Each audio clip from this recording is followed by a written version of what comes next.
By the time we create an enabling environment, you find out it is not a particular tribe only that is interested in rearing cow. So I believe strongly that when we have an opportunity like that, we should think about what to do with it. Then, concrete opportunities that are ahead, and that is essentially why you asked me to come. And these are the things we can interface with ENUGU in. Tap the Priority Project Fund. SCDC has allocation available to each state for high impact projects. This money is not allocated based on size. It is allocated based on readiness. Are we ready?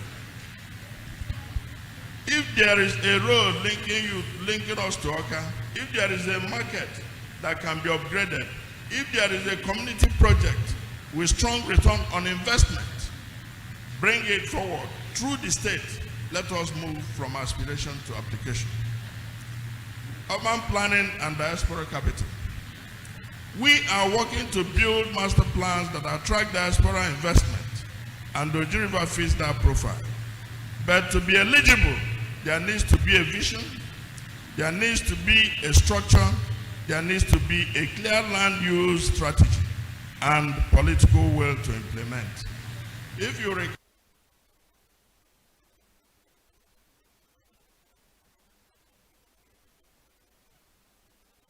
while we expect that main power will soon be a household name in Enugu State, we expect that it won't be business as usual anymore in delivering electricity services to our people.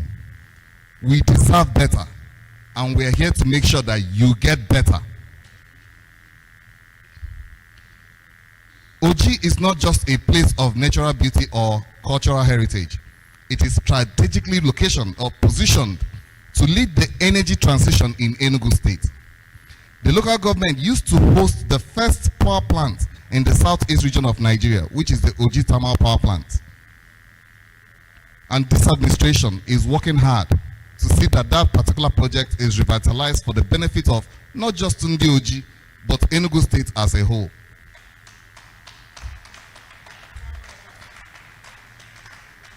Let us also reflect on the hydrocarbon legacy of Oji River, coal fields, and amazingly, the gas field that has still till date not been exploited. The huge potentials that lies in our hydro potentials from Oji water bodies and the natural presence of run of water or river flow creates an opportunity for hydropower generation. We can develop from PICO, which is 5 megawatts or slightly more, to as much as 15 megawatts from run of water or from the water bodies you have in Oji.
registration is essential to control certain things.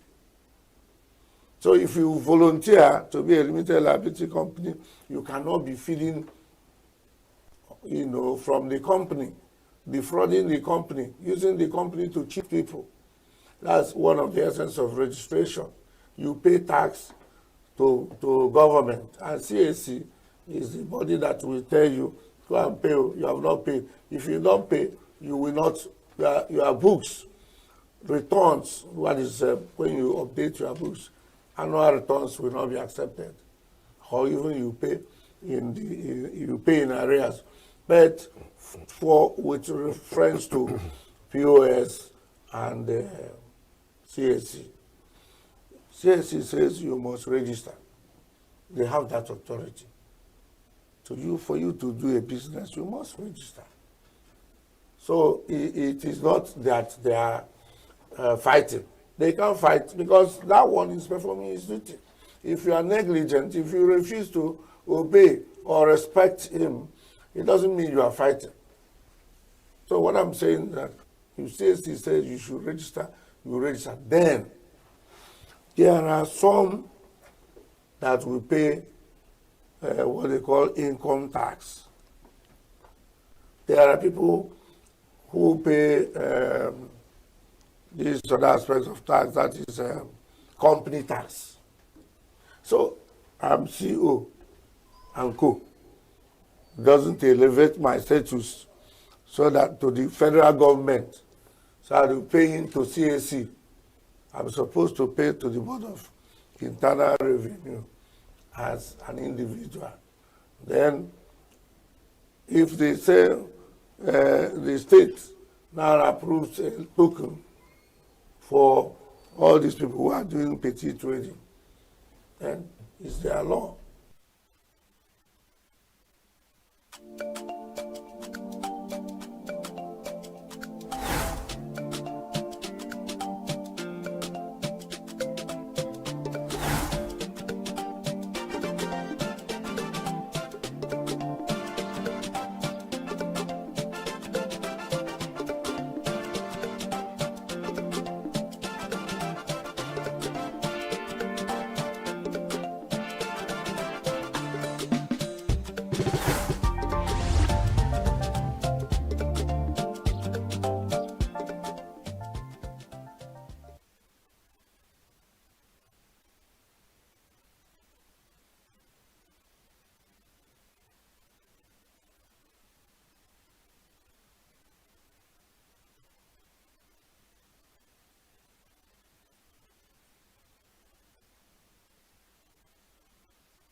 I don't eat it because of so many harms.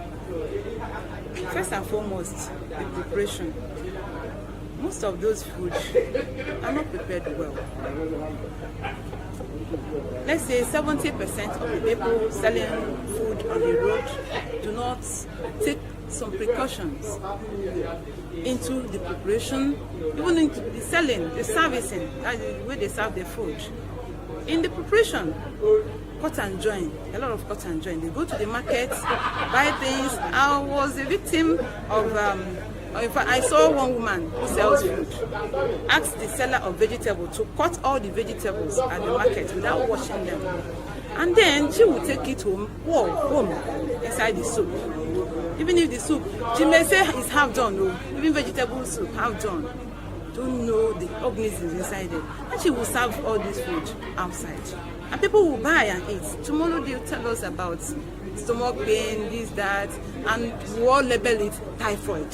Typhoid has really suffered. So all go that all this food, including food poisoning, they will go back to typhoid. And people keep drinking, taking a lot of drugs.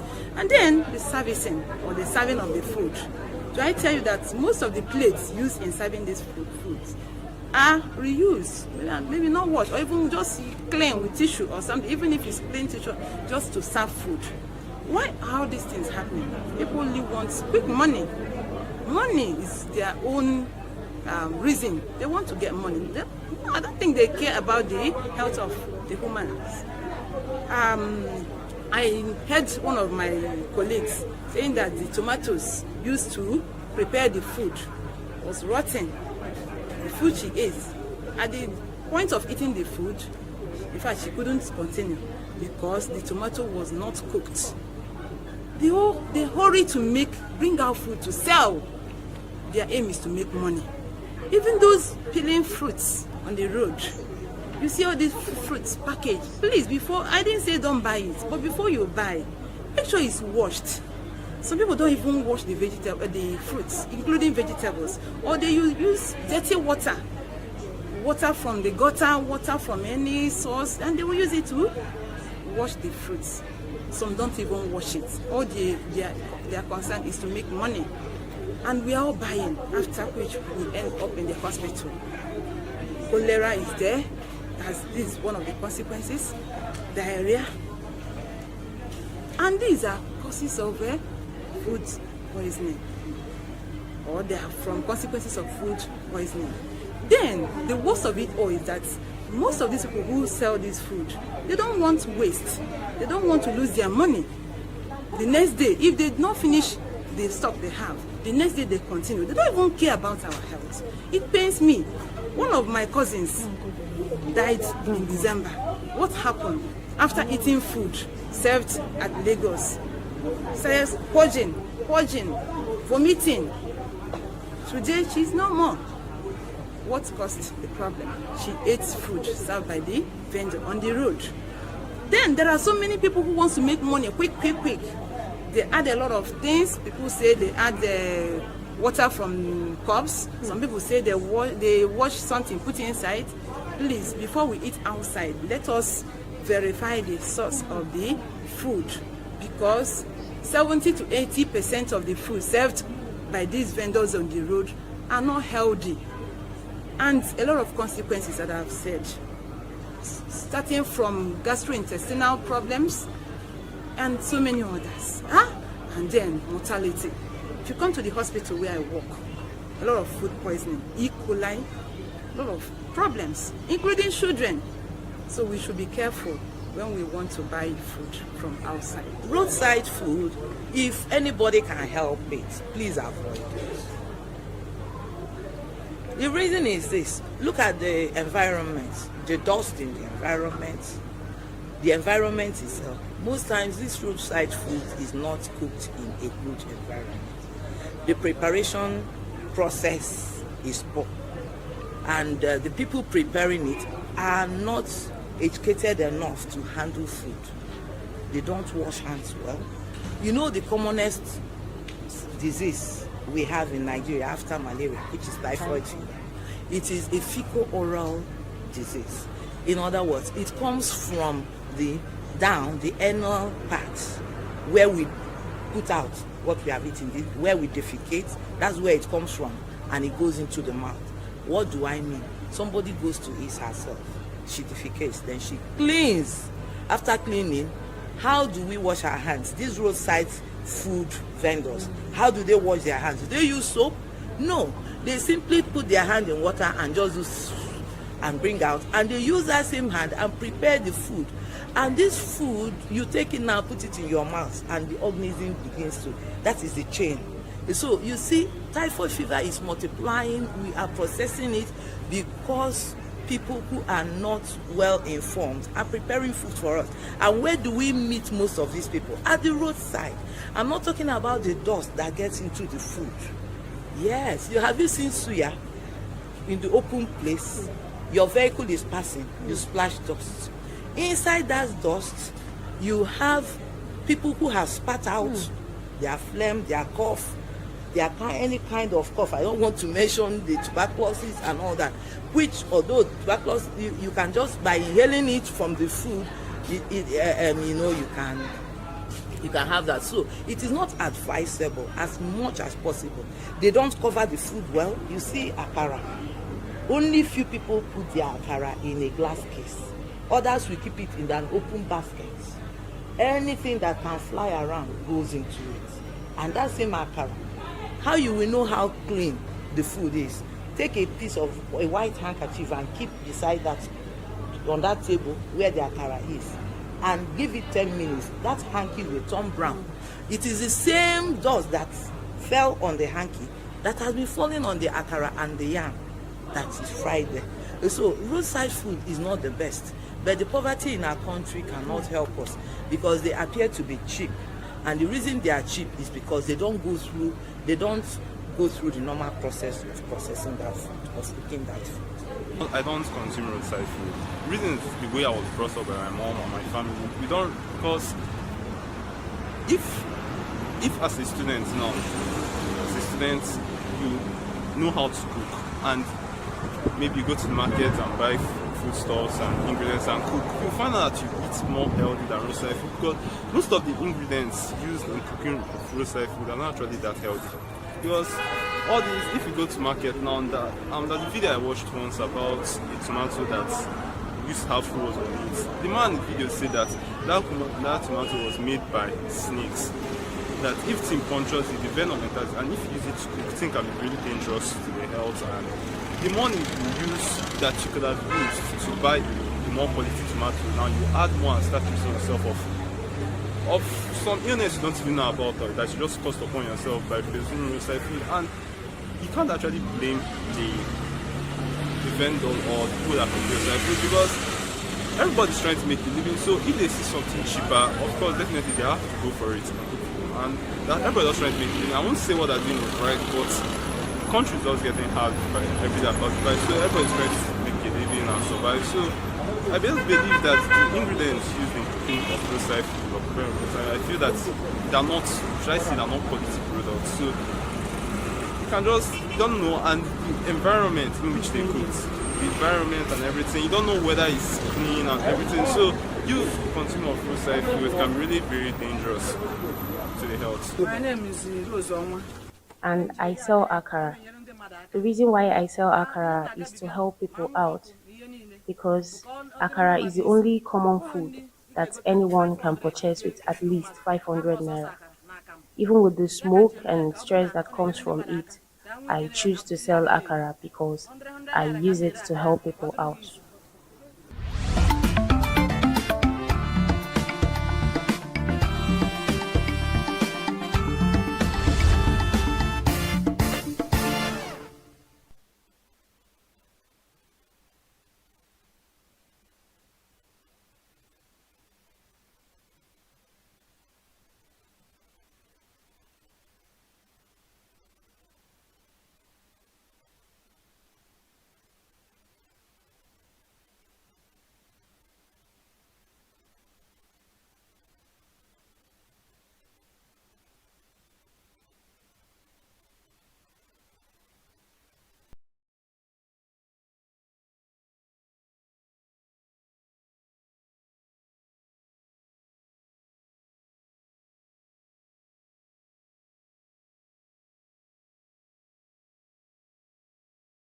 on Signature Television. Well, we're going to beam our searchlights on a very pressing conversation around state policing and its course, potential impact on national security. You would recall that the National Executive Council had postponed all discussions around state policing amidst, escalating, security concerns in the country. Well, joining us this morning in the studio to talk about the quests for state police and expected impact on national security is His Royal Highness Igwe Sunday Ora. He's the chairman, Achi Traditional Rulers Council. Igwe, you're welcome to the studio this morning. Thank you very much and good morning. Thank you for coming. I miss your very tight schedule. Yeah. We appreciate that. Thank you. All right, so in my introduction, I did mention that NEC, National Executive Council, suspended all discussions concerning, national state policing, rather. Why do you think they are so averse to state policing? Well, first of all, you could just give us a little bit of definition of what state policing means and why you think NEC is averse to state policing. First and foremost, thank you very much for inviting me. And then we're talking about security. And security has to do with freedom when you're being exchanged one way or the other, when you're not being allowed to operate freely, then you see security is being compromised. So first and foremost, we must have to define what is security. Okay. So having said that, security is very, very large word. But if we want to trim it down to the basic meaning of security, it has to do with, you have all kinds of security. But the challenges we have in Nigeria is more pressing because it has to do with human beings. You have production security, you have oil security, you have all kinds of security. So now that if you look at what is happening in Nigeria today, all over the country, our security is being compromised and it's giving us a lot of worries.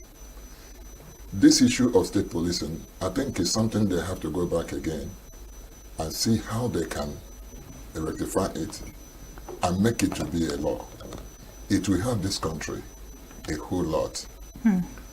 One, if police security is introduced, you know what that means. Every official or every member of the security team is known in the locality. It's not like employing somebody from somewhere into a place. For instance, I'm from Adu, and if somebody is working for me as a security and is from Adu, he knows the terrain very well.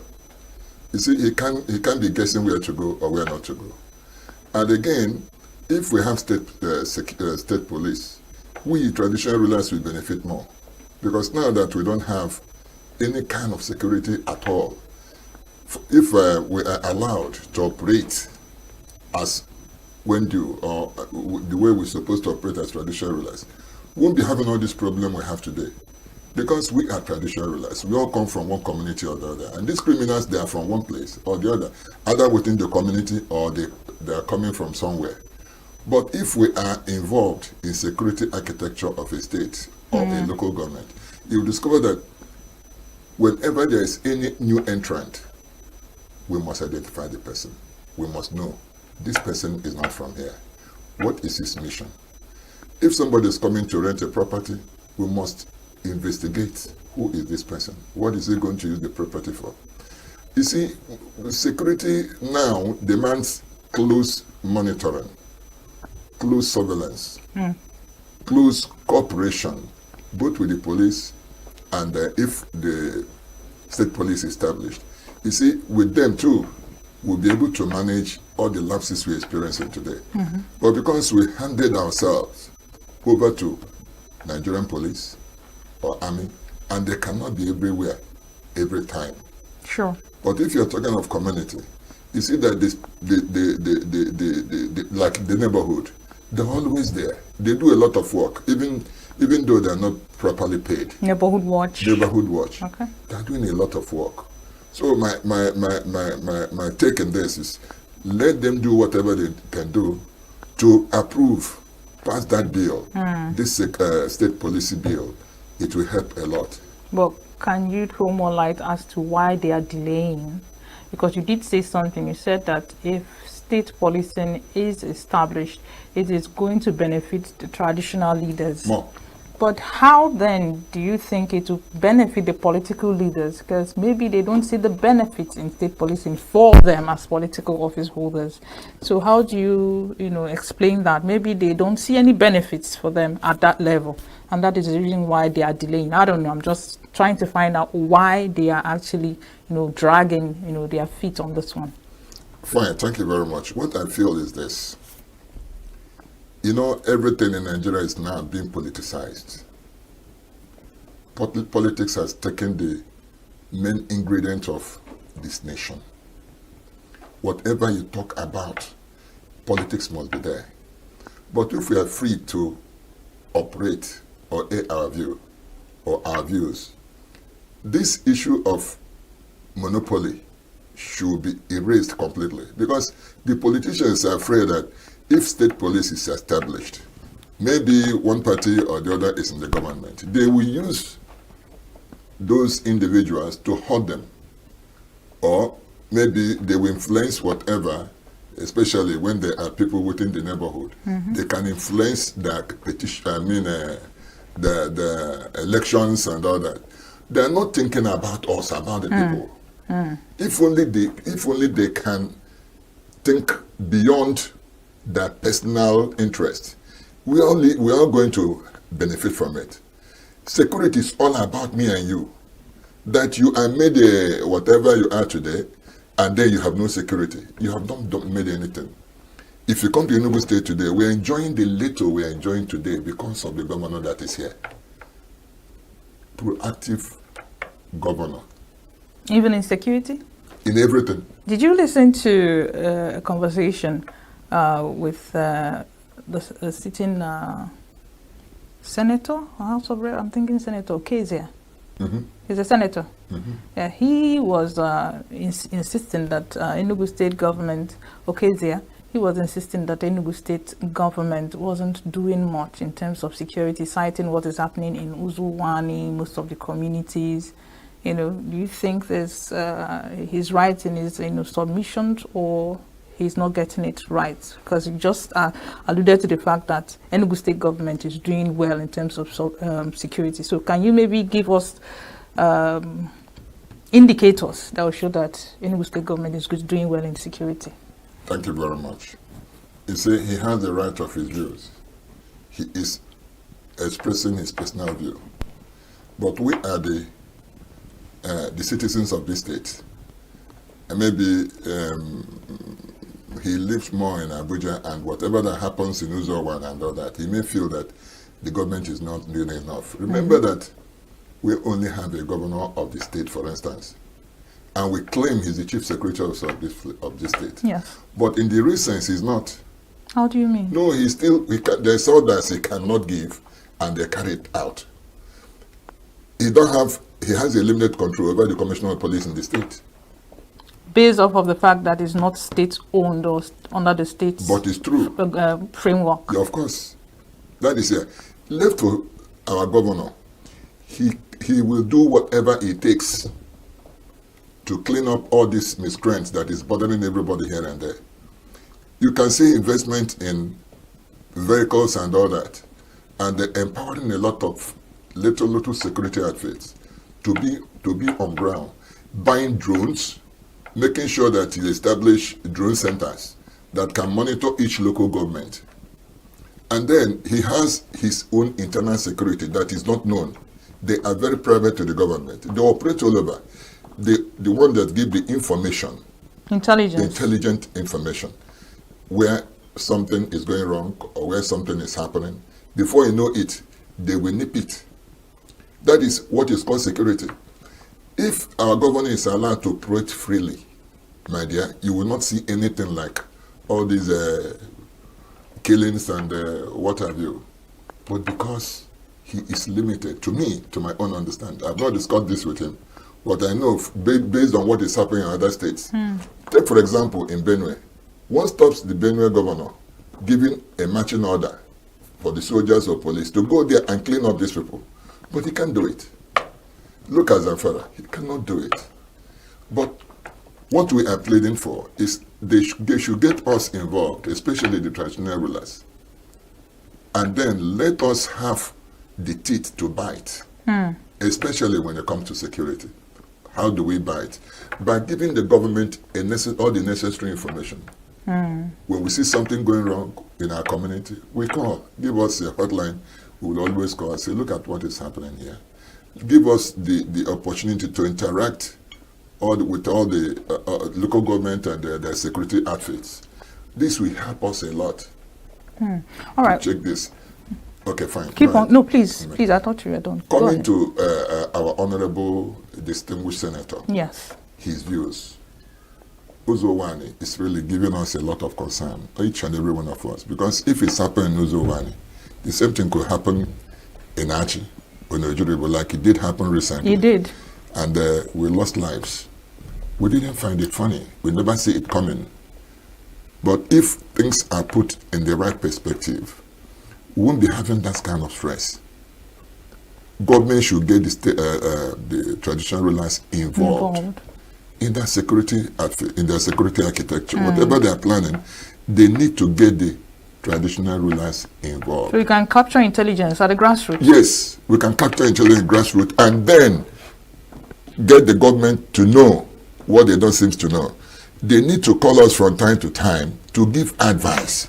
We have a lot to give to the government, but nobody's tapping the resources we have, but as traditional rulers. They just left it like that. It's not going to work. Oh, but there's one thing, Igwe, there's one thing I noticed about the Nigerian state and how things play out. Government doesn't just throw things or place things on your laps on a platter of good. There must be some kind of pressure or advocacy.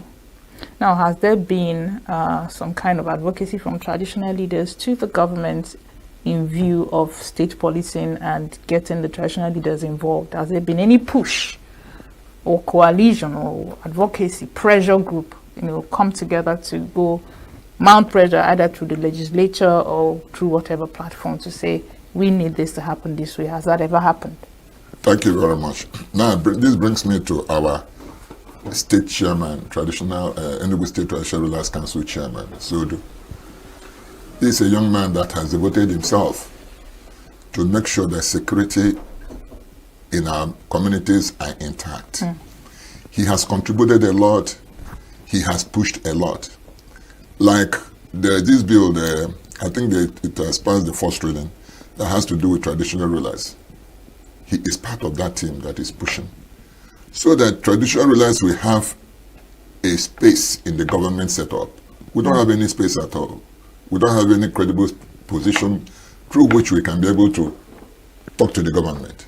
But now they are doing everything possible to say that this bill possibly will be passed. And that will give us a very strong voice to talk to the government and for them to get us involved in running both at federal and state level and local government level and then community level. That is what is happening now. All right. So they're establishing that pressure group and they're doing very well. Okay, that's great. There's a question I want to ask you. It's a spin-off, but it's not strictly under our conversation, but I'll still ask that question later. Okay. Now, what do you think are some legal and legislative framework that will establish, state policing? Okay. Now, I think they have formed a committee to look into this issue of state policing. That is that state policing? State policing, yes. Now, was it before National Executive Council postponed the discussion or after? This committee. How recent is this committee? Very recent. That is this is happening maybe last week or thereabout. Okay. It's very, very recent. But the fact that they never allowed this in to see the light of the day, the problem I don't know. If we are asked or if we can take a vote on this, you will see that a lot of people will surely prefer for us to have a state police. And then most of our leaders, especially the people in the Senate and the House of Representatives, majority of them favor this issue of state police. But the power that be, I don't know their problem. I don't know what I'll say will be. I don't know what actually is stopping them from pushing for this state police. Rather, what they're doing is to see that it doesn't come up. Which, of course, somebody said he wants to take care of himself, security-wise. Why stopping the person? Given the fact that there are heightened security issues all over the Federation. But you see, we are looking at them. We know we are limited to what we can do, say. But we're ours. That's why we're crying for total involvement, so that when we speak, government will listen. That is what we are begging for. That is what we are crying for. All this security thing you are seeing going on, I mean, all these killings and all that, if we are allowed to get involved, we have so many ways of taking care of this.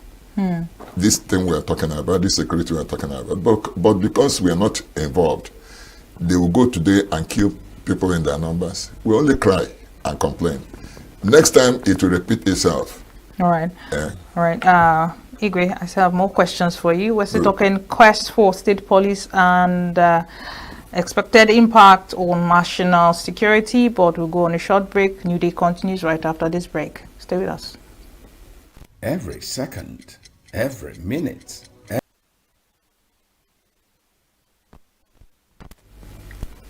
Welcome back. Well, if you're just joining us, don't forget we are talking quest for state police and expected impact on national security, and Igwe Sunday.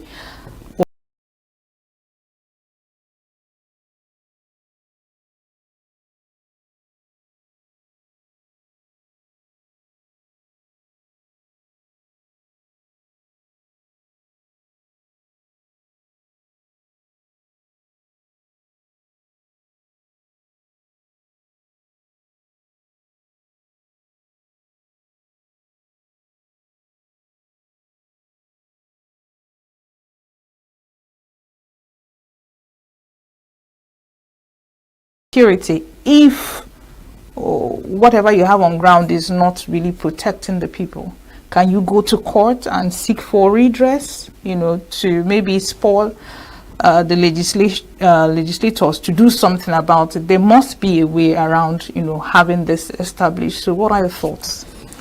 This issue of legal framework, I think it has to do with all the state assemblies passing a law. All state assemblies? Assemblies. So there must be some kind of lobbying to get them on board? Definitely. There must be. If we want to get this done, getting the state assemblies involved will help a whole lot. For instance, this time they had this issue of, I think it has to do with the Population Commission. And then all the state assemblies were asked to go back home and deliberate on this and come up with their own recommendations. Yes, conditions and what have you. And they did a very good work on that. Like the state police, I equally like the federal government to refer them back to the state assemblies so that they will come out with their own ideas. How? Because each state, the security architecture or whatever that's happening is peculiar to them. Yes. What is happening in ENUGU state is not what is happening in Zamfara. But if all of them can come together and share interests, discuss issue of security, you will see they will know the importance of police, for instance, state police. They will be in position to have a very strong force as a front, to push either in the National Assembly or through the government. And again, I want you to understand that for going to seek a redress in the court may not work. You understand? Looking at what is happening in Nigeria today, the voice of the people may not matter. It's what they want to do, they will do. So all this issue of seeking a redress or not may not even be necessary. You can only do that where things are done the way it's supposed to be done. So we have a lot of other ways we can address this issue and get a better result. Okay. If only we have a federal government listening ear. I think that will give us a very big But given the fact that, like you just said, federal government is not giving in a listening ear, it's not giving a listening ear, do you think the pushback that we are getting on this issue is probably based on the fact that Nigeria doesn't really practice true federalism? So it will be difficult to actually tell states to manage their own, policing. Would you think that is an issue? And then, are there precedents, maybe in other African countries where this worked out, countries that practice the same governance as Nigeria does? So are there precedents to this? And then do you think the reason why it's not working out is because Nigeria is not really practicing true federalism? Thank you very much. You see, this question is very complex in the sense that I wouldn't say Nigeria is not practicing true federalism at all. They're not practicing federalism at all. At all. To my own understanding, from my own point of view, if you look at what is happening in this country, we see that everything has gone so bad that people are beginning to lose interest in the government of the country. If we are serious about so many things, we must allow states to dictate their own welfare. But isn't that a constitutional matter? It's not something somebody can just wake up and just declare. It's a constitutional matter. Okay. You don't just get up and start doing certain things. You will run into crisis. You have to go through the system, whether you like it or not. So should we go through a constitutional amendment to have state policing established in Nigeria? Of course, if I think they should go through. Let me tell you something. The governor of Zamfara State is now asking for self-defense. What does that mean? That people should be allowed to defend themselves. It has gotten to that level. The federal government said, no, you don't have right to defend yourself. Take for instance, I read that was sometime last week. Somebody was sentenced to death for fighting an invader who wanted to kill him. And it ended up dealing with that fellow. He was sentenced to death for defending himself. Was it under Sharia law? I wouldn't know what law that brought that one, but any law it is it fair? It's not fair. That somebody, you see, that is why we are having all this mess all over the places. These people will come to your farm and uproot your cassavas and destroy your farm.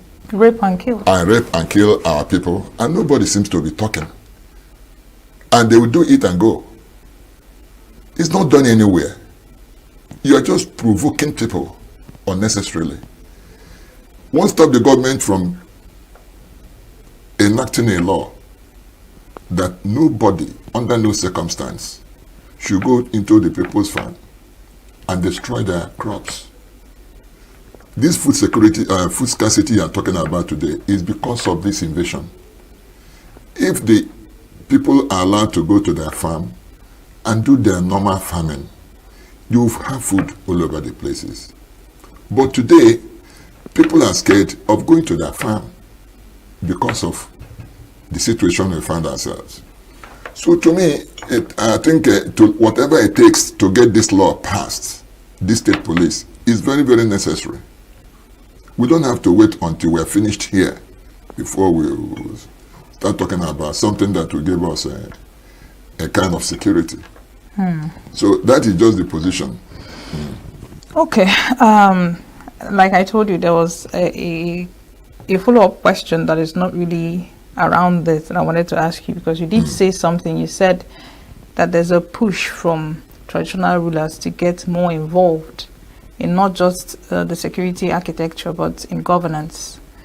Now, do you think the reason, or have you looked into the root cause of why traditional rulers are not really given the place that they used to occupy? Do you think it's because, I remember there was a time there was a proliferation of autonomous communities and almost every family had an ENUGU and things like that. Do you think that's a major cause of this relegation? I don't think so. Okay, what do you think Governments is the have not- cause of the relegation? Government, they have not paid any attention to that. For instance, our governor here, he's doing a lot of work in security. He has not, I think, it has not occurred to him to deal with the traditional aspect of the security setup. Because I know the kind of person he is. Whenever he picks interest to get this done, he will get it done and done very well. I believe that in no distance time, the governor will assemble all the traditional rulers and advise us on this security. He should advise us, and he should not delay further, because things are really getting out of hand. We have what it takes, the traditional rulers, to deal with our security in our environment, in our communities. Are you aware that even in some communities, they know the criminals? Yeah.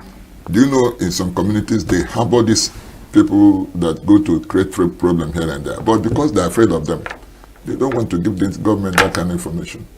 But if you see, if an ENUGU has, with any kind of information that some marauders are residing somewhere, with the help of the government, he can be able to attack and remove them from there. But they will not do it because they are not sure of their protection. And once they go out there and do what they are not supposed to do, not allowed by the government, they have problem. So that is one. And I believe that our governor definitely will assemble us any of these anytime soon, so that we can deliberate and discuss on this security issue. All right. Before we get to the incident in Archie, that happened in Archie, where some policemen were actually shot and killed. Let's talk about the other parts, because I believe that where there are advantages, there could be disadvantages. The only thing is that you just weigh the pros and the cons. Now, what are some of the disadvantages or the cons of state policing? Is there a way to make sure that states, you've seen some state actors that have actually become larger than life in Nigeria. Imagine if they had a state police under their command. Is there no fear of, state police being used for political purposes by some state actors? Is there a way of applying checks and balances to state policing? Very interesting. Thank you very much. The incident that happened in Archie is very, very unfortunate. And we, within that local government, we are trying to see how we can restructure our security architecture. And we've done so well. What I discovered and what I feel that really happened in that incident is because these people, they came unannounced, unexpected. When you say these people, have they been identified? No. The people that did what they did. Yes. We can't say whether it's this or that. I don't want to mention anybody. But it happened, and it has happened. If, for instance, if I'm involved in that kind of security outfit, I would rather suggest to the police not to be stationed at any point. It has happened severally. Because when they know you are at point A, they are prepared to attack you at point A. But if you are moving, you can intermittently stop vehicles and do your check and move. They will be more careful. But the situation where you are always there and they know you are there, they'll get themselves prepared. You are not prepared to face them. You are not expecting them. But if the government can provide vehicles that can be moving them, not to be stationed at a place, but can be moving them along the road, and they have a good communication system that you can talk to each other, either with walkie-talkie or what have you. Talk to each other very regularly. You see, when something happens here, you then inform the people ahead of you. This is what is happening. This car, red car, and all that. See, stop them and be very careful. That kind of thing. When they know that this kind of setup is in place, you see, they'll be very, very careful. You understand what I'm saying? To me, I would really advise that, establishing a checkpoint at a particular point is not the best for our Mobile security. checkpoint should be. Mobile checkpoint should be the best All right. for us now. All right, Igwe, hold that thought because I have a follow-up question. We'll go on another break, still talking Quest for State Police and expected impact on national security. Just stay with us. Thank you. We are local. We are right now with the wife of the man that was... Why the main market is in chaos? People... We are national. Those in support of this motion as amended, say aye. Aye. We have taken the vote by default. We are international. Israeli airstrikes. Donald Trump left us the worst unemployment.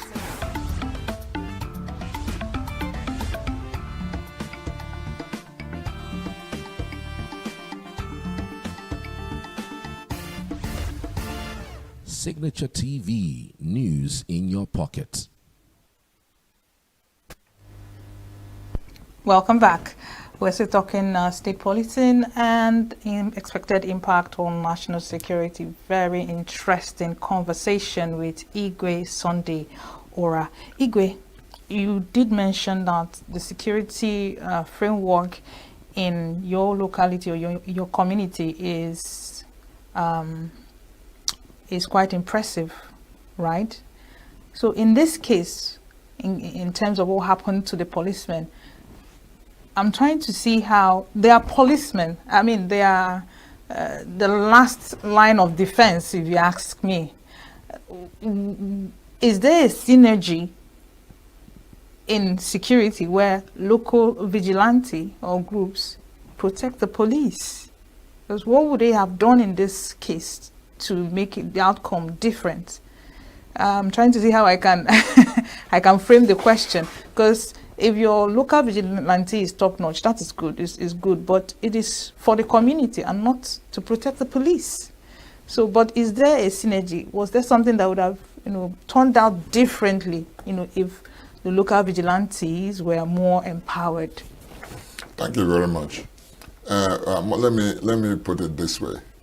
In Oji River, for instance, the police in Oji River are doing so well. They are very, very effective. But it won't take because of one incident and judge the entire system. It's not done that way. They always have an interactive section with the local vigilantes very often. Very, very often. What happened in Nigeria could have happened anywhere.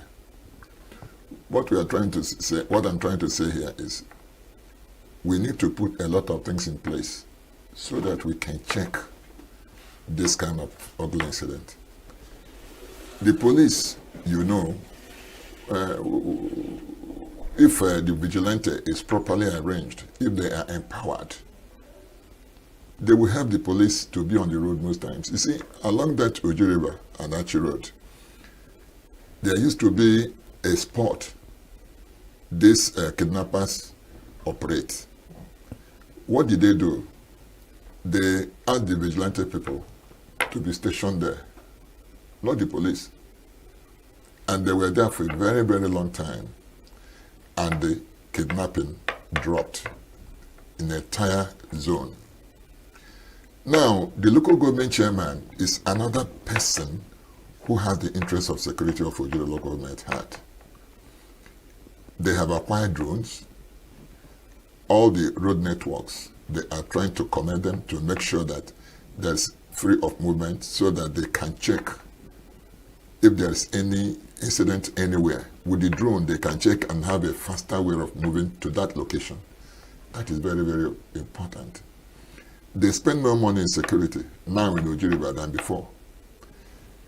One, because we are neighbors to, for instance, Anambra. His Excellency Soludo is doing so well. He's moving them out of Anambra, and most of them are being flushed into Enugu State through the border. We have a common boundary with also Abia State. So most times they operate from there. They come to Oji River. But local government chairman is now trying to see how he can establish military presence in most of those areas, especially all these red spots. Military presence? Yes. Is that the job of the military? No, it's not their job, but what can we do? There's nothing, they are the people that even helping us to get certain things done quickly. In Inyi, they are there, they're stationed there. And their presence there has made a lot of things to calm down, security-wise. Now, if only the government can empower the neighborhood watch, they can do great work. You see these neighborhood people, at times I work with them till 2 o'clock in the morning. I go out with them 2 o'clock. What does that tell you? It shows that there is a kind of awareness in the communities.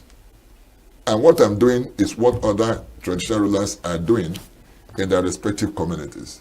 So Oju River for me is not, they are not porous, if I may use this word, for the criminals to always come in and operate and get out from there. We have learned our lessons in a very, very hard way. That's why we have our own security in Achi. They are paid every month. They are many. And we give them vehicles to operate. But we need government help, assistance, to be able to maintain them. You can't be maintaining about 24 security men, paying them from the local, from this Achi post for the past 2 years.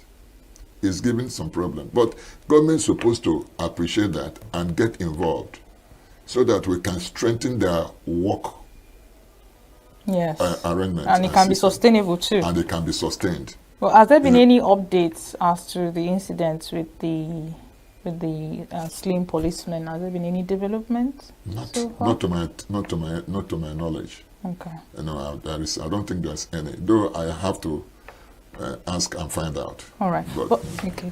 Sorry about that. No, it's all right. The past administration had this forest guards instituted to curb insecurity. What has been the experience for your community and maybe neighboring communities? Are they still operating? How effective are they? Are they synergizing with local vigilantes on ground? What has the experience been with forest guards? When this forest guard was formed newly, they were very, very effective. Very, very. Because they go to the farms and trying to do their work. But as time goes on, they continue they are fading. They are no more as effective as they were when they were first inaugurated. We still have their presence, but it's not that effective. What the government need to do is to always ask them to come, assemble them, and energize them, try to put a new life into them so that they will know their job and they will be able to do what they need to do and know that their job is in the forest and they are paid to be in that forest. Not, if I may say, not always, but most times they're supposed to be there. But in recent times, I don't see them again in the forest. Some of them, especially from my place, I don't see them. Recently, they complained that these headers are there in the farms, uprooting their product. The crops. Their crops, and then facing all kind of threat. So, if the forest guards are there, we don't need to experience this again. It's supposed to drive them away. But now it is us, the villagers in my community, we ask them to go to the farms and make noise so that if they are very close, those people can leave. Not to hurt them, not to find them, but to scare them away. This is where we find ourselves. So that is the situation. We need to empower the neighborhood watch, the forest guards. We need to empower them. We need to recruit more of them.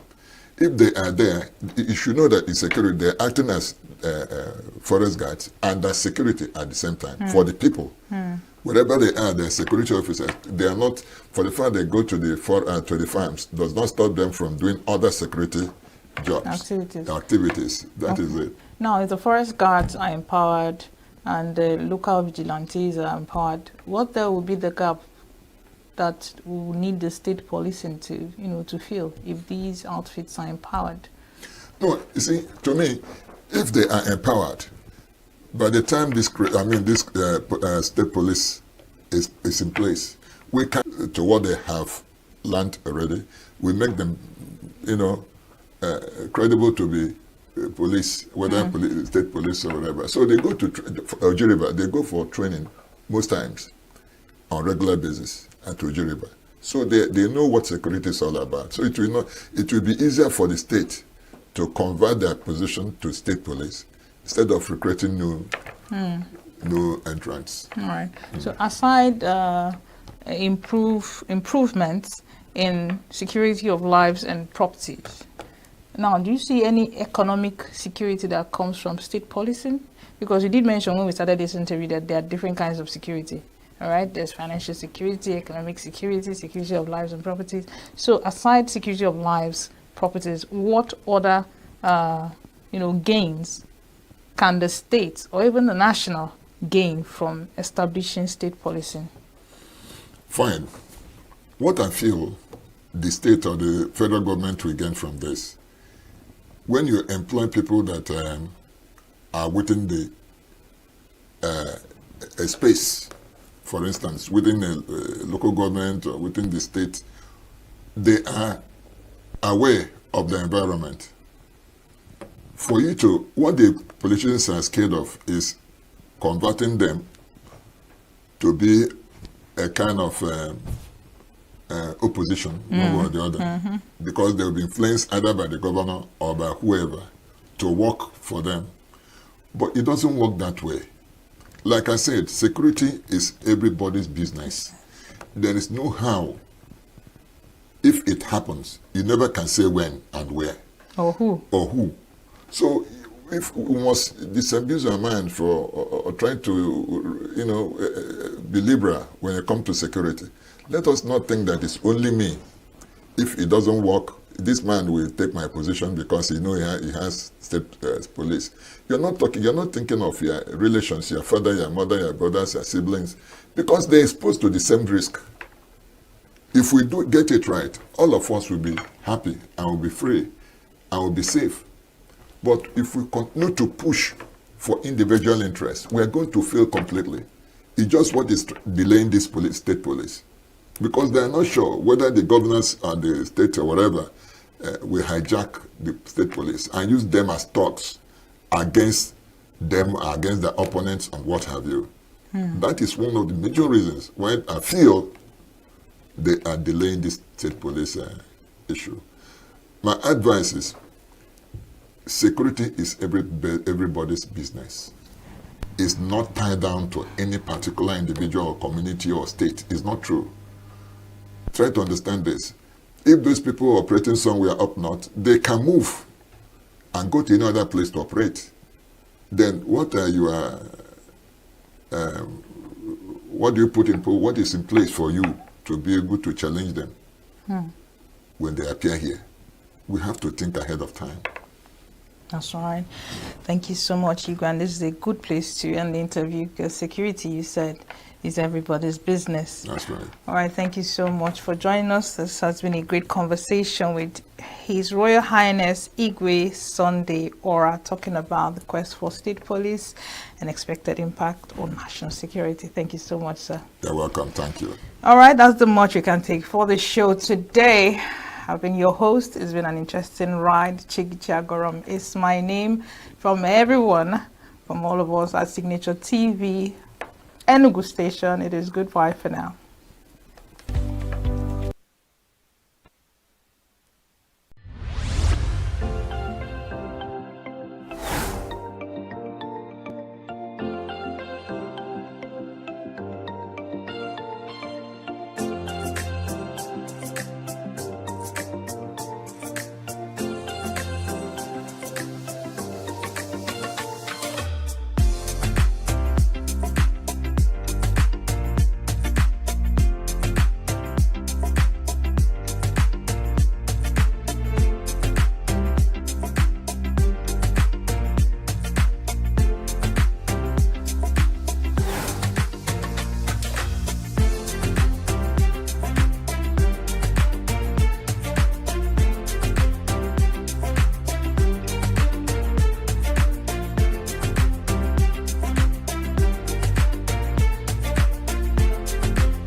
Thank God it's Friday, and welcome to Eva is the entertainment show on Signature TV. This is the entertainment hour, and I've got it all covered for you. I have interesting stories, and of course, I have a guest for us today whom we'll be having a conversation with. You know, I don't want to let the cat out of the bag until we reveal the guest to you. So this is the Art, Pop and Culture program, which you don't want to miss out on. I wouldn't be reviewing a movie trends for you today. Maybe sometime next week I'll do that. So let's delve into the stories of the day. Nollywood actor Uzo Arukwe has recently shared his candid reaction to the surprising rumor about his sexuality. In an interview, Arukwe recounted his initial reaction to hearing the rumor that he was gay. His response highlights the unexpected nature of the rumor and his ability to find humor in the situation. While addressing the rumor, Arukwe expressed his support for the LGBTQ+ community. His comments emphasized respect and acceptance while also asserting his own identity. Arukwe made it clear that if the rumor were true, he would openly embrace it. This statement underscores his commitment to authenticity and self-acceptance. He concluded by sharing the most unexpected aspects of the rumor. While he didn't elaborate further, this remark adds a layer of intrigue to the story. Arukwe's candidness and humor in addressing personal rumors reflects his confidence and integrity, which I'm so very proud of. I'm so proud of the way he analyzed it. I'm so proud of the way he came at it with all confidence and humor. You know, there are people that when they tell them that this guy is gay, they don't have it. They change automatically, and social media would hear of it. In fact, they're going live that very day. They're going live to pour out their frustration, to pour out their anger, their worry on how it will indict their personality in the entertainment industry and social media and the likes. But he had to come out with facts. He said that if he was a gay, he wouldn't have a problem with that. He would in fact embrace it. He would even say it out and he'll say, yes, you're right, I'm gay. But not saying that he does not respect people that in the LGBTQ+ community. In fact, he stated that he has friends like that. He has homies like that. And he chills with them. He talks with them. He respects them. He understands them. Because I know most people would not want to be friends with gays. You know, they want to discriminate themselves from them. They want to shift away from them, which I don't even know why, because these people are human beings. They just decided to change themselves, saying that what God did for them is not good. So they feel like this one is better than what God did for them. But that doesn't change the fact that they are human beings. They have blood flowing through their streams and they have emotions too. So, but I like the way that Uzo Arukwe had to, you know, analyze it. You know, I like the way he came at it, because the truth is this: there are certain statements about you as a celebrity that when it comes up on socials that you can't even take it, because internet do not lie. Because in 5 to 10 years time, stories that has something to do in line with that would always pop up. You know, he even said that when he got the story, when he got the information and when he saw the whole rumors flying, he thought, because you know, whenever they say someone is gay, they tend to start trending and stuff like that. So he felt that, oh, this must be it, because I mean, in his mind, he's now going viral, and you know, people are beginning to follow, you know, chat him up, send him, open his profiles, get to know him. He's making rounds on the internet. So that was what he thought. But at the end of the day, he had to still come out and make it all clear that if he was even a gay, he would be very hot. You know, he would look very, very handsome. The fact that he even embraced this whole thing is even funny. But nonetheless, let's move forward. According to Grammy-nominated Afrobeat icon Femi Kuti, legendary drummer Tony Allen wasn't involved in creating the sound with his late father and Afrobeat pioneer Fela Anikulapo Kuti. In a recent interview, Femi Kuti tagged the claim that Tony Allen asserted Fela in creating Afrobeats as the biggest lie ever told against his father. Recalling how he saw his father structure the drums and sounds of Afrobeats both as a child and a teenager, Femi Kuti shares that Fela's creative process involves assembling the drummers, percussionist, rhythm, tenor, and bass, guitarists, and they play for about a week before he calls on the singer and other additional instruments. Femi Kuti has previously disputed this claim in the past after he was forced to reply on American journalist in 2027 who claimed Tony Allen who co-created Afrobeats. In the interview, Femi Kuti stated that there is no credible source that quotes Fela Kuti crediting the creation of Afrobeat to Tony Allen. Femi Kuti also shared that Fela was a good sound engineer who assisted Tony Allen in putting together his composition.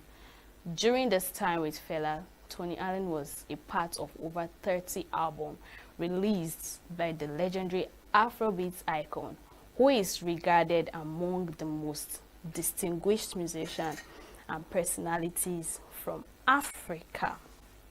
And the truth is this: no matter how Afrobeat must have evolved and changed, and technology has changed it to a little, they added a little spice to it, Afrobeat still originated from Fela Kuti, whether we like it or yes. And this whole statement and speculation that's sparked Femi to come up and make it very clear that no, it is not what it is, stating that Tony Allen was part of people that created Afrobeat. In fact, we even know who created Afrobeat. We know who started Afrobeat. It's Fela Kuti. This is not even something to discuss, It's not saying that he was not part of it. He was part of it. But it's not like Tony Allen is not a good drummer. There is a difference between you're a good drummer and somebody wants you to play his song like this. So it then looks like, oh, because he's a good drummer, he created the Afro beat for Fela Kuti. No, they worked together. Like he said, they worked together with the guitarist, the tenor, the bass, the piano, and the rest. They work together for 1 week. He teaches them the sound he wants them to play for him, because he's a very good sound engineer. So he teaches them what he wants them to play for him before they invite the singers to do a final rehearsal of whatever they want to produce. He still did not say, he still agrees that the 30 albums they have, Tony Allen was part of it. But let's remove the fact that he was part of the people that created. In fact, it's as if they were now pushing Afrobeat. Like if they call Fela Kuti or people that created Afrobeat, they call Tony Allen as people that co-created it. So he wants to remove that line.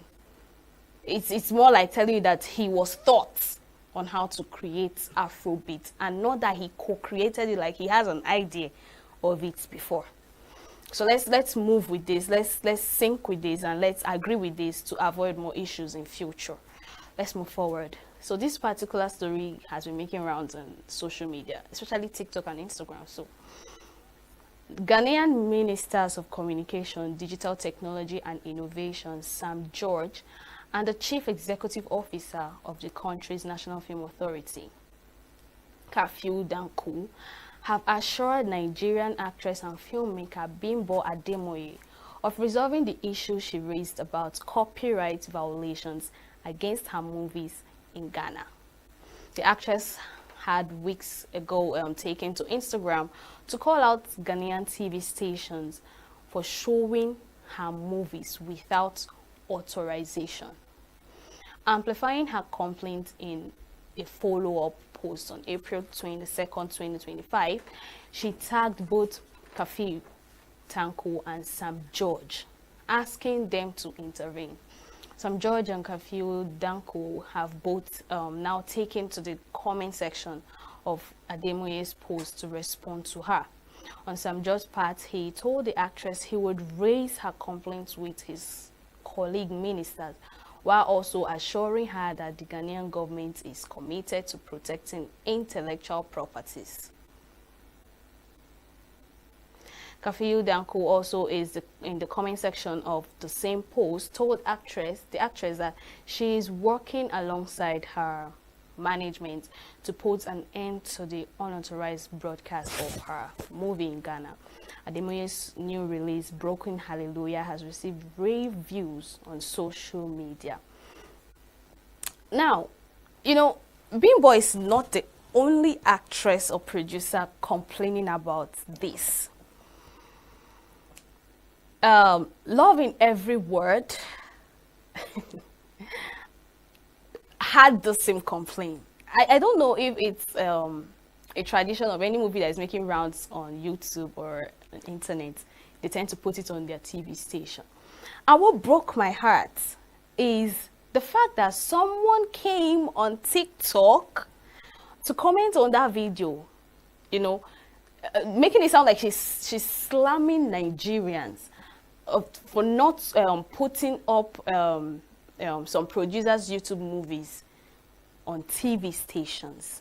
You know, I don't know I don't know what could have prompted her to say that, but the fact is, you people collected someone's movie unauthorized and you're playing it in your TV stations. However you feel like you're growing Nollywood, it has nothing to do with the producer nor the director. If you came to the person and say, please, we want to play your content on our TV station, I mean, there would be some negotiation and agreement, contracts to be signed for that to be done. Not you taking it without being authorized to do that. I don't know how people see that. And she has, I don't want to use the word I want to use right now, but I don't know what prompted you to come on socials to reply to that. You're making it look like you're doing us some sort of favor to play our movie in your TV station in Ghana. No, you people are stealing. It is stealing. It is stealing to take people's content without telling them, and you're putting it up on TV stations, and you're telling us that Nigerians do not do much in uploading these movies on entertainment programs like that. So you people doing it, we should be thanking you. No, of course we should thank you if maybe there was a contract signed or there was a negotiation or we authorize you to do that, not when you do that without telling us.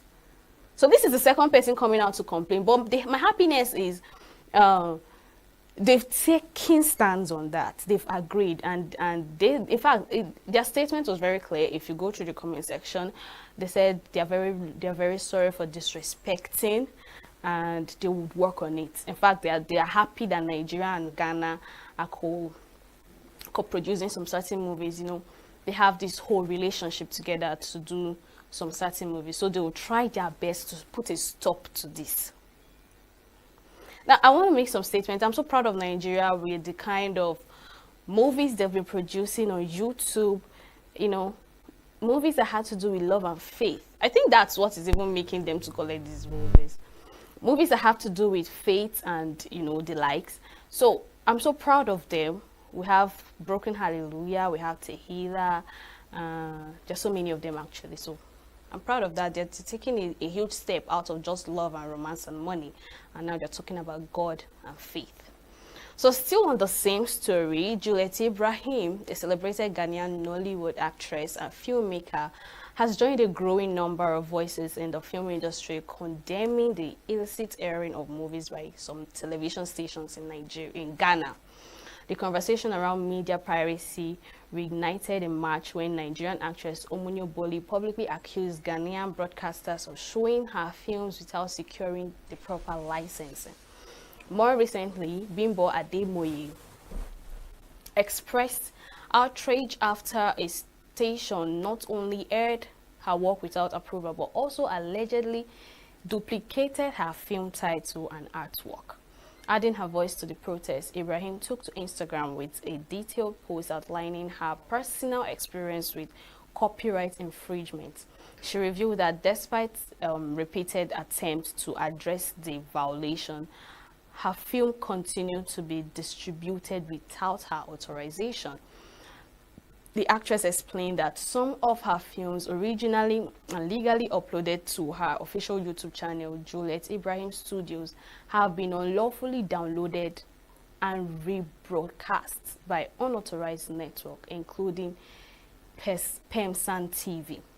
She added that her management and legal team had made formal attempts to resolve the matter, sending cease and desist letters and reaching out directly to the offending stations. However, their outrage was ignored. Ibrahim expressed solidarity with her Nigerian peers who have also spoken out against this exploitative act, asserting that the issue goes beyond national borders. So, you know, this is another person giving the same complaint. All right, let's move to the foreign scene. Time magazine held its 19th annual Time 100 Gala in New York on Thursday, celebrating Times.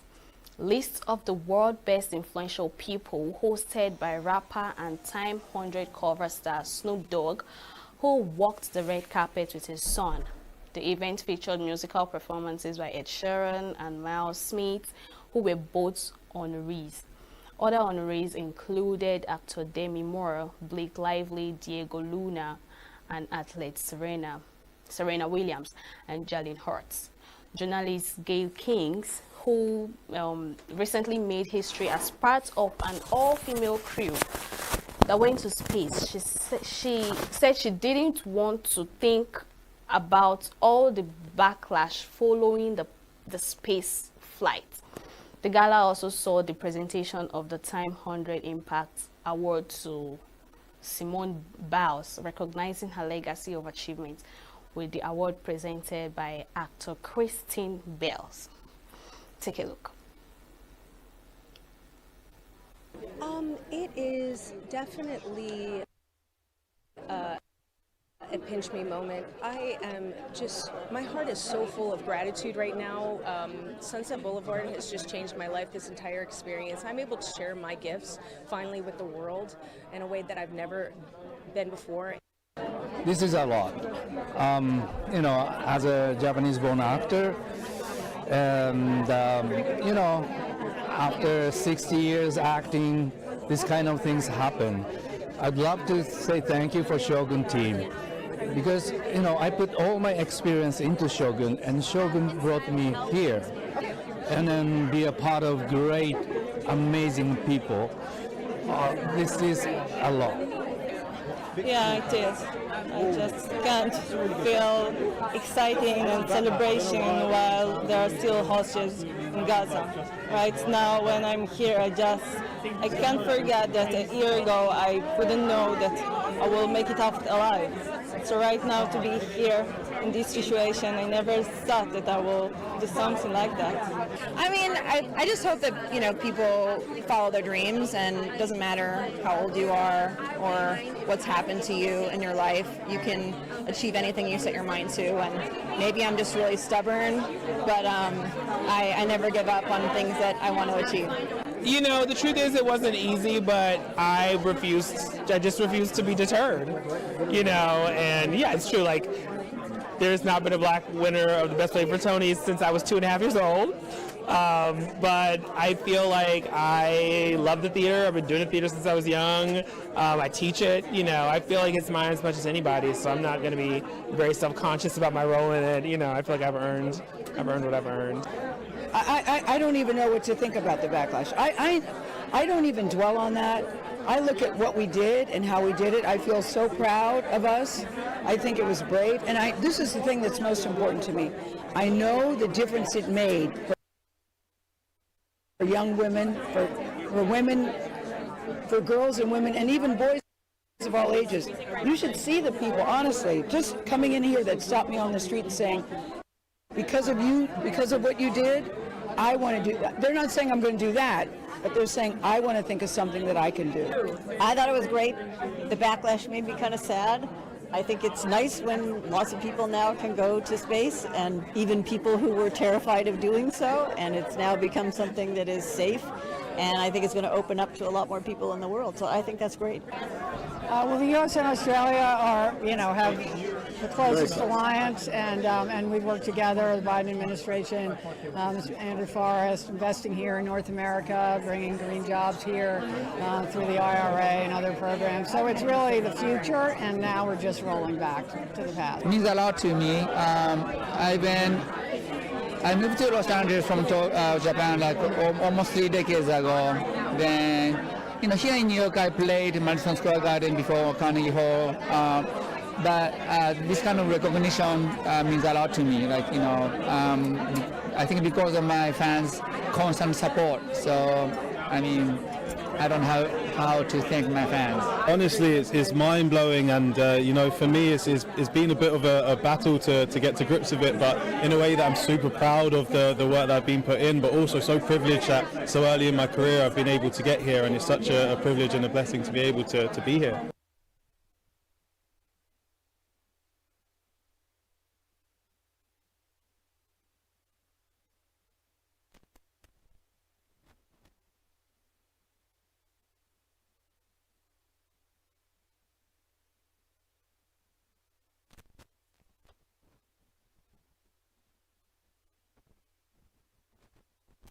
All right, that's all we have for you in the news segment this hour. I'm sure you had so much fun, and I'm sure you loved the stories that was read just now. So go on a very short break, and when I return, I'll review my guests to you. So stay tuned.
Welcome back. You're still watching E-Vibes, the entertainment show on Signature TV. This is our conversation segment. So I have Amy Breakthrough here live in the studio. He is a gospel artist. We'll be talking about balancing ministry and music business as a gospel artist. So thanks for joining us, Amy Breakthrough. Thank you for having me. You were thinking I'll call you Amy Younger. I told you I will change it for you. I like your shoe, by the way. Thank you very much. Thank you very much. It's nice being here. Oh, it's a pleasure. Yeah. You know, when you performed at Osophia's 70th birthday, okay, you really got my interest. Okay. Even though the DJ was trying to spoil your steez. But how did you get over that, though? At some point, I had to sing it for him because DJ, play it now. Because he was just staring at me and I was like, it's time. Like, don't come and fold my hand for what we already talked at the back behind the stage. So he was like, I was like, change it now. Though I really don't blame him much because I don't think he was aware that I was going to minister in songs first, you know, before the song performance. Okay, so maybe he thought, okay, he's just going to, you know, minister and that's all. So he was a bit confused, but I'm glad he went well. Yeah, yeah. He went well. Yeah. So let's talk about you here. Let's first of all talk about you. How did your journey into gospel music begin, and how did you recognize it as both a ministry and a career? My journey into gospel music. I started singing at a very tender age. I've loved music. That's just it.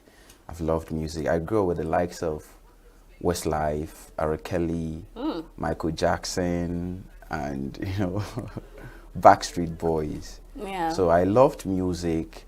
Quite in time, I've loved solemn songs, calm songs, you know, songs that speaks to the soul. I would say I'm not just a gospel singer. Okay. I'm also a soul gospel singer. Okay. So I discovered that talent at a very tender age. Yeah. You know, so I started, you know, developing it by joining the youth choir. Because I was about to ask you if you were in choir. Yeah, I was. I joined the teens choir first in my first church, first Pentecostal, because I was born and brought up in an Anglican church environment. So, you know, the first Pentecostal church I went to, I had to join the teens choir. So from there, I started developing it. Music is what I've loved. It's a passion, not just what I want to make a career out of. And balancing music and ministry, you know, God would really give you what you would use to serve him with. You know, that your talent, coming to a church, getting a department, entering a department where you render that service. It's very important because I think many people don't know that it's in a place of service that you'd master your art. Yeah. You understand? So music, the ministry is there, the music career is there. When I'm coming out as an artist, I'm coming out as an artist. When I'm coming out to minister, I'm coming to minister. So I would say the church is the primary place of, you know, assignment, just like PPA. You grab. So that's where everything began. Yeah. All right. So what does ministry mean to you personally, and how does it shape the kind of music you create? Because I tend to see ministration as coming to the pulpit to, you know, say something, something that has to in relation to God. Okay. Right? That's ministration. Yeah, that's ministry. That's ministry. Right? So how has it shaping your music and how you create it? Okay. Ministry is very important. I think everyone walking the face of this planet has a ministry. You know, forget that cliche ministry. When you are serving the people and, you know, when you are doing the things that you ought to be doing, that is ministry. Okay. Okay, so I could simply say this is your ministry because you are serving the audience, your listeners. So that is ministry to me. When you are doing the things that you ought to be doing diligently, when you are serving God and you are serving humanity, let's just say you're a doctor. Yeah. Okay, and you are in a department in the church, maybe health department in church. Okay, and you are there and people are coming, you are reaching out to people, you are counseling them, you are telling them do this, do that, do this. That is ministry for you. So I've been able to balance ministry very well because this is what I'm doing. Music is what I'm doing. So entering the choir department and singing, reaching out to people, reaching out to souls when you sing, leading people to worship, that is ministry. Now, aside that, giving alms to people, it's also part of ministry. And going for evangelism, it's also part of ministry. So ministry is not limited to one particular thing. It's versatile. Everything we do every day is ministry. Okay, I want to digress a little bit from the topic. So there was this time, that was sometime last month, when it came as a buzz on social media. That was Pastor Femi Lawrence. So he was complaining about gospel artists. How do I put this word? Charging money. Exactly. You saw it, right? Charging money, charging millions. And I think it's because a gospel artist charged him about 10 million naira for his convention or so. So Timi Dakolo had to come up on social to debunk, not really debunk, but make a statement about it. So what do you say about that? Would you say that gospel artists are beginning to digress a little bit? They are forgetting that they are doing the work of God, and now they are adding money to it, or is it a bad thing for them to charge money? Okay, before I get into that question, I would say if you are a core ministry person, you should have something else that you are doing that gives you money. That's aside, but the ministry, the industry, it requires lots of money. You don't go to the studio and you sing "Great is your mercy" and they record and give you have to pay. There must be an exchange. It's very expensive. I must tell you. By the grace of God, I own a recording studio, a music studio. So when you come to the studio, a production is about 100,000 naira upwards. So you don't expect that money to fall from the sky. These guys have actually mastered their art. First of all, music is an art. We have to understand music. Music is an art. Even before, music is more like a vehicle that conveys a positive spirit or a negative spirit, depending. Now, because music is an art, these guys, they've mastered their art. They pay heavily for vocal trainings. They pay heavily to learn the guitar. They pay heavily to learn the piano. They pay heavily to brand those shirts you see them wearing just for choreography on the screen. And you don't really expect them, those that charge, you don't expect them to come freely. There should be logistics. And find them something. These guys, they have their bassist, they have their lead guitarist, they have their drummer, they have their BGVs. And you don't expect them to tell them, God bless you, after administration. It doesn't work like that. And that was what Timi Dakolo was trying to explain. I urge clergy persons to also consider these things, because most of these clergy persons, their mentorship has prices on it, and it's not entirely free.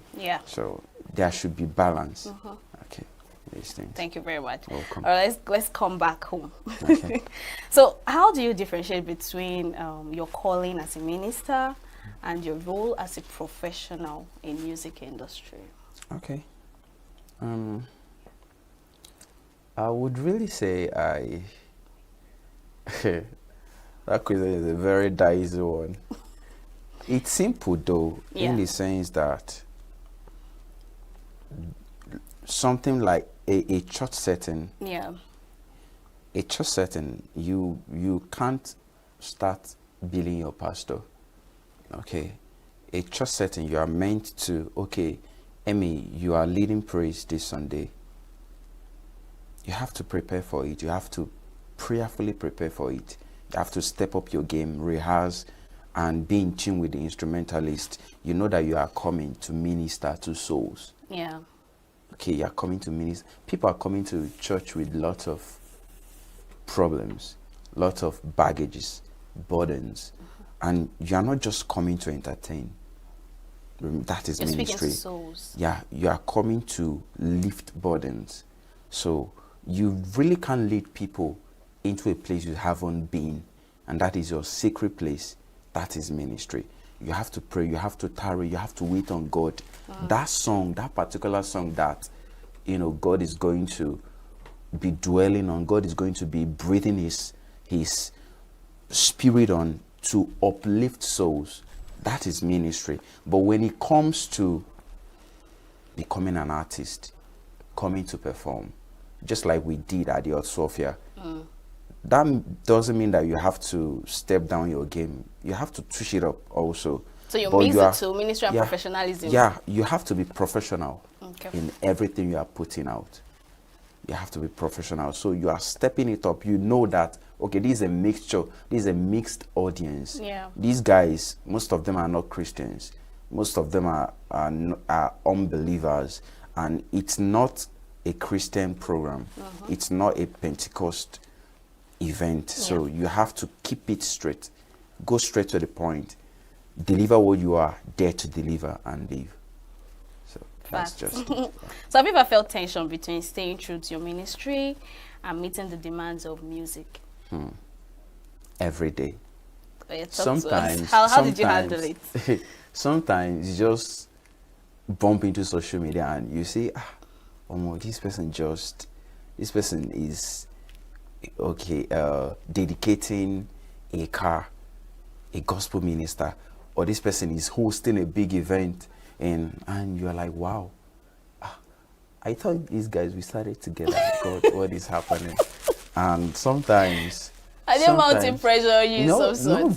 not really. Sometimes you wonder, God, when? Yeah. God, when am I going to? And all these things. It really makes you to buckle up. It really makes you to work harder. It really makes you to stay true to your game. Because one thing I tell people is that, staying true to your lane, staying true to yourself makes it easier to get to your goals. Okay. You understand? Sometimes I'll be like, what's the purpose of strife? What's the purpose of envy? You're a gospel minister. I'm a gospel minister. You have your own niche. I have my own niche. You understand? You are maybe a funk singer, or you are a high life gospel singer. I'm a soul singer. So the sky is so big for everybody. So it just makes you to stay true, step up your game, and that's just it.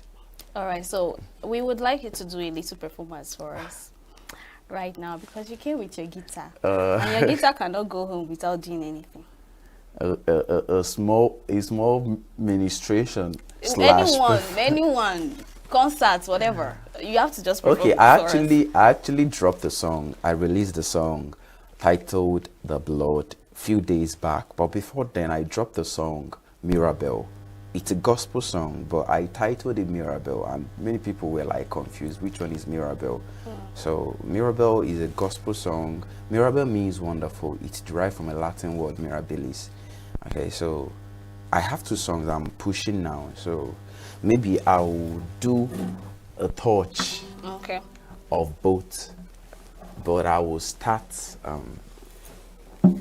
from the later.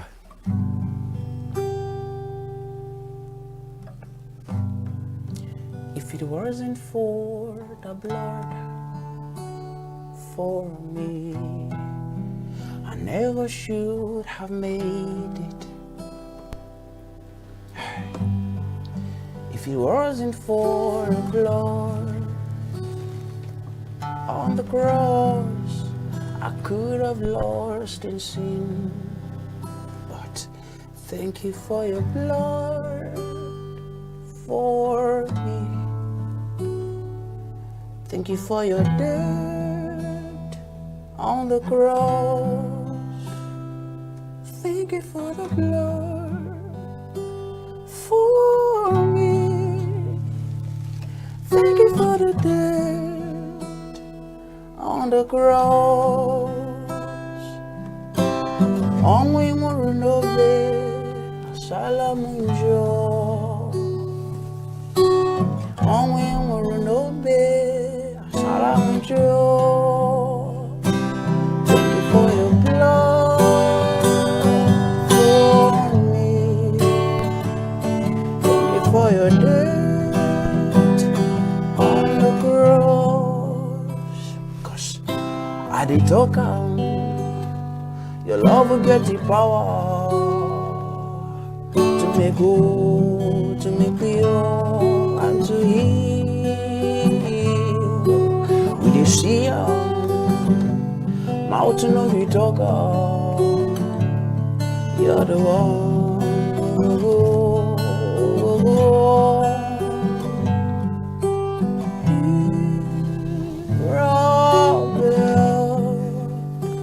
Your love won my heart before.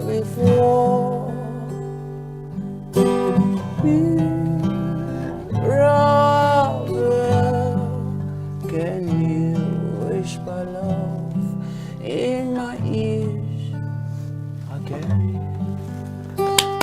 Thank you. Why are you trying to make me emotional?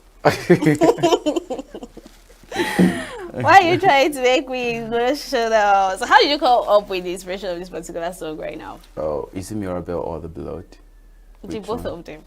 Okay. I was actually studying Isaiah chapter 9 verse 6, where the Bible recorded that the government shall be upon his shoulders and his name shall be called Wonderful. But before then, I simply had the name. Someone just called Mirabelle in the studio. So I was like, Mirabelle? What does Mirabelle even mean? And the guy said, I don't know. I was like, I'm just going to find out the meaning of this name, because that day I've been hearing Mirabelle, but I just understand that when something wants to happen, it's like every circumstances just works. I don't know how it works out, but so I said I'm just going to find the meaning of this name. So what does it mean? I went on searching. Mirabelle is derived from the Latin word mirabilis, which means wonderful. It also means lovely, something that is lovely. So I was like, okay, Isaiah chapter 9 verse 6 said, his name shall be called Wonderful. So that means his name is Mirabelle. So I was like, I'm just going to title this song Mirabelle. And I'm going to title it because people are going to be, surprised at the name. They will be like, okay, is this a secular song? Is this? So it's going to make them want to listen to the song. So I just titled the song Mirabelle. And we did the video at ENUGU. The video is out on YouTube. It's everywhere. And this particular song, The Blood, I was just thinking, I said, this is Easter period. What am I thankful for? And I'm like, I'm thankful for the finished works of Christ on the cross. So why not write a song about it? I actually did the song. I wrote the song in 45 minutes and I produced it the following day. Had to call my members, my BGVs, and we did the background vocals of it, and the song is out. Great. So let's come back to our question. Okay. What are some common misconceptions people have about gospel artists when it comes to earning a living through their music? Without at any what? Earning a living through their music. Earning a living. Yeah. Okay. I think that question, everyone has the right to their opinion. That's what I believe. What's your own opinion? My opinion is that give a flower to someone that it's due. You understand? Someone that has paid the price. Yeah. Give him his or her flowers. Okay? And there are there are, circumstances, or there are settings where you will invite a gospel minister.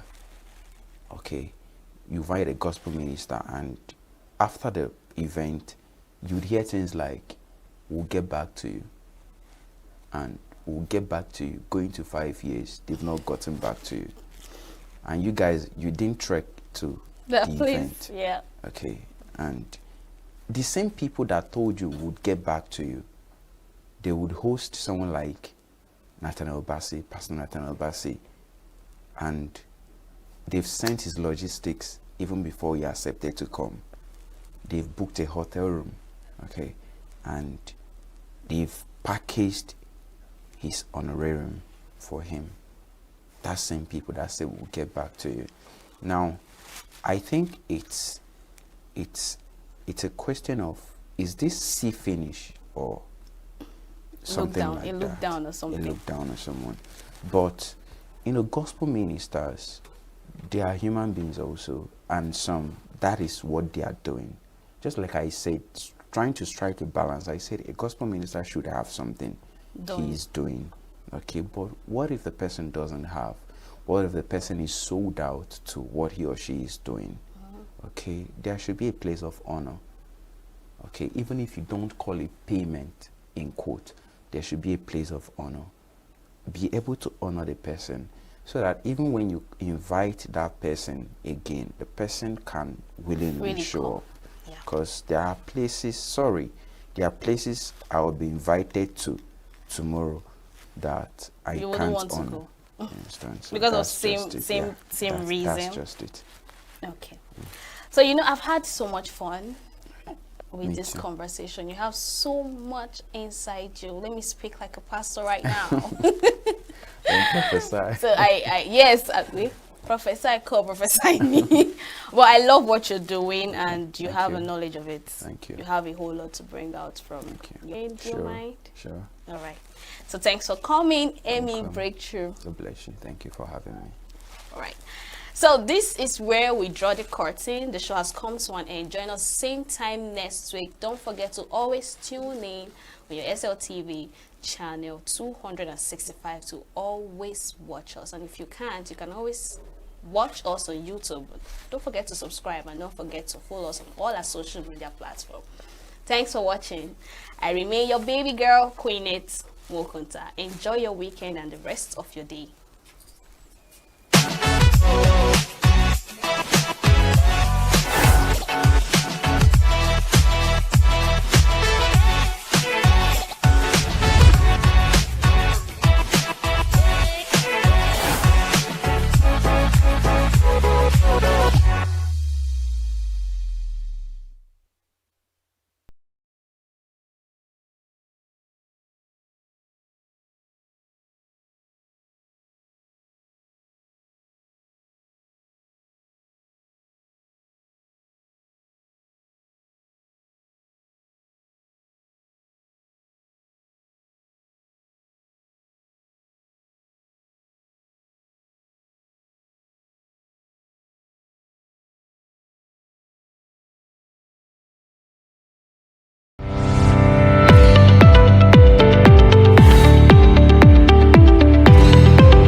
Good evening and welcome to Full Day, your late night show on Signature TV.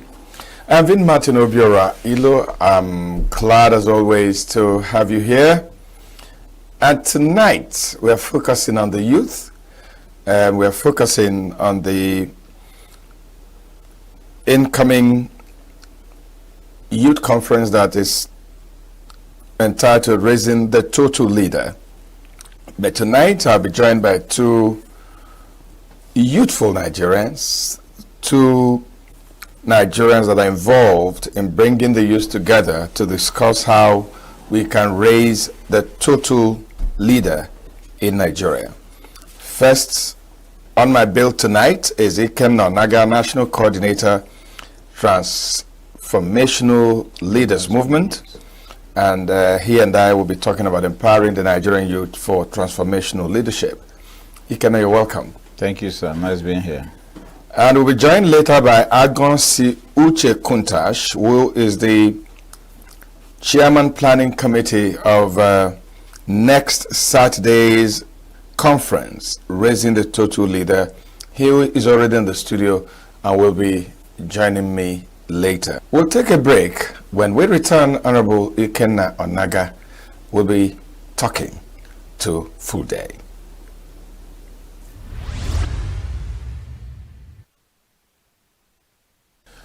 If you're just joining us, you're watching Full Day, your late night show on Signature TV. My guest tonight, actually my first guest tonight, is Ikenna Onaga, National Coordinator of Transformational Leaders Movement. And one of the reasons why Ikenna is here tonight is because his movement is bringing youth together on the 26th of April 2025 at the International Conference Center in ENUGU to talk about how to raise the total leader. You're welcome, Ikenna, once again. Thank you. Nice being here. Yeah,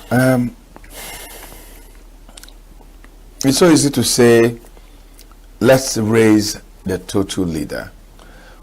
What will be your prescription? How this very difficult task can be carried out? Okay, thank you once again. Nice being in the studio today. Raising the total leader, the concept behind there is that we came up with the idea there are four cardinal things that makes a leader. There are four cardinal things that makes a leader. Number one is your intellectual capability. Number two is your financial state of a leader. Number three is your spiritual state, and the last is the emotional state. And that's the four major things we are going to tackle in this year's summit by gathering hundreds of youth all over the Federation in ENUGU here. So today we are going to be talking about some of the aspects how we intend doing that, or how we've been doing it, because this is actually our fourth edition, right? Number one, we believe in mentorship. Every leader is a product of mentorship. If you tell me you are leading and I say, who is your mentor? You say, I don't have a mentor, I'm afraid of you. Because you must have a root where we are coming from. So this youth is actually a school. It's just a leadership school we are building, but we're just starting from the scratch and all that. So we believe in mentorship. We are gathering these youth. We've been doing this for years now. We don't just gather them for one day and leave them. We engage them after the conference. We train them, we pass through all kinds of mentorship. We pass them through those that, because when we talk about leadership, we're not just talking about political leadership. That's not our only concern. We're talking about business leadership. We're talking about family leadership. We're talking about financial leadership. We're talking about entertainment leadership. We're talking about a holistic view to leadership. So we have a mentorship school where we keep these people. We have people that have been, because we found out that any road you want to pass through in life, somebody has been there. For instance, you've had that journey on the newscasting and NBC, everything that has to do with, you have that. So if somebody has similar passion, all we need to do is just to bring the person under your mentorship, and the person will run faster. When you want to go through political leadership, all we need to do is to bring someone that is under there. So number one thing I will talk about for now is about mentorship. We intend having a mentorship school where we train all these people. Thank you. Okay, Ikenna, what are the challenges? Of course, Agonsi Uche Kunta. She's joining me later Yeah. to talk about, in detail, about what we're expecting to see on Saturday during the conference. But tell me, what are the challenges you and your colleagues have had in trying, to empower youths, in trying to train them or bring them under mentorship? What are the challenges you have faced in doing that? Okay, we have numerous challenges in doing this movement for the past 4 years now. One of them is apathy, youth apathy, in the sense that our youths, they don't feel like what interests us is not what interests them. You need to make them see reason why they have to get involved in what you are doing. They don't have that passion to lead. And youth of today want it now. But we are talking about mentorship. It takes a while for you to get to the position where you are now. You didn't just wake up and just saw yourself here. You went through a process, and today you are where you are now. So first of all, the youth of today, they don't have that passion to go through that mentorship. Number two, it goes with, for instance, when you call them, this particular summit you are arranging, they will be like, I hope people will share money when we come there and all that. You tell them they are coming to give them what is, they don't want to hear that one. So part of our constraint is finances, because it will interest you to know that this thing is self-sponsored. We are sponsoring it ourselves. Nobody. I'm glad to say it on the last. Nobody sponsors what we are doing, apart from people that have come to say, okay, we'll support with this, we'll support, but this thing is our brainchild and responsibility. So part of the challenge you are having is funds, because some of them, you finish mentoring them, you need to empower them financially to practice some of them. Before we get there, let's talk about the apathy you talked about. Okay. When you're talking about apathy, yeah, it's like they're not believing in what you're saying. They'll say stuff like, after this training, what happens? They say stuff like, as they say in Igbo parlance, this is your mentorship, in other words, what is the financial value? Sorry, which I think is, besides looking for the money, is something that is psychological. Yeah. So how are you, giving them a new confidence, giving them a new understanding that, look, this journey is a long one. It's not 100 meters dash.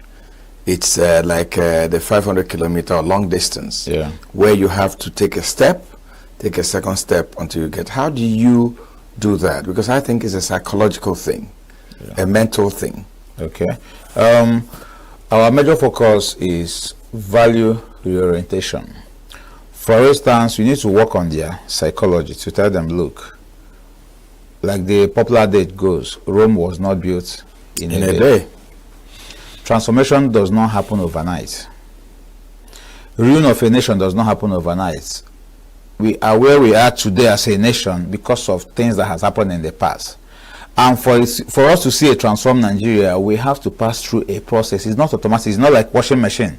You just carry your clothes and put it inside and press one button. The next second, your clothes is out. It doesn't work that way. So we're working on their psychology. We're telling them, see, guys, we are all youths. I'm not saying youths. We are all youths, and this thing doesn't happen overnight. You have to pass through a process. But the generation we see ourselves now, they want it now.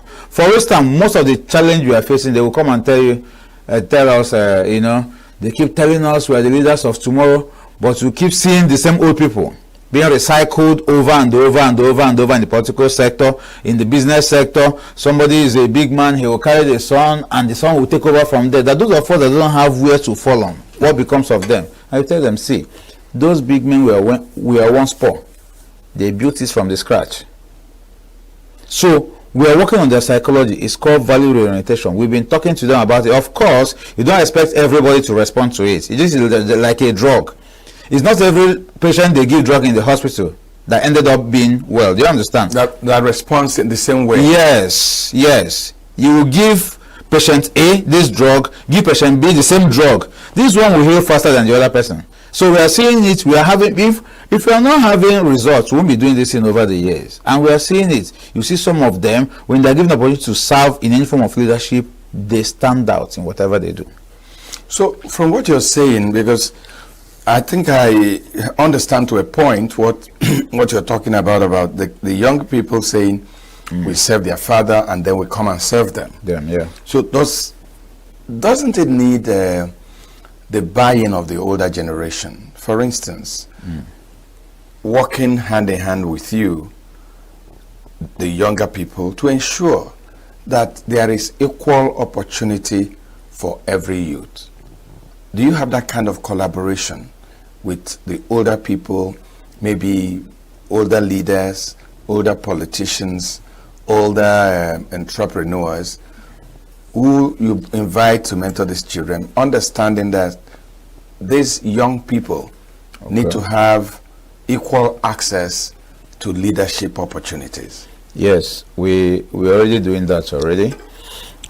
Part of what we don't encourage is when you come to our trainings, you don't come and teach us from slide. You tell us from experience what you've achieved. No, we don't entertain that. So it's not all talk. No, we don't come and tell the people at the media, yes, there will be slide. You can slide one, slide no. Tell us from experience what you've done. So we'll have other people coming to talk to the younger ones. That's the collaboration you're asking me of. We're already doing that already. We have younger people talking to the older people coming to talk to the younger people. And, you know, beyond the talks now, I can finish telling you, okay, I'm here to train you politically, that when I'm done, I will give you equal playground so that we contest the election and you win and all that. But deep inside of me, I'm already packaging my son to take over from there. So the value reorientation we're talking about is not just for the youth. Also, the older people also need to be reorientated. To tell them, see, listen, everybody needs to have equal playground. You don't just come and have a system whereby it must go in this particular direction so it can favor your interest. Like a dynasty. Yeah. That's from father to son. To son, to and grandson. Someone is just standing there and just being a spectator. That's the thing. So that's the system. That's what we are here to talk about. We said, no, see, everybody, it's time we start talking about competence. It's time we start talking about qualification. Are you qualified for the job? Not who do you know. Okay. Before we give you this thing. Because that's some of the challenges we are seeing in Nigeria of today. They will ask you, who do you know? Do you know so and so, Mr. XYZ? Do you know Mr. No. Let it be that, let all of us have, if you get it on the on merit. Down to the medical sector, down to it has eaten up everywhere. So we are working on it already. We're on it. We're having our bigger mentors. One of the challenges that has been identified as a problem in the lives of the youths is something what you have talked about. They want it now. Yes. They want it like yesterday. A lot of things in our society is defined by wealth and the flaunting of wealth. Not just wealth, but flaunting it and making it look like it's so easy to, and that the only thing that matters in society is being rich. In your reorientation, does it also include reorienting the value system?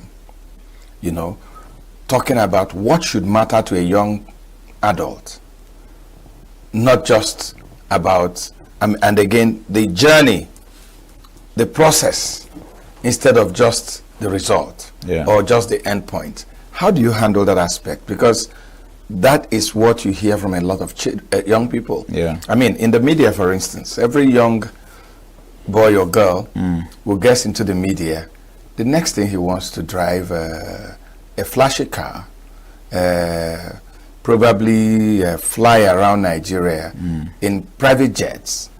The same thing happens in the media, in the film industry. Yeah. People are no longer interested in the values that Nollywood, for instance, should inculcate in those that watch it. What they're interested in is renting Lamborghinis, renting mansions, and flaunting it.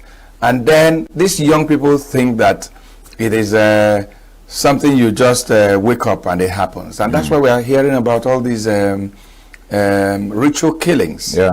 And young people putting their hands in a lot of things just to get rich quick. Yeah. How do you tackle that? Because it's a big problem with youths. Well, like you already given answer to the question already by saying is value reorientation. Why? Yes, I'm saying, how do you do that? What is the process in this thing you've done for 4 years? How do you attack that capsule of get rich quick, have money now, and all that? Okay, we always tell them in all our summits, we tell them, see, any money you don't suffer to get, you can manage. And that's why research has shown that most first generation big men, their children doesn't sustain the wealth of their father. Why? Because they don't know the history of the wealth. Most times it has been proven that those that maybe my father is a very poor man and somehow I managed to make it, it's possible that my children, I will teach them the principles that got it. Then my father has built an empire. Without anything, my children just come and I carry the whole thing and give to them. There is every chances they will squander that wealth. We tell them, see, these things are done gradually. These things are comes in phases. We don't encourage them. Okay, one of the things we do there, we tell them, see, wealth is not measured by how much you have. Wealth is measured by how much you give. You are not a millionaire because you have 1 million in your account. You're a millionaire because you can give out 1 million in your account without being affected. That's what happens to you. So that quick witty syndrome is something we've been working them on. And that's why skill acquisition, because that's some of the things we are going to come to. We teach them skill acquisition. If you come now and say, please give me 10,000 naira, I say, what do you need it for? I need to buy this, I need to buy that for personal consumption. I will tell you, instead of, for instance, one of them last year walked out to me and said, I need money. I'm struggling financially. I need money for that. I say, how much do you need? He said, I need 10,000 naira. I say, what, to feed your family? I said, I won't give you. Rather, I will give you 50,000 naira to go and acquire a skill that can feed you for life. Because it's better I teach you how to fish than to go to the pool, to the pond and get a fish and give you just eat for that. In a second, you're hungry again. So skill acquisition is one of the things. But these people, they are too impatient to learn a skill. They say, how can you, like the Igbo system where they call them one boy, how can a human being serve a fellow human being for 7 years? Yes sir, go and do this. Yes sir, go and do that. Yes sir. No, they don't want that. They want to carry the organ's money, take off and squander the money. Live a very but no. So part of the things we are doing is that we are teaching them career development. We are teaching them mentorship. We are teaching them skill acquisition. We are teaching them networking. You have to, any place you want to go to in life, all you need to do, partner with someone that have gone through that process. You make the journey shorter. Collaboration. Yes, collaboration. Partnership. Yeah, partnership. So I want to enter into the media world. I don't know anything about media. All I need to do is to come and sit under your mentorship. All those things that took you years to learn, it's possible under 1 year. I will learn all of them. Why? Because I've come to understudy how this thing works. Instead of me going to Harvard where you went to study and travel around the whole world, I will just sit under your mentorship, sit under your tutelage just for a few months, just for a few years, and we'll all match up at the same level of intelligence. How do you use those that are faith leaders, the churches, the mosques, the clerics? Yeah. How do you use them in your program, especially the value reorientation? How do you have a partnership? Do you have a way you bring them into your conferences? Yeah. You know, to be part of the of reorienting the young people. Yeah. When I was starting my opening speech, one of the things I said that one of the things we tackle in our training is spiritual development. And you can't talk about spiritual development without bringing in religious leaders, and that's where they come in.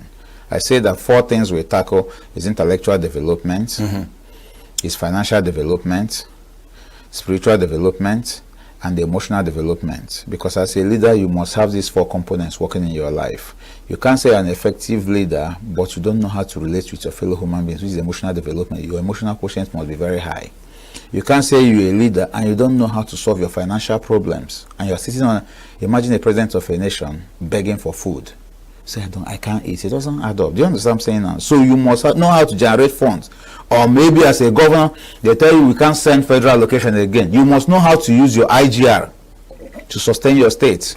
That's part of the things we're sitting there. Then you talk about intellectual development, which has to do with intellectual capacity, and then spiritual development, because every leader must be spiritually sound. So we're partnering with them.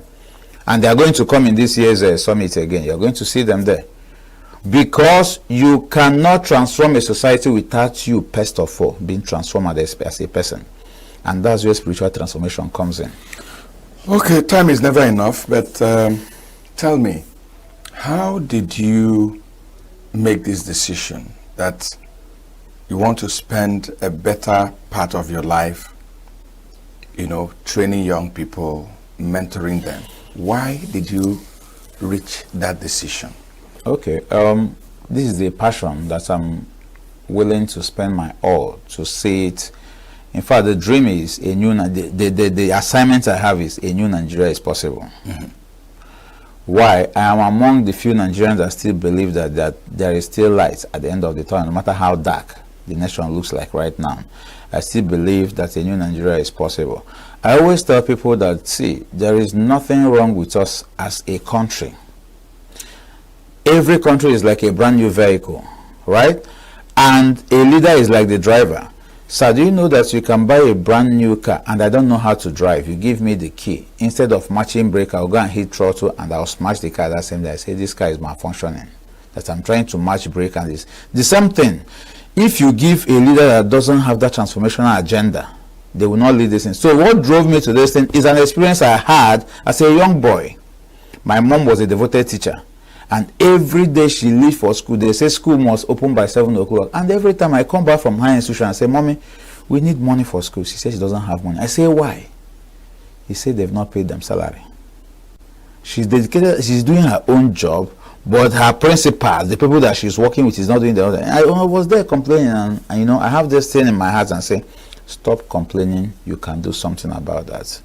Start a school that raises transform leaders so that when they have that opportunity, that money is not missing. There is money for that, but probably, who knows, I'm not in the system. Maybe someone is sitting on it, or maybe fixed it to generate whatever that is making them too old. I don't know how the system works. But I said, instead of sitting down there to complain, because I found that a complaint doesn't solve problem. Mm-hmm. What solves problem is somebody taking an action. Do something towards that problem you are complaining about. If you complain from Nancy to Mama, it won't solve it. And that's how we began this journey. We started as far back as 2010, but we started as a group and now formed a team 4 years ago. We've been running this since 2010, but at a low-key level. But we came out to the space. People got to know us 4 years ago, yeah. Iken, I must thank you for coming, and joining me later is Agonsi Uche Kuntash, who is the Chairman Planning Committee of your conference coming up on the 26th of April. Thanks for coming on the show. Thank you, sir. We'll take a break, and when we return, Uche Kuntash, Chairman Planning Committee, will be joining the conversation. Don't go away.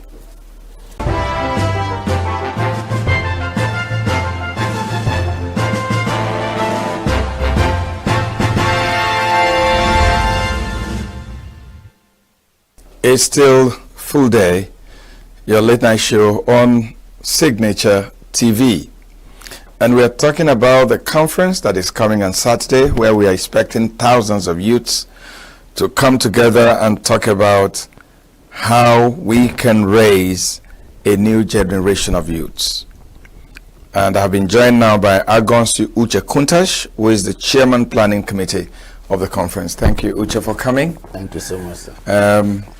Tell us about this conference. I mean, Ikenna has talked about the thought behind it. What drove a number of young men like you and him to, start this movement? Tell me specifically about Saturday the 26th. What are we expecting? What is going to happen? Okay. Thank you so much, sir. Like on Saturday 26th, we are gathering close to 600 youths in one venue, and it's not easy to manage them, but we've developed over this years a mechanism of managing them. Like what we're doing, that theme of this year is to produce the total leader. Mm-hmm. Like our name implies, transformational leaders movement. we don't want to raise leaders alone. We want to raise transform leaders, because only a transformed leader can transform society. Like this thing, we've done it for past 4 years. It started before obedient movement. So we saw that Nigeria, a new Nigeria is possible. So we started on our own, started gathering youths.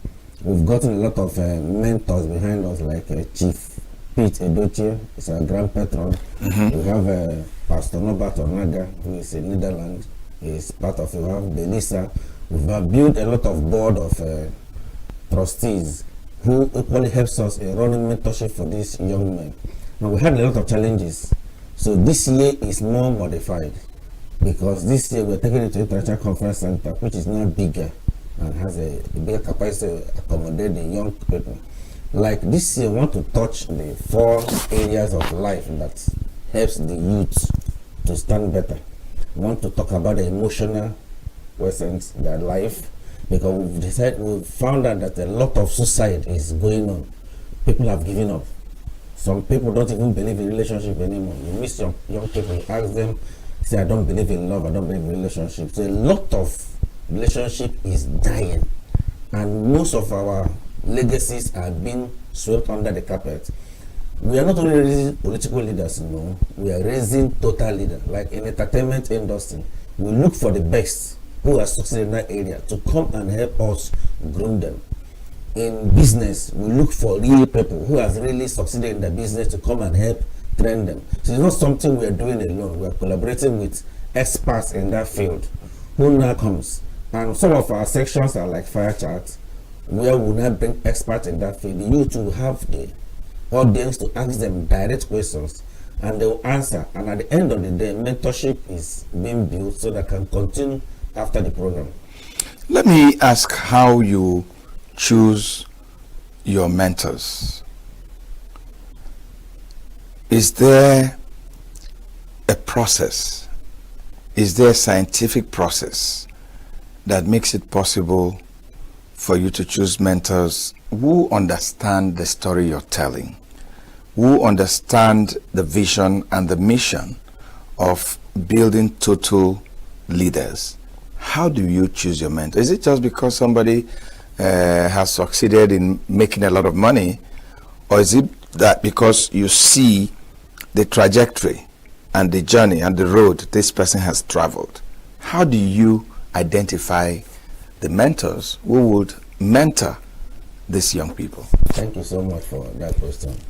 And like when you come to entertainment industry, I was there. I joined movie industry way back 2000 to 2003. I have been in the process. We saw a lot of scandals that goes on. But somebody like Peter Edochie, you can't record a scandal against his name. So we looked at him, we took time, we met him. He has mentored me, and I saw his impact in my life. I survived the industry because of some of the few things he told me. So now we met him, we said, sir, you are an advocate of good behavior, good deeds. This is what we are doing. We want you to be our grand patron. We signed an agreement with him. We have a video section where he was talking to the youth. He shared some of his life stories. Most people don't know he lives in ENUGU. Most people didn't know he worked in broadcasting industry before he joined movie industry. So some of his stories are some of the things he has working from the north until he got into broadcasting through railway. When youth hear those stories, it inspires them, so that this man has a story. And when it comes to education, like we choose Mrs. Melissa Chukwu, she pioneered the Pinecrest School, and now she has built one of the thriving schools in Anambra. So we now watch how she was able to survive that trend before we cannot bring you on board and say you're going to be a mentor. It's not because of the amount of wealth you gather. Like this year's selection, so you know I have known you for a very long time, and you're one of the speakers. And we didn't choose because of your name, but we choose because of the legacies you left behind. In those states you have been in, you always stand out. You build so many things, you've done things in the past. So we invited you not because you now had a television, but this is a dream you had over 25 years ago, and today you've come to pass. So when youth ask you things like broadcasting, how do I survive the water, you can talk to them by closing your eyes.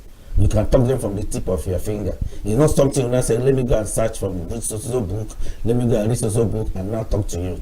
So in selecting our mentors, look for the people who have survived in that field that the youth want to get into. They will not ask them, please come and help us. Because one thing in this nation is succession. You can be a good leader, but whoever takes over from you can destroy all you have built for these years. So in that mentorship, we look for people who have done well in that field. Now come and mentor these thriving young men who wants to aspire to be like you. Now show them the tricks, the roads, so you can now walk and go far. Because one out there says, if you want to go far, you start with the show the people that's gone ahead of you to go far. I did ask Iken what the challenges are. But the challenge I'm going to ask you about is, what are the challenges of organizing a conference like this? Ikenna told us that, look, yes, we have mentors who are identified, but unfortunately, a lot of them are not bringing money. So what are the challenges you have? Of course, I know you have the challenges of finance. What are the other challenges that you have in organizing, in putting together thousands of youths over these past 4 years? What challenges are there? What are the roadblocks? Yeah, I can tell you the challenges by even closing my eye, because I've been the chairman. I know sometimes we have sleepless nights. The major one is finance, because one thing about youth is, the youth of today, one of our challenges with them is quick fix. They want it done now. They don't want to go through the process. They want finished products. And sometimes when you invite them to come and learn, they now ask you, what is in for me? Like this year, we are gathering youths, we are feeding them, registration is free. They are not paying anything. At the same time, some of them are even asking, what are you giving us to go home with?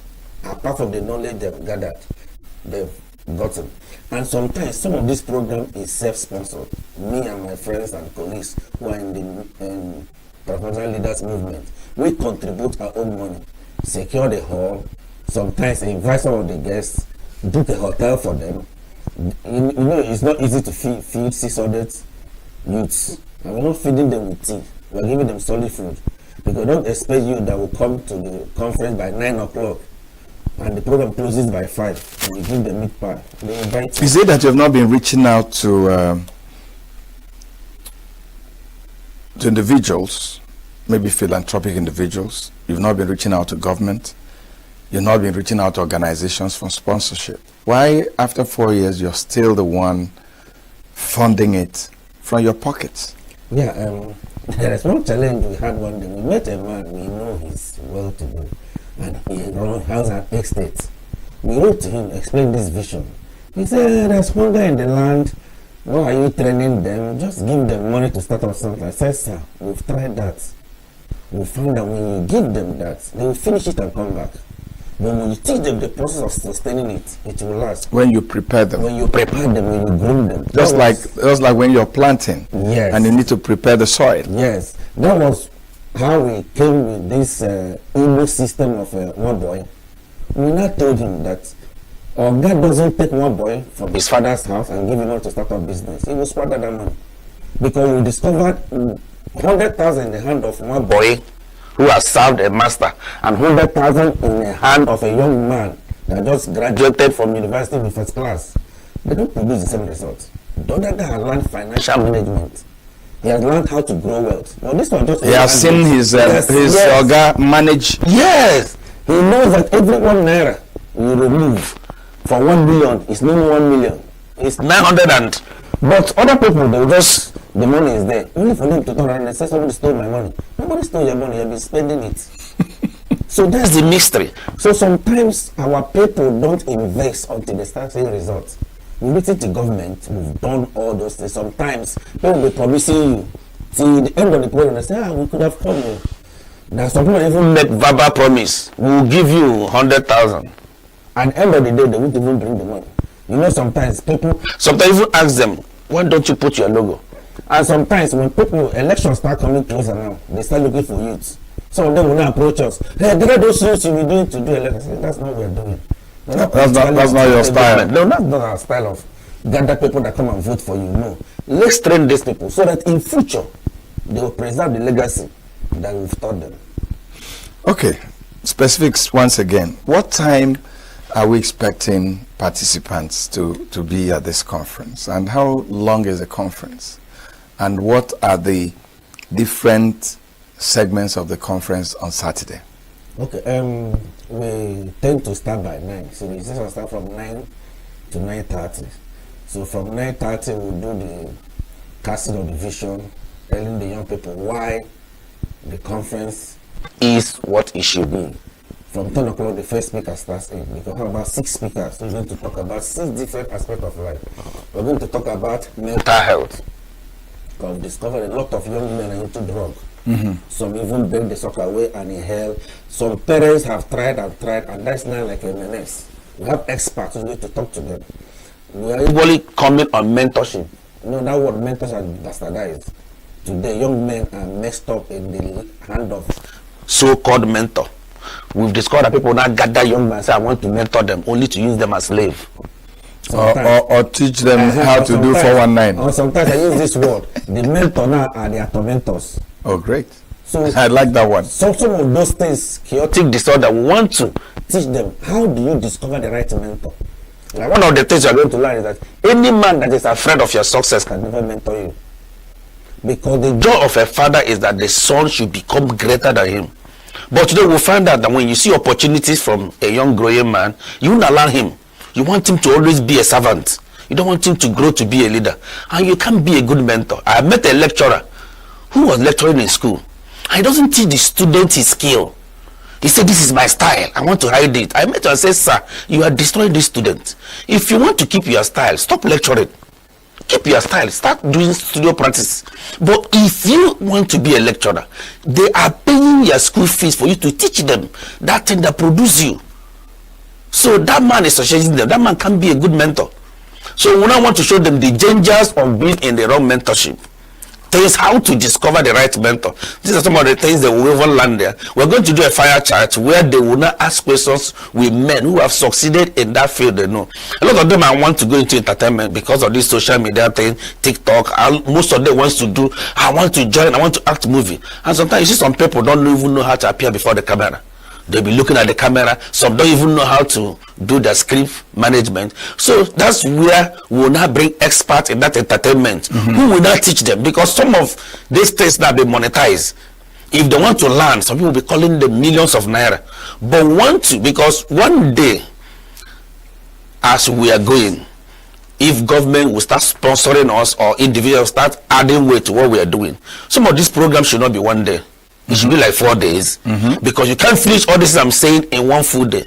That's why the program is starting from 9 and it's ending by 5. We are trying as much as we can to squeeze in program to help them to have a bite of the things we are keeping for them. So after your conferences, is there a way you reduce them into literature, like a book?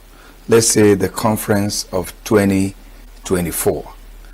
You have it in a book, reduced to a book, where if I want to know what happened in 2024, I can either go online or I could have a hard copy. Do you have things like that, or is this something you're looking forward to doing? Yes, it's something we're looking forward to do because we have a program content director. And you know, to do all those things, you did documentaries. Like sometimes most of the photographers will trade. When you now ask them, please help me come and cover this program, they say, what is it for us? And some of them will be asking you, give me as much as 100,000, 200,000. They are not the one bringing camera. You have the camera. Just show your professionalism. You taught them free. Is it that they don't understand, you know, the vision or the mission of what you're doing? You know, sometimes or is it that they don't have a buy-in? They don't understand what's going on. You know, in this society, people tell you the level of poverty. That will I eat by doing free work every year? I'm training these young men. What is? Because some of them that joined us earlier thought something will start coming out by now. Some of them are even left. They thought when we start, government will hear us. They'll start giving us funds. They'll start sharing. So now this is not coming. And you know, the strength of vision is the ability to cut the vision. Vision sustains you. one day the vision will start feeding you if you can hold on to it. So some of them along the line has fallen off. Some are still holding on, believing that this thing will not achieve in one day. So in line with what you said, is something you want to do in the future. So at the end of the day, somebody can go through the archive and say, okay, this is how we started, this is where we are, this is where we are going. Finally, if I'm a youth and I'm coming to the conference on the 26th, at the end of it, what would you say is what I'm taking away? Yeah, I like the question, because one thing, the picture I've always had in my mind on this conference, because I know the speakers that are coming, I've engaged with them.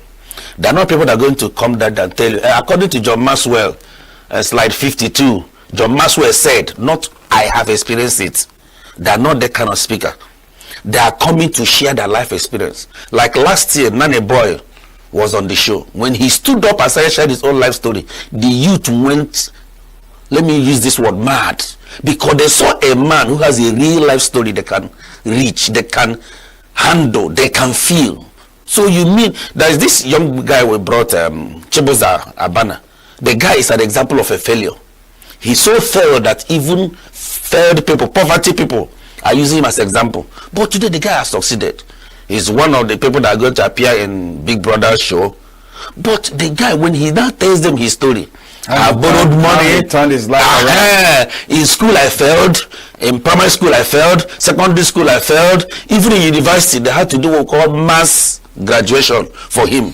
So he looks like a write-off. But along the line something happened, because he attached himself to a mentor who really mentored him. Today now the guy controls millions. And when he tells the youth his story, we always want the youth, they feel inspired, they feel there's hope for them. Because some youths coming to this conference have been damaged by parents, damaged by society. You see a young girl, parents will tell her, you are nothing, you won't amount to anything. And the next thing that will come into our mind is, let me just join people in the street. And sometimes we go on street and do interview. You find most of them that are there feel betrayed. Some of them don't even have that self-worth. So it's like a rescue mission. It's a rescue mission. So if they come for this conference, they will go home a transformed leader, but not totally, because it will happen in one day. Agon Suche Kuntash, thank you so much for coming. Thank you, sir.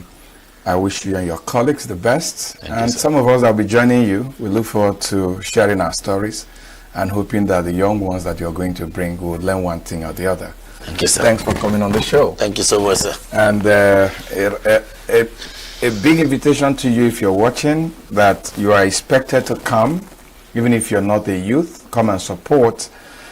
The event is happening at the brand new International Conference Center in ENUGU, and it's on Saturday, and kickoff time is 9 a.m.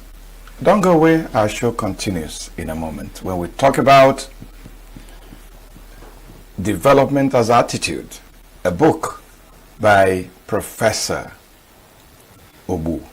Don't go away.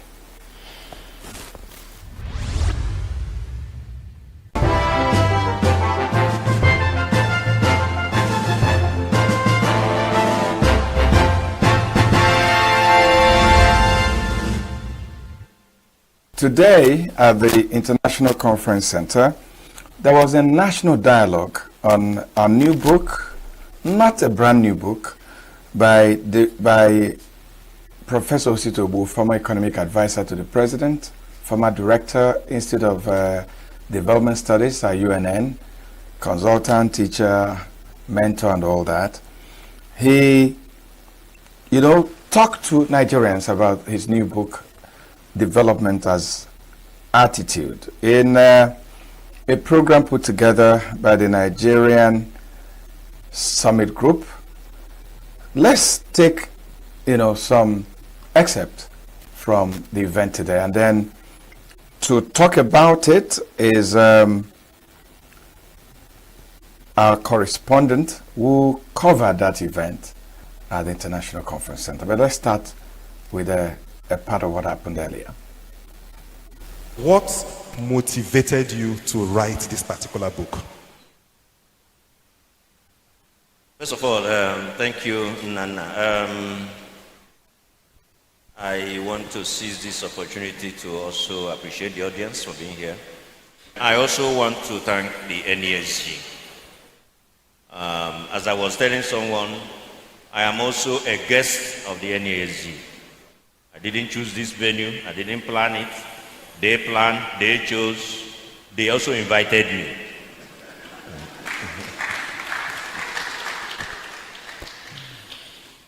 So it's a great honor for us to be having this conversation around this simple book. Nana, what motivated me? You know, over the years, we've been writing, we've been researching, we've been publishing. For me, development is the resolution of our many contradictions.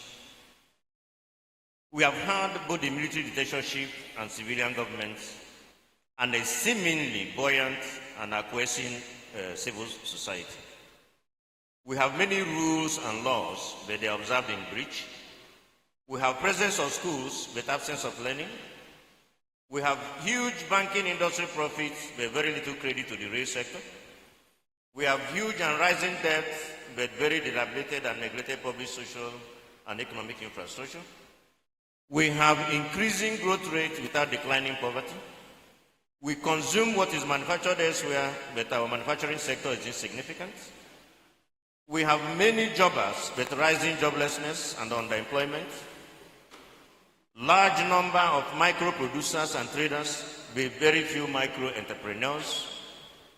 Many people are working, but only very few are making a living. And I'm going to add to that list. In December, billions of naira reported as spent during what they call Dirty December in Lagos. At the same time, Nigerians were dying in Okija, Ibadan, and Abuja, struggling for food. How can development really resolve these contradictions? No, you're touching on a very important point, which runs through in this book. The issue of inequality. There is no greater danger for any country. In fact, even globally, the reason why people are swimming across the ocean to get across. Yes, joining me to talk about development as attitude and the dialogue that we had earlier today at the International Conference Center on the book by Professor Signaturetv is Lillian Wale, Signaturetv correspondent, who was actually at the ICC earlier today. Tell us what happened at that national dialogue. Okay, thank you very much for the opportunity. So, Signaturetv were there live to cover the event. So we began with the arrival of all the guests, including delegates from ENUGU State Government House, and other professors, scholars, elder statesmen, men that matter in ENUGU State, in collaboration with NESG, that's the Nigerian Economic Summit Group. Okay, they were the ones that collaborated with Professor Obu, to see that the book launch would be successful. So during that summit, or should I say event, they started with opening remarks, and then they brought Professor Obu to the stage, where Nana, who is the moderator, asked him a whole lot of questions, in regards to the book and the ideology. What did the NESG say was the reason behind that focus on the book, to share it to a larger audience? What are they trying to do with that book?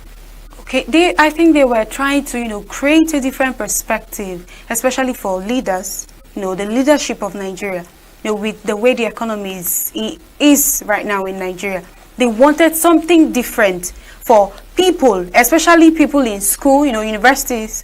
So they wanted to, put it out to the public. And it's a non-governmental organization, with other people, in collaboration with other people. How do you think those are that, there were diverse conversations, specialists and name it that were there. How do you think they received this national discourse? Okay, I had a conversation with a Reverend Father that was there, which I was supposed to interview. He threw a whole lot, a lot of more light to why we were there. He said that his perception about Nigeria changed. And then another lady that sat close to me, everything, we used to have this thought that everybody that goes into politics is there to take. I'm here for my own share. I'm here for my national cake. But that book gave us a different view. Why leaders should go into politics, and what they need to do. And what you need to do. Okay, we're almost rounding us of our program tonight, but before we do that, our guest earlier in our program, gave us reason for our footnote tonight. So let's take our footnote and then I'll ask you one more last question and we'll end the program.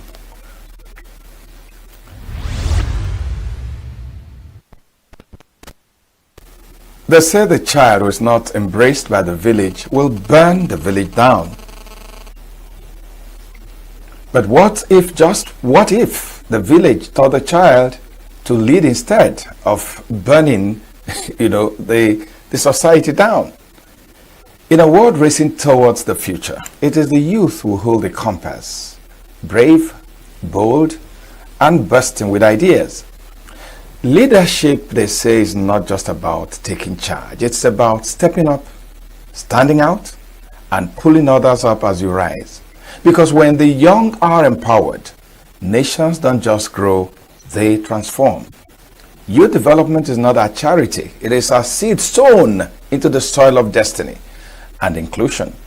That is the soul of progress. For what is a table, if not a place where every voice, no matter how young or old, different, is heard?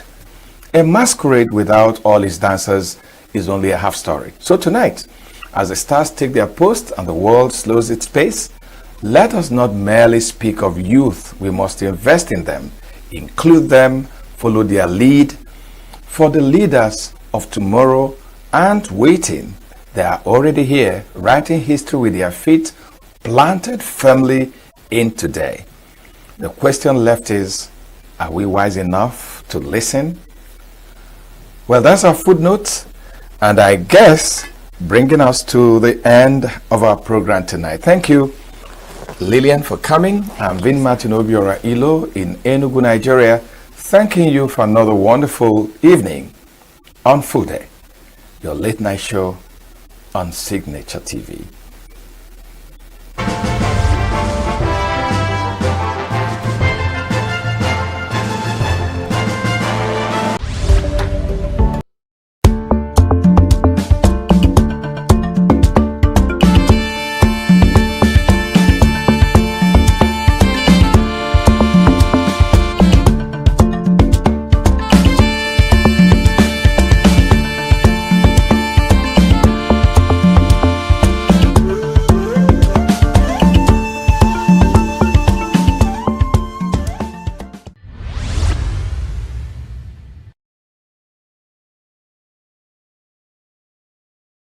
The role of nurses in our society is to ensure that people live healthy. And we do this through promotion. In promotion, we promote people's way of life, having them engage in physical exercises, having them have good nutrition, safe water, safe environment to promote health. And we also go ahead to talk about the preventive measures, proper hand washing, that will prevent one from transferring disease from one person to another. We go about preventing injuries in the home and where we work. We also talk about rehabilitation, because we have tried to promote, prevent, and eventually we're done with disease or injury. How do we manage such situation? We treat in the hospital, the doctor prescribing, we nurses administering. At the end of the day, if there is need for rehabilitation, we ensure that there is prompt rehabilitation. By so doing, we have covered the first degree, second degree, and third degree of care. First degree of care being preventing that injury from occurring. Second degree of care being prompt treatment. And third degree of care being rehabilitation.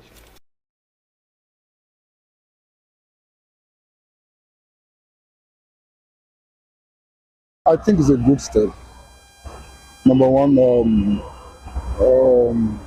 the older people grow, the more experience they have. Am I right? And the more you dwell on a particular profession, the more expertise or skillful you become. So even 65 is okay, but if we can have people of 70 years that can still be brought back into service, that are active, I think is a good one. Because abroad, they employ old people that are skillful and are specialized in some field.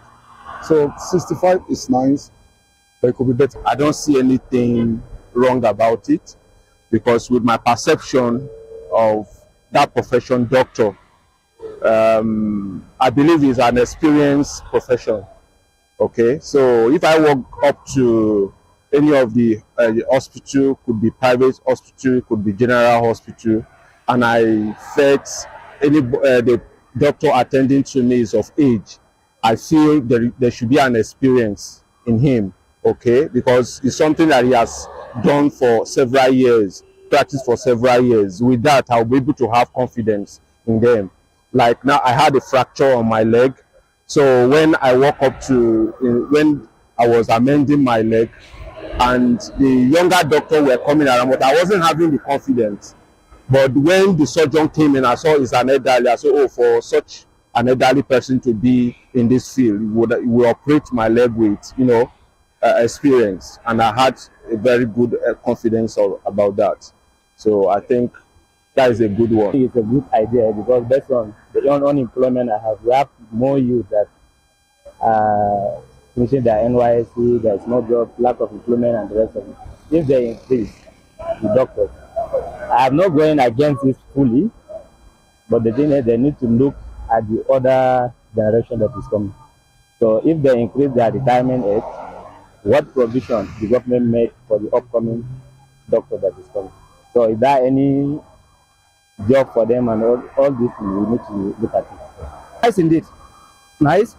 Because one of these days I saw something in YouTube. A doctor wants to undergo some operation like that, and he was watching a YouTube tutorial before he undergo that kind of a thing. They are quite those of these days. But if we can use that old brain, and if they have that that old knowledge that they can treat and get it right, I think it's better. It's better like that. I like it that way. You get me right? Yeah, it's okay. I'm in support in that.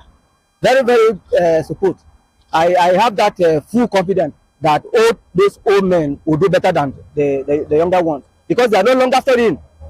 How can you go on YouTube before you undergo a process like that? So I'm in support of that.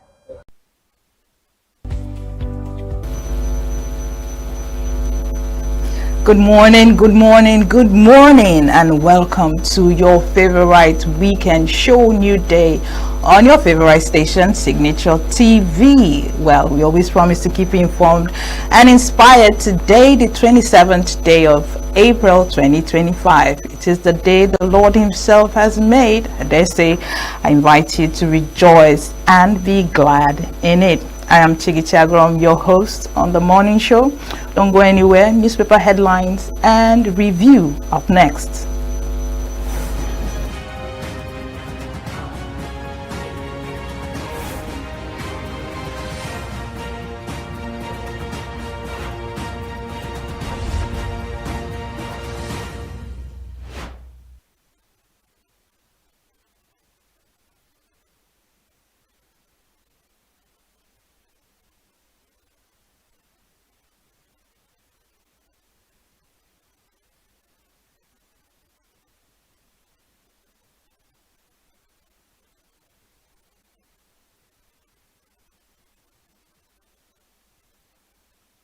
Facebook, YouTube, Instagram. Go like, comment, share, subscribe, and make sure to tell somebody to tell somebody. Not forgetting that we're also live on SLT on channel 265, and you can also download Signature TV app on your Google Play Store. Welcome to our newspaper headlines and review. First up on Sunday Tribune. Well, activities for Pa Ayo Adebanjo's burial begin Wednesday with Day of Tributes in Lagos. Buhari's government borrowed $400 billion to stabilize Naira against dollar, says Senator Adeola. On killings, 50 communities in 5 Benue local government areas lost 2 herdsmen. Coming from SEMA on page 2 with rider Emir tasks security agencies to focus on those giving intel to bandits in Plateau and others. Iwo has no right over disputed area, coming from Olubadan. Remain steadfast, Adeleke urges Osun PDP members. No candidate posted outside chosen examination center, coming from JAM. And Wike orders crackdown on quack doctors and illegal hospitals in FCT. Finally, on the Sunday Tribune, Okmaleke, 16 African cardinals to join others to appoint new pope, with rider Pope buried in underground tomb as world leaders bid him farewell. Politicians should emulate late Pope, coming from Bishop Badejo. Next up, Sunday Punch. Revealed terror roots behind Nigeria's rising bloodbath. And Jab Nabs, 40 impersonators aspirants decry exam resumption time. Still on Sunday Punch, under the mask on 2027, Tinubu's counter-attack scatters opposition on page 3 of the Sunday Punch, with withers parties allege inducements, blackmail amid defection gale, and how Tinubu turned tide against opponents. My twins must not bring another SS child to the world, coming from a sickle cell patient. Police rescue 84 trafficked Congolese in Oyo. Rivalry among musicians brings out the best in them, coming from ace broadcaster Adeyanju. As world leaders unite as Pope Francis is buried. And finally, on the Sunday Punch, states face allocation cuts as agency demands 100 billion naira monthly. Over to the Sunday Times.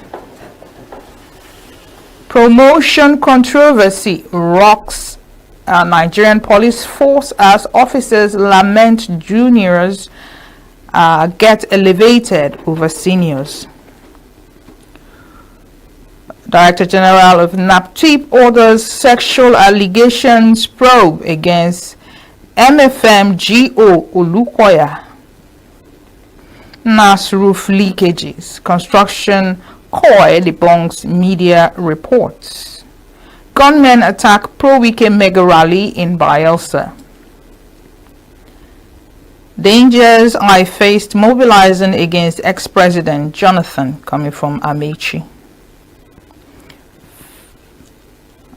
And then federal government receives 231 trafficked Nigerian youths rescued from Ghana. Still on Sunday Times, Emir identifies those behind Plateau killing, and Wike orders crackdown on quackery in FCT hospitals. Next up, The Guardian. World IP Day 2025, Intellectual Property and Music, a Living Partnership.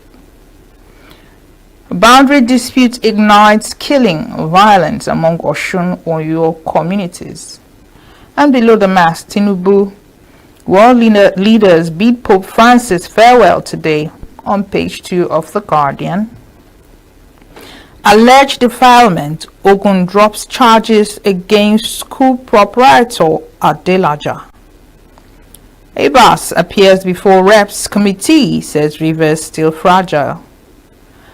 On Fawemi's property, Falano, Arogunda Day, others decry safety threats as developer ignores setbacks. All right.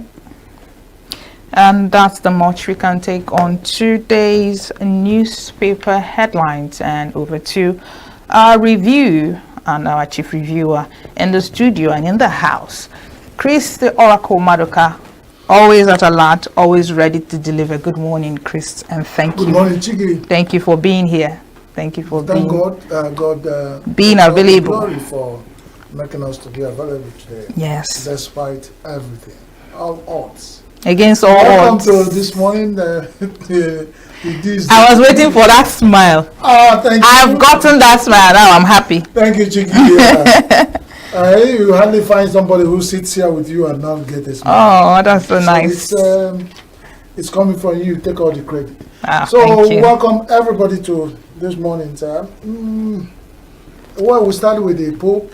Yeah. Probably the great man, the head of the Vatican, the Pontiff of the Vatican City, and of course the head of the Catholic Church nationwide, global. Yes. The president of his own capacity. I went to rest yesterday amid pomp and pageantry, and the world leaders gathered. The only thing I would just want to say, the newspaper said the Pope burial, world leaders unite. They gathered to. Is it a call for unity or? I don't know. It's a statement of facts. I don't know what punch means like that. Punch is always very punchy. Well, when he said it might be none of the leaders who sat there have any unity in them. They just sat there on their own. You can even see them on the television now. They all sit, jittery of each other, forcing smiles, or if they manage to.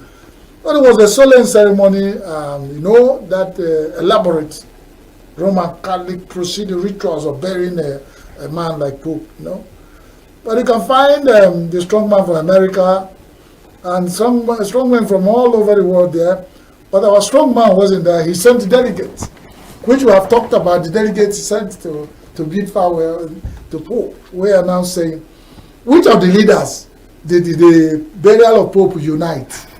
Good question. That's it. So if I'm reviewing that topic, and I'm saying, which of the leaders who now, after leaving Rome, Vatican for the burial of Pope, now became more united, or peaceably disposed? Is it the tariff war? Have they settled the tariff war? Did he settle it?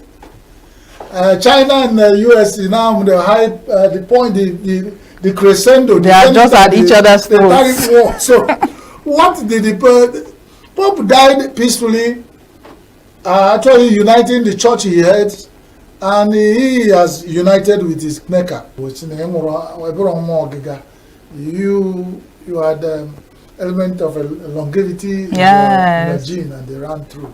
But thank God for your life.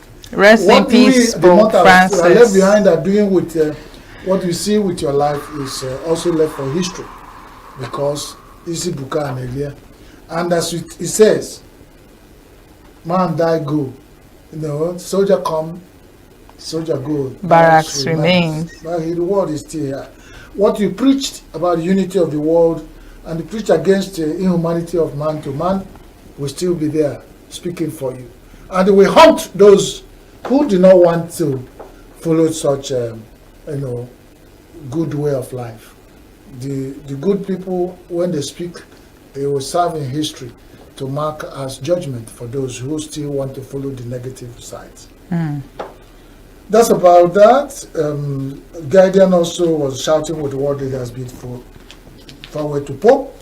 Times said promotion controversy in NPF. I want to ask, must we have controversy in every aspect of our life? Now you see NPF at Nigerian Police Force, if people do not know, what Time says that there is promotion controversy in Nigerian Police Force, that some junior officers are being promoted against their senior. You know what that means? That's another way of bringing terror into a force that should fight terror. When there is no peace at home, among the people who are supposed to give us security. Do you think that there could be an ethnic side to all this? It could be. There must be something in Nigeria. Nigeria is happening to East Nigerian Police Force because Nigeria is a controversial nation that keep happening on itself and all the citizens. And no agency of Nigeria has not been happened on. So the Nigerian Police Force should not be. There are other things that has happened to Nigerian Police Force. But when it comes to, they have a junior, you'll be working in the field with all those risks that are associated with their life and their work. And you're sitting down there, somebody you came into the force will be promoted ahead of you for no reason. If it's not because you are of your religion, it might be because of your color or where you come from, then it's another time bomb. You know, some people quietly went there, put up a cold drum, and be pouring, you know, what they call it, gunpowder. They pour fuel, pour gas, CNG, all the mixture, pour in a cold drum, hoping that it will not explode. It's only a matter of time. So, the Nigerian Police Force, go ahead, promote the junior over senior. Over time, a goat that is lying on the ground is lying on his skin. Then the history will watch out and see where Nigerian Police Force will get to that.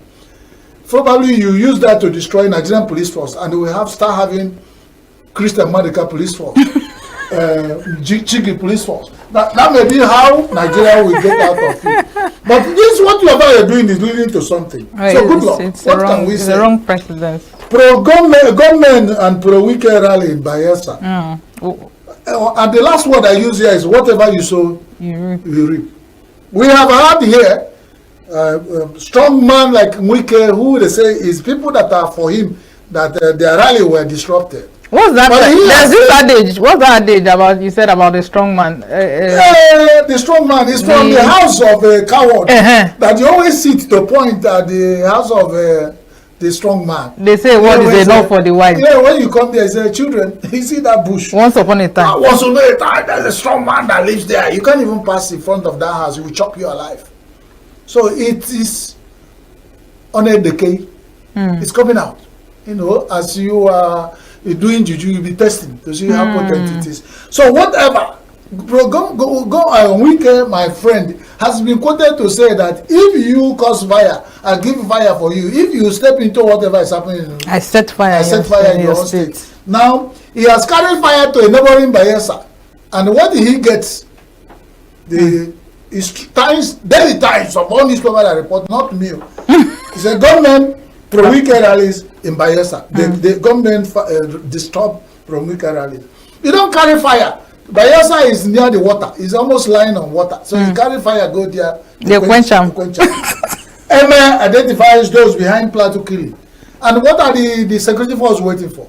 This is information that is very necessary. For a man like Emma, in his capacity, having identified, so a problem identifies is half solved. So what are we waiting for?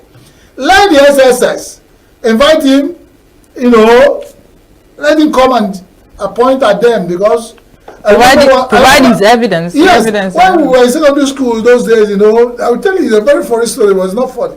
The students, a boys' school I attended, it's not today that things start happening. They went and a neighboring house of the boys' school had a woman who cannot talk a dumb woman, a dumb young girl. So the students went and gave belly to the impregnated. So the parents, yes, and the parents of the girl went and reported to the principal.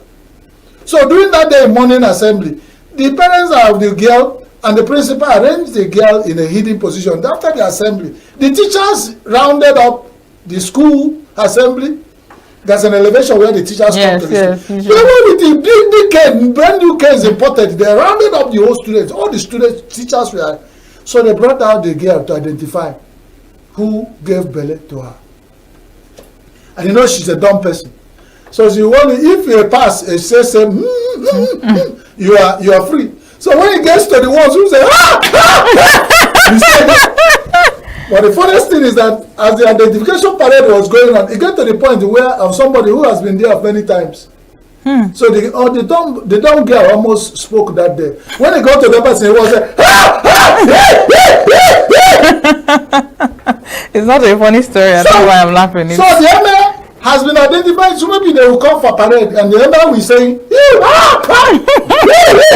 but there must be evidence. There must be evidence. Of course, if he can like start up, you among stay here. And the police force, all the security forces, I follow, get prize, I don't follow. And I think he also said something that there are moves in Plateau State that are giving bandits information. Whichever, there's always. The case of Okeno, yes, the rat that is at home has always told the rat in the bush, there is meat across the fire. So that one is then in Punch. The terror roots is linked to what the mayor is saying. The terror roots and what's happening in Nigeria. The Punchy Punch said, revealed terror roots behind Nigeria's rising bloodbath. This linked to what Emma had just said, that those are known. And Nigerians, this is not the first time we are knowing the people are come up to say, we know. What happens to them is what they kept silent on. Or do we know them that because so big that they keep nibbling and, funding or supporting people who are killing Nigerians and nothing can be done to them. If the Nigerian government cannot do, then as they have started calling on Nigerian citizens to defend themselves, I think they should come with strong mouth, not talking from. Come out, tell Nigerians, defend yourself. Let the federal government announce it. Let the IGP. Since the there was a northern leader we discussed but it's not the government. It's just a northern leader is a non-government actor. Agent. Let the government of Nigeria come out and say we overwhelmed because there's something that's linked. 50 communities in 5 Benue local government lost to herdsmen, and it's coming from government agency, state emergency management agency, SEMA. 50 local 50 communities. That is what SEMA government agency report. From every indication is minus plus because I'm sure he might be 1 or 2 ahead of this number. But as we are working with 50. Do you know how many people? You know what I mean? Lost to herdsmen. Now we say Nigerian government is sharing its territory with herdsmen, and we all kept quiet. Because if you say you lose it to a country, you say our territory. Nigerian army will know who they are fighting for. If you go to war in the front, defending your territory, you are fighting a country trying to take your. This is herdsmen. Is it that when Nigeria will go to war to defend our territory, the herdsmen are here taking over our territory and they are winning? The question will be answered by the security forces. Now, $400 billion were borrowed to stabilize dollar. Hey, 400 billion to stabilize dollar to remain at 1,600 or 6.5, 1,650 per naira. That is $1 to 1,650. Or about that, if you go to black market, it's rising and falling. Let's use an average of 1,600 naira. Now, if this amount is used to stabilize dollar at that rate, you ask yourself, if you use $400 billion to carve your teeth, when you smile, how much are you going to get?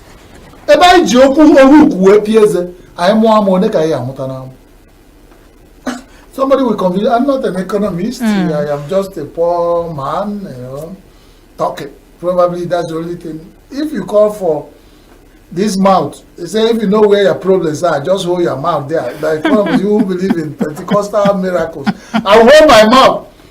But those who know economics should convince Nigerians that we use $400 billion to stabilize Naira at 1,615 naira.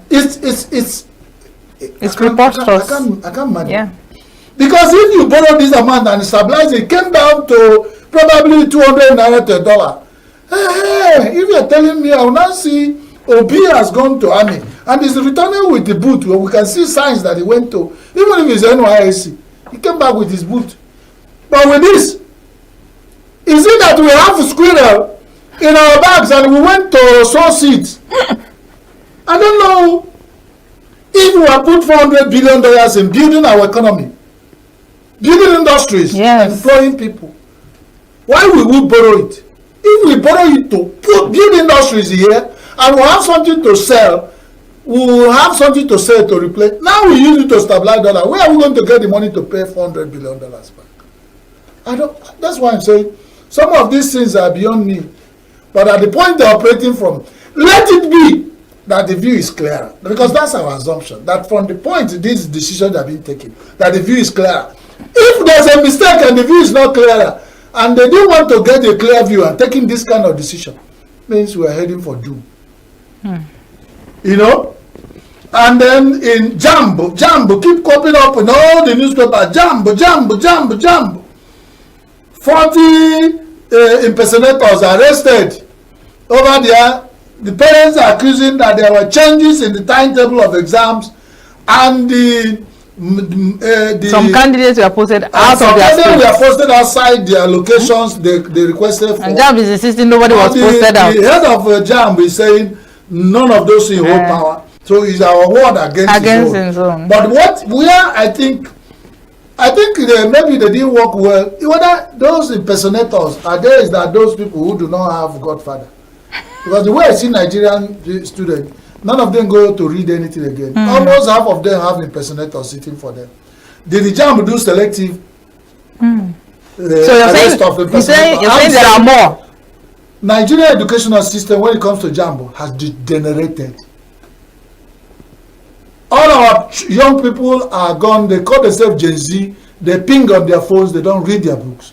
Incidentally, they are the people who are most blessed, because you can pass JAMB by still ping. Because everything you need to pass your JAMB is there on the AI. But they don't go there. They just go for so many useless things, and they go to get impersonators.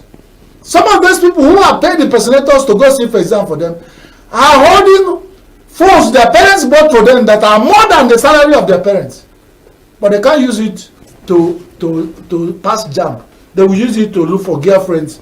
But then on a good note, he said, Opaleke, 16 African cardinals to join others to appoint new pope. Is it to appoint a black pope, to appoint European or white pope? When will we have black pope among these 17 African cardinals? Good question. They're eligible to. Last time it was Cardinal Francis Arize. That one, I was in Abuja and we were doing we even went to his village to do documentary preparing for African pope, black African pope. He failed. Will God at this time visit us with? Or is it that our sins or our color has made it impossible for us to be pope? Or is the Vatican, or as the Vatican politics? And as they sit in conclave, there's what they call the house. When they sit there to elect, I hope that the Holy Spirit will touch their hearts and they elect one of the cardinals from Africa. Because we still let our dog go fighting with a neighbor's dog. If he bites that neighbor's dog to death, we'll be willingly pay. Let an African cardinal be a pope. We gladly. That would be a good way to go, really. Yeah. And a good way to end today's review. Thank you. I would advise you to produce a book of Igbo adages, because they don't seem to dry out from your mouth. I'm working on that. I'm serious. You know that Adapu Milinono will have to work. Another one. Exactly my point. Thank you so much, Chris, for your time. Thank you. All right, do stay tuned. New Day continues right after this break.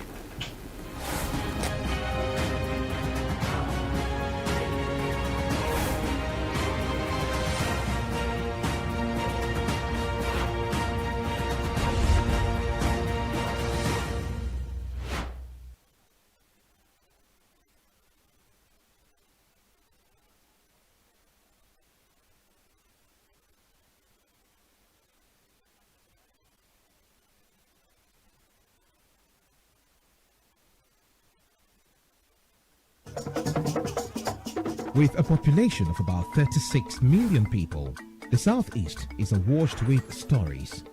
Every day on Southeast News, we tell the peculiar story of the Southeast and her people. Our Southeast should be the Silicon Valley of Nigeria. Their successes, achievements, and daily challenges.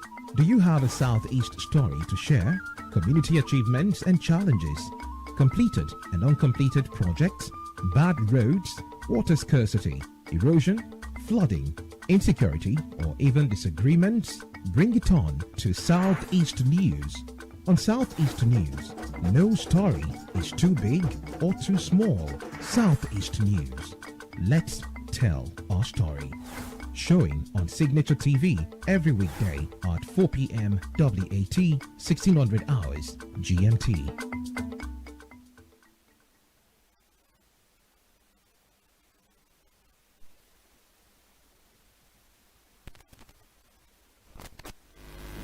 Well, many thanks for still joining us and still staying with us on New Day today, the 26th of April, 2025. Well, we promise to keep you informed and inspired. Speaking of which, we're discussing the church and leadership perspectives, and our guest is Reverend Chimobi Aniwene. He's a cleric and a leadership expert. Good morning, Reverend, and thank you for joining us this morning. Thank you, and God bless you. God bless you. God bless you. God bless us all. All right, so let's just get into the topic for discussion, the church and leadership. How would you define leadership? Because there's been a lot of definitions of leadership. Some will say leadership is influence, some will say leadership is discipline, giving people direction. But from the church's perspective, what exactly is leadership?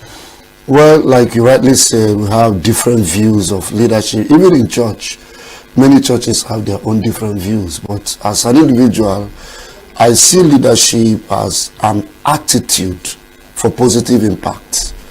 Leadership is not position. It's more than position. Leadership is not having an opportunity to occupy an office.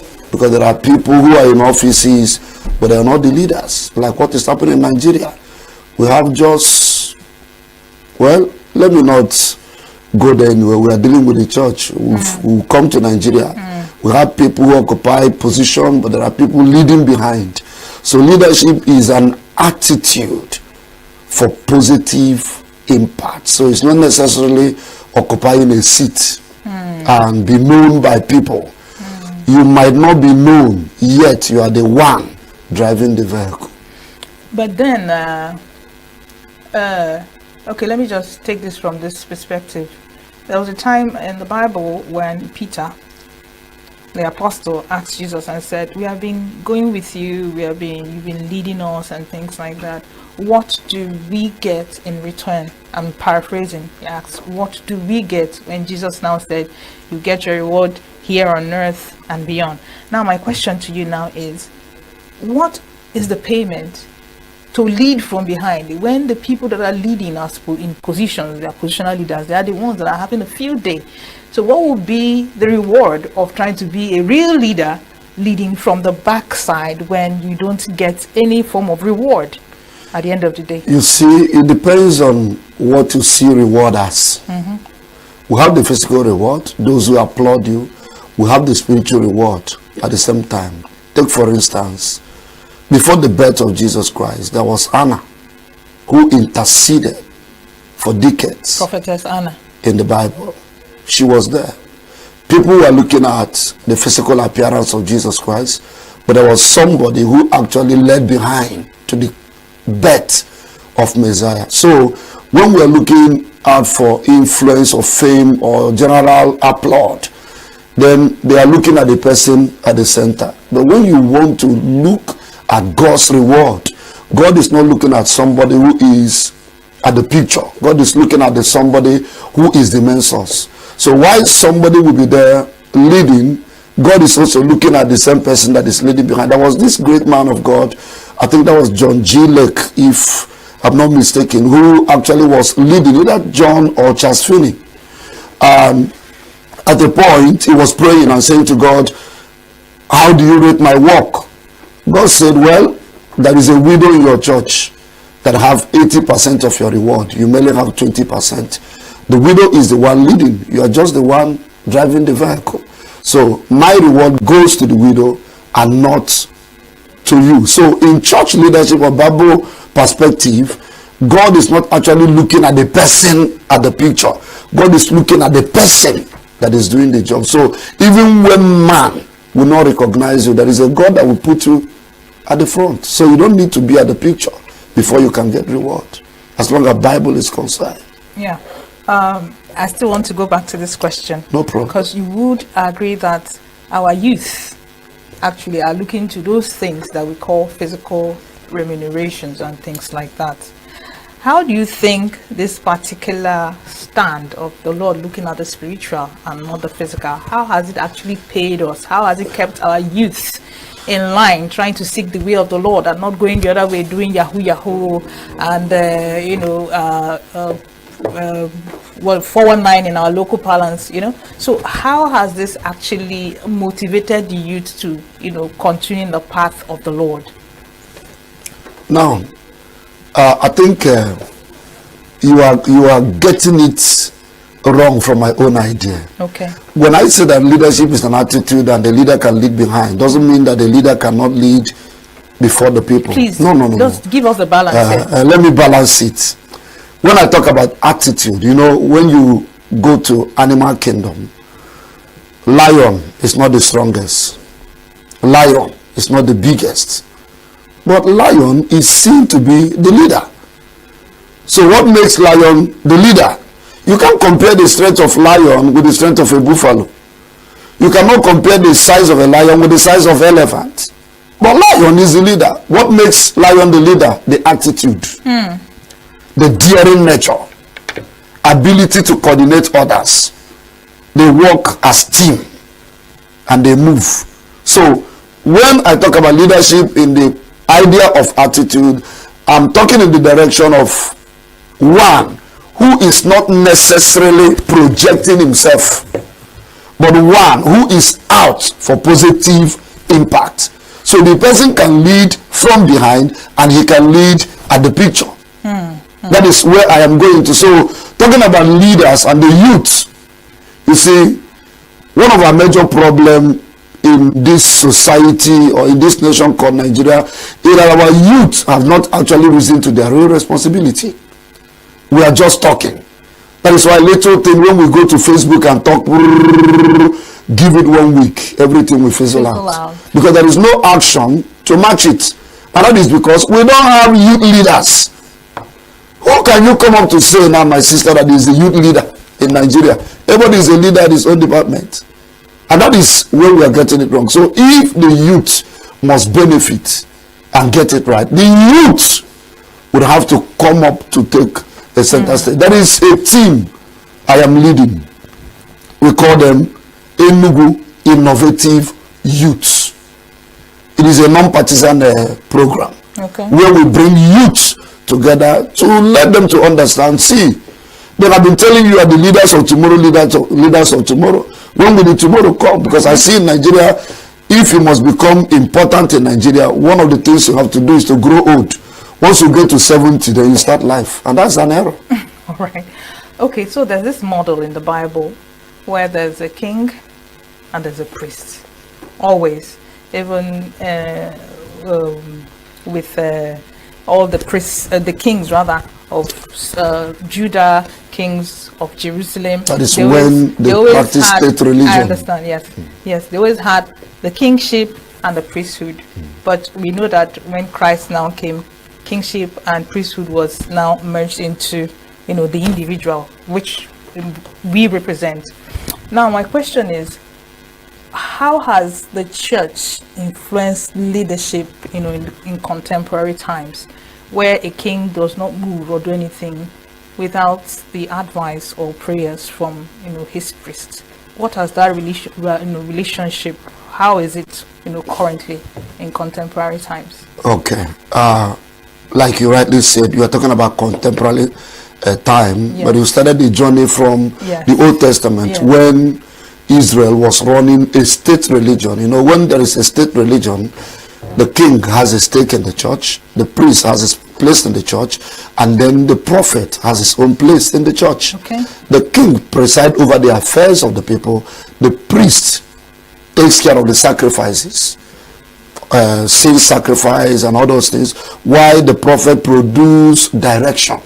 And that is why they have synergy and they produce a lot of positive results. But in the contemporary society, using Nigeria for an example, we are not running a state religion. So most of the times, there is a king that doesn't believe in the church. There is no synergy between the king and the priest. Take for instance, in ENUGU state, the governor is like a king. In the Old Testament, as a king, there must be a prophet behind him, and there must be a priest. That is the structure of church leadership. The king, the priest, the prophet. But in this society presently, we don't have that synergy. So a pastor sees himself in a church as the king, as the priest, as the prophet. And until power is dissolved and shared, of course there is going to be a lot of errors and criminal activities, because you are the one that judges everything, you are the one that sees the vision, you are the one that does the sacrifice, you are the one that presides over everything. And that is why we have a lot of crisis in churches today, because power is not shared, the structure is not well captured. So I would say that there is no positive influence in present day society, because everybody is on his own. And may it interest you also, as a pastor, we've come to a level where, even to an extent, government hardly recognize the role of a priest. They can prefer talking to a traditional leader than talking to a priest. But one thing they don't understand, that as a priest, you have access to people's mind more than the ego of the community. That is why, as a priest, if you want to lead a group, a war, what you need is just one word. There is a way you buy into the conscience of the people, and then things will begin to happen. There will be explosive war everywhere. All right, Pastor, you've established the fact that there's little or no synergy between the church leadership and political leadership in contemporary times. What is the relationship like with traditional leadership, between traditional leadership and church leadership? Is there any synergy at all, even if it's minimal? The synergy, let me say, is like 60%. It depends on the leaders involved, the traditional ruler and the understanding of the pastor, because sometimes we pastors can be arrogant. We wouldn't want to go through the leadership of the community, because by right, when a church enters into a community, you need to synergize with the traditional leader of the time. You have to pay him a visit. So we are here for so peoples and so thing and so thing, and then the Igbo will now give you an open hand, open relationship, and the both of you begin to work. It is good in some places. In some places, it is something else because of religious misunderstanding. Those who believe in the traditional way of doing things and those who believe in the Christian way of doing things. So because of that, if the Igbo is a traditionalist, there is no way some of them will want to interface or relate with the church.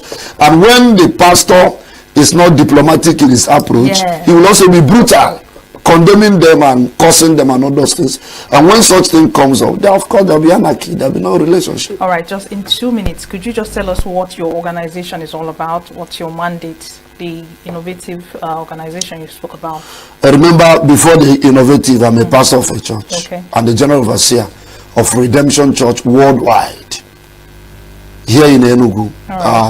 We are people that believe in Jesus Christ, the death of Christ, the resurrection of Christ, and then we believe in godly leadership.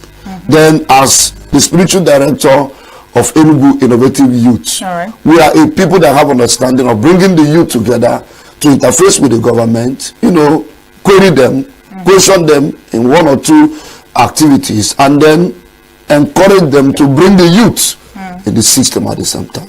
All right, talking about, thank you so much, by the way.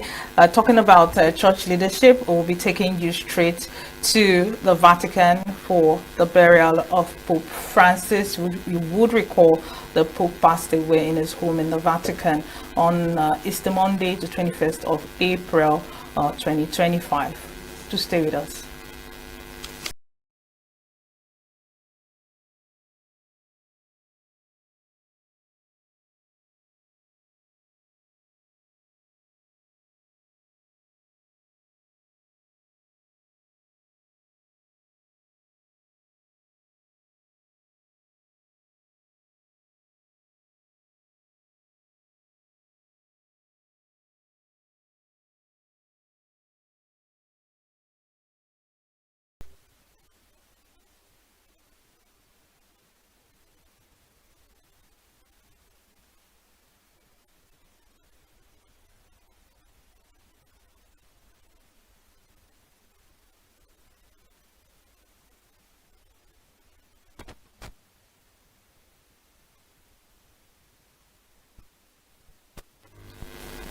Thank you for staying here with us. So we're continuing on our discussion on church leadership and diverse perspectives. So Pastor, in a church has its own hierarchy, church has its own system whereupon it stands and it functions. Can you give us an oversight of what that structure looks like? Well, if you come, it depends on the church. You know, we have the Orthodox Church, we have the Pentecostal Church. Okay. In the Orthodox Church, let me use Methodist Church for example, because I have Methodist background. We have in Nigeria, Methodist Church, Nigeria. We have the prelate, we have the secretary of the conference, we have archbishops, we have bishops, we have lay leaders from the conference level, which is the national level, down to the local level. That's the structure there. Okay. Because the prelate controls the affair of the church. But if you come to Pentecostal churches where we have general overseers, we have general superintendents, and then we have general overseers. When you talk about What's general the difference overseers, now? the difference is that general overseer is actually the founder of the church. Okay. The founder. Okay. The person on whom God founded the church. Whereas when you talk about the general superintendent, you are talking about an elective position of a leader of the church who actually may not be the founder of the church. So the leadership has tenure. When the tenure elapses, there is another election. But in the case of a general overseer, his position is life. It's life. Unlike the general superintendent and unlike in the Methodist, because a prelate has a tenure, an age. When he reaches a particular age, he's meant to retire and step aside for another one to come. Okay, so But in Pentecostal churches, the general overseers in most places is life. Even when the man is 100 years, so long as he's breathing, he still controls the affairs of the church. Okay, now looking at the Orthodox, leadership hierarchy and arrangement, and that of the Pentecostal, right? How has this arrangement, leadership structure, affected the politics of the church? Because someone would say, if you want to see politics, come to the church. I mean, it's everywhere. Of course. How has these different arrangements affected the politics of the church, and by extension, the faith of the people? Well, if I start from the Orthodox background have an understanding that no one owns this church. It is our church. It is the church of the people, by the people, for the people.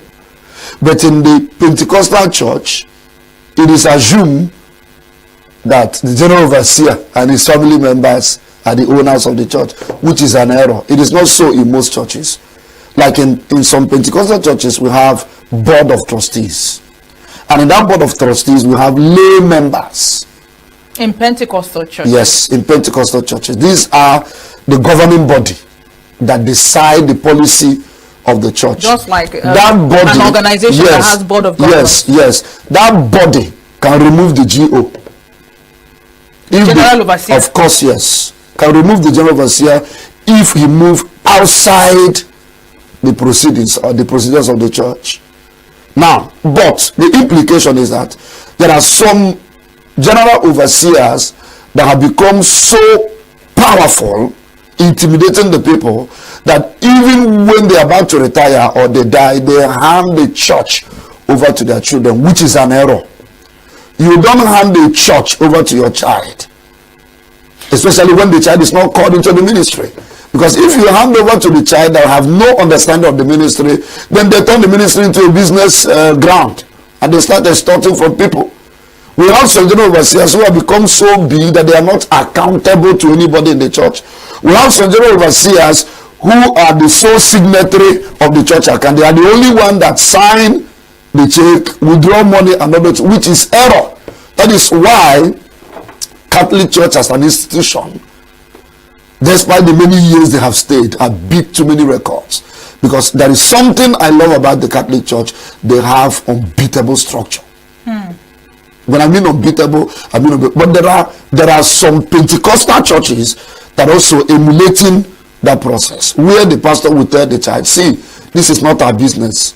Every property was bought in the name of the church. The account is in the name of the church. And then the signatory must be at least 3 to sign. So, Oga son, if God have not called you into this journey, don't see this as your father's business. Church should not be any man's personal business. Church should be God's business. Then, yes, what are some of regulatory oversights that ensure that some of these excesses are curbed? And if you have experiences to buttress this point, please take us through. I love this your question, because in the actual sense, one of the major problems we are facing in Nigeria, I don't know how many people listening to me today, but if you want to be frank, you will understand that the major problem of this nation and the killings we are seeing in Port Harcourt, in Benue, in Jos and all those things, killing Christians anyhow, the major problem is that we don't have the body of Christ. What do you mean by the body? Everybody has it. Can was meant to be body of Christ. When you talk about the body of Christ, you are talking about an institution or a process whereby leaders of different churches gather together to form a body where they regulate, where they checkmate the activities. But we have these fraudsters everywhere, especially in the Pentecostal world, where somebody just wake up and become a pastor, siphoning people, duping people, raping people, selling olive oil at 10,000, pouring it in people's. In fact, there was one we called the other day, said he was doing vagina deliverance. Which one is the vagina deliverance? That a man was caught stark naked with a woman, and he said, you are doing vagina. This error is going on because the body is not checking them. What most leaders at that leadership position desire is that brown envelope. Once you sow a seed that is good, your sins are forgiven. And then the error is going. That is why, if we will, my sister, the church should be the last hope of every man in this nation. But the reverse is the case. Where you carry your problem, you run into some churches, you will walk in there with one leg. By the time you are coming back, the remaining leg is already amputated. It becomes worse. Why? Because the body itself, they are not overseeing the activities of some church leaders. And because they are not overseeing the activities of some church leaders, some people believe, because a person knows that I cannot be suspended, I cannot be dissuaded, they do everything according to their will. But if this body is actually working, they should question the nation. They should query Nigeria. Why this killing? Why Christians? What is our offense? Somebody once said Christians are killed so that they go to heaven. No, in John chapter 17, Jesus said, you didn't call them to waste them. You call us to be the light in the world. We are not meant to die like chickens. But the problem is that some of the so-called leaders have relationship with the powers that be. And once you are called and something offered to you, everybody calms down, which is an error. It's affecting the church. It's affecting the population of the church. It's wrong. So this body, in actual sense, I will call them also political church body. They are not actually doing, in my own understanding. Somebody may have a different view, but this is how I see it. Because why do I see it like that? You can't have that kind of killing without the church in Nigeria gathering together for a protest. Either we take it to Abuja or we take it to National Assembly to demand for justice. Because these people that are killing, everybody knows them. But the problem is that the power that we move the force is not there. And when the young men like us, when they say it's youthful exuberance, which one is youthful exuberance? That I watch you kill my parents, I watch you kill my members? My sister, the worst day of every genuine pastor is when he loses a member in that ugly way. If the pastor is genuine, that pastor will not eat for 1 week. Because we are meant to be shepherds, and as a shepherd we should have the smell of the sheep. We should have a relationship with the sheep. We should care about them. We should not just care about their pockets and what goes from their pocket to our pocket. We should care about their soul. We should care about their well-being. So the church should come out and condemn this evil, and then not just condemning it in a press conference like this. There should be a commensurate action to back that this evil we have to stop in this Nigeria. Nobody owns Nigeria. No particular religious group owns Nigeria. We own Nigeria together. And somebody should not be killing, and they know the houses of all these killers. In this killing in Nigeria, it is political. And unfortunately, some church leaders, because your members are not directly involved, your church members are not directly involved, because they are not directly involved, to hell with anybody. But if there is that synergy, and they can, and PFN, they are doing their job, when something happen to a particular church, everybody comes out. But if something happen to you and you don't have a personal capacity, that one will be an issue. Wow. So the body, to my own understanding, they may be working, but their work is not impressive. All right, when we started this interview, you spoke about people leading from the back, side, and then you spoke about positional leaders. So from what you just explained, it seems as though most church leaders are positional leaders. What can we do to encourage and empower? Because I believe that there are leaders who are not positional leaders in the church. How can they be encouraged? People like you, maybe, to do more, to speak out more. What can we all do? Because we are all the body of Christ, in your view. We all are the body of Christ, like you said, but we have a governing body where you have to be elected to function in that department effectively. One thing I know about the old time revival in Nigeria is that the layman will have a say. Let us change some preachings we are doing at the altar, because the messages preaching at the altar is actually what is causing some of the crises too. Like Soludo will say in Anambra, let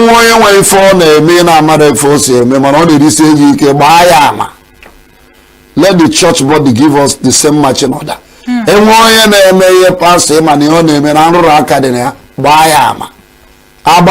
This error will stop. Let us encourage, let us listen, let us have open interactive section where the church leaders gather together to rub minds together. Let there be meeting off and on, off and on, off and on. Not only a schools. Let us come to a point where we call a large body of Christ, expanded meeting. Let this church bring this number of people, let this church bring this delegate. Let's meet at this point. Let's rub mind together, because by so doing you have some understanding of things you never knew that was in existence. Any leader who is leading without leading through his people will certainly not know too many things that is going on. We're still talking church leadership perspectives. Now let's discuss channeling of grievances in church, because quite recently the media, social media was awash with accusations, counter accusations, gospel singers, pastors trading words. In fact, there was a time in this country where a particular Orthodox church had leadership issues, lawyers were called in, people that used mercenaries and things like that. What do you have to say about all this? Because I know Jesus didn't preach such. I can't quote the Bible correctly where it is, but I didn't think that if someone actually defamed Jesus, he would take the person to court. Except there's something we're missing. So what are your thoughts on this? Well, you see, our generation now is different from Jesus' generation. That is true. They have their own system. They have their own structure. I remember as at the time when Jesus was still on earth, he was a Jew. And that was state religion that they were practicing. Taking the church to court has to do with sin of the church. But in my own understanding, you know, church is not meant to be a democratic leadership something. It should be theocratic. What does that mean? God taking the supreme control of everything that happens in the church, which was happening in the old church, in the ancient church.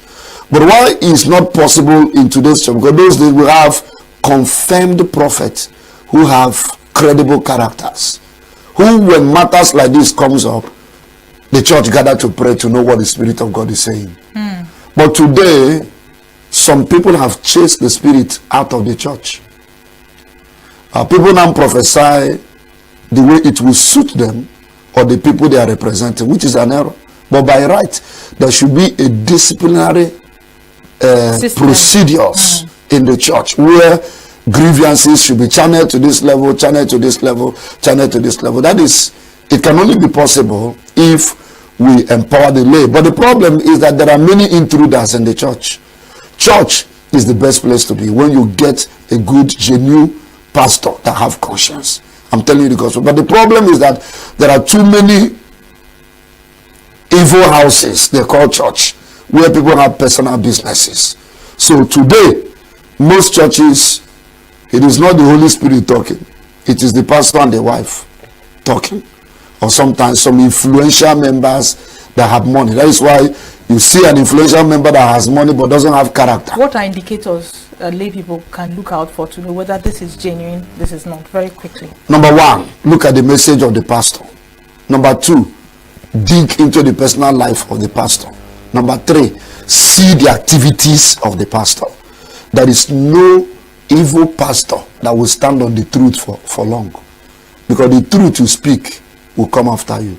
So when the pastor preaches the truth, the members' eye will open to check the life of the pastor through the message. The Bible says, by their fruits we shall know them. So let's check their fruit at the same time. And you can do nothing against the truth, but for the truth. For the truth. Thank you so much, Reverend Chimobi Aniwene, leadership expert, speaking today on the church leadership and perspectives. Your day continues right after this break. To stay with us.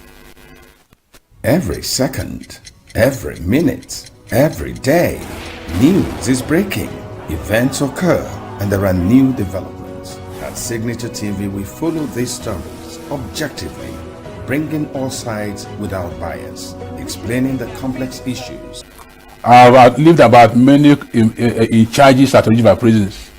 This one will come and stay like 2-3 years, go on transfer, and that person will come and they will still get me involved. So I've been part of it.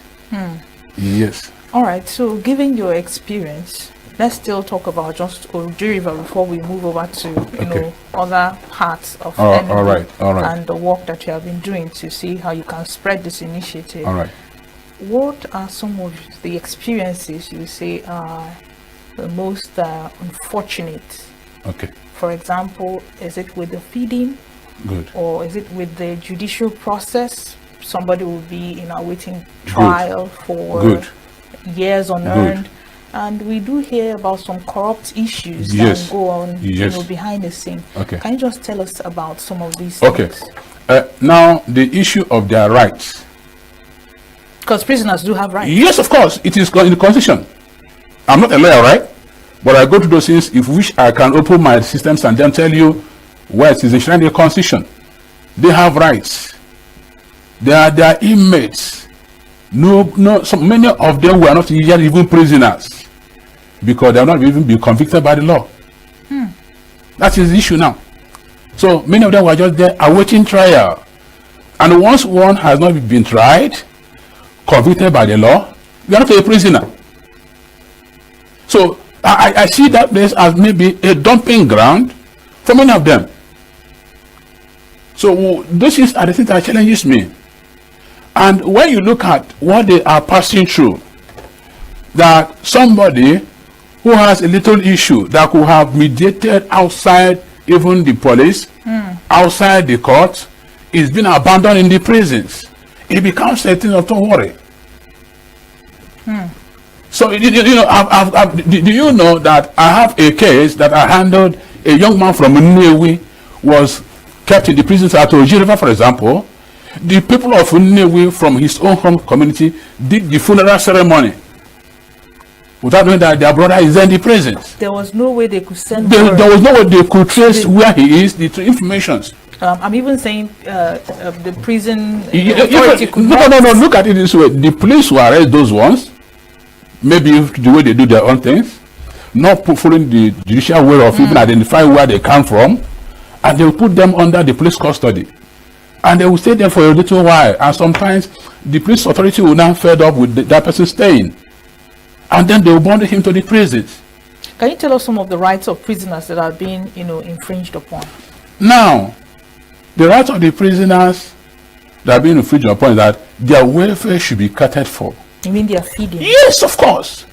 The language of rationing is what they are using in their feeding. Tell us about rationing. Yeah, rationing in the whereby maybe the kind of food you eat from your house. Maybe this morning you have access to a plate of rice, for example. And that plate of rice, after eating it, you will get satisfied of that plate. But I want to tell you that a plate of rice you eat in your house this morning is meant for 3 square meters of an inmate in the prisons. That even your last child in your home will not even accept a single meal of an inmate. You're talking about a full grown. Yes, of course. And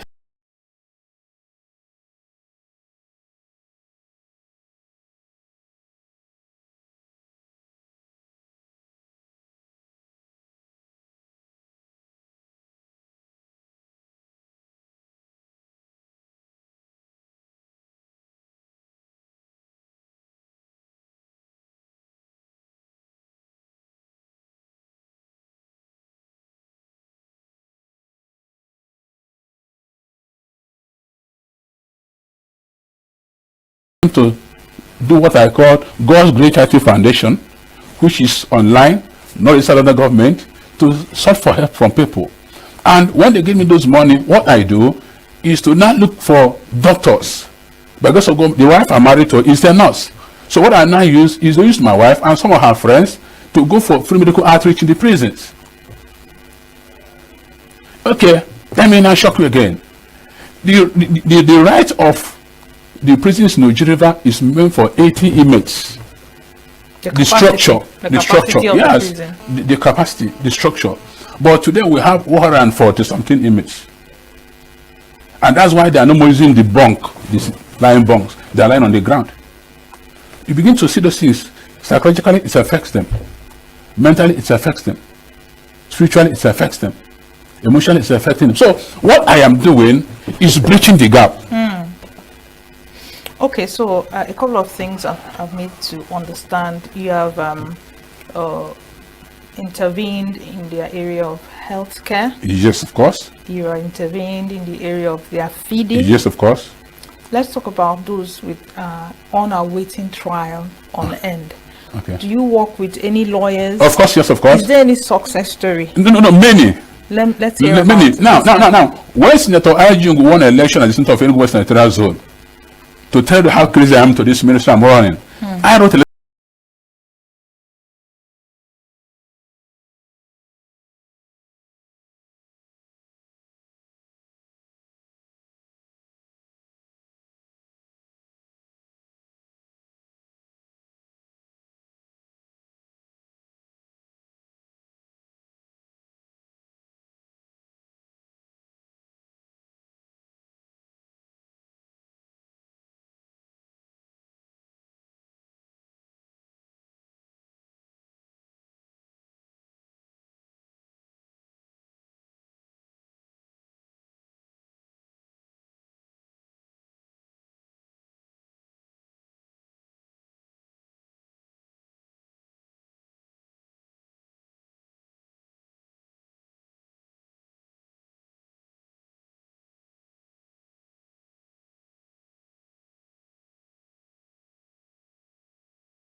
So how do you now begin to quantify the two things?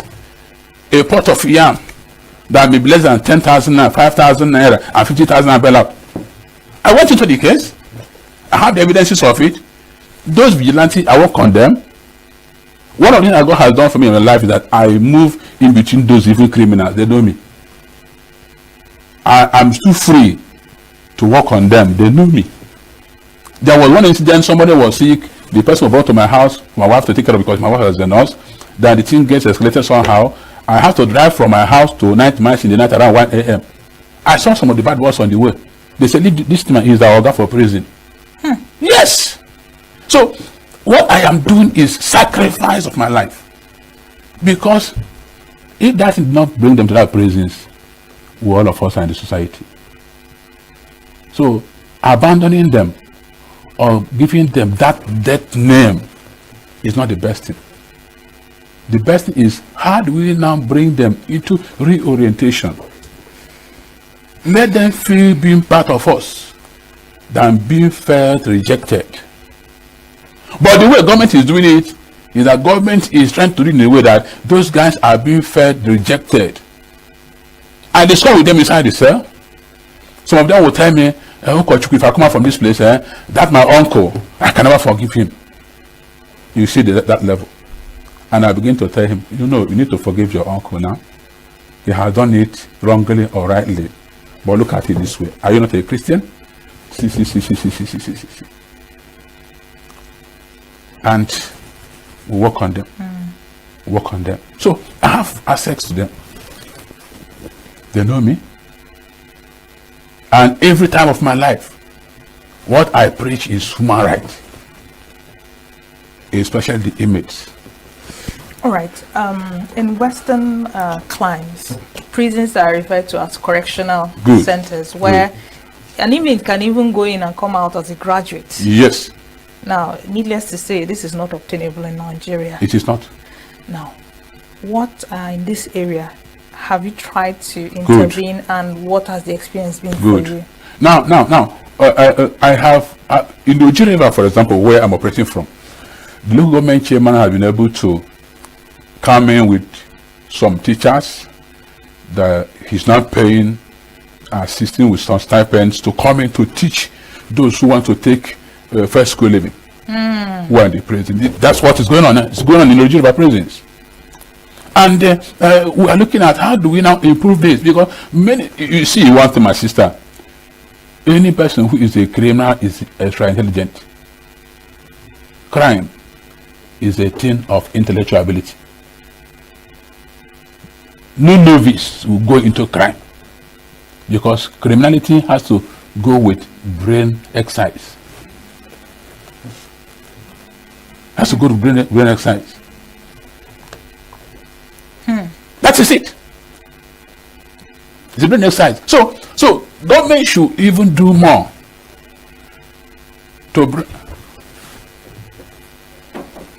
Yes, we're listening. Government should do more to look at what these people are made up of. The stuffs. Talking about government. Yes. There's been in the news cases of judicial reforms. Okay. Have you been actively involved in any of those reforms? I think one of them was to cut down the length of our waiting trial inmates to make sure that the trial, is expedited. Yes, of Tell course. us, have you been involved in any of Good. those? No. I still want to be using ENUGU as Case study. a case study, right? Please, yeah. No. ENUGU, when they started the issue of this kidnapping and whatever, the magistrate and the judges in ENUGU, they ran away, come up to ENUGU. And ENUGU prisons harbors the inmates from Aniri, Ogu, ENUGU, Eziaga, and part of Udi. And if you come to ENUGU prisons, 70% of the inmates are from Aniri and Ogu area. Now, the magistrate who is handling that of Aniri at Ndiabo, he now relocated to ENUGU. You now begin to look at this in this way.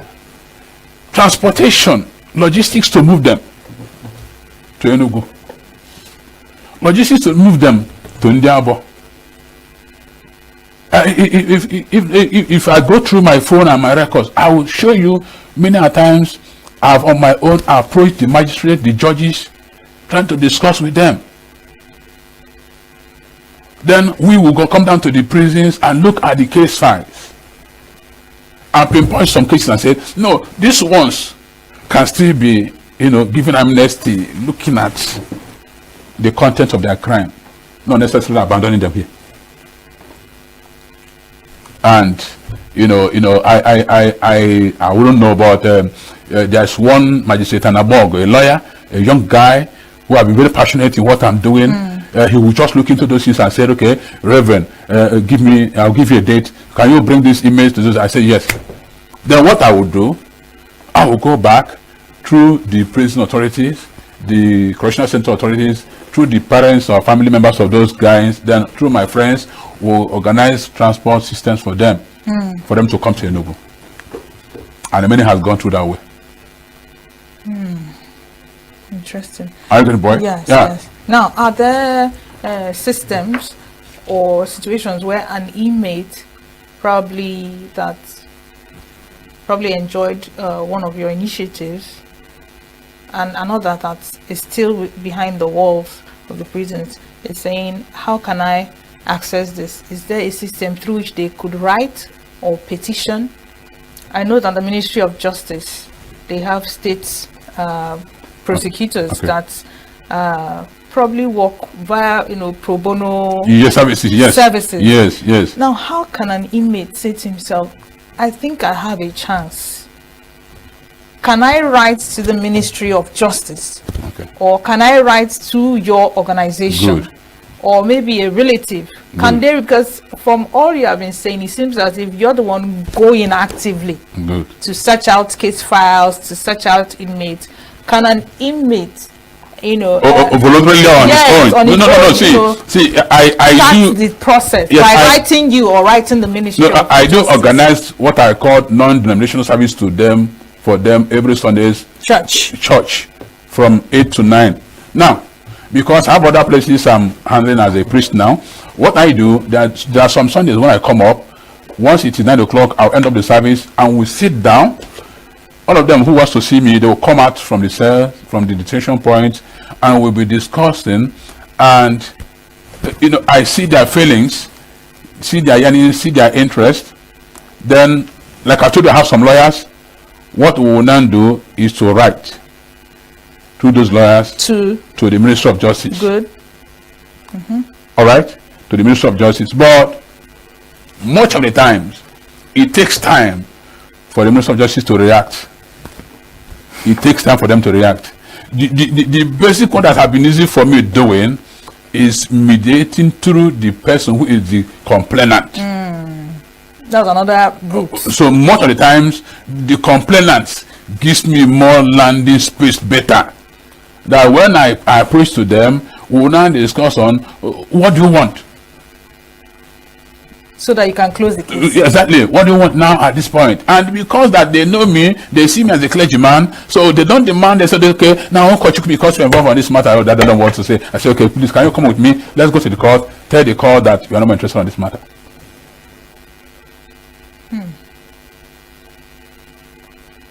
All right. Okay, let's talk about a very controversial issue. All right. It's an allegation that inmates who have stayed for quite some time could be exchanged. Could be exchanged and probably executed in place of another. Now, how true is this allegation? Well, I don't have any information on that, sincerely. I don't know. I don't know. Okay. I don't know. Okay, so you remember the case, it made the news quite recently, some domestic staff of the wife of former President Ebele Jonathan, that they have been in prison ever since. When Jonathan left office, that they've been in prison because the wife accused them of stealing her jewelry. You understand? Okay. Now, if you had this kind of issue, right, about some inmates, how would you go about it? Now, the issue now is sorry to cut you short. Knowing that the individual involved now is a very powerful, political, person. Okay. So how would you go about it? Well, I'm even trying to say something this way. That Jonathan and the wife were no more than in power. Yes. So why is she now going to resurrect a thing that she should have even forgo? I don't think she actually did. I think it was the issue came from another quarter.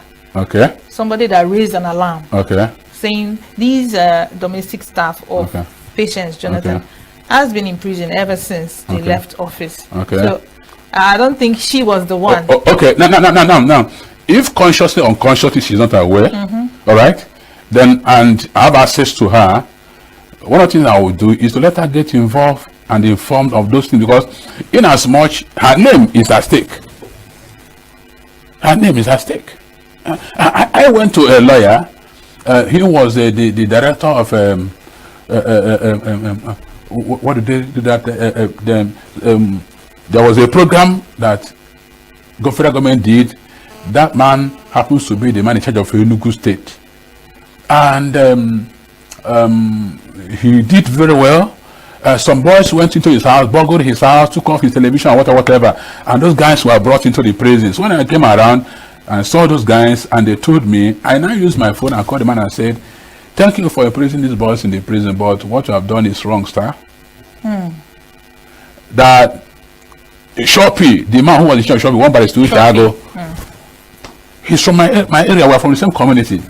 I said, these guys that you abandoned here were going to be here to be roasted. And he said, what do you want of me? I said, please come and release these boys.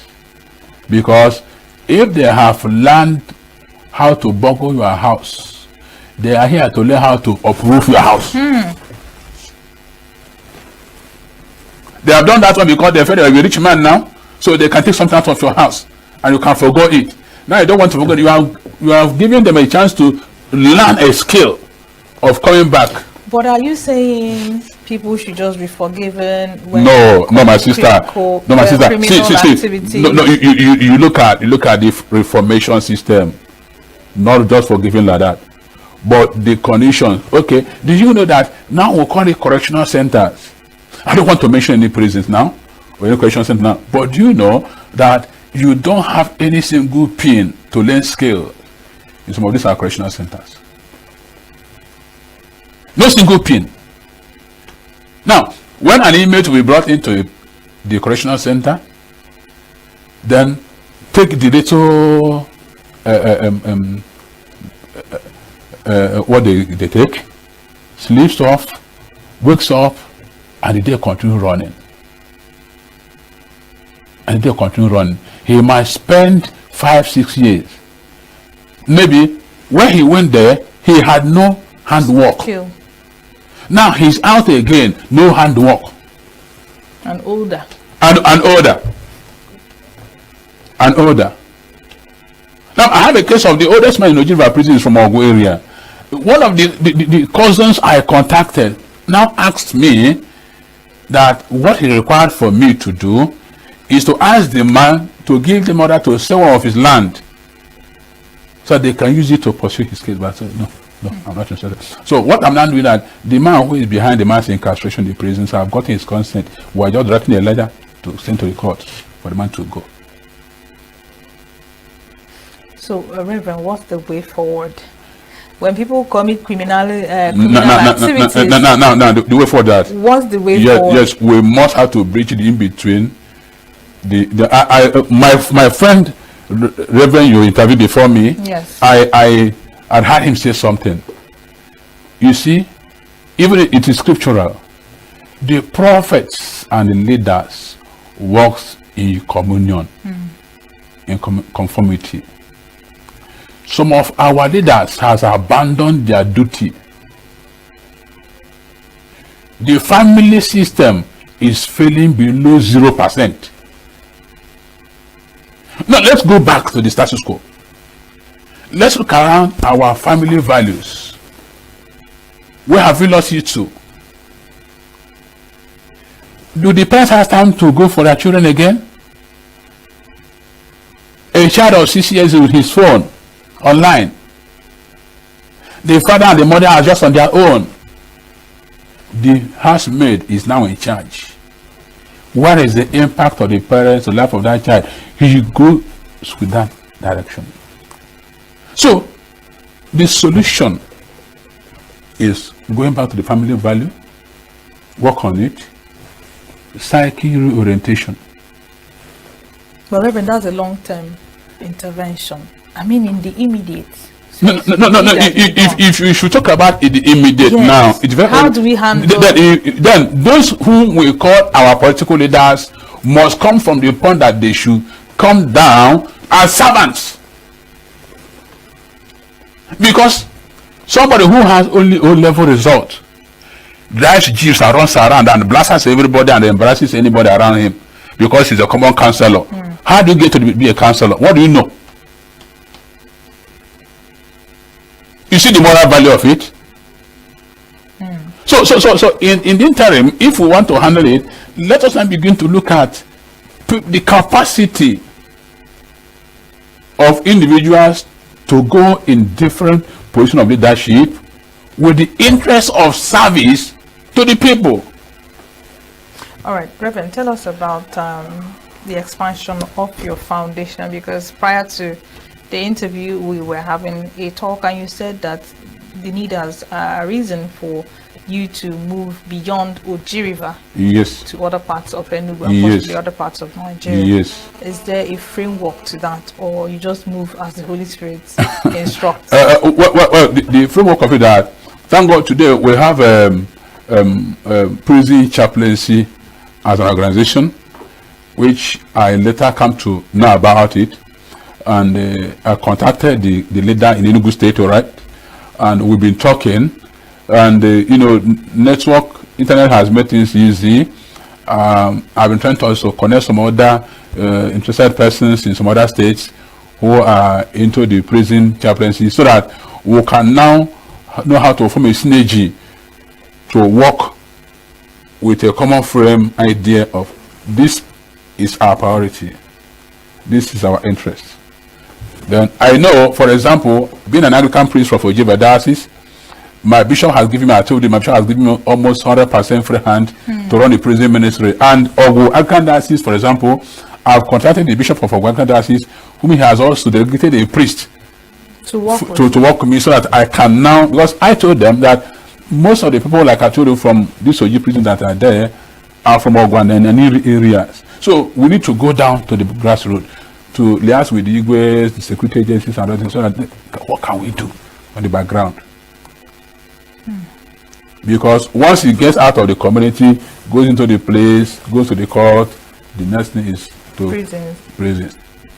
All right, have you had any work with a female inmate? What has the experience been for you? Well, is it just male inmates? And I've not much worked in Enugu prisons. I've come in contact with some female inmates, and what brought me to them was a case of connecting through their family members.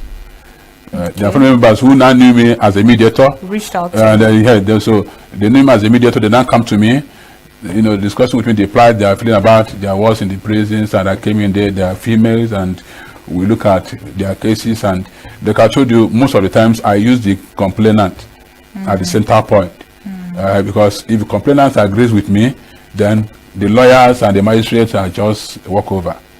But if the complainants are not in agreement with what we are doing, you may try to move on, and when the magistrate or the lawyers and the judges ask the complainant, what is your view? I say, no, let this case continue. The case continues. Okay. So there's no personal work with a female inmate? No, not at all. Not yet? Not at all for now. Okay. For now. But there's plans to expand? No, of course. It is for humanity. My assignment is for humanity. All right. You did mention the rights of the inmates, yes, right? Do they have a right to vote? No, not necessarily right to vote. The country constitution section 1999 Constitution of Nigeria give them the right to fair hearing, right to live in the normal life, right not to be victimized. Because like I told you before, if you look at Indonesian history, you know, I watch it through the net that in Indonesia, they use even the image to develop the agricultural sector.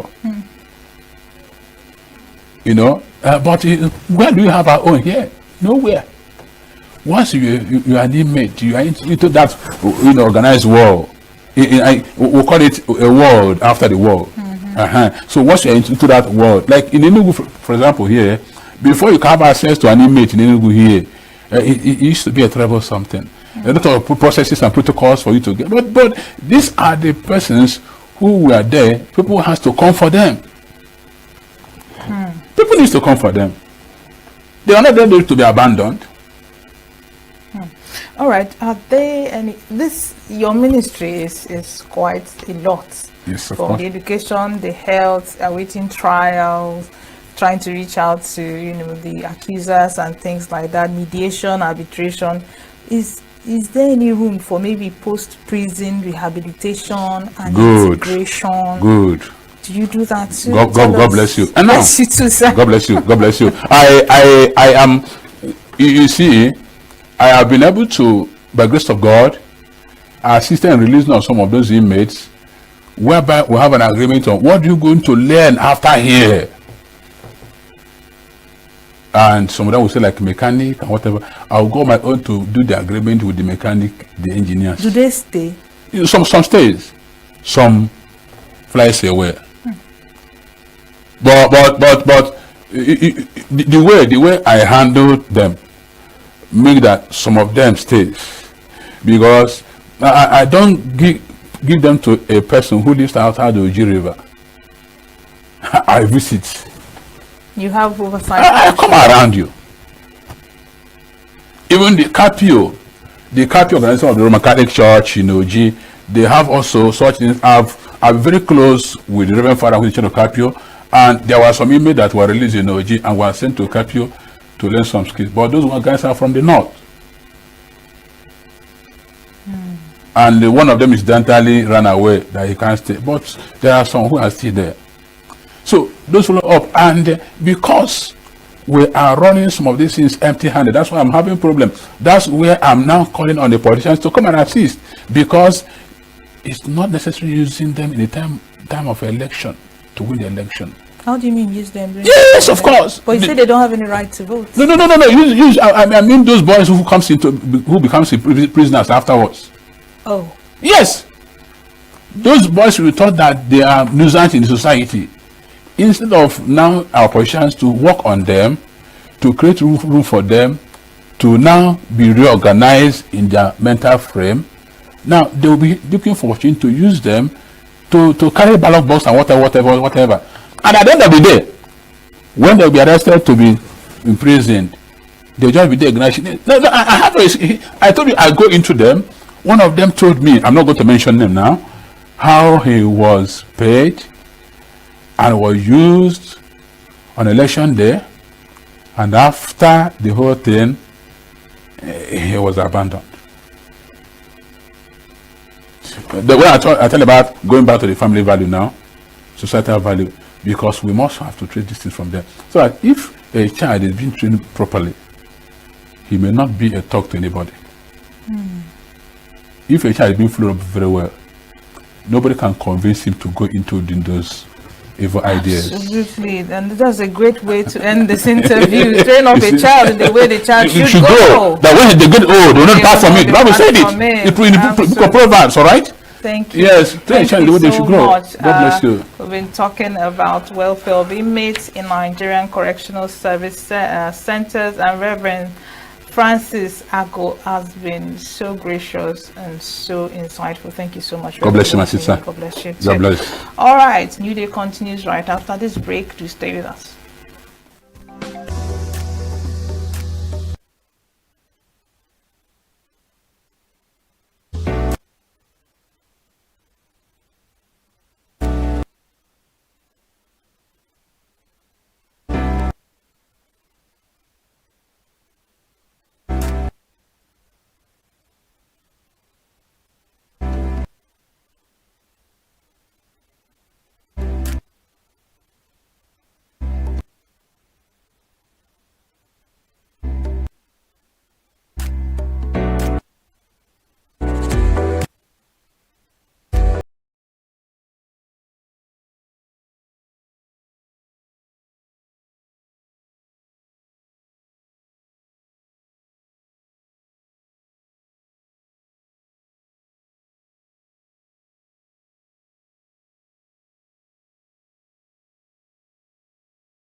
By the time we create an enabling environment, you find out it is not a particular tribe only that is interested in rearing cow.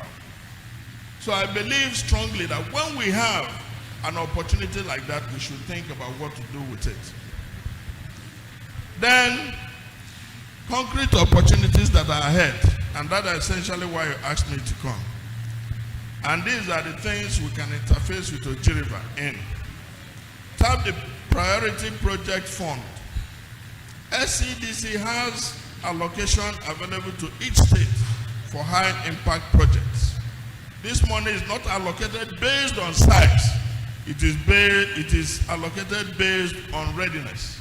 Are we ready? If there is a road linking us to Oka, if there is a market that can be upgraded, if there is a community project with strong return on investment, bring it forward through the state. Let us move from aspiration to application. Urban planning and diaspora capital. We are working to build master plans that attract diaspora investment, and the Ojiriva fits that profile. But to be eligible, there needs to be a vision, there needs to be a structure, there needs to be a clear land use strategy and political will to implement. If you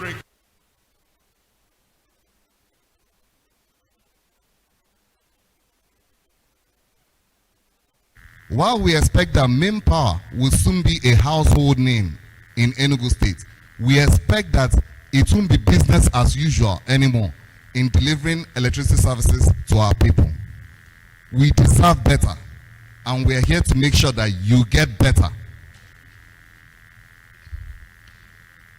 Oji is not just a place of natural beauty or cultural heritage. It is strategically located or positioned to lead the energy transition in Enugu State. The local government used to host the first power plant in the southeast region of Nigeria, which is the Oji Thermal Power Plant. And this administration is working hard to see that that particular project is revitalized for the benefit of not just Ndi Oji, but Enugu State as a whole.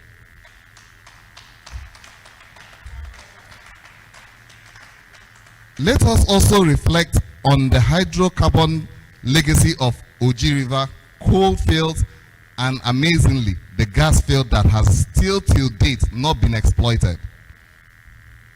The huge potentials that lies in our hydro potentials from Oji water bodies and the natural presence of run of water or river flow creates an opportunity for hydropower generation. We can develop from Pico, which is 5 megawatts or slightly more, to as much as 15 megawatts from run of water or from the water bodies you have in Oji.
registration is essential to control certain things.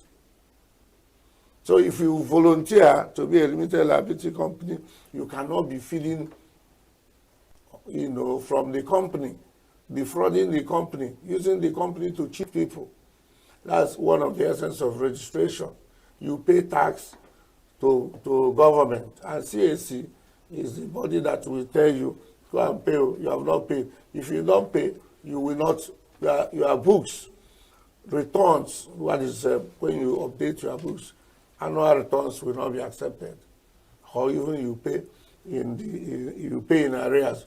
But with reference to POS and CAC, CAC says you must register. They have that authority. For you to do a business, you must register. So it is not that they are fighting. They can't fight because that one is performing his duty. If you are negligent, if you refuse to obey or respect him, it doesn't mean you are fighting. So what I'm saying is that if CAC says you should register, you register. Then there are some that will pay what they call income tax. There are people who pay these other aspects of tax, that is company tax. So I'm CEO and co. Doesn't elevate my status so that to the federal government, so I'll be paying to CAC. I'm supposed to pay to the Board of Internal Revenue as an individual. Then if they say the state now approves a token for all these people who are doing petty trading, then it's their law.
I don't eat it because of so many harms. First and foremost, the preparation. Most of those foods are not prepared well. Let's say 70% of the people selling food on the road do not take some precautions into the preparation, even into the selling, the servicing, that's the way they serve the food. In the preparation, cut and join, a lot of cut and join. They go to the market, buy things. I was a victim of, in fact, I saw one woman who sells food, asked the seller of vegetables to cut all the vegetables at the market without washing them. And then she would take it home, inside the soup. Even if the soup, she may say it's half done, no, even vegetable soup, half done. Don't know the organisms inside it. And she will serve all this food outside. And people will buy and eat. Tomorrow they'll tell us about stomach pain, this, that, and we all label it typhoid. Typhoid has really suffered. So all go that all this food, including food poisoning, they will go back to typhoid. And people keep drinking, taking a lot of drugs. And then the servicing or the serving of the food. Do I tell you that most of the plates used in serving these foods are reused, maybe not washed, or even just clean with tissue or something, even if it's plain tissue, just to serve food. Why are these things happening? People only want quick money. Money is their own reason. They want to get money. I don't think they care about the health of the humans. I heard one of my colleagues saying that the tomatoes used to prepare the food was rotten. The food she ate, at the point of eating the food, in fact, she couldn't continue because the tomato was not cooked. They hurry to bring out food to sell. Their aim is to make money. Even those peeling fruits on the road, you see all these fruits packaged. Please, I didn't say don't buy it, but before you buy, make sure it's washed. Some people don't even wash the fruits, including vegetables, or they use dirty water from the gutter, water from any source, and they will use it to wash the fruits. Some don't even wash it. All their concern is to make money, and we are all buying. After which we end up in the hospital. Cholera is there. This is one of the consequences. Diarrhea, and these are causes of food poisoning, or they are from consequences of food poisoning. Then the worst of it all is that most of these people who sell this food, they don't want waste. They don't want to lose their money. The next day, if they don't finish the stock they have, the next day they continue. They don't even care about our health. It pains me. One of my cousins died in December. What happened? After eating food served at Lagos, says purging, vomiting. Today she's no more. What caused the problem? She ate food served by the vendor on the road. Then there are so many people who want to make money quick. They add a lot of things. People say they add water from cups. Some people say they wash something, put it inside. Please, before we eat outside, let us verify the source of the food, because 70 to 80% of the food served by these vendors on the road are not healthy, and a lot of consequences that I've said, starting from gastrointestinal problems and so many others, and then mortality. If you come to the hospital where I work, a lot of food poisoning, E. coli, a lot of problems, including children. So we should be careful when we want to buy food from outside. Roadside food, if anybody can help it, please avoid it.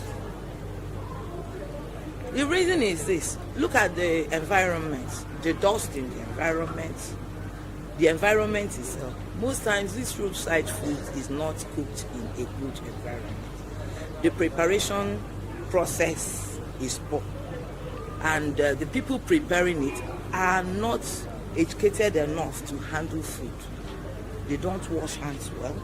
You know, the commonest disease we have in Nigeria after malaria, which is typhoid fever, it is a fecal-oral disease. In other words, it comes from the anal parts, where we put out what we have eaten, where we defecate. That's where it comes from, and it goes into the mouth. What do I mean? Somebody goes to eat herself, she defecates, then she cleans. After cleaning, how do we wash our hands? These roadside food vendors. How do they wash their hands? Do they use soap? No. They simply put their hand in water and just do and bring out, and they use that same hand and prepare the food. And this food, you take it now, put it in your mouth, and the organism begins to, that is the chain. So you see, typhoid fever is multiplying. We are processing it because people who are not well informed are preparing food for us. And where do we meet most of these people? At the roadside. I'm not talking about the dust that gets into the food. Yes, have you seen suya in the open place? Your vehicle is passing, you splash dust. Inside that dust, you have people who have spat out their phlegm, their cough, any kind of cough. I don't want to mention the tuberculosis and all that, which although tuberculosis, you can just, by inhaling it from the food, you know, you can have that. So it is not advisable as much as possible. They don't cover the food well. You see akara. Only few people put their akara in a glass case. Others will keep it in an open basket. Anything that can fly around goes into it. And that same akara, how you will know how clean the food is? Take a piece of a white handkerchief and keep beside that, on that table where the akara is, and give it 10 minutes. That hanky will turn brown. It is the same dust that fell on the hanky that has been falling on the akara and the yam that is fried there. So roadside food is not the best, but the poverty in our country cannot help us because they appear to be cheap. And the reason they are cheap is because they don't go through the normal process of processing that food, of cooking that food. I don't consume roadside food. The reason is the way I was brought up by my mom and my family. We don't, because if as a student now,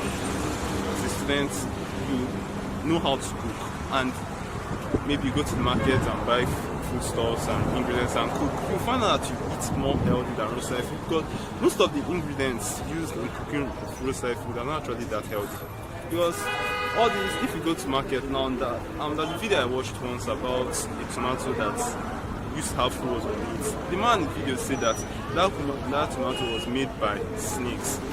That if it's punctures, the venom enters, and if you use it to cook, it can be really dangerous to the health. And the money you use that you could have used to buy the more quality tomato, now you add more and start treating yourself of some illness you don't even know about, or that you just caused upon yourself by consuming roadside food. And you can't actually blame the vendor or the people that cook roadside food, because everybody's trying to make a living. So if they see something cheaper, of course, definitely they have to go for it. And that everybody's trying to make a living. I won't say what they're doing is right, but the country is just getting hard by every day about price. So everybody's trying to make a living and survive. So I just believe that the ingredients used in cooking of roadside food, I feel that they're not, they're not quality products. So you can just, you don't know, and the environment in which they cook, the environment and everything, you don't know whether it's clean and everything. So you consume of roadside food can be really very dangerous to the health. My name is Rose, and I sell akara. The reason why I sell akara is to help people out, because akara is the only common food that anyone can purchase with at least 500 naira. Even with the smoke and stress that comes from it, I choose to sell akara because I use it to help people out.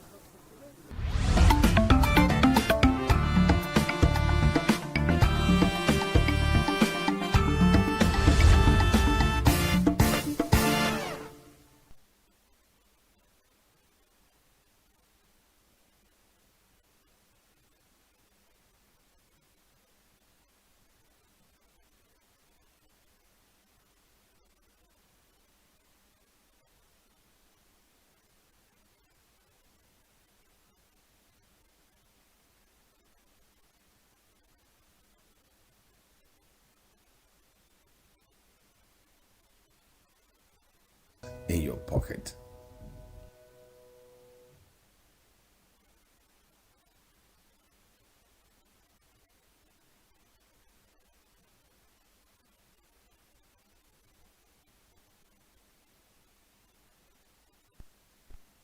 Thanks for still staying with us on New Day on Signature Television.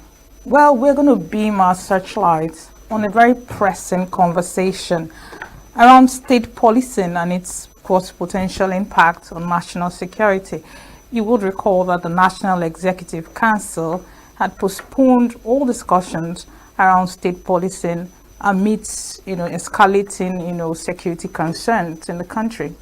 Well, joining us this morning in the studio to talk about the quest for state police and expected impact on national security is His Royal Highness Igwe Sunday Ora. He's the chairman, Achi Traditional Rulers Council. Igwe, you're welcome to the studio this morning. Thank you very much and good morning. Thank you for coming. I miss your very tight schedule. Yeah. We appreciate that. Thank you. All right, so in my introduction, I did mention that NEC, National Executive Council, suspended all discussions concerning, national state policing, rather. Why do you think they are so averse to state policing? Well, first of all, you could just give us a little bit of definition of what state policing means and why you think NEC is averse to state policing. First and foremost, thank you very much for inviting me. And then we're talking about security. And security has to do with freedom when you're being exchanged one way or the other, when you're not being allowed to operate freely, then you see security is being compromised. So first and foremost, we must have to define what is security. Okay. So having said that, security is very, very large word. But if we want to trim it down to the basic meaning of security, it has to do with, you have all kinds of security. But the challenges we have in Nigeria is more pressing because it has to do with human beings. You have production security, you have oil security, you have all kinds of security. So now that if you look at what is happening in Nigeria today, all over the country, our security is being compromised and it's giving us a lot of worries. This issue of state policing, I think, is something they have to go back again and see how they can rectify it and make it to be a law. It will help this country a whole lot. One, if police security is introduced, you know what that means. Every official or every member of the security team is known in the locality. It's not like employing somebody from somewhere into a place. If we have state police, we traditional rulers will benefit more, because now that we don't have any kind of security at all, if we are allowed to operate as when due, or the way we're supposed to operate as traditional rulers, we won't be having all this problem we have today. Because we are traditional rulers, we all come from one community or the other, and these criminals, they are from one place or the other, either within the community or they are coming from somewhere. But if we are involved in security architecture of a state or a local government, you'll discover that whenever there is any new entrant, we must identify the person. We must know this person is not from here. What is his mission? If somebody is coming to rent a property, we must investigate who is this person. What is he going to use the property for? You see, security now demands close monitoring, close surveillance, close cooperation, both with the police and if the state police is established. You see, with them too, we'll be able to manage all the lapses we're experiencing today. But because we handed ourselves over to Nigerian police or army, and they cannot be everywhere, every time. Sure. But if you're talking of community, you see that like the neighborhood, they're always there. They do a lot of work, even though they're not properly paid. Neighborhood watch. Neighborhood watch. Okay. They're doing a lot of work. So my take on this is, let them do whatever they can do to approve, pass that bill, this state policy bill. It will help a lot. But can you throw more light as to why they are delaying? because you did say something. You said that if state policing is established, it is going to benefit the traditional leaders. More. But how then do you think it will benefit the political leaders? Because maybe they don't see the benefits in state policing for them as political office holders. So how do you, explain that? Maybe they don't see any benefits for them at that level. And that is the reason why they are delaying. I don't know. I'm just trying to find out why they are actually, dragging, their feet on this one. Fine. Thank you very much. What I feel is this. Everything in Nigeria is now being politicized. Politics has taken the main ingredient of this nation. Whatever you talk about, politics must be there. But if we are free to operate or air our view or our views, this issue of monopoly should be erased completely, because the politicians are afraid that if state police is established, maybe one party or the other is in the government, they will use those individuals to hurt them. Or maybe they will influence whatever, especially when there are people within the neighborhood. Mhm. They can influence the the elections and all that. They are not thinking about us, about the people. If only they can think beyond their personal interest, we are going to benefit from it. Security is all about me and you. That you are made whatever you are today, and then you have no security. You have not made anything. If you come to ENUGU State today, we are enjoying the little we are enjoying today because of the governor that is here. Proactive governor. Even in security? In everything. Did you listen to a conversation with the sitting senator, House of Rep? I'm thinking Senator Kezia. Mm-hmm. He's a senator. Mm-hmm. Yeah, he was insisting that Enugu State government, Okezia, he was insisting that Enugu State government wasn't doing much in terms of security, citing what is happening in Uzuwani, most of the communities. Do you think there's he's right in his submissions, or he's not getting it right? Because you just alluded to the fact that Enugu State government is doing well in terms of security. So can you maybe give us indicators that will show that Enugu State government is doing well in security? Thank you very much. You see, he has the right of his views. He is expressing his personal view. But we are the citizens of this state. And maybe he lives more in Abuja, and whatever that happens in Uzowan and all that, he may feel that the government is not doing enough. Remember that we only have a governor of the state, for instance, and we claim he's the chief secretary of this state. Yes. But in the real sense, he's not. How do you mean? No, there's orders he cannot give, and they carry it out. He has a limited control over the commissioner of police in the state. Based off of the fact that it's not state-owned or under the state's but it's true. Framework. Yeah, of course. That is here. Left to our governor, he will do whatever it takes to clean up all these miscreants that is bothering everybody here and there. You can see investment in vehicles and all that, and they're empowering a lot of little security outfits to be on ground, buying drones, making sure that he establish drone centers that can monitor each local government. And then he has his own internal security that is not known. They are very private to the government. They operate all over.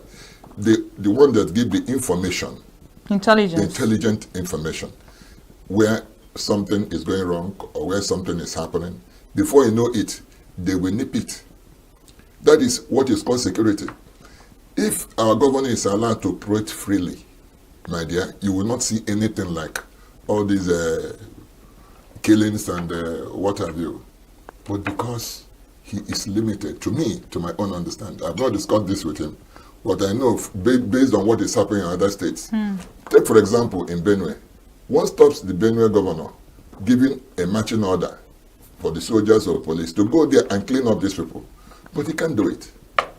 Look at Zamfara. He cannot do it. But What we are pleading for is they should get us involved, especially the traditional rulers. And then let us have the teeth to bite, especially when it comes to security. How do we bite? By giving the government all the necessary information.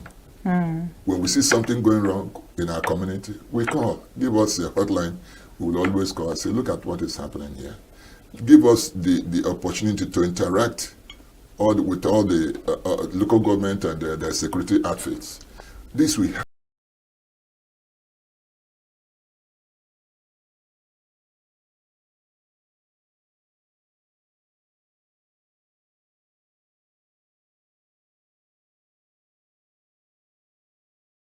One of us, because if it's happened in Nuzowani, the same thing could happen in Achi, like it did happen recently. It did. And we lost lives. We didn't find it funny. We never see it coming. But if things are put in the right perspective, we won't be having that kind of stress. Government should get the traditional rulers involved in their security architecture. Whatever they are planning, they need to get the traditional rulers involved. So we can capture intelligence at the grassroots? Yes, we can capture intelligence at the grassroots and then get the government to know what they don't seem to know. They need to call us from time to time to give advice. We have a lot to give to the government, but nobody's tapping the resources we have, but as traditional rulers. They just left it like that. It's not going to work. Oh, but there's one thing, Igwe, there's one thing I noticed about the Nigerian state and how things play out. Government doesn't just throw things or place things on your laps on a platter of good. There must be some kind of pressure or advocacy. Now, has there been some kind of advocacy from traditional leaders to the government in view of state policing and getting the traditional leaders involved? Has there been any push or coalition or advocacy pressure group, come together to go mount pressure either through the legislature or through whatever platform to say, we need this to happen this way? Has that ever happened? Thank you very much. Now, this brings me to our state chairman, traditional ENUGU State Traditional Rulers Council chairman, Sudu. He's a young man that has devoted himself to make sure that security in our communities are intact. He has contributed a lot. He has pushed a lot. Like this bill, I think it has passed the first reading that has to do with traditional rulers. He is part of that team that is pushing. So that traditional rulers will have a space in the government setup. We don't have any space at all. We don't have any credible position through which we can be able to talk to the government. But now they are doing everything possible to say that this bill possibly will be passed. And that will give us a very strong voice to talk to the government and for them to get us involved in running both at federal and state level and local government level and then community level. That is what is happening now. All right. So they're establishing that pressure group and they're doing very well. Okay, that's great. There's a question I want to ask you. It's a spin-off, but it's not strictly under our conversation, but I'll still ask that question later. Okay. Now, what do you think are some legal and legislative framework that will establish, state policing? Okay. Now, I think they have formed a committee to look into this issue of state policing. That is that state policing? State policing, yes. Now, was it before National Executive Council postponed the discussion or after? This committee. How recent is this committee? Very recent. This one is happening maybe last week or thereabout. Okay. It's very, very recent. But the fact that they never allowed this to see the light of the day, the problem I don't know. If we are asked or if we can take a vote on this, you will see that a lot of people will surely prefer for us to have a state police. And then most of our leaders, especially the people in the Senate and the House of Representatives, majority of them favored this issue of state police. But the power that be, I don't know their problem. I don't know what I'll say will be. I don't know what actually is stopping them from pushing for this state police. Rather, what they're doing is to see that it doesn't come up. Which, of course, somebody said he wants to take care of himself, security-wise. Why stopping the person? Given the fact that there are heightened security issues all over the Federation. But you see, we are looking at them. We know we are limited to what we can do, say. But we're ours. That's why we're crying for total involvement, so that when we speak, government will listen. That is what we are begging for. That is what we are crying for. All this security thing you are seeing going on, I mean, all these killings and all that, if we are allowed to get involved, we have so many ways of taking care of this. This thing we are talking about, this security we are talking about. But because we are not involved, they will go today and kill people in their numbers. We only cry and complain. Next time, it will repeat itself. All right. All right. Igwe, I still have more questions for you. We're still talking quest for state police and expected impact on national security, but we'll go on a short break. New Day continues right after this break. Stay with us. Every second, every minute, every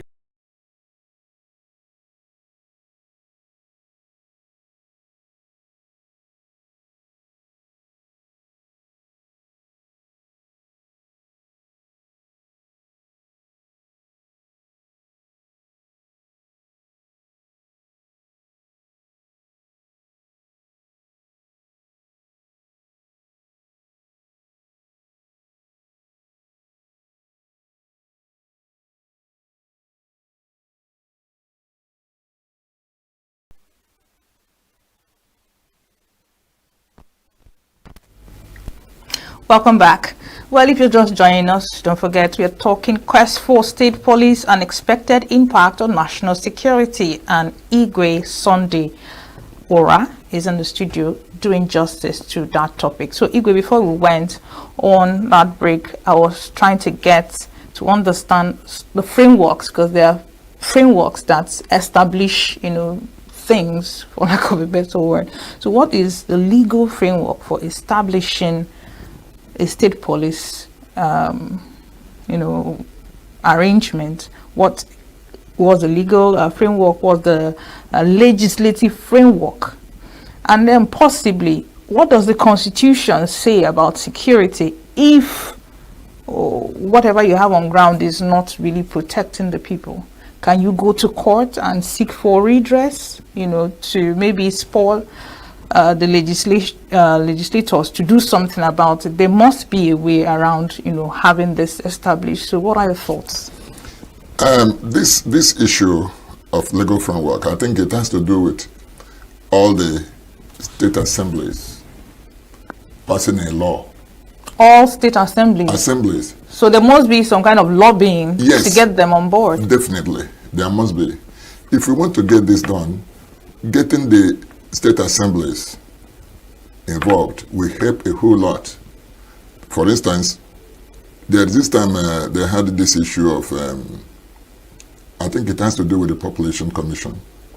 And then all the state assemblies were asked to go back home and deliberate on this and come up with their own recommendations. Conditions and what have you. And they did a very good work on that. Like this state police, I really like the federal government to refer them back to the state assemblies so that they will come out with their own ideas.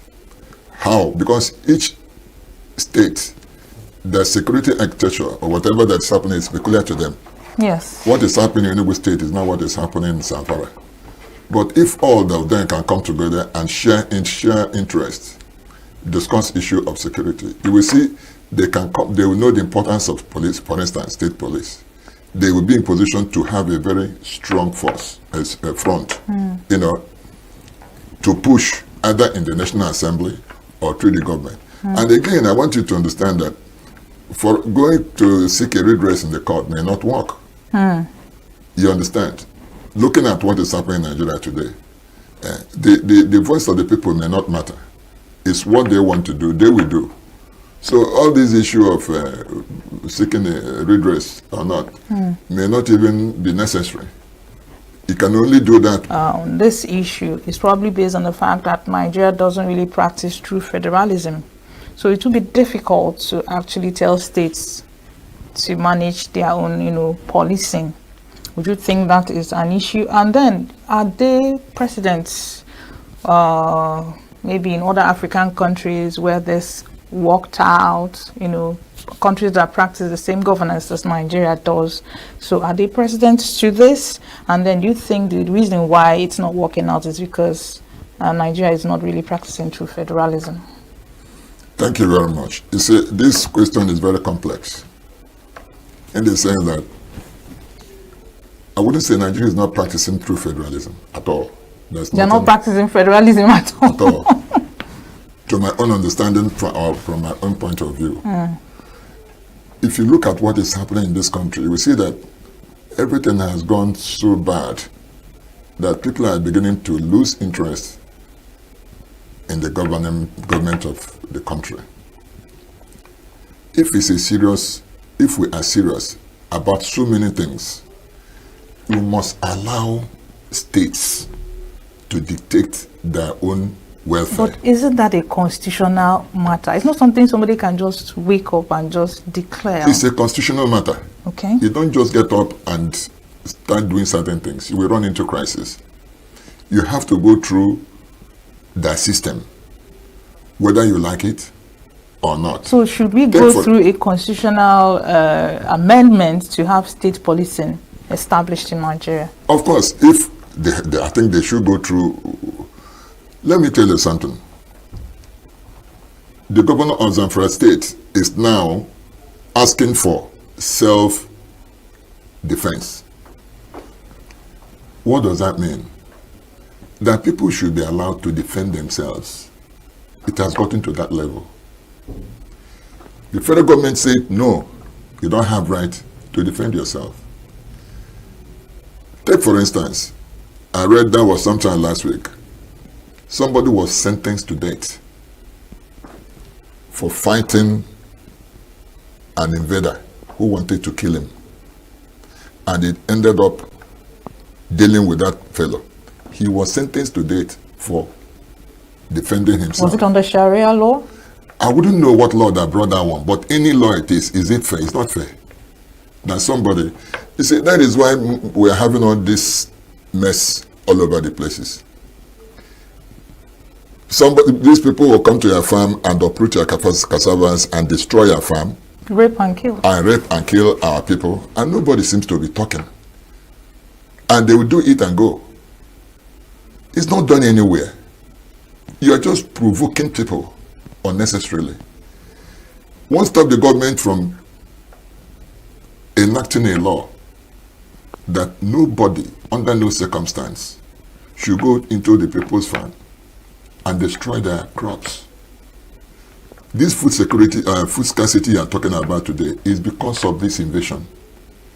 If the people are allowed to go to their farm and do their normal farming, you have food all over the places. But today, people are scared of going to their farm because of the situation we find ourselves. So to me, I think whatever it takes to get this law passed, this state police, is very, very necessary. We don't have to wait until we are finished here before we start talking about something that will give us a kind of security. So that is just the position. Okay. Like I told you, there was a follow-up question that is not really around this, and I wanted to ask you because you did say something. You said that there's a push from traditional rulers to get more involved in not just the security architecture, but in governance. Now, do you think the reason, or have you looked into the root cause of why traditional rulers are not really given the place that they used to occupy? Do you think it's because, I remember there was a time there was a proliferation of autonomous communities and almost every family had an Igwe and things like that. Do you think that's a major cause of this relegation? I don't think so. Okay, what do you think is the cause of the relegation? government, they have not paid any attention to that. For instance, our governor here, he's doing a lot of work in security. He has not, I think, it has not occurred to him to deal with the traditional aspect of the security setup. Because I know the kind of person he is. Whenever he picks interest to get this done, he will get it done and done very well. I believe that in no distance time, the governor will assemble all the traditional rulers and advise us on this security. He should advise us, and he should not delay further, because things are really getting out of hand. We have what it takes, the traditional rulers, to deal with our security in our environment, in our communities. Are you aware that even in some communities, they know the criminals? Yeah. Do you know in some communities, they harbor these people that go to create problem here and there, but because they're afraid of them, they don't want to give the government that kind of information. But if you see, if an ENUGU has, with any kind of information that some marauders are residing somewhere, with the help of the government, he can be able to attack and remove them from there. But they will not do it because they are not sure of their protection. And once they go out there and do what they are not supposed to do, not allowed by the government, they have problem. So that is one. And I believe that our governor definitely will assemble us any of these anytime soon, so that we can deliberate and discuss on this security issue. Before we get to the incident in Archie, that happened in Archie, where some policemen were actually shot and killed. Let's talk about the other parts, because I believe that where there are advantages, there could be disadvantages. The only thing is that you just weigh the pros and the cons. Now, what are some of the disadvantages or the cons of state policing? Is there a way to make sure that states, you've seen some state actors that have actually become larger than life in Nigeria. Imagine if they had a state police under their command. Is there no fear of, state police being used for political purposes by some state actors? Is there a way of applying checks and balances to state policing? Very interesting. Thank you very much. The incident that happened in Archie is very, very unfortunate. And we, within that local government, we are trying to see how we can restructure our security.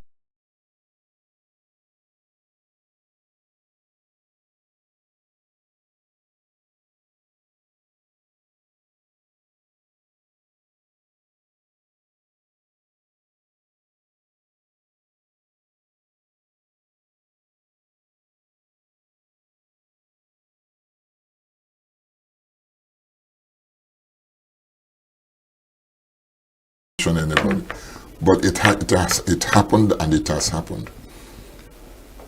If for instance, if I'm involved in that kind of security outfit, I would rather suggest to the police not to be stationed at any point. It has happened severally.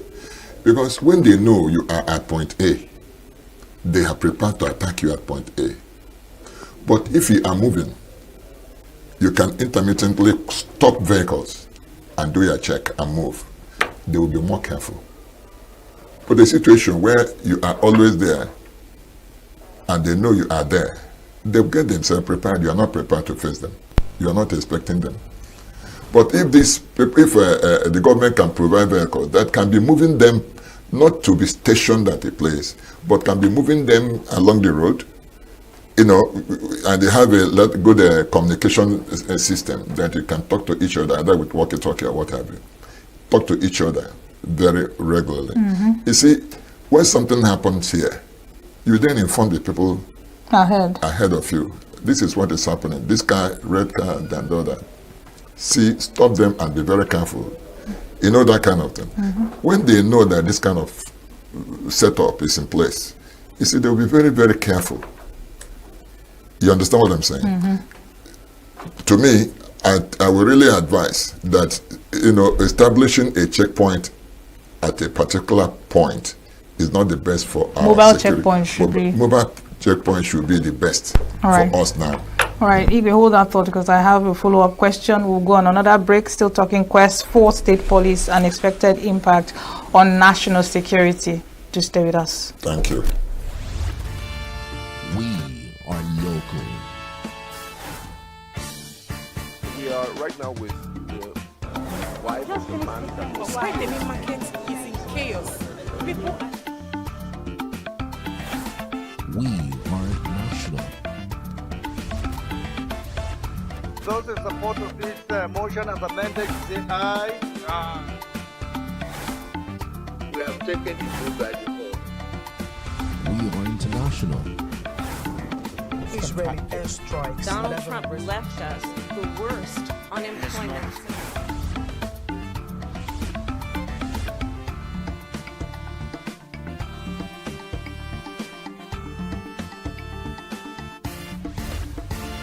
Signature TV, news in your pocket. Welcome back. We're still talking state policing and expected impact on national security. Very interesting conversation with Igwe Sunday Ora. Igwe, you did mention that the security framework in your locality or your community is quite impressive, right? So in this case, in terms of what happened to the policemen, I'm trying to see how they are policemen. I mean, they are the last line of defense, if you ask me. Is there a synergy in security where local vigilante or groups protect the police? Because what would they have done in this case to make the outcome different? I'm trying to see how I can I can frame the question, because if your local vigilante is top notch, that is good, is good, but it is for the community and not to protect the police. So, but is there a synergy? Was there something that would have, turned out differently, if the local vigilantes were more empowered? Thank you very much. Let me put it this way. In Oju River, for instance, the police in Oju River are doing so well. They are very, very effective. But it won't take because of one incident and judge the entire system. It's not done that way. They always have an interactive section with the local vigilantes very often. Very, very often. What happened in Nigeria could have happened anywhere. What I'm trying to say here is we need to put a lot of things in place so that we can check this kind of ugly incident. The police, if the vigilante is properly arranged, if they are empowered, they will help the police to be on the road most times. You see, along that Oju River and Achi Road, there used to be a spot these kidnappers operate. What did they do? They asked the vigilante people to be stationed there, not the police. And they were there for a very, very long time. And the kidnapping dropped in the entire zone. Now, the local government chairman is another person who has the interest of security of Oju local government had. They have acquired drones. All the road networks, they are trying to connect them to make sure that there's free of movement so that they can check if there's any incident anywhere. With the drone, they can check and have a faster way of moving to that location. That is very, very important. They spend more money in security now in Oju River than before. One, because we are neighbors to, for instance, Anambra. His Excellency Soludo is doing so well. He's moving them out of Anambra, and most of them are being flushed into Enugu State through the border. We have a common boundary with also Abia State. So most times they operate from there. They come to Oju River. But local government chairman is now trying to see how he can establish military presence in most of those areas, especially all these red spots. Military presence? Yes. Is that the job of the military? No, it's not their job, but what can we do? There's nothing, they are the people that even helping us to get certain things done quickly. In Inyi, they are there, they are stationed there. And their presence there has made a lot of things to calm down, security-wise. Now, if only the government can empower the neighborhood watch, they can do great work. You see these neighborhood people, at times I work with them till 2 o'clock in the morning. I go out with them 2 o'clock. What does that tell you? It shows that there is a kind of awareness in the communities. And what I'm doing is what other traditional rulers are doing in their respective communities. So Oju River for me is not, they're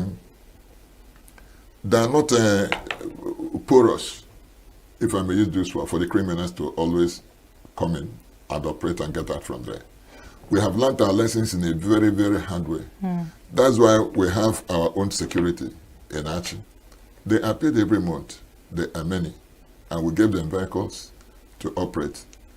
But we need government help, assistance, to be able to maintain them. You can't be maintaining about 24 security men, paying them from the local, from this Achi post for the past 2 years. It's giving some problem. But government's supposed to appreciate that and get involved so that we can strengthen their work arrangements. And it can be sustainable too. And it can be sustained. Well, has there been any updates as to the incidents with the slim policemen? Has there been any development so far? Not to my knowledge. Okay. I don't think there's any. Though I have to ask and find out. All right. Okay. Sorry about that. No, it's all right. The past administration had this forest guards instituted to curb insecurity. What has been the experience for your community and maybe neighboring communities? Are they still operating? How effective are they? Are they synergizing with local vigilantes on ground? What has the experience been with forest guards? When this forest guard was formed newly, they were very, very effective. Very, very. Because they go to the farms and trying to do their work. But as time goes on, they continue they are fading. They are no more as effective as they were when they were first inaugurated. We still have their presence, but it's not that effective.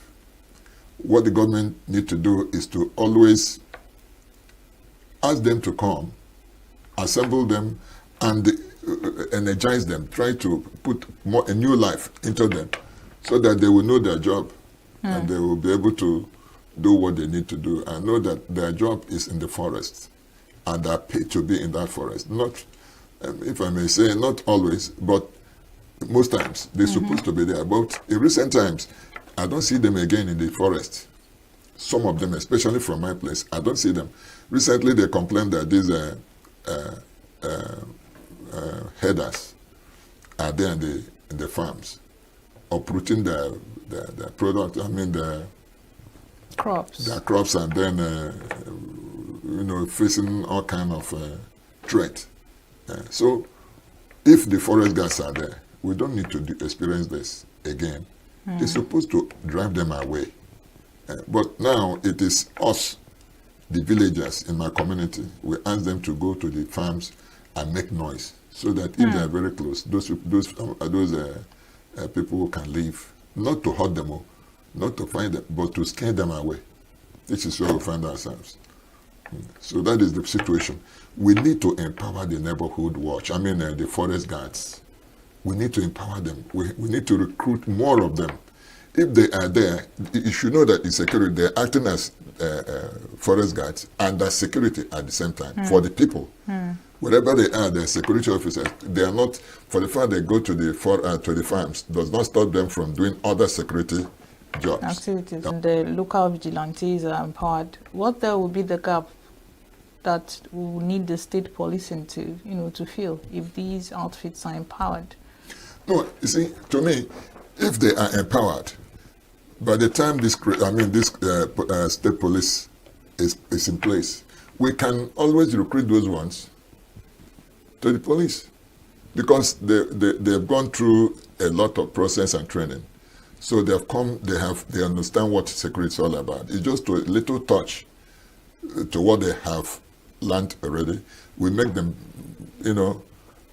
credible to be police, whether state police or whatever. So they go to Ojiriba, they go for training most times on regular basis at Ojiriba.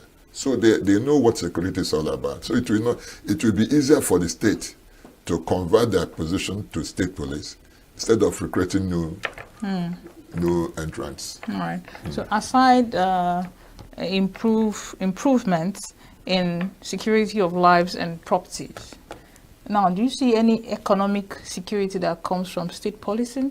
Because you did mention when we started this interview that there are different kinds of security. All right, there's financial security, economic security, security of lives and properties. So aside security of lives, properties, what other gains can the state or even the national gain from establishing state policing? Fine. What I feel the state or the federal government will gain from this, when you employ people that are within the a space, for instance, within a local government or within the state, they are aware of the environment. For you to, what the politicians are scared of is converting them to be a kind of opposition, one way or the other, because they will be influenced either by the governor or by whoever to work for them. But it doesn't work that way. Like I said, security is everybody's business. There is no how. If it happens, you never can say when and where. Or who. So if we must disabuse our mind for trying to, be liberal when it comes to security, let us not think that it's only me. If it doesn't work, this man will take my position because he has state police. You're not thinking of your relations, your father, your mother, your brothers, your siblings, because they're exposed to the same risk. If we do get it right, all of us will be happy and will be free and will be safe. But if we continue to push for individual interests, we are going to fail completely. It's just what is delaying this state police. Because they are not sure whether the governors and the state or whatever will hijack the state police and use them as thugs against them, against their opponents and what have you. That is one of the major reasons why I feel they are delaying this state police issue.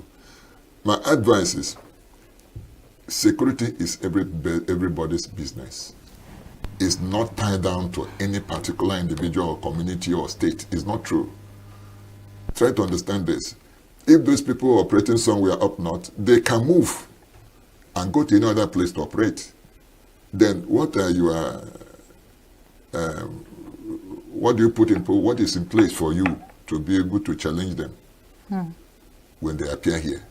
We have to think ahead of time. That's right. Thank you so much, Igwe. And this is a good place to end the interview because security, you said, is everybody's business. That's right. All right. Thank you so much for joining us. This has been a great conversation with His Royal Highness Igwe Sunday Ora, talking about the quest for state police and expected impact on national security. Thank you so much, sir. You're welcome. Thank you. All right. That's the much we can take for the show today. I've been your host. It's been an interesting ride. Chigichi Agorom is my name. From everyone, from all of us at Signaturetv, ENUGU station, it is goodbye for now.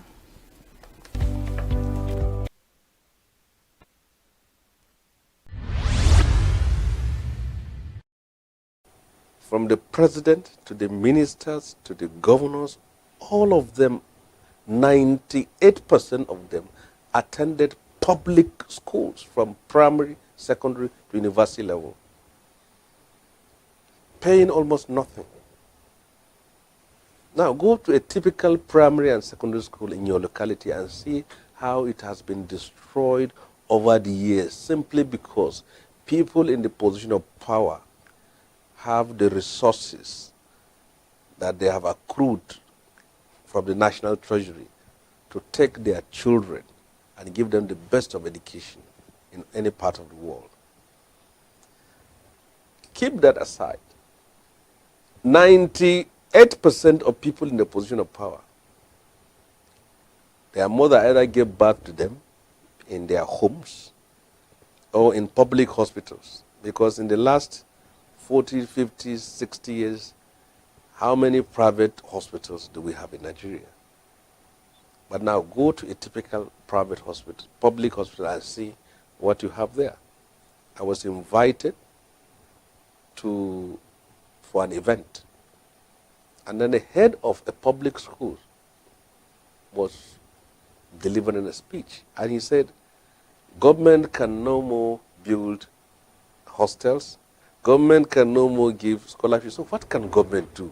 Scholarship to the children of the poor. You cannot build a nation when you rob Peter to pay Paul. If the system is that of robbing Peter to pay Paul, then they should only expect patriotism from Paul, not from Peter. So if this country will experience peace and stability, then we must ensure social justice and equity. These teamy young people who are sitting down, we don't know. This is a cake of gunpowder. This is a time bomb for our country. If you think that because you have 4 or 5 children that you have educated well and then you don't care. But those are your children, which country are they going to live in? They're still going to live in this country here.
Welcome to From the Correspondent on Signature TV, where stories come alive through the eyes of those who witness them.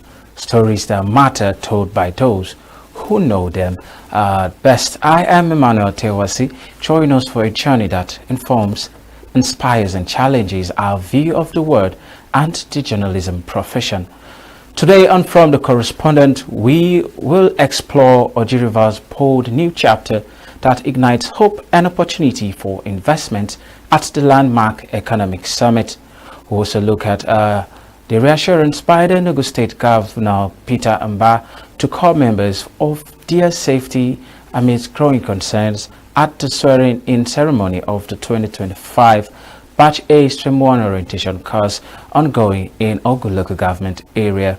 Then we head to Abuja, where council workers have taken to the street, striking for a fair minimum wage and the implementation of the 70,000 minimum wage and what it means for Nigeria's capital.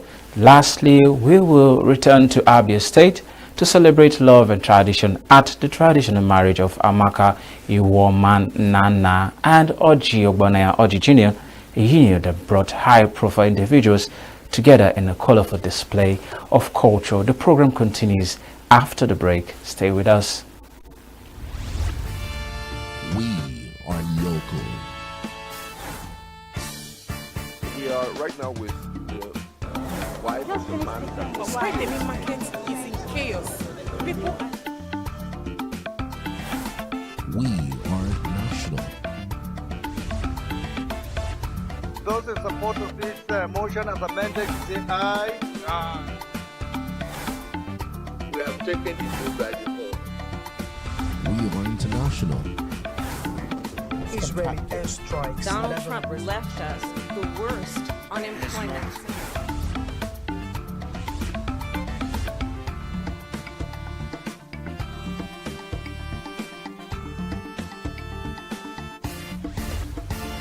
Signature TV, news in your pocket. The ENUGU State Governor Peter Mba says the state government will partner with local governments for the rapid economic development of the state. Governor Mba stated this while declaring open an economic and development summit organized by the Oji River Local Government Council. Mba attributed the influx of foreign and local investors to the state as a result of conducive business environment put in place by the state government. Oji River is one of the oldest urban centers in the state, having attained the status in 1984, along with several other local government areas in the old Anambra state. It is the third to be given an urban status in the present ENUGU state after ENUGU and Nsukka. This age-long status has not, however, impacted on the development of the area, with many citizens lamenting the current infrastructure deficit and other negative indices in the area. It is to address this disturbing problem that the Investment and Economic Summit was put together by the present leadership of Oji River Local Government Council. Speaking at the summit, Governor Peter Mba, who was represented by Adora Chukwu, Commissioner for Trade, Investment and Industry, called on investors to tap into the vast potentials of Oji River Local Government area. Mba highlighted the local government investment opportunities, emphasizing that participation will unlock new possibilities and shape its future. Oji River embodies the economic prospects that our entire state possesses.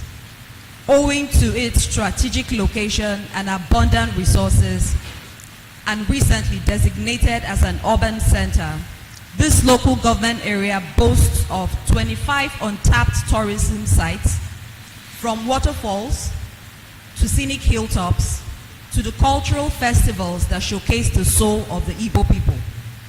The State Commissioner for Culture and Tourism, Ugochi Madueke, noted that Oji River Local Government area is blessed with vast cultural heritage and tourist attractions. These resources, she said, should be tapped for the development of the area. Oji River sits as the crossroads of ENUGU State, Anambra State, and Abia State. We are not just a local government, We are a border town with strategic reach, able to pull visitors and businesses from 3 states. This makes us a prime location for regional tourism and hospitality development. The local government chairman, Greg Anyebudike, said the summit aligns with Governor Peter Mba's mandate to drive economic growth and development. Anyebudike encouraged potential investors to seize the opportunities in Oji River, assuring them of a conducive business environment. Graciously, on the 11th of January, His Excellency declared the entire Oji River urban center. So today in Oji River, we are no longer thinking rural, we are thinking urban. We had a vision for Oji River to be a destination for living, commerce, and trade. And I'm saying, please come and invest in Oji, because Oji can never develop if we, the Oji Rivers, don't develop it. The minority whip and representative of ENUGU West Senatorial District in the National Assembly, Ositangu, charged the local government to ensure the implementation of the recommendation put forward at the summit. But when you invest home, you will even attract outsiders to come and invest in your place. Oji is ready to receive investment. Some participants at the summit, including Honorable Jeff Mba, former representative of Oji River in the Enugu State House of Assembly, and Dennis Onuzulike, expressed optimism about the potential impact of the summit across various sectors in Oji River local government area. All hands will be on deck, both in providing security, both in providing the land and even infrastructure. And even when the infrastructure is provided, we have to protect it, we have to own it. If everybody should be involved in the development of Oji, and they are committed, they are passionate about it, Oji will work. I have very high expectations. When I was called up for this event, this Oji River Summit, I think it will help in Oji River, especially in agriculture and other investments. We now have smart schools every year. I'm expecting the investors to come in to help us build the school. The Oji River Economic and Development Summit 2025 was no doubt a platform for stakeholders to explore investment opportunities and share ideas that can shape the future of the local government. It is therefore hoped that the rich natural water resources, agricultural potentials, human endowment, and strategic location present compelling attractions for investment and the economic growth of the area.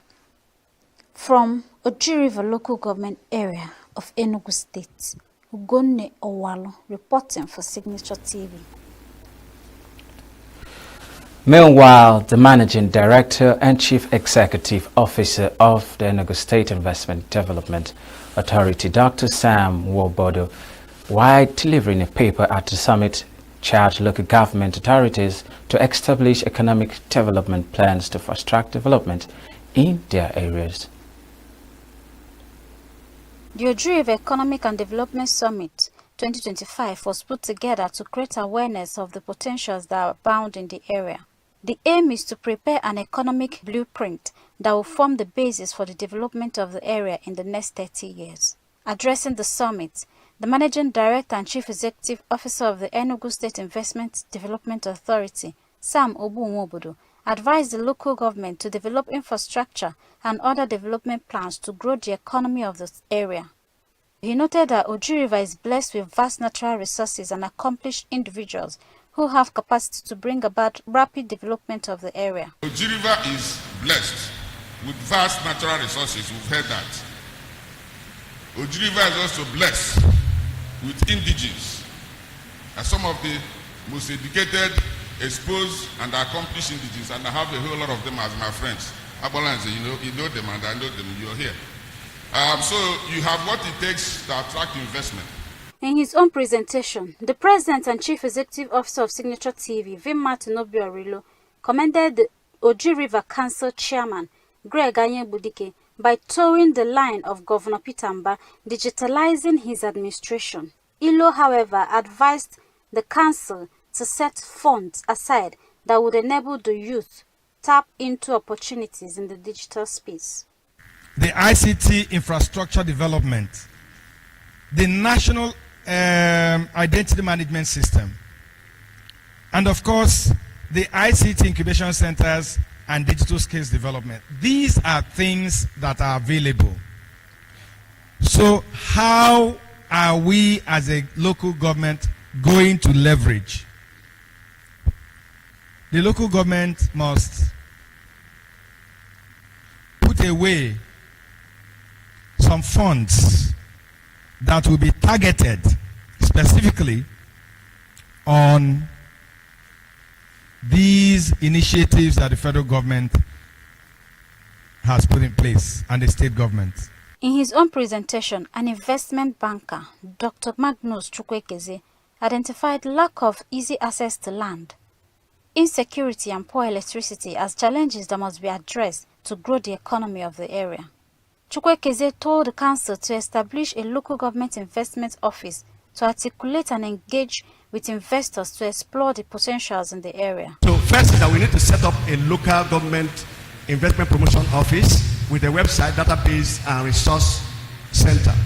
And we need to ensure that you have community-driven security, organize vigilante groups with intelligence networks. And we need to fund them, empower them to do the needful.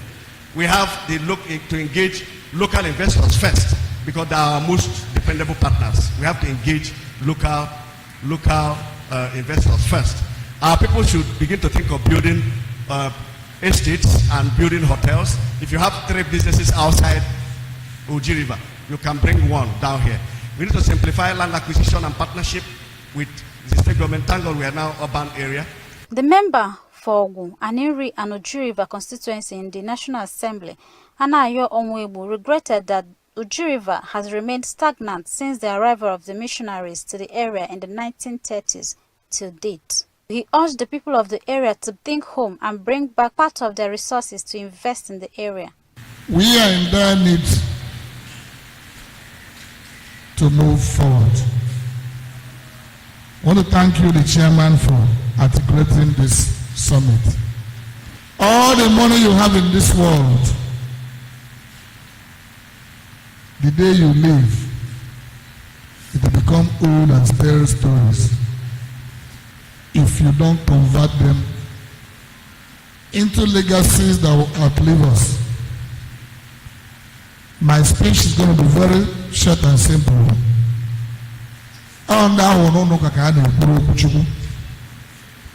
Let us go home and think deep and ask ourselves questions. Do we like Oji River the way it is? The answer, I'm sure, is obvious no. And if the answer is obvious no, let us make conscious effort to be part of the Oji River. The chairman has only called us here together, and I'm sure he has laid it bare to us and left it that the development of Oji River is squarely and purely in our hands. Mr. Chairman, as much as you can, we are lucky to have a Governor who has made it possible to create all the environment for easy business development. He has gazetted Oji River as one of the urban centers. Thank you for creating this opportunity, and I want to pledge my personal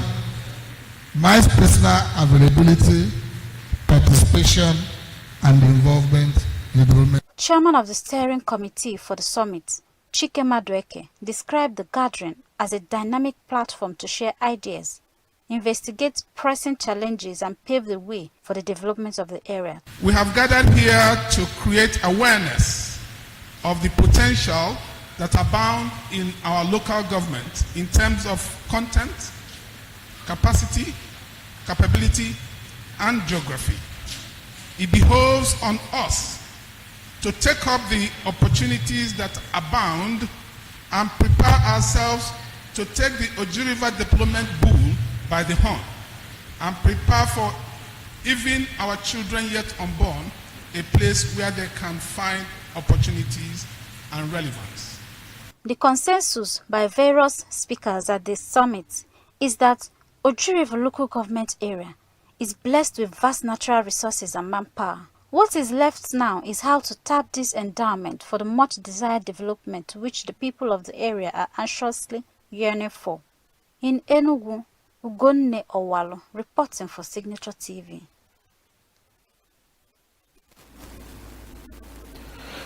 Meanwhile, the Enugu State Governor Peter Mbah has assured of safety and security of corps members and other residents of the state. Governor Mbah gave the assurance at the swearing-in ceremony of the 2025 Batch A-1 corps members posted to the state. The swearing-in ceremony of the 1071 Batch A-1 sets marked the beginning of the corps members' one-year compulsory service in their fatherland. The ceremony, which featured parades and tug-of-war display by selected corps members, showcased their team spirit and spirit of enthusiasm. Governor Mbah, who was represented by the Commissioner for Environment, Professor Sam Ugu, emphasized his administration's commitment to ensuring the well-being of corps members, particularly in the area of security. Mbah urged the corps members to contribute positively to the nation building in their host communities, highlighting the importance of discipline and obedience to rules and constituted authorities. He encouraged them to participate in the NYSC's leadership scheme, skill acquisition and entrepreneurship development programs, which will enhance their skills and prepare them for future challenges. In Enugu State, we are committed to supporting NYSC and sustaining its gains. We are looking at renovating the orientation camp and providing essential infrastructure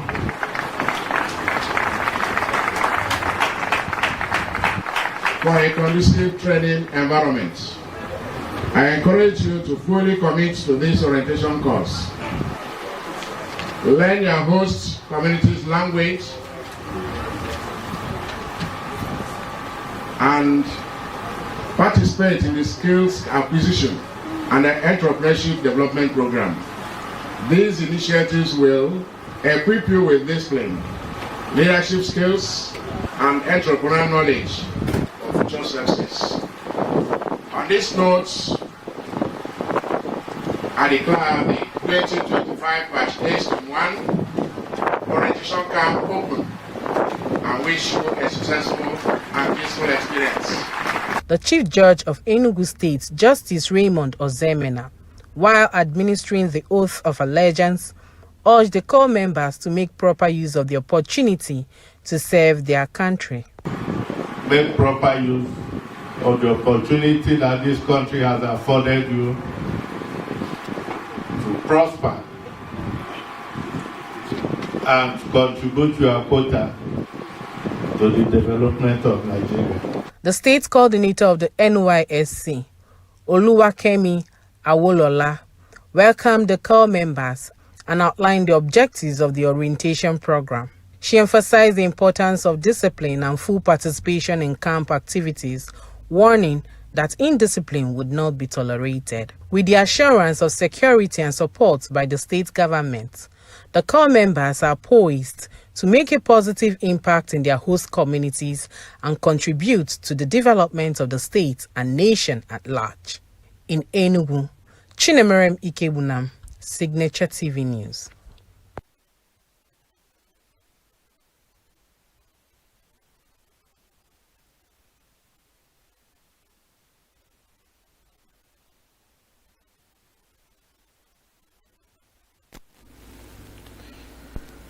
You're still watching From the Correspondent on Signature TV. This is where we bring you stories behind the headlines, what goes into sourcing, packaging, and bringing you news stories that satisfy our information need. And with me in the studio today is one of our own, a journalist and, of course, producer as well, Raymond Ken Mbata, who will be speaking to us in no distance time. But before we get back to Raymond, we'll take one more story, then we hit the main story for today.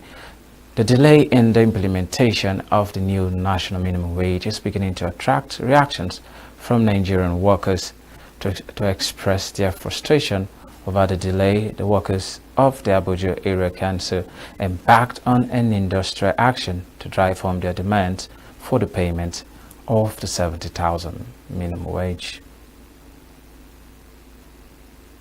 It is not just the matter of the 70,000 naira minimum wage, but unpaid salaries. In the past week, primary school teachers and primary health workers have been on strike over unpaid salaries. On Thursday, other Federal Capital Territory workers joined a protest at the gate of the FCT minister near Wike's office. Solidarity! Solidarity! Solidarity! Solidarity! Solidarity! Our people united! Our people united! Our people united! Our people united! In reaction to the protest, the FCT minister issued a statement in which he accused the area council chairman of lacking conscience for failing to pay the salaries even after his office had released funds to that effect. The minister's statement, which appealed to the striking workers for some patience while the issues are resolved, also summoned the 6 area council chairmen to a meeting to understand why salaries of council workers was yet to be paid. However, the case of striking FCT workers has exposed the refusal of the states and the FCT to obey the Supreme Court ruling. Instead of funds meant for area councils released to them, the FCT seizes it and releases funds at the pleasure of the minister. If you are talking about minimum wage, you are talking about increasing your wage bill. Okay? So, the people that we can hold to account for now is state governments and federal government. Because if the local government are yet to access their funding, how do they now sit with their workforce and say, okay, we want to implement minimum wage of 70,000 or 72,000, for instance, in some cases? So the local government is handicapped. If I'm local government chairman, I will not be able to enter any form of negotiation to implement the minimum wage of 70,000 or 72,000 because I am yet to access the funds. It's a function of funding. You may also be informed that even in some states, local government are not allowed to generate their own IGR. So the taxes that local government are even supposed to collect, some states collect it on behalf of the local government. The Abuja protest may signpost what will happen in over 20 states of the Federation where workers, especially local government area workers, are being owed backlog of salaries as well as not being paid the 70,000 minimum wage. In Abuja, I am Josephine Bitrus for Signature TV News.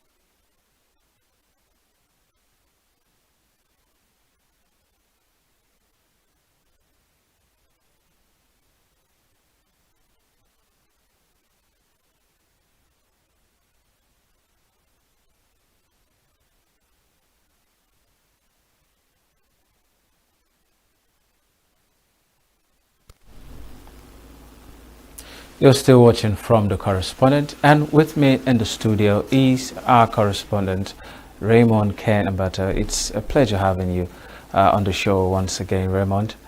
Good to be with you on the show too. All right, so Raymond, you've done a couple of stories. You've been on the field for some time now. Your last journey was to Arochukwu, yes. You know, and then sometime the other story was on Southeast stakeholders lending their voices on the fate of the region in the 2027 elections. Exactly. So from the bits and pieces, what have been your discovery so far, especially as regards the election, then before we get to the Arochukwu journey? Okay, concerning the fate of the Southeast region in Nigerian politics and the future of the geopolitical zone, I was interviewing some political stakeholders from the Southeast. I happened to meet at the birthday party of Senator Harcourt Inaya Beribe at his 70th birthday ceremony. And as an aside from the birthday party, I took that opportunity to ask, although some of them were very, very consistent with let's keep with the spirit of the time. We are on a birthday party, we don't want to talk politics, we don't want to, but some of them still gave their opinions concerning. Well, let me just cut it short. You know, like unlike what we see in other regions, the north, the west, where they are very strong in making their own demands, you know, about certain political events in the country. We see less of that happening in this region. I brought this up because of, you said most people were not willing to comment on that particular aspect of the political future of the region. But then again, why do you think there's this discordant tune among leaders of the Southeast when it comes to politics? I think, first of all, there has not been a genuine national reconciliation since the end of the Civil War in 1970. Many parts of the Southeast still see themselves as being excluded from national politics, from national development projects, from being involved even in appointments, like some vital appointments in the federal government. Some people in the Southeast see themselves as being excluded intentionally from participating in the national project. And secondly, I also think that the elections of 2023 brought a bad taste to a lot of people in the Southeast because of the loss of the candidate of the Labour Party, Peter Obi, at the polls, even when they seemed allegedly that the votes were garnered towards him and wanted him to win. Well, the FCT minister claims Peter Obi was or is a social media candidate. Do you think he made some sense to what he said? Because a lot of people came out to vote, but a lot of irregularities occurred during the election. Most people lost their lives, you know. But this comment at this time and the political tsunami happening across board, we saw what happened in Delta just last week, where an entire government all of a sudden just decamped to the ruling party. Are you concerned that we may not have opposition in the forthcoming election? I think Nigerian politics is a very, very dicey topic. Nigerian politics is not emotional. Nigerian politics is discussed behind the curtains and not actually in the ballot boxes. So I think even right from the election that brought in per se MKO Abiola, it was disputed, and just recently, after 20-something years, the leader of the junta then, Ibrahim Baramosi Babangida, came out and said that he really won the election. But why wasn't it possible for him to be announced to be the leader and the president as at then? And if you extrapolate that and juxtapose it with what is happening presently, why wasn't Peter Obi announced? I mean, I'll have to tell you that there are intricacies in Nigerian politics that we, as the laymen, as the voters and the populace, will not be able to understand. So I think the FCT minister is entitled to his opinion because maybe he has information that we might not have as voters, that he has maybe. And I think also that Peter Obi is not connected with the stakeholders per se, the cabal that runs the system in Nigeria. I don't have good information on that, but Peter Obi has done a lot of advocacy visits across board in the north, the west. He has been everywhere, talking about connection. Don't you think he has done enough of background work that would maybe give him a chance of winning in the 2027? But before you answer that, let's look at the report on the traditional wedding of Dr. Ogbonnaya Orji that took place at Arochuke in Abia State Local Government. Then we get back to the discussion segment. Stay with us. Let's look at that report.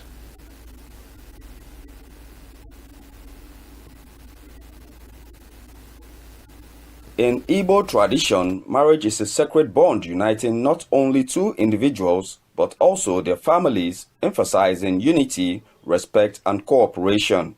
Central to the traditional marriage customs of Arochukwu is the Ibummayukwu, a ceremony involving the bride price negotiations and the offering of drinks from the groom's family to the bride's kindred.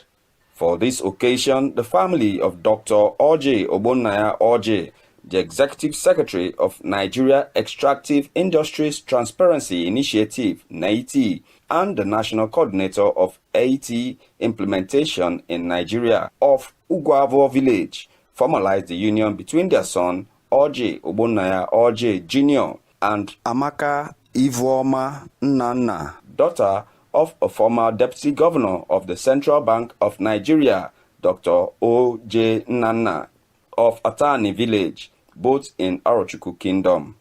Eze Aro of Arochukwu Kingdom, Eze Eberechukwu Orji, a paramount ruler, stressed the importance of performing traditional rites to secure and strengthen marital unions. He noted that Arochukwu marital customs forbid infidelity and promote love and unity throughout the marriage. Marriage in Igbo land is a covenant, and that covenant happens when the bride's father takes a cup of wine, tastes a bit of it, and gives to the bride to go present it to her groom in the presence of the general public. And thereafter, the bride price is paid, which costs 25 naira only. The event began with the arrival of guests including government officials, dignitaries, and the groom's family from Ugwavo village. The entrance of the Executive Governor of Abia State, Dr. Alex Oti, marked the start of the colorful ceremony at Dr. O.J. Nnanna's compound at Utugugu in Arochukwu. Elders from Ugwavo village visited the bride and returned to the venue to commence bride price negotiations. So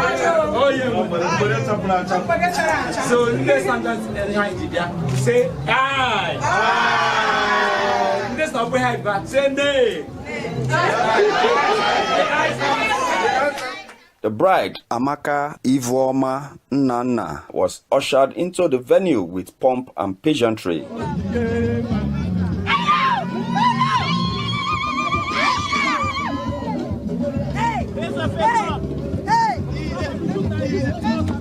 In line with Arochukwu tradition, Amaka presented a cup of wine to her groom, Orji Jr., who had playfully hidden among the guests.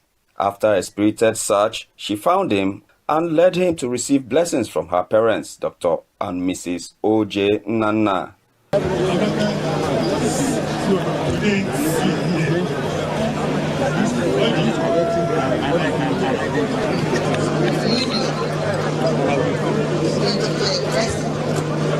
This act symbolizes the traditional consummation of the marriage. The couple then took to the dance floor, accompanied by choice music, while guests enjoyed drinks and refreshments. The governor, Dr. Alex Oti, congratulated both families and wished the couple a happy and fruitful marriage. He revealed his familial ties to both the Nnanna and Orji families and attested to the couple's admirable character. I want to congratulate the two families. I want to say thank you for bringing up wonderful children. I know them. They're very happy to marry together. And I pray that God will bless all their efforts. I have no doubt that in the next 9 months we will come back again to celebrate the birth of a set of twins. And after that, we will come again, maybe after 2 years, to celebrate the birth of a set of triplets. A member of the House of Representatives, Ugo Ikenga, spoke of the ancient revered tradition of the Aro and reminded the couple of their prestigious lineage while wishing them well. First of all, looking at my Oga that made me come here, I don't need to tell the son that his father succeeded because he worked hard and he has a stable home. And the most important thing why I came here is that I'm attracted to the rich tradition of the Arab people. From ancient civilization to today, something I've read over and over. So I like to associate with Arab people because of their dedication, their loyalty, their family spirit, and so on and so forth. And this is a marriage that's happening in Aro. They were born in Aro, raised, and are marrying in Aro. So I wanted to be part of that success story. And I don't need to remind them that Arab people are known for greatness. So that marriage should be an example of that Aro tradition that they should continue to project. So I can only but wish them well in what they are doing. The groom's parents, Dr. and Dr. Mrs. Oje Obonaya Oje, expressed joy at the successful completion of the traditional rites and wished the couple a happy, healthy, and fruitful marriage. It's an honor and privilege for me that I'm alive and well, and my wife picking strong. I'm here today to see our son getting married. I mean, I can't ask for more. This is something I wish to every parent who has toiled, paid school fees, and got to a certain level where the child can begin to fend for his or herself. So we are bringing him fully into manhood today here in Aro Chukwu Kingdom. And the marriage is being consummated according to Aro culture and tradition. We're Aro, and the marriage must be made in Aro. That's why we're here. I wish they will live in peace. I wish my son should work hard and provide. I wish the wife should submit, support, and then also care, because women care. We build, but women care. They care. Without a woman, it won't be possible. So we need them to work together and then fear God. And above all, we wish God Almighty to bless them with children, boys, girls, and how many that they can be able to train. I feel so elated, so happy. I'm thankful to God for making today a reality in our life. My prayer for them is that their marriage will be a blessing. Children will surround their table. They will see their children's children. Some guests wish the couples a happy married life. And I wish Oji and Amaka nothing but the best happy married life, the joy, the love that they enjoy in their relationship currently will be sustained. The grace of God will continue to guide them and protect them, and they will live a very long, healthy, and happy life. I wish them good luck, happy married life, I wish them success. As Amaka and Oje embark on their marital journey, may they find strength in love, wisdom in compromise, and joy in the shared moments that make life's adventure unforgettable. Raymond Ken Mbata, reporting for Signature TV. All right, welcome back. You're still watching From the Correspondent on Signature TV. That was indeed a colorful event, display of culture and tradition. Raymond, I understand you also went on this journey, which I think lasted for about 2 days. You know, you can just share your experience on this journey and why you were in Aro Chukwu. Okay, our journey started from ENUGU here, definitely, and while we got to Bende, we passed through Umahia, getting to Bende, then we got to this bridge. There's this bridge that is very infamous for slave trading as at then. Okay. It's at a junction, and from that junction you take your right to Aro Chukwu. Yeah, so there was this story that the man that the bridge was named after. I don't want to give out all the details now because there's a special report coming concerning it. So you have to, they have to keep their eyes peeled on Signature TV to make sure that that report will be seen by them. So the long and short of that bridge story was that the man was dealing on slave trading on that bridge and didn't even know when he sold his relative to slavery on that bridge. But more of that information will come later. So we did a little cover on the bridge and the rivers and the construction that was still going on there. Then we headed straight to Arochukwu. It was like an hour journey from that bridge to Arochukwu. And by the time we got to Arochukwu, we headed straight to the groom's family. The groom's father was hosting a sit-out for his friends. Most of them came from Abuja. Most of them came from different parts of Nigeria also, and some even from outside the country. And he had to welcome them and make them feel at home. And we were trying to cover some interviews then, and he was like, no, relax, relax. Tomorrow is the big day. Tomorrow is the big day. Just relax and enjoy yourself for now. We are not well dressed. We don't have all our pomp and pageantry coming in. So please, please, please don't embarrass my friends. Just let them be. Tomorrow we'll get the full coverage, and we accepted that. And after then we went to the bride's family also that same day. That was on Saturday last week. And we also saw the bride's mom was hosting her own friends also.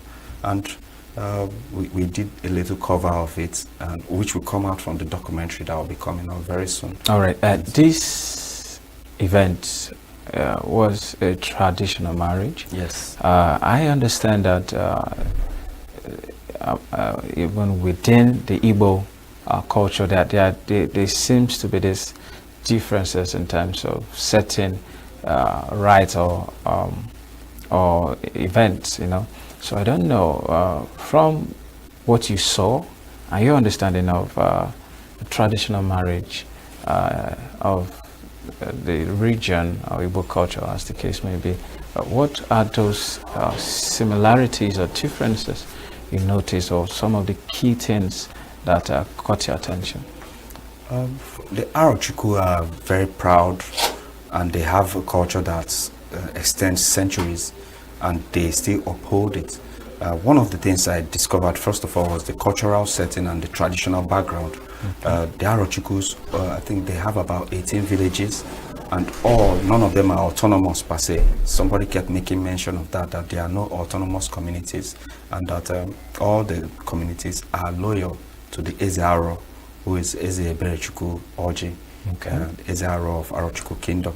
And also, we found out that their bride price, I have to make this mention to you as an unmarried man just like me, that their bride price is 25 naira. Oh, okay. Yes. So it was more of, the bride price was more of a symbolic gesture, but that the sharing of the drinks and negotiation of bride price, which is called Ibu Mayoku, was the main issue that stood out for our culture.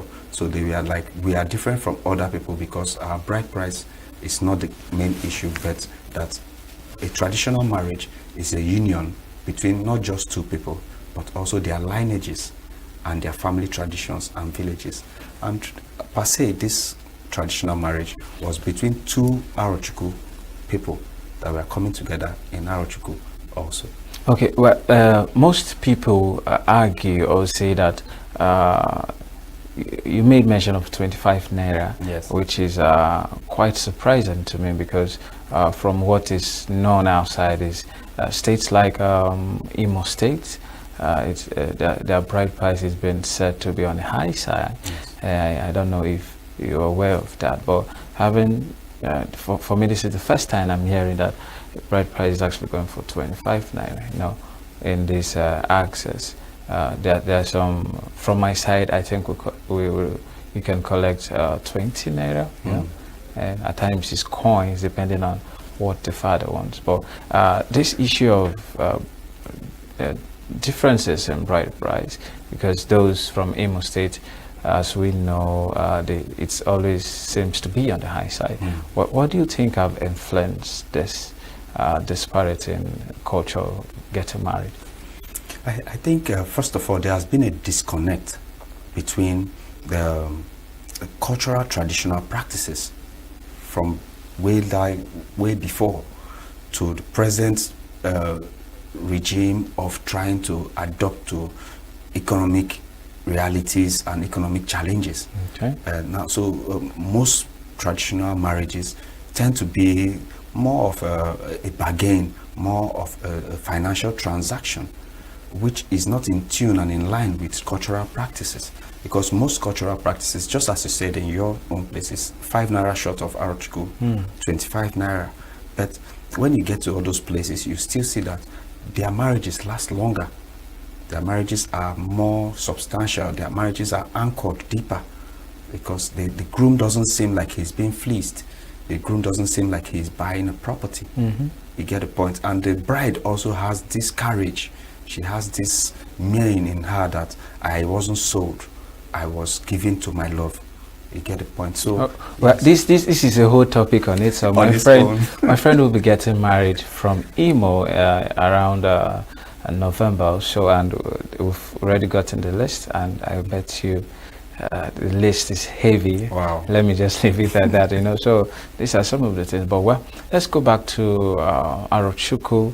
You stayed there for 3 days. Yes. The day of the main event, precisely. How did it go? Because I understand that it was a bit tough for you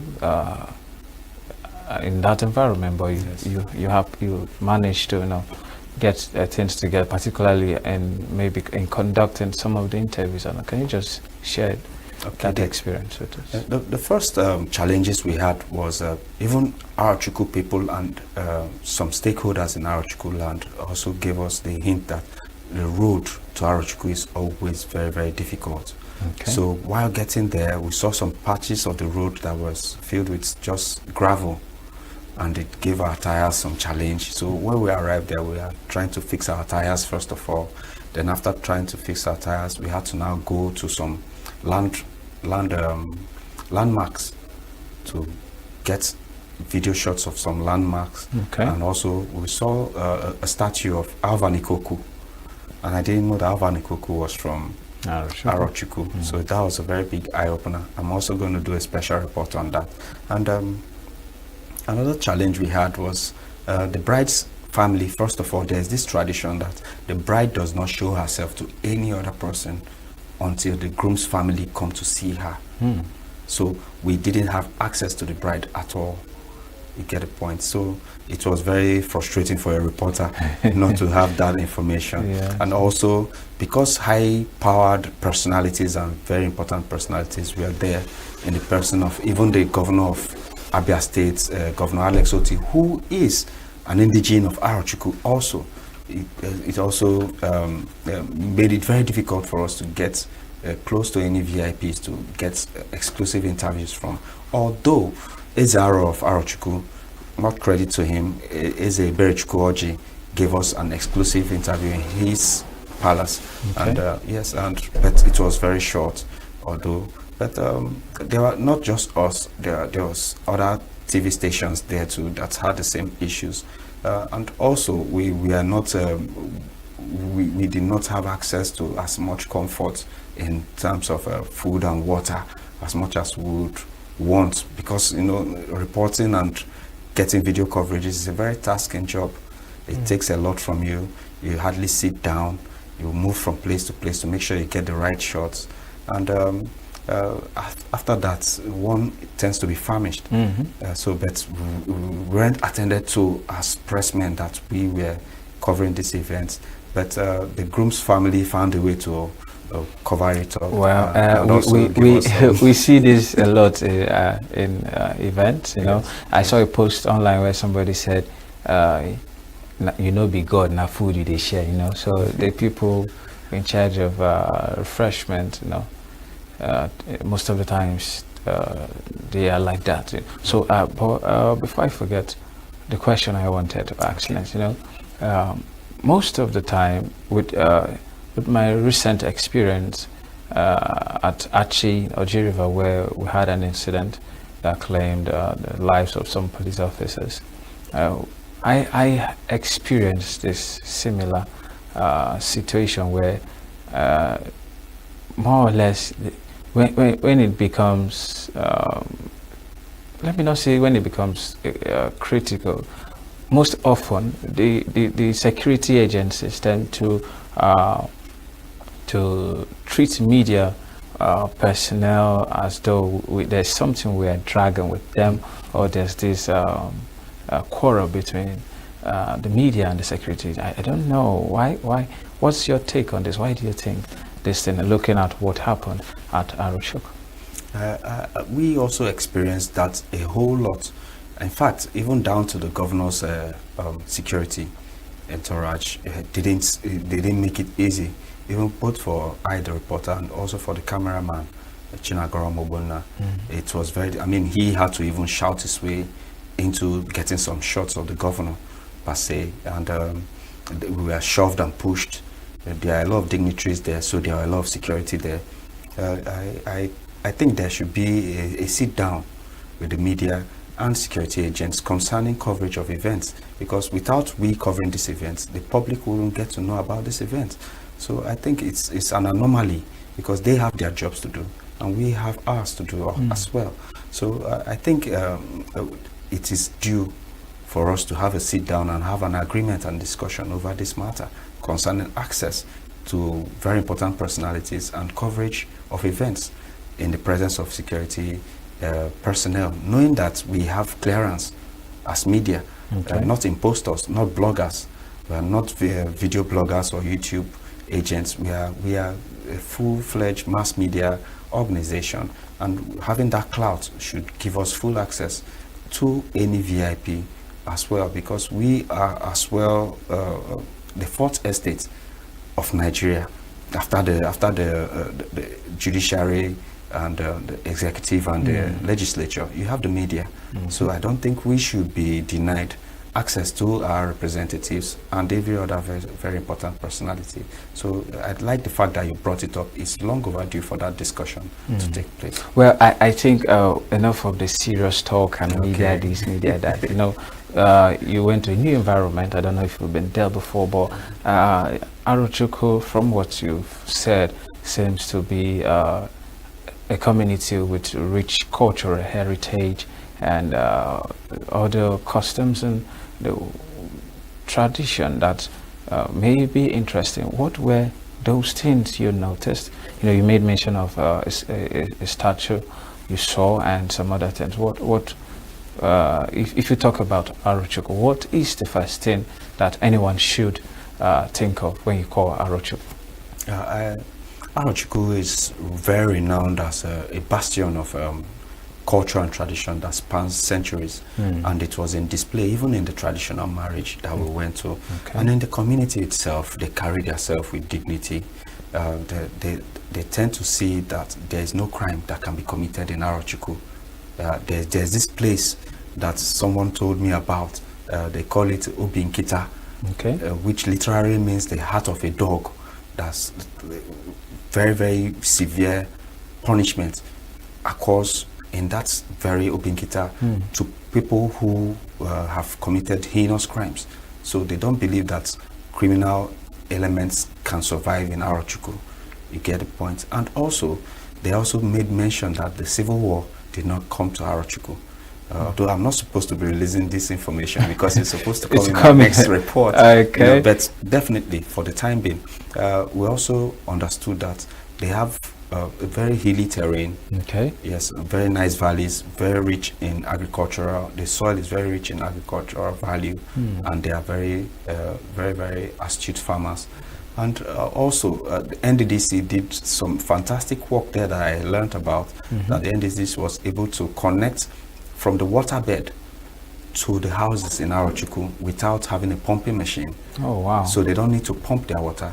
They receive water direct from the waterbed via some excellent constructive genius that took place there. And I wish it's happened in my place also. Thank you so much, Raymond, for your time. It's been educative, informative, I must say, having learned about Arochukwu in just few minutes. You know, we anticipate the series of reports. You said something about the bridge, which I'm particularly interested about. I hope to have you again when you're done with some of those reports, so that we'll go deep into this rich cultural heritage of Arochukwu. Thank you for coming on the show once again. The pleasure is mine, Master. All right, we've been watching From the Correspondent, and I just finished talking to Raymond Kenambata, our reporter, who was at Arochukwu to cover the traditional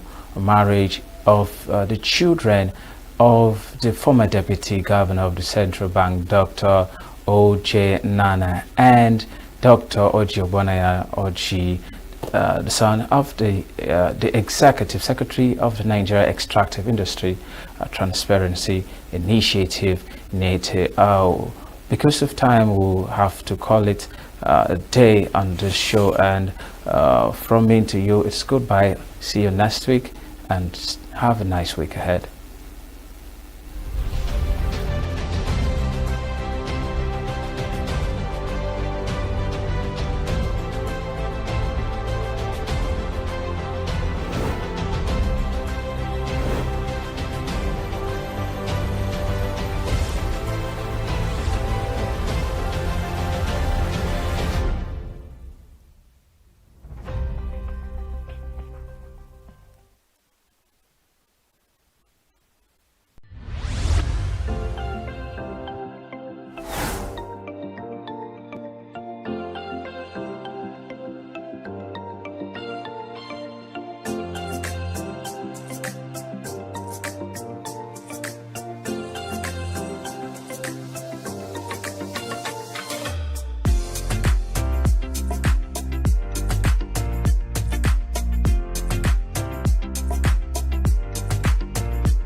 choices and, of course, the healthcare implications of those food choices on the common person, the common man?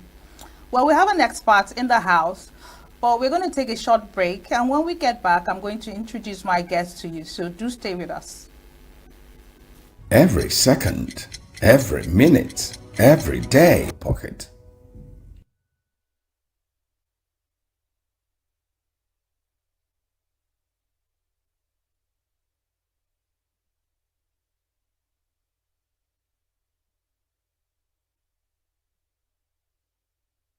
Welcome back. And this is still Inside Health on Signature Television, and thank you for joining us. Don't forget, we are discussing roadside food choices and the harmful danger to public health. And with me to discuss this in the studio is an expert, public health professional. He is Dr. Uchenna Iluakazi Oji. He is a Chief Medical Officer, Family Medicine Department, ASU Teaching Hospital. Good day, Dr. Uchenna. Thank you so much for joining us. Yeah, good day, viewers. Good day, viewers. Happy New Year. Definitely. Happy New Year to you. Yeah, thank you. Great, great, great. So, by way of introduction, because we tend to use technical words that people find difficult to understand. So we're going to start from the basics, right? What exactly are food choices, roadside food choices? What are some of those food items that you will describe from a public health perspective as roadside food or street food? Thank you for the question. Roadside food choices are those foods that we just inadvertently ingest after acquiring them from the roadside, from the streets, and from anywhere that is not homely prepared food.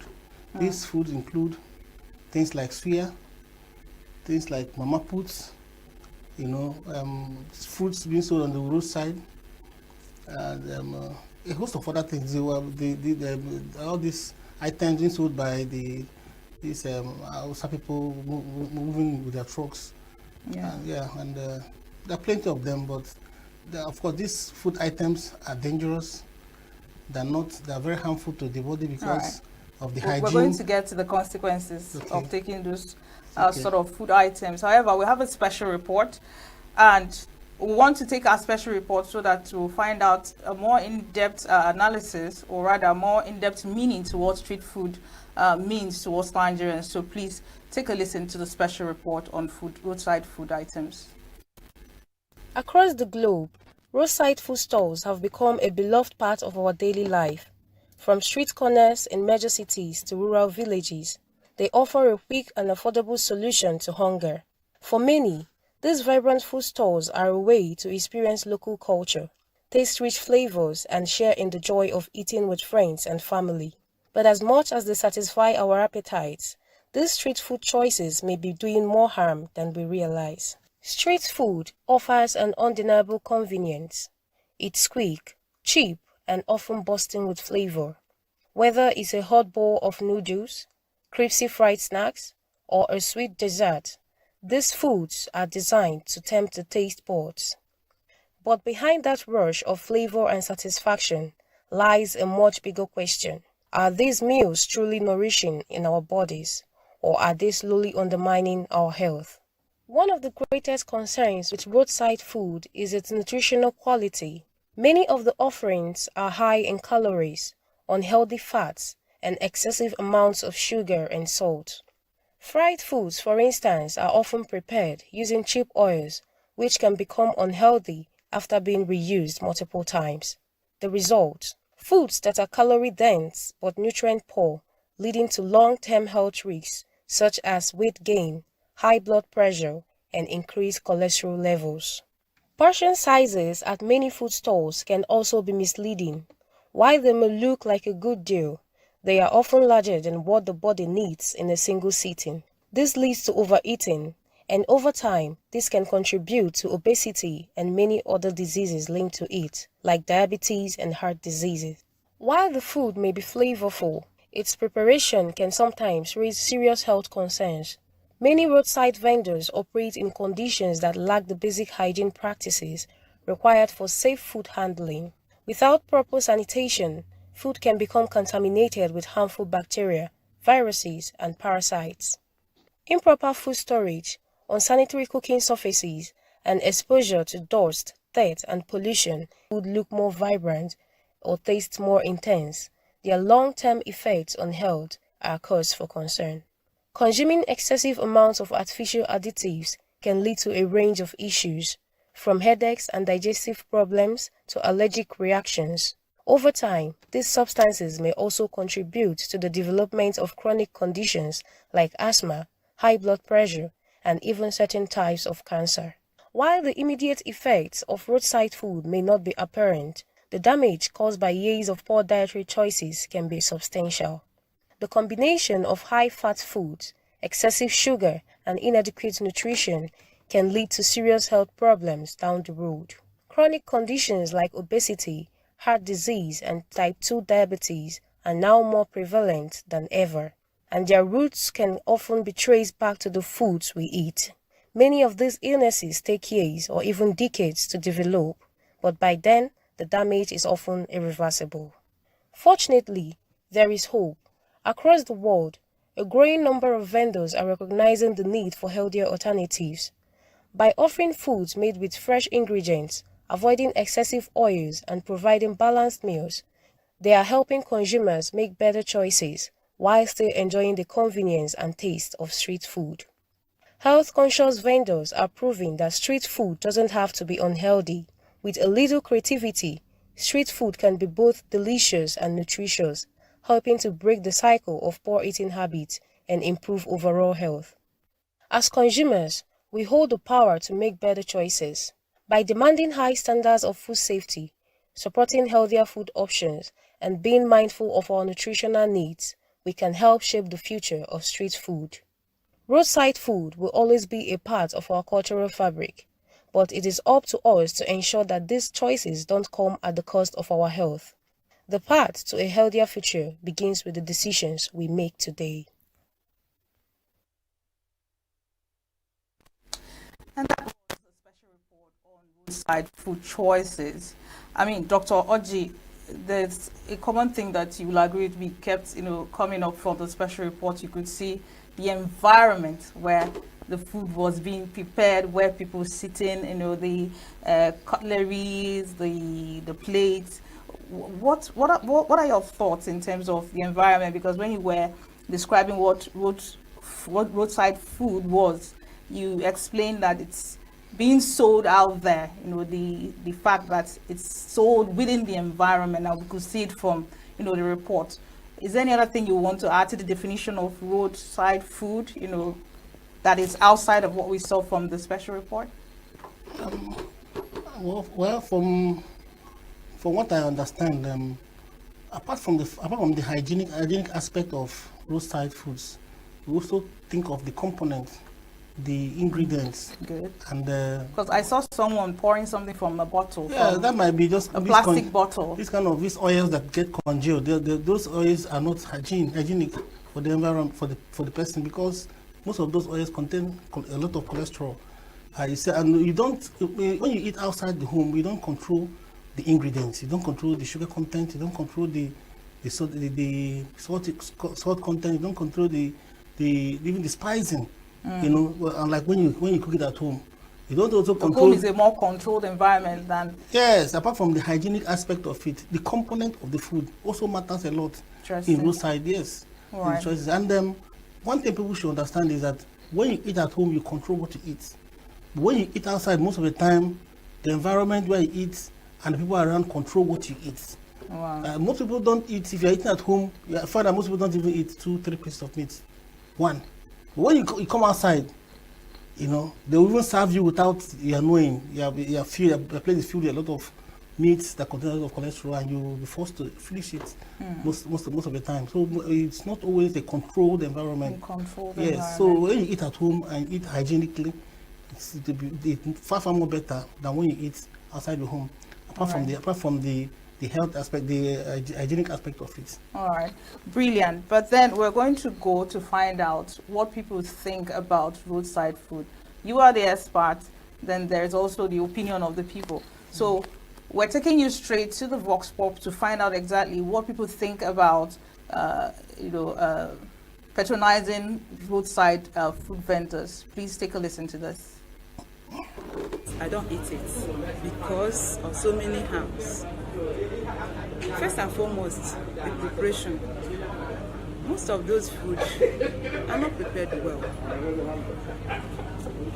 Let's say 70% of the people selling food on the road do not take some precautions into the preparation, even into the selling, the servicing, the way they serve their food. In the preparation, cut and join, a lot of cut and join. They go to the market, buy things. I was a victim of, in fact, I saw one woman who sells food ask the seller of vegetables to cut all the vegetables at the market without washing them. And then she would take it home, inside the soup. Even if the soup, she may say it's half done, no, even vegetable soup, half done. Don't know the organisms inside it. And she will serve all this food outside. And people will buy and eat. Tomorrow they'll tell us about stomach pain, this, that, and we all label it typhoid. Typhoid has really suffered. So all go that all this food, including food poisoning, they will go back to typhoid. And people keep drinking, taking a lot of drugs. And then the servicing or the serving of the food. So I tell you that most of the plates used in serving these foods are reused, maybe not washed, or even just clean with tissue or something, even if it's plain tissue, just to serve food. Why are these things happening? People only want quick money. Money is their own reason. They want to get money. I don't think they care about the health of the humans. I heard one of my colleagues saying that the tomatoes used to prepare the food was rotten. The food she ate, at the point of eating the food, in fact, she couldn't continue because the tomato was not cooked. They hurry to bring out food to sell. Their aim is to make money. Even those peeling fruits on the road, you see all these fruits packaged. Please, I didn't say don't buy it, but before you buy, make sure it's washed. Some people don't even wash the fruits, including vegetables, or they use dirty water from the gutter, water from any source, and they will use it to wash the fruits. Some don't even wash it. All their concern is to make money, and we are all buying. After which we end up in the hospital. Cholera is there, as this is one of the consequences. Diarrhea, and these are causes of food poisoning, or they are from consequences of food poisoning. Then the worst of it all is that most of these people who sell this food, they don't want waste. They don't want to lose their money. The next day, if they don't finish the stock they have, the next day they continue. They don't even care about our health. It pains me. One of my cousins died in December. What happened? After eating food served at Lagos, says purging, vomiting. Today she's no more. What caused the problem? She ate food served by the vendor on the road. Then there are so many people who want to make money quick. They add a lot of things. People say they add water from cups. Some people say they wash something, put inside. Please, before we eat outside, let us verify.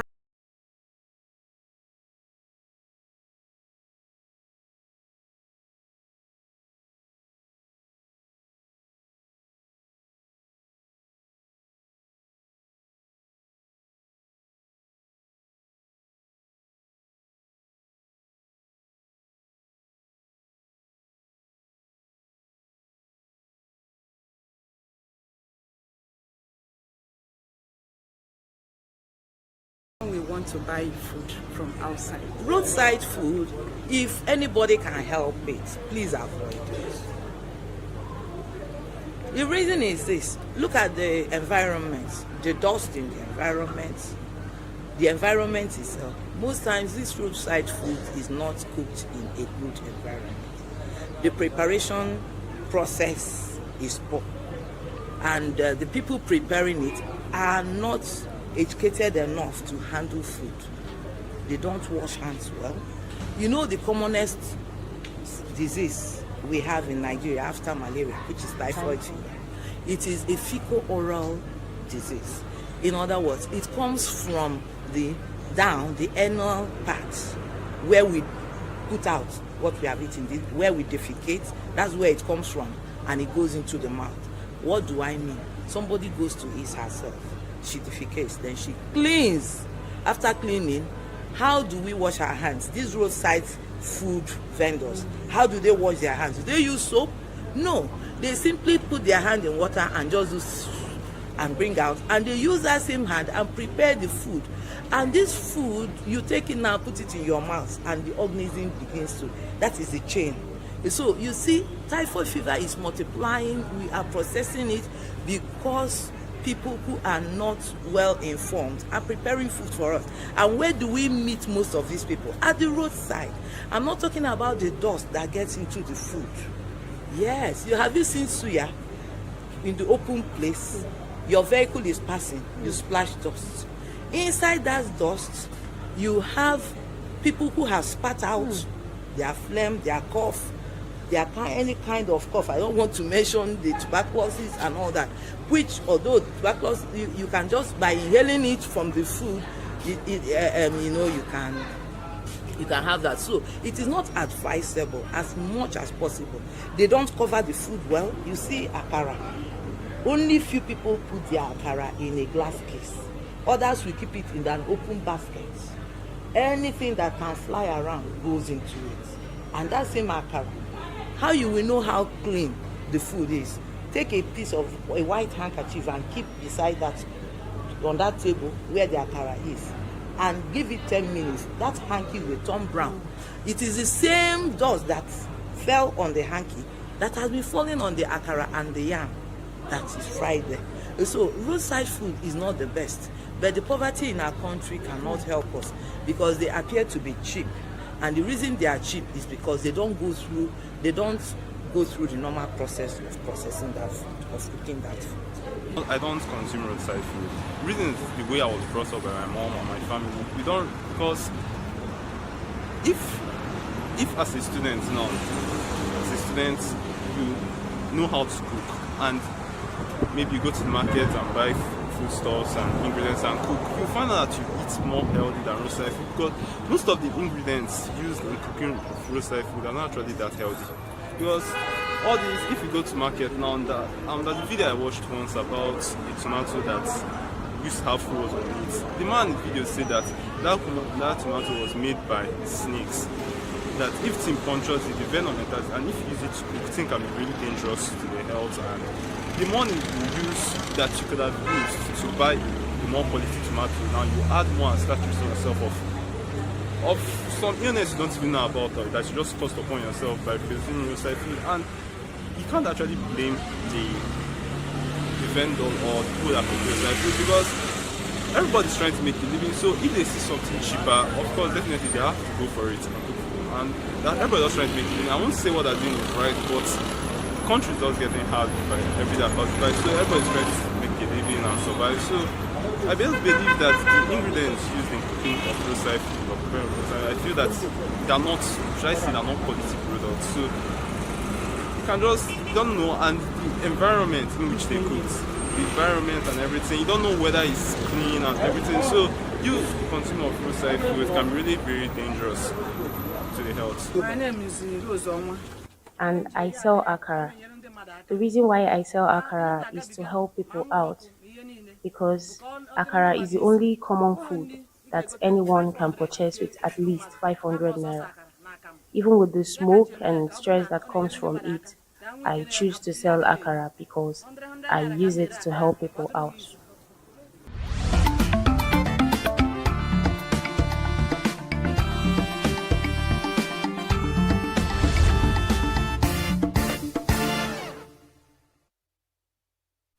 Well, it's very clear that there are mixed opinions about roadside food.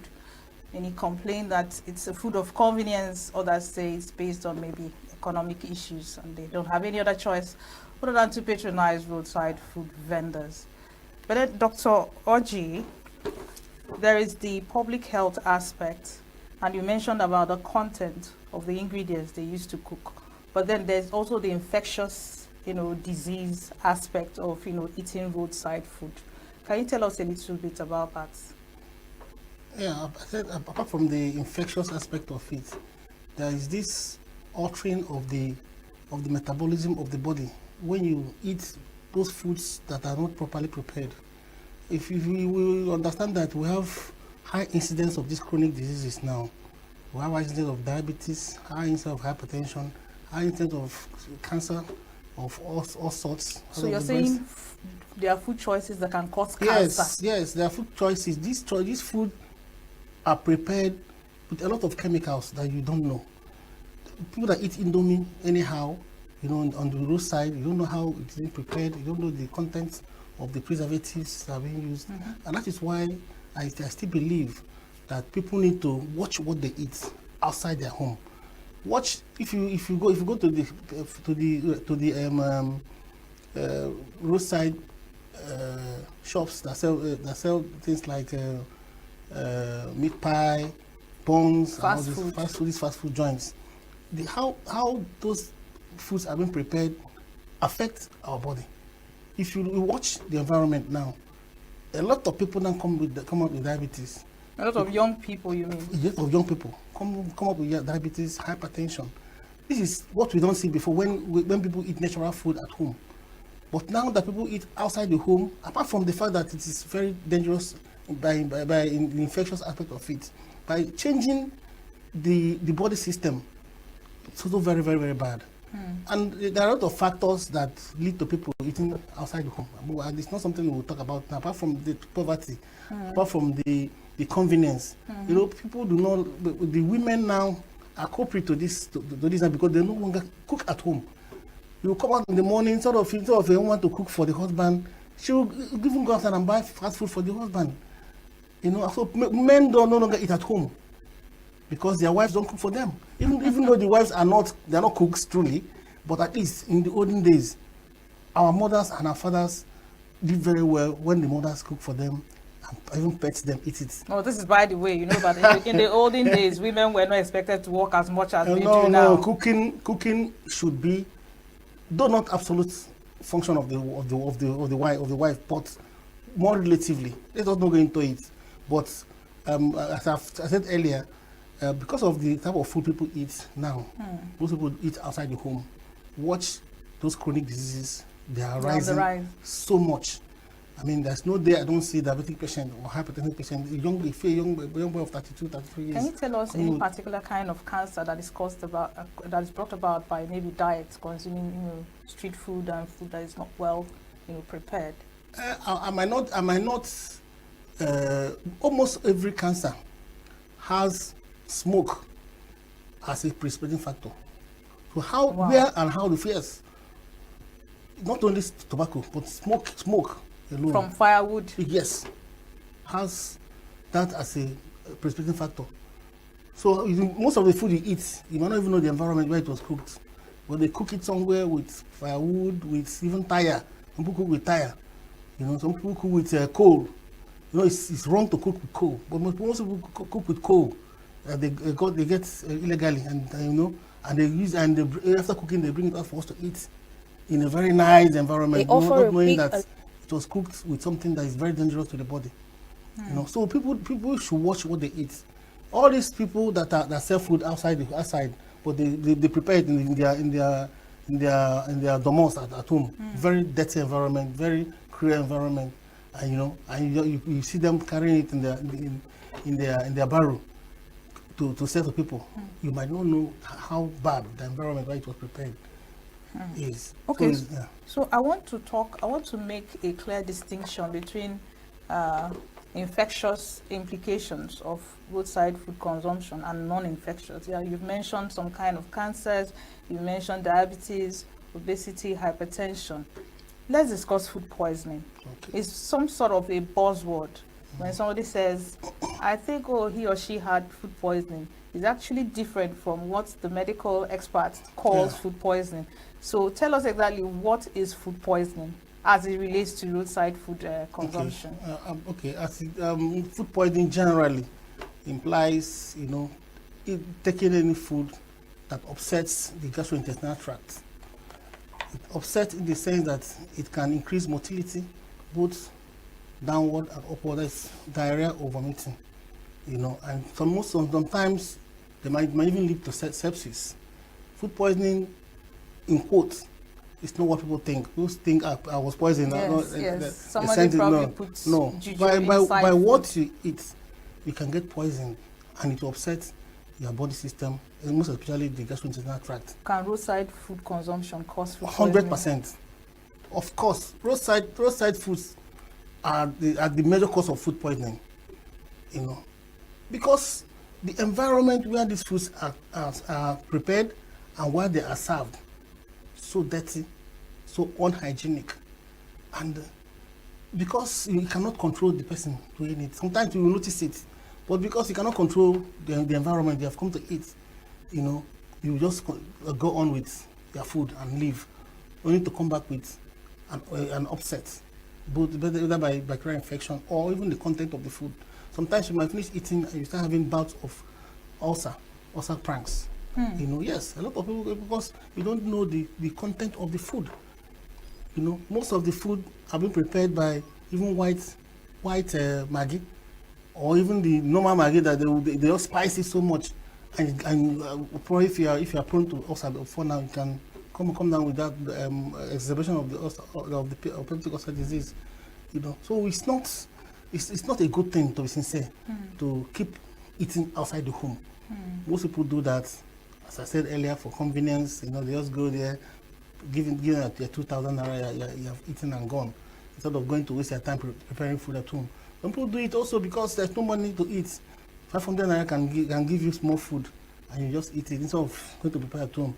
And I said it earlier that people do not cook at home these days. Women have left their job of helping. Now we're diving into gender issues.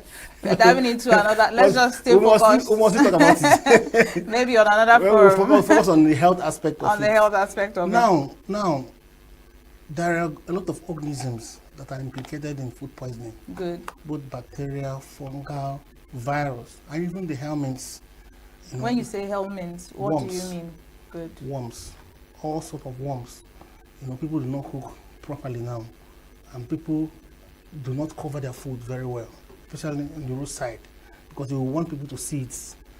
So you expose it, and dust and other microorganisms, affect. And dust carries dust. Aside the fact that it's dirt, does it harbor microorganisms? Yes. Dust particles. Yes.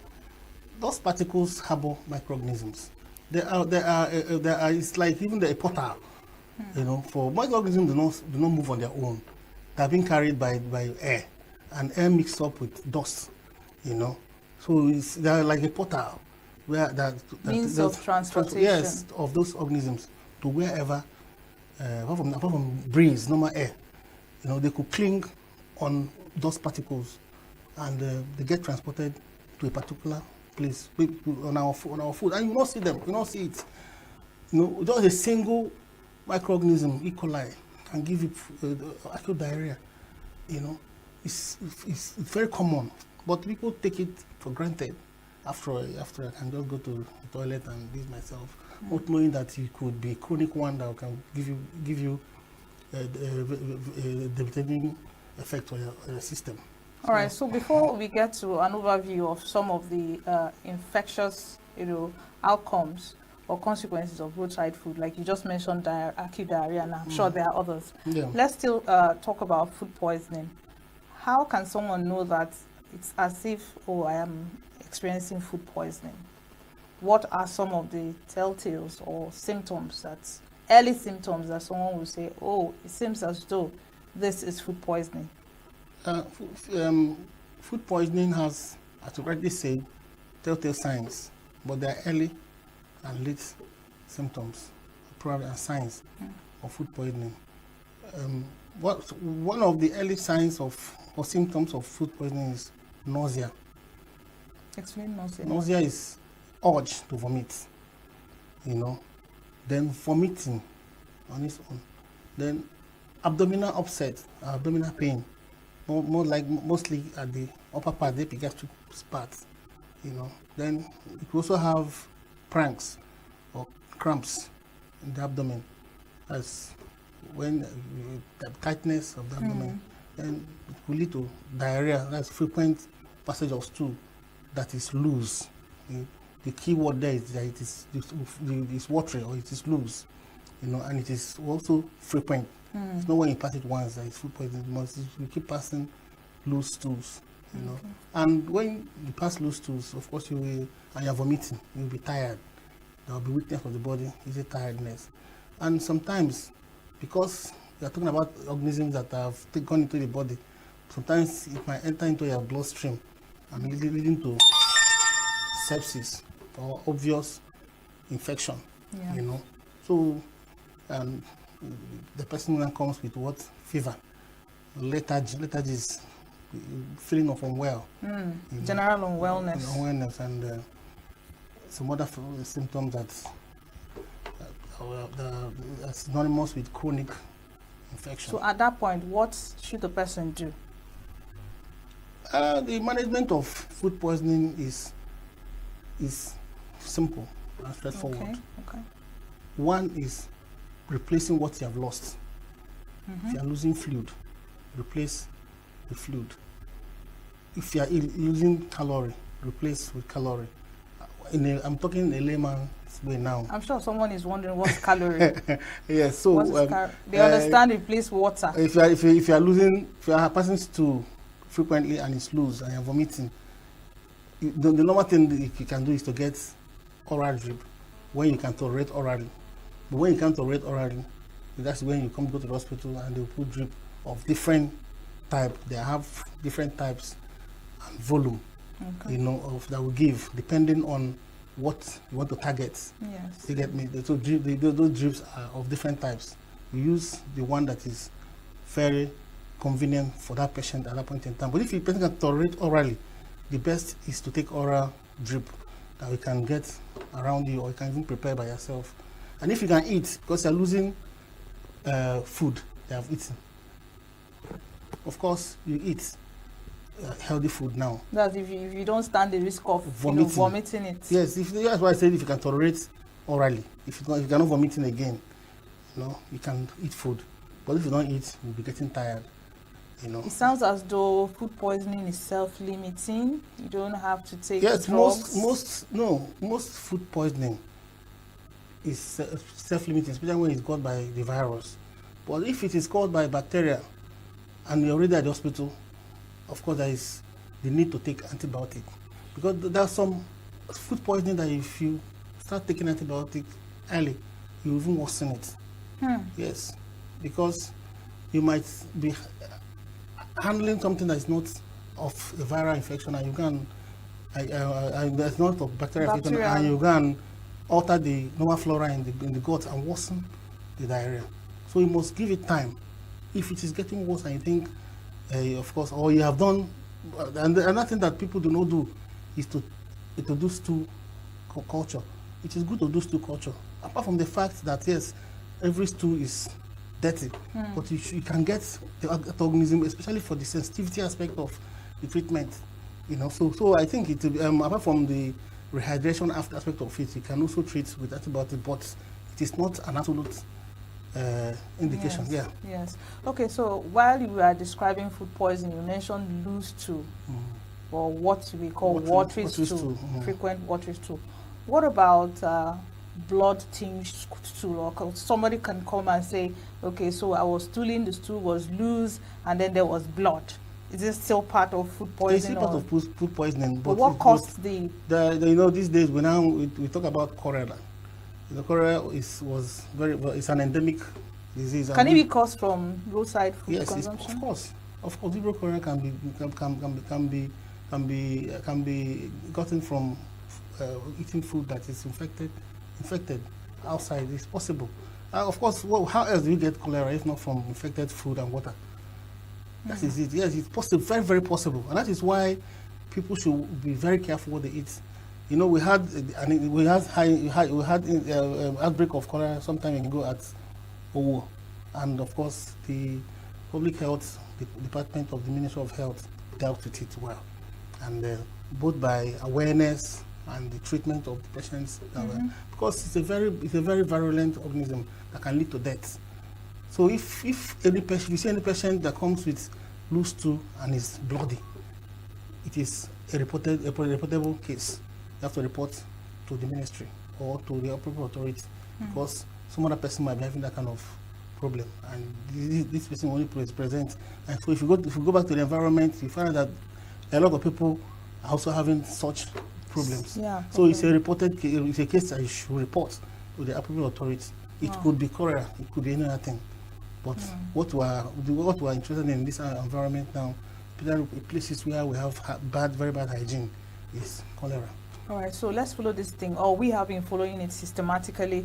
We've talked about the non-infectious disease conditions, the diabetes, hypertension, and cancer and stuff. We've also mentioned the infectious aspects. You've mentioned acute diarrhea, cholera. What other infectious diseases can be gotten by eating roadside food? Yeah, I told you, apart from the bacteria, virus, and the fungi, that you could also get infected with worms, helminths, and it is very common in children and growing adults. You know, because sometimes you might see a patient that will come to you with wondering what's causing anemia in this patient, loss of blood, not knowing that this patient has high infection of worms in him, particularly hookworm. You know, and these are things you could get from poorly cooked foods, vegetables. You know, because we tell ourselves that you don't cook vegetables well. They just cook it small, or so just that the ingredients will be retained. But there's some truth in that. Yeah, there's some truth, but unfortunately, we do not wash the vegetables well. How do we even get water to wash it well in this our environment where we have no water? So water is an issue. Yes, it's an issue, because if there is water and you could play around with water, unlike what we used to do in the village those days, where we play around with water anyhow, go to the stream and you know. There's no, why won't you wash the vegetables well? Wash it very well with salt. But these days, they just wash it once, and just to remove the sand, not knowing that there are some organisms, that are clean to eat, and you want to be hygienic by just to retain the ingredients in the vegetable, and you leave, you know. And those worms, the funny thing is that they are enclosed in what we call the what's it called again? Casings. What's that? There's a name for it. I just forgot it now. So most of the time, if you cook it, if you undercook it, it will not get to it, and at the end of the day, you come out with large load of worms in you. So it's very common to get infected with worms, helminths, by eating in the roadside, especially in very unhealthy environments. Very unhealthy environments. See people eating where there is gutter, where flies can even perch on stool somewhere. And you know, my chief then used to tell us that anybody that gets diagnosed of typhoid fever has eaten stool. You know, I was going to talk about that, but you know, we're told that salmonella, which is the cause of typhoid fever, is usually transmitted through water. No, not only water. It's not only water. It can be transmitted even from your hand. When you touch stool, or you clean yourself, you don't clean well. If you're infected with salmonella, you can transmit another person. So you're saying that typhoid fever presents because somebody has actually ingested stool? Stool! Yes, stool, in the sense that it is coming directly from what you have passed in stool. That is the means of transmission of salmonella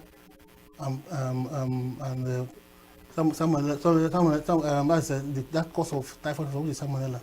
You get me? It is purely from fecal oral, direct. There's no other means. You don't get transmitted through what? Blood. You don't get transmitted through vomitus. but it's only when you have passed someone in your stool and somebody gets to eat a food infected by that salmonella. So it's like an oral means of transmission of salmonella, yes, that infection. So it's very common. And if you can remember the typhoid Mary, there's the story of typhoid Mary, a woman that had typhoid and she was selling food to people and she ran to the toilet, couldn't clean herself well, got infected and started getting people. So it's a common story that we were told those days. But then you will agree with me that not all roadside food vendors are unhygienic and dirty. Would you want to? Is there any means of identification of I was those that are going to not? get to that. We mentioned people who sell very close to the road, that the dust will have the ability to, rest on the food. Those who sell on top of sewage and gutters. But is there maybe some signs that you could see and say, oh, maybe this vendor is at least a bit hygienic and understands? This is why I told you where the food is produced or is cooked is different from where the food is sold. Do you get me? Most people cook in a very bad environment and they come and present it in a very good environment as if they cooked it there. Most people cook at those ghettos at Obiago. Yeah. If you come there, you won't be able to. Sorry, I mentioned the place. All right. No. The fact is that truly there are people that are hygienic. But how will you now differentiate as a human being? For you to be careful, avoid all of them. That is the truth. That is your parting shot. Yes. Avoid all, because there's no way you can differentiate between these ways, except if you are going to be critical. If you want to come and eat, you have to be going around and be checking the environment and be looking at the person's nail and so on and so forth before you eat. Then that means hunger will kill you. So it's good to cook at home. That's right. Yes. All right. So thank you so much, Dr. Uchenna Iloakazi. Yeah, Oji. I hope I got that pronunciation correctly. Iloakazi. I love that name so much. Some other time we'll have time to, dissect your name and understand the true meaning. No, I'm the only person that gets that name in the entire world. Thank you so much for your expert insight into the subject matter. Thank you so much for joining us today. Thank you for staying with us. I'm sure you learned a thing or two in our conversation. And don't forget, go on our social media platforms, go like, comment, share, and of course, subscribe. Don't go anywhere. Remember, your health is your wealth. So take care of what you eat, and how you take care of your body is really very important. I'm still Chigichi Agoram. Thank you for staying with us. I'll see you the same time next week. Bye for now. That's one of the essence of registration. You pay tax to government, and CAC is the body that will tell you, go and pay. You have not paid. If you don't pay, you will not, your books, returns, what is when you update your books, annual returns will not be accepted, or even you pay in arrears. But with reference to POS and CAC, CAC says you must register. They have that authority. For you to do a business, you must register. So it is not that they are fighting. They can't fight because that one is performing his duty.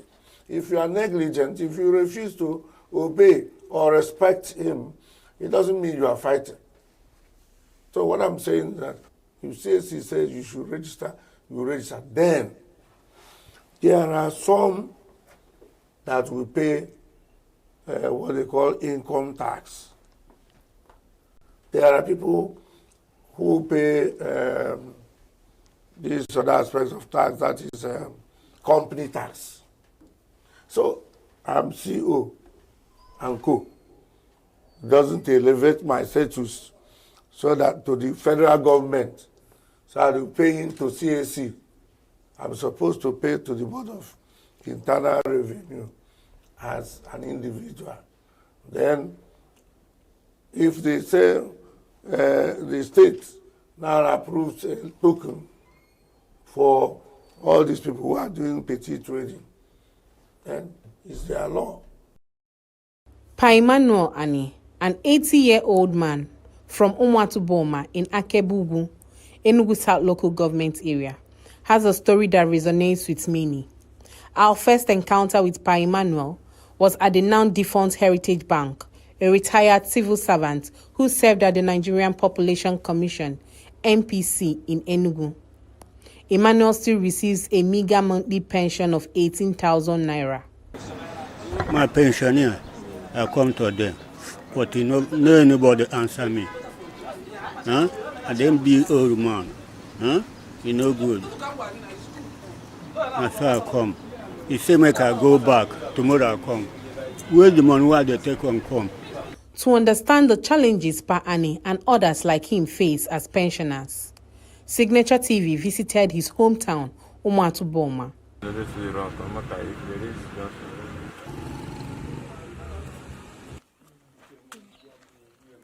We are here with Mr. Ani Emmanuel, a man whose resilience and dedication has been tested. Aramorono, National Population, NPC. I worked with National Population Commission NPC in ENUGU. I started earning 18,000 naira only as pension after I was forcefully retired. I only worked for 15 years instead of 35. The money I'm being paid does not sustain me.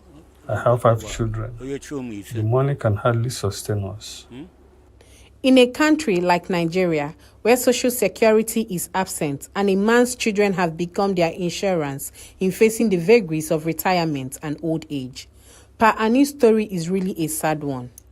Having lost some of his children and the surviving ones still struggling with their careers, he faces the dual challenges of old age and being the sole breadwinner for his family. My children are not around to take care of me, and my immediate siblings are busy fending for themselves. My wife died 2 years after I buried my daughter. What I'm struggling for now is how to get money to buy snuff and sell. A development expert and lecturer at the Institute of Development Studies in University of Nigeria, ENUGU campus, Ben Wonsu picked holes with the treatment of Nigerian workers, arguing that the plight of pensioners is an invitation to corruption for those in service. People collect finances, buy properties, invest for the rainy day, because the government is making that rainy day, or the pension fund management system is making that rainy day a fearsome one with the way the pension fund of the country is being managed. You want to guarantee that at least when you finish service, no landlord will come and harass you for house rent, and at least you have one additional one where you get money for monthly feeding and then buying your medication if you have medical conditions that require such attention. So it's a unique way of hiring corruption to work for the society, and that's quite unfortunate. Is there any avenue for pensioners to seek redress?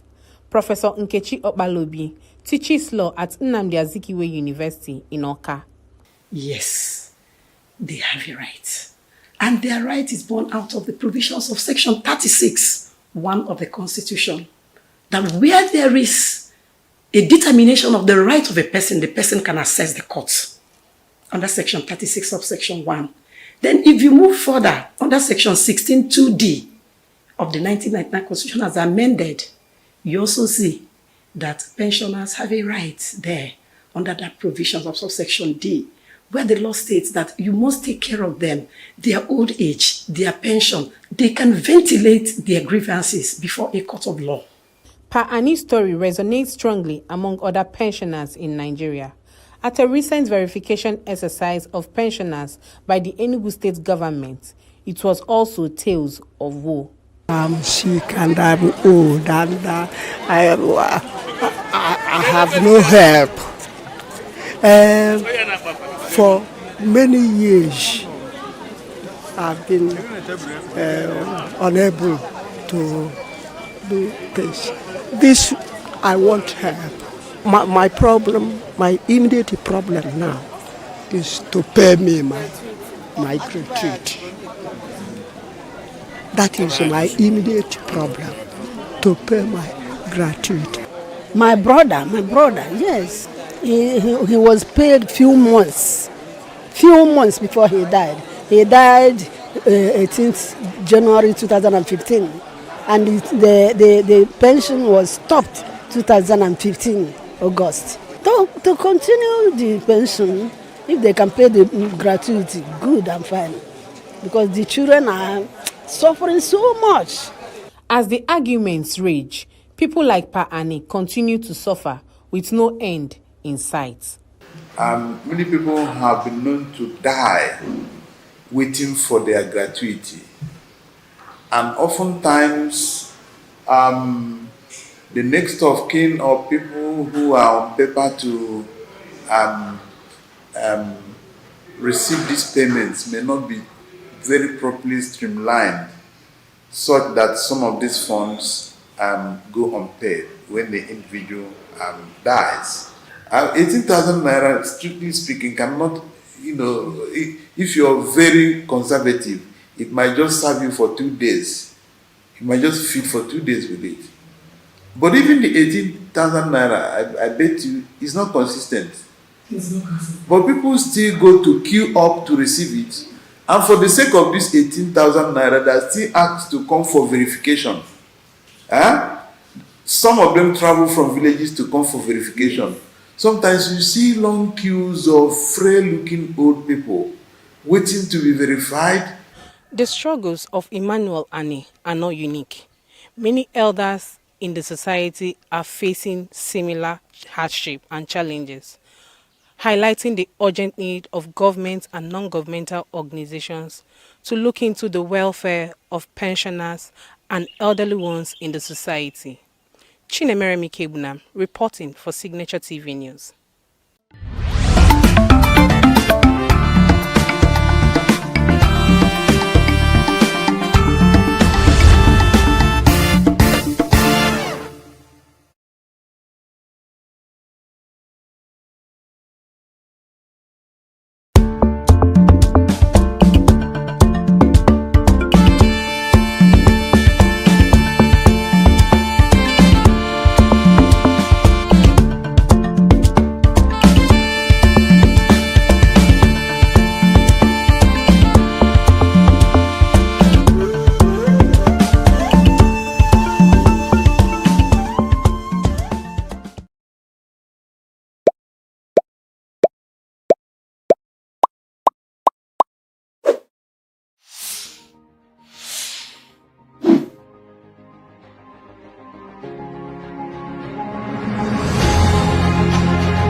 Ladies and gentlemen, welcome to Development Discourse, where we ideate for Africa's development. My name is Patrick Okibo, founding partner at Next Year. Next Year is a multi-competency advisory firm that's focused on addressing complex development challenges in Africa. Now, one of those challenges is how to drive sustained socioeconomic development. Some scholars situate the discussion on institutions. Indeed, this year's Nobel laureates, Darren Acemoglu, James Robinson, Samuel Johnson, wrote this fantastic book on inclusive institutions and extractive institutions and how they affect development in Africa. But the question really is what are these institutions? Where do they come from? How are they formed? Why do they take the form that they do? What can governments and the people do to get the form of institution that works for them? My guest today has spent decades thinking of these types of questions. Professor Peter Lewis is the Warren Weinstein Chair of Africa Studies at the School of Advanced International Studies at Johns Hopkins University in Washington, D.C. He's one of the world's leading Africanists, having spent decades living or visiting the continent, and has written several impactful books on the subject. His most recent book, Coping with Crisis in African States, examines sources of resilience and fragility across African countries, and presents a series of critical cases. His previous book, Growing Apart, Politics and Economic Change in Indonesia and Nigeria, is concerned with the institutional basis of economic development.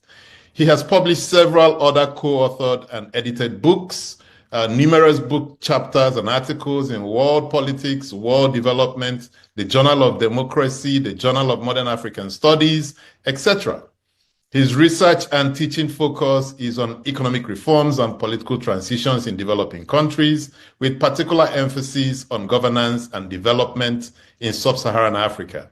Written extensively on economic development, economic adjustment and democratization, and civil society in Africa, democratic reforms, and political economy in Nigeria.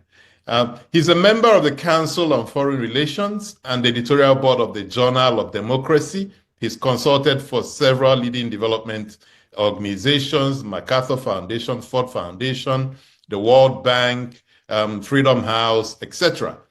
His bachelor's degree is from UC Berkeley and his master's and PhD from Princeton University. Peter, welcome. Thanks so much, Patrick. Nice introduction. It's great to be with you and to be with your audience. Fantastic. And I hear you've had many decades of experience working with and living in Nigeria. Indeed, I hear you've lived in Nigeria probably 30 years ago, 40 years ago in Ohofia. You know, how did you come to Nigeria? How did Nigeria come on your radar, and how did this relationship start? Well, it was a happy accident. I was interested in Africa as a very young student because of the anti-apartheid movement and the liberation of the Portuguese colonies in the mid-70s. And so we were all very focused on Southern Africa, and I was interested also in East Africa, Kenya, Tanzania. There were debates about development and socialism, capitalism versus socialist economies and so forth. Those were the debates of the day. And in the midst of all this, in graduate school, in my early years, I had an opportunity to be an intern with the U.S. State Department. This was a summer program that they had. And we had no choice of assignment. And so I was fortunate to be selected, and they sent me straight to Lagos, which at the time was, you know, before Abuja. It was the capital, the commercial capital. And so I was in Lagos at the time of the Second Republic, the last elections for the Second Republic. People will think I was 10 years old, but I was a little older than that. And it was a captivating place. It was a really compelling experience. Even in that short summer time, I traveled all over the country. I went to the east as far as Calabar. I went to the north as far as Kano. I was in places like Ilorin and Kwara. I was all over the southwest. And it was it got into my bloodstream, we can say. And I made good friends who I maintain to this day, and it made me want to sort out some issues and some questions that I had about this massive, diverse, restless, roiling place with also outsized problems. And as well as outsized potential. And so I haven't gotten bored with it yet.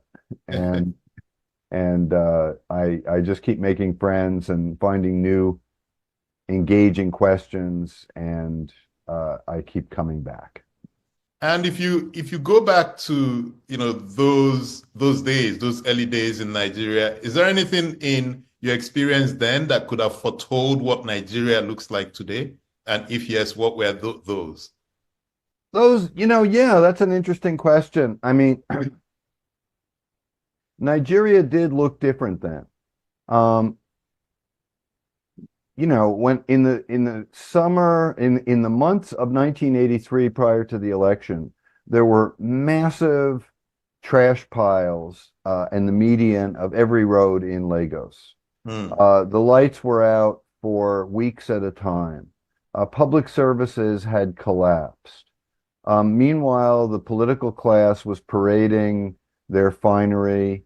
wearing, all kinds of agbada and fancy textiles. I remember hearing, the prices per yard of some of the cloth that went into the outfits that politicians were wearing. I would say that there was a sense of impending sort of collapse, dislocation. The economy was in a very difficult state. And at the same time, we were coming to the end of the first oil boom. We were at the end of the first oil boom, which I did not witness, but you could see all over the country. New buildings had gone up, public programs. There were beginnings of social safety net programs, pensions, and other provisions. Lots of subsidized commodities, not just gasoline and fuel, but also food and all kinds of other things. So it was a somewhat different sense, in the sense that there was a big public economy, and there was this sense of this populist oil boom bounty coming to an end.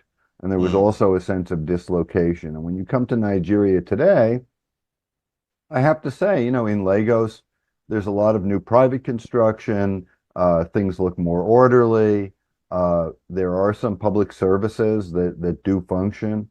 And it feels much more plugged into the world, much more kind of contemporary and entrepreneurial and so forth. And yet at the same time, there are themes that are very much in common.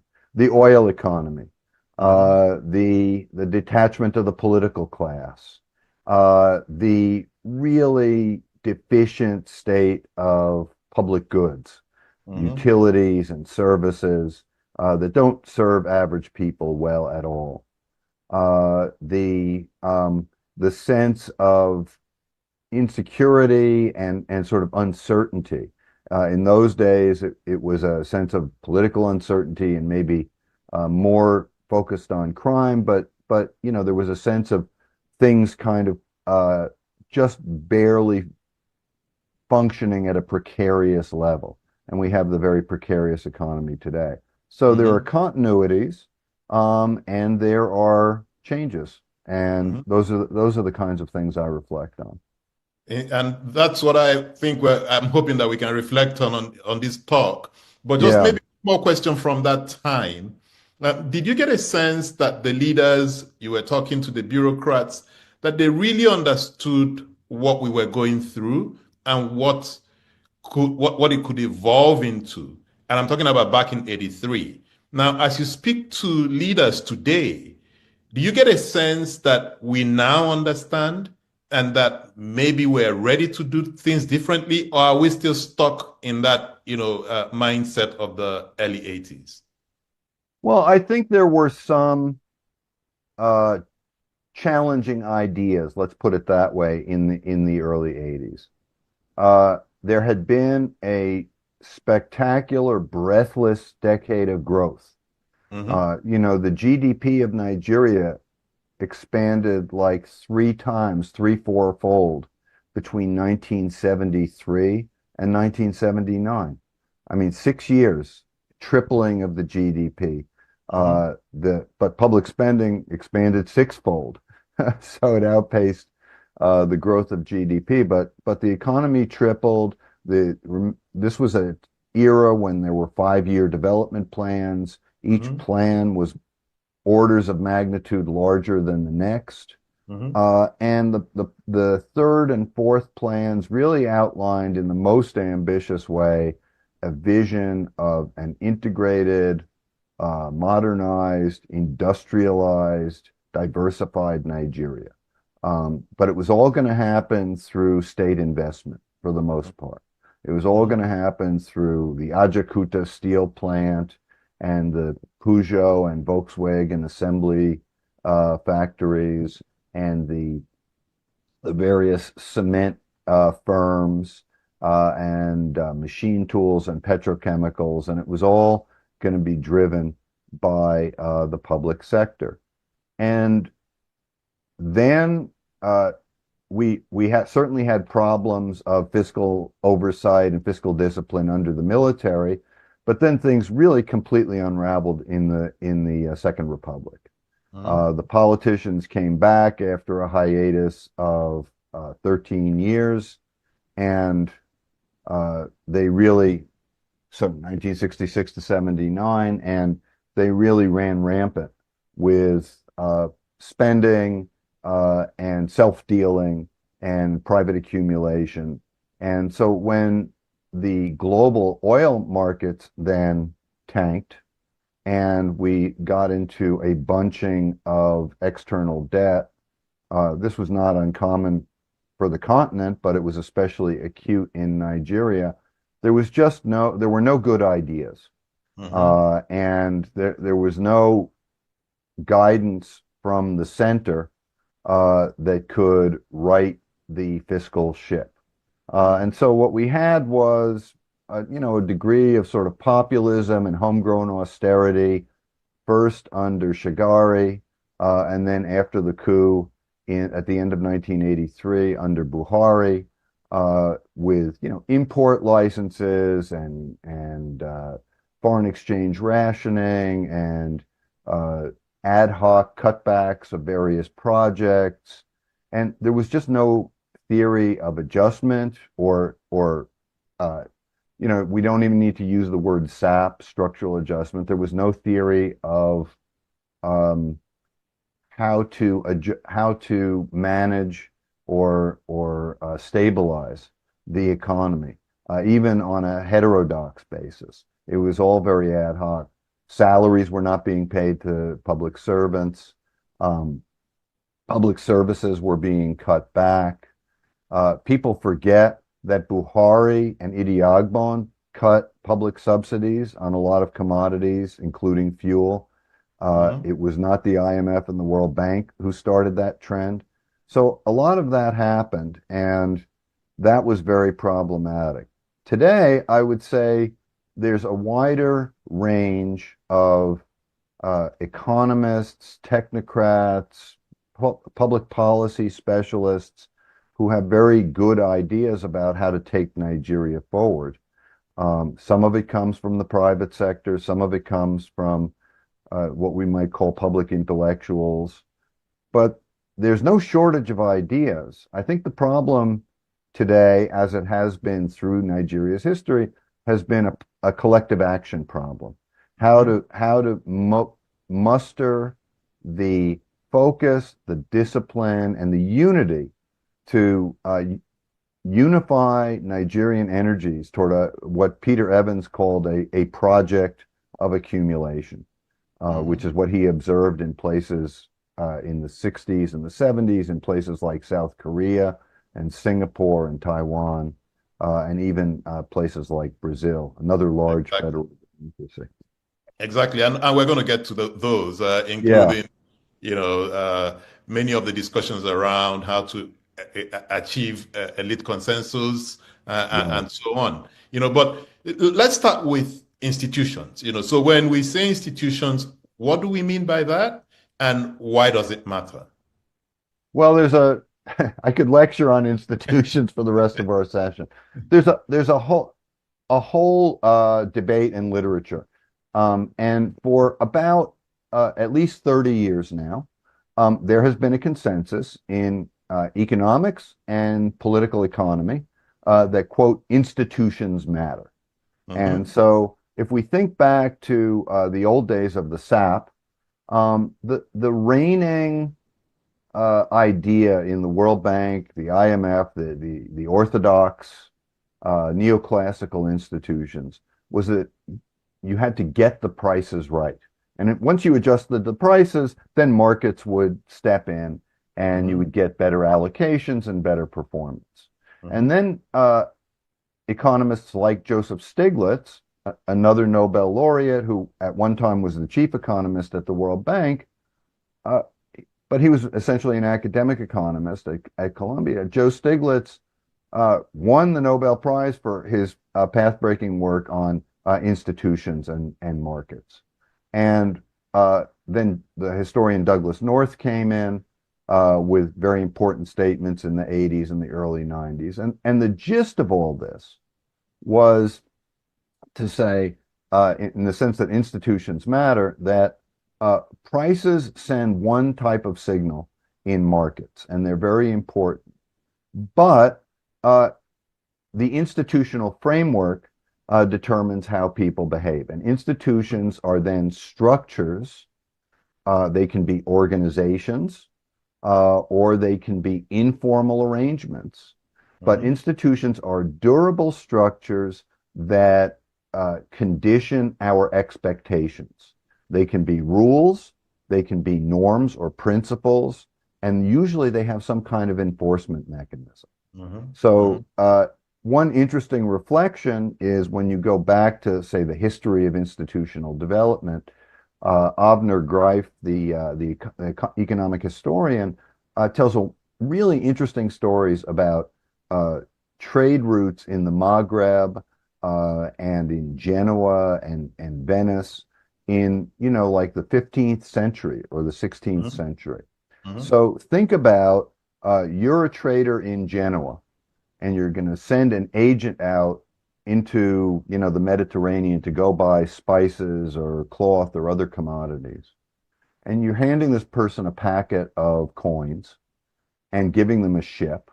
And you're saying, I'll see you in 6 months. You've got no way of monitoring that person once they leave the port. There's no communication. So you just have to rely on them to come back with the goods at a reasonable, price and not, quote, defect, not just cheat and take the money in the ship and go away. How do you do that? Well, there are networks of merchants across the region, and they communicate with each other. And if somebody cheats, their name goes on, a list, and nobody will do business with them again. So if you take that money in that ship, you might get away with it once, but you'll never be able to show your face again. So that's an institution. Another institution would be just, the central bank, or that sets interest rates or something. So institutions condition our thinking, and they condition our behavior. They give us signals to what we should do, and they signal what other people are likely to do. And so my last point about that is simply to say that if we're thinking about a market, everything in economic life is just predictability. If we are afraid of people cheating us, if we're afraid of defection, if we don't know whether we pay for the land and we really own the land, if we don't know whether we invest in the machinery or somebody will, seize the factory tomorrow, then we're likely to hold back. We're likely to either invest elsewhere or to diversify into areas that are less risky. And that might be completely rational for the individual firm or the individual consumer, but it doesn't build an economy. Economies are built on leveraging and risk and scale. And you need institutions to do that. Exactly. So maybe to just help us understand how institutions are formed, right? Acemoglu and Robinson, they trace it back to history, culture of a people, and how that shapes the institutional arrangement that ultimately the society adopts. Where do you lie on that? How do you think, or what's your view on how institutions are formed? Is it path dependent? Is it destiny? Is there a way to get out of, if it's path dependent or if it's dependent on our history, is there a way to walk ourselves out of that if it's not working for us? Yeah, there's kind of three ways of thinking about this. One is what you call path dependence, which is exactly an established mode of thinking about institutions. It often overlaps with destiny. The idea is that certain decisions that were made earlier just carry forward over time and make it increasingly difficult to alter the path. A good example in the United States, which is very challenging today, is the Electoral College. The Electoral College was a choice that was made 240 years ago, and it met certain needs at the time, and then many Americans would say today it no longer serves its purpose, and we should have direct elections by the popular vote. But because of the lock-in and the expectations around that, quite a number of states and people are just not going to change that because they benefit from it and they've learned how to make gains from that arrangement. And so it's going to be very difficult to change. That's just an example of what they call lock-in and then path dependence, that it's very hard to alter from the path that you made, which illustrates or suggests that big changes in institutions are only possible after cataclysmic events like depression or an economic crisis or a civil war or an interstate war. So we saw big changes in the globe in 1945. We saw big changes around the world in 1918. And so there have been tipping points or critical junctures when you could make changes. Independence for Nigeria was a critical juncture. We could argue that 1979 was a kind of critical juncture, you know, and so there's that. That's path dependence. The other argument about it, about the formation of institutions, is that there is a kind of functionalist argument that people call, and I don't want to get too academic about it, but it's kind of a circular argument. The argument is institutions evolve in the ways that make sense for elites and holders of capital, that they have certain needs, you know, whether it's low taxes or an independent central bank or weights and measures or standardized electricity outlets or whatever. And so they evolve these institutions because they're needed. And you can look at the history of the Industrial Revolution in Europe and say, okay, fine, you know, you needed standard weights and measures. You needed standard road sizes and railroad gauges. You needed currency arrangements so that you could have convertibility and move goods and exchange currencies across borders. And so all of these things evolved because they were necessary. But of course, if we look around the world and through history, there are a lot of countries and places where institutions are needed, but they don't evolve. So the functionalist argument is kind of problematic. So what do we get between path dependence and functionality? I get, which I think a lot of people, you know, subscribe to. I'm with the people who say that, you know, institutions are a political process. People argue, debate, struggle, sometimes fight over institutional arrangements. Colonialism, you know, tax rates, banking, public social safety nets, all kinds of things. And so it becomes a political process. And so can you get a coalition or an ascendant kind of leadership that can provide the necessary or the essential institutions to get to certain kinds of goals? Interesting. And this is a good segue to this very important groundbreaking work on Growing Apart, Oil Politics and Economic Change in Indonesia and Nigeria. And I think it's a good jump off point to talk about how institutions can lead countries that are seemingly you know, within the same ballpark in different directions. You know, so you had an Indonesia and Nigeria that shared similar characteristics at the time, but the types of institutions they evolved moved them in different trajectories. If you could, in a few short minutes, you know, give a summary of the book and use that to show us how institutions play a role. Yeah, so I'll just tell the story. When I was writing my dissertation and doing my research on Nigeria, you know, I was talking to a lot of people in the political science world and the economics world as well. And I started hearing people tell stories about Indonesia. And I would present on Nigeria. And I would talk about privatization and the public sector. And, you know, of course, we would talk about corruption and we would talk about all this stuff. And people would say, oh, well, you really ought to look at Indonesia. They got it right. And so I kept on hearing about this and I thought, okay, I'm going to try. I've done my dissertation on Nigeria and I'm publishing on that, but I want to look at this comparative experience.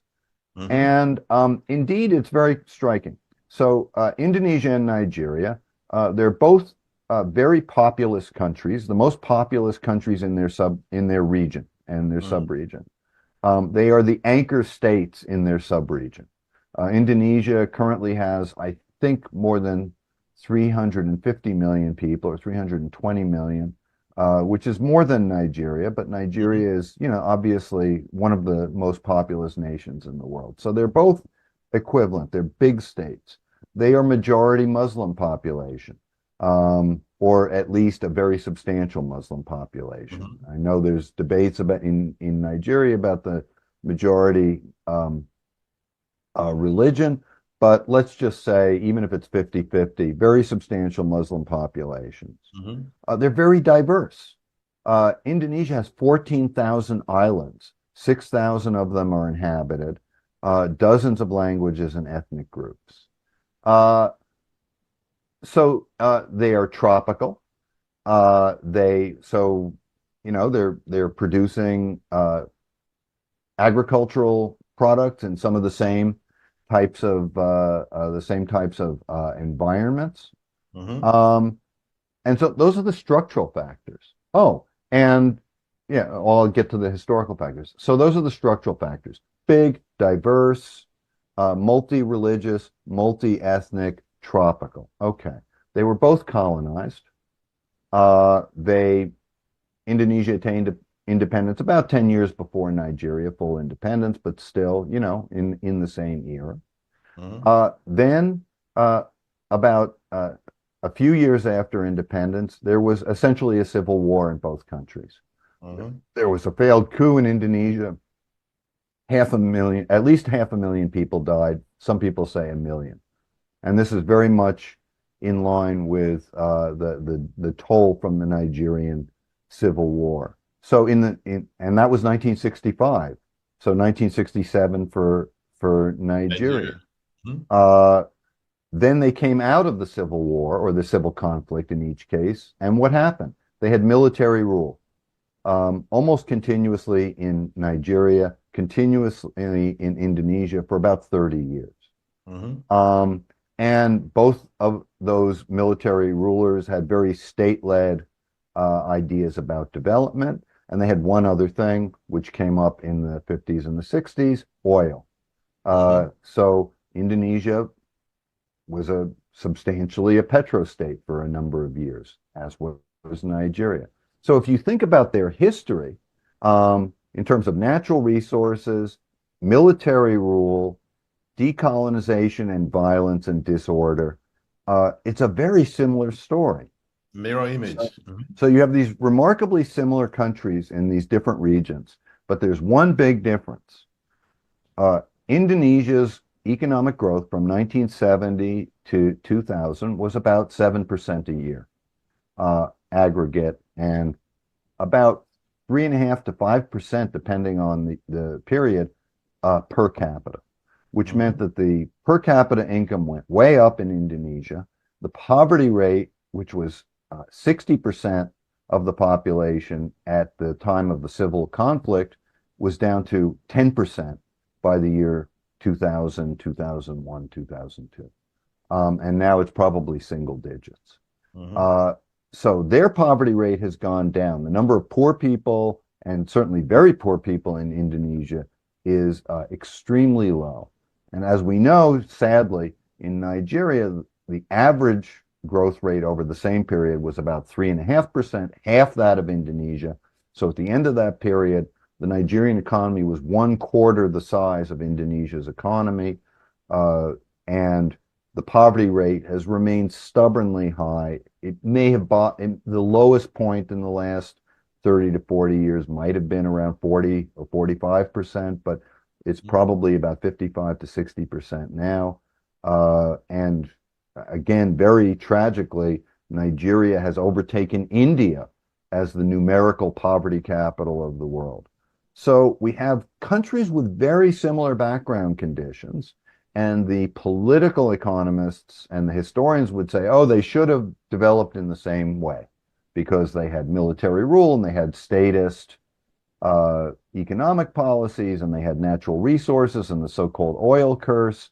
And they had all these ethnic groups making claims on resources and government.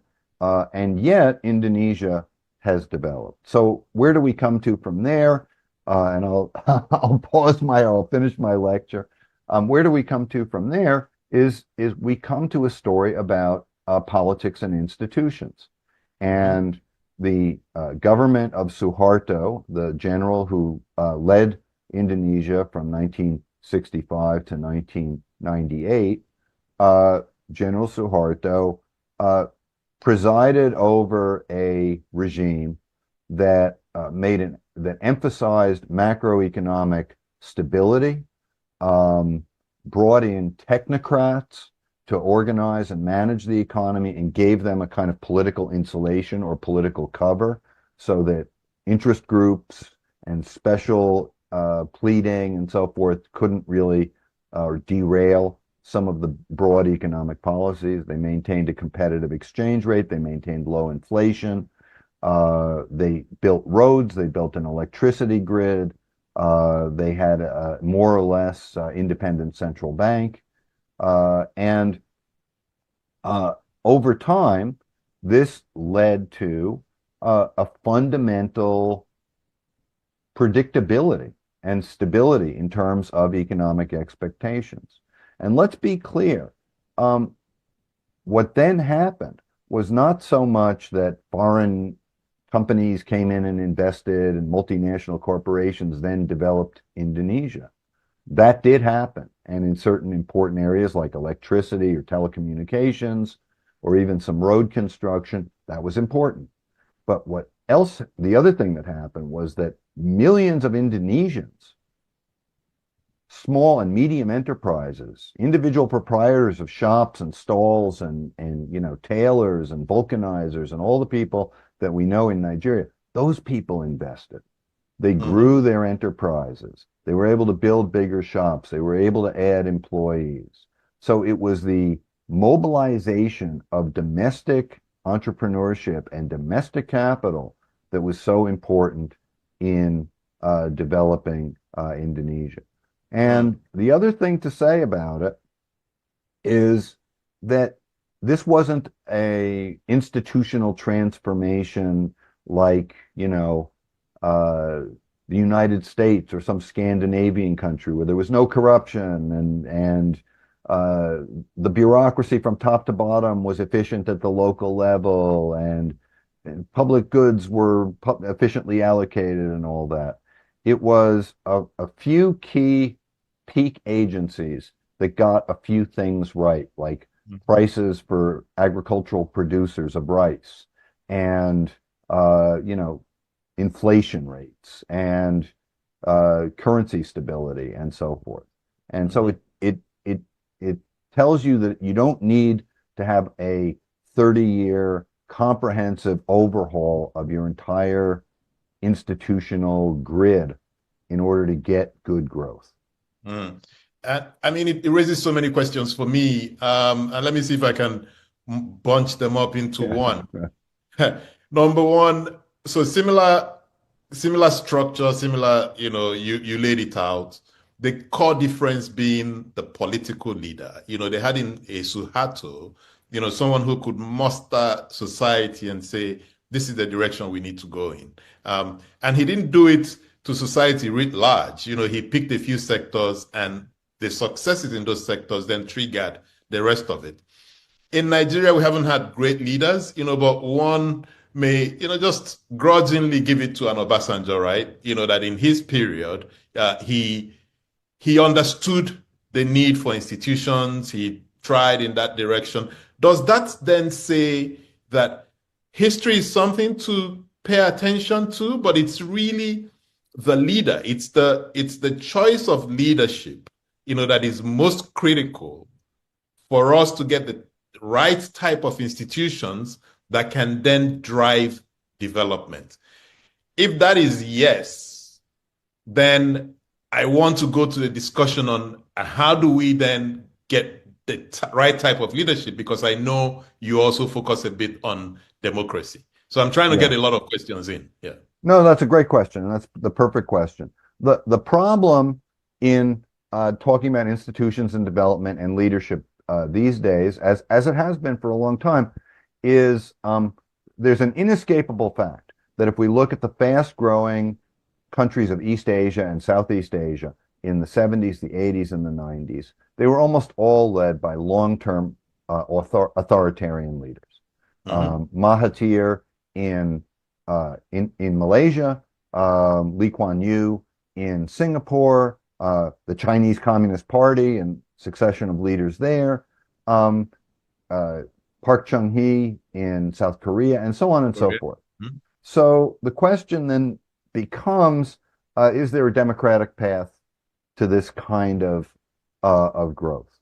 And it's interesting because Atul Kohli and others have looked at this and they've said, well, once we get away from the so-called selection bias of comparing poor performing democracies with better performing autocracies, and we think about all the autocracies there are in the world, like, for example, DR Congo or Myanmar, if you add and North Korea, if you add all the autocracies and compare them to the democracies do pretty well.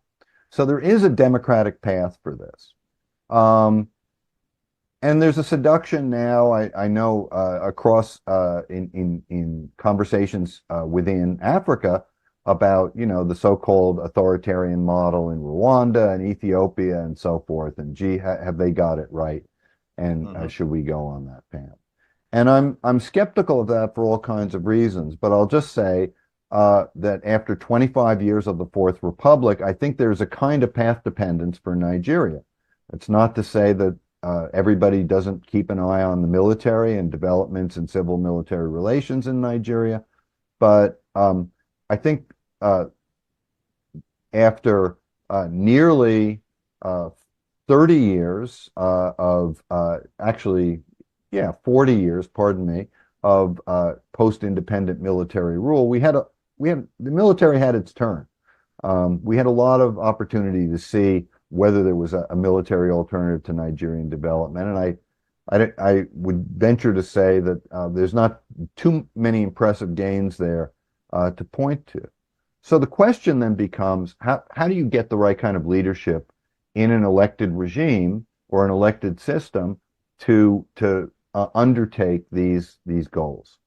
So I think there's a couple of things. One is, can you get somebody who's really committed to institution building? And can you get somebody who's really committed to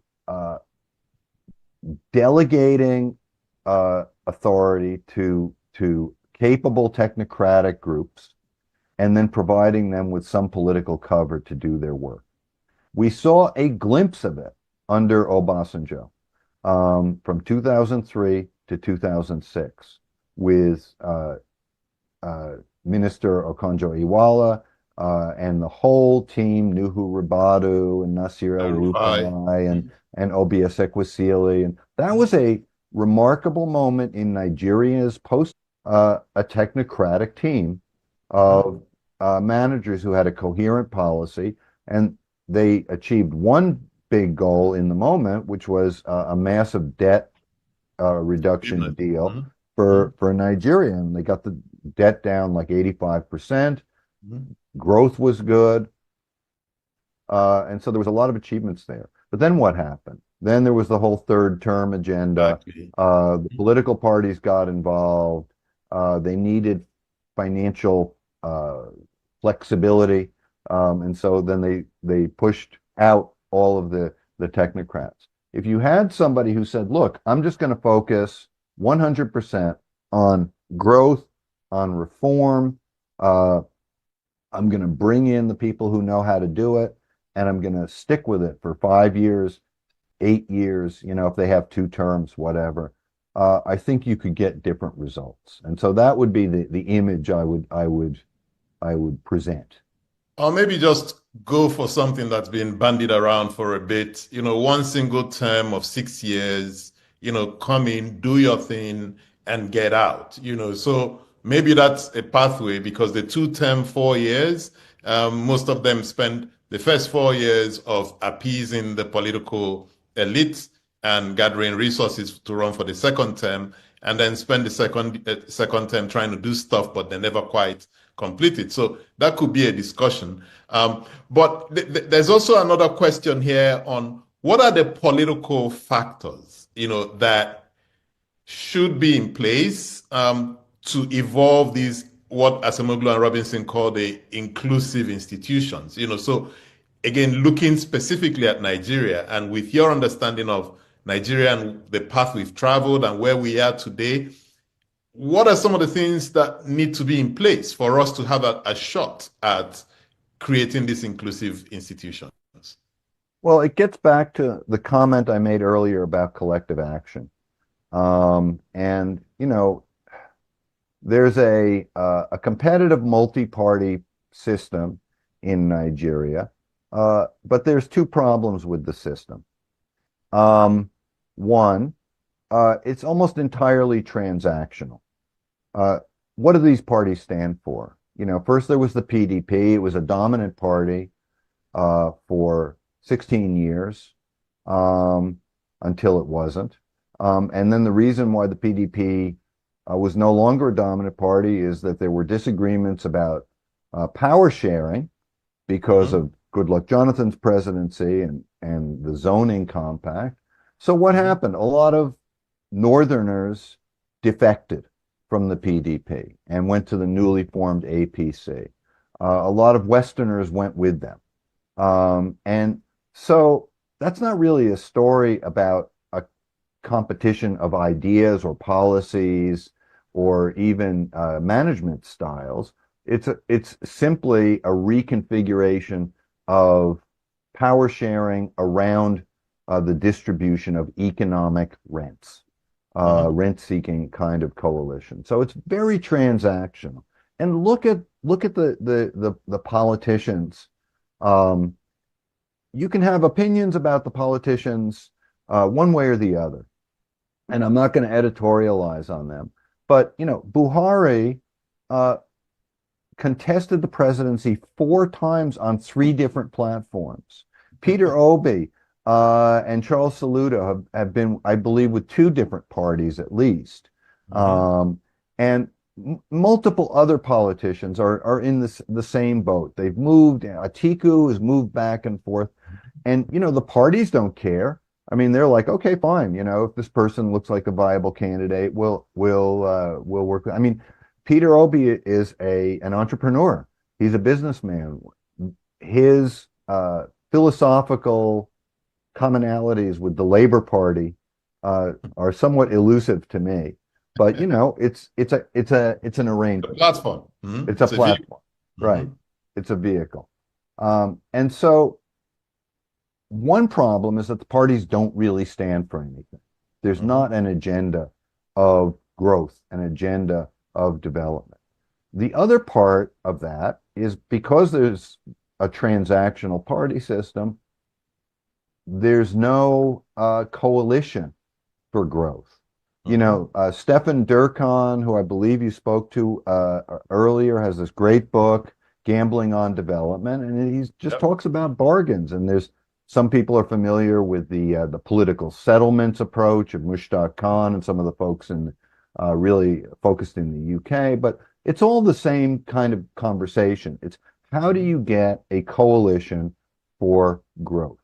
And that would mean not just the Nigerian Economic Summit Group having their, you know, polite annual event where they have their platform and their communique, and they get some nice speeches, and a few civil servants show up, and everybody is, you know, friendly and happy. But like a real process of bargaining between the public sector and the private sector, with the public sector, the government saying, we want electricity. Yep. We want petrochemicals. We want a good road network. We want results from you. And the private sector is saying, that's fine. Here's what we need.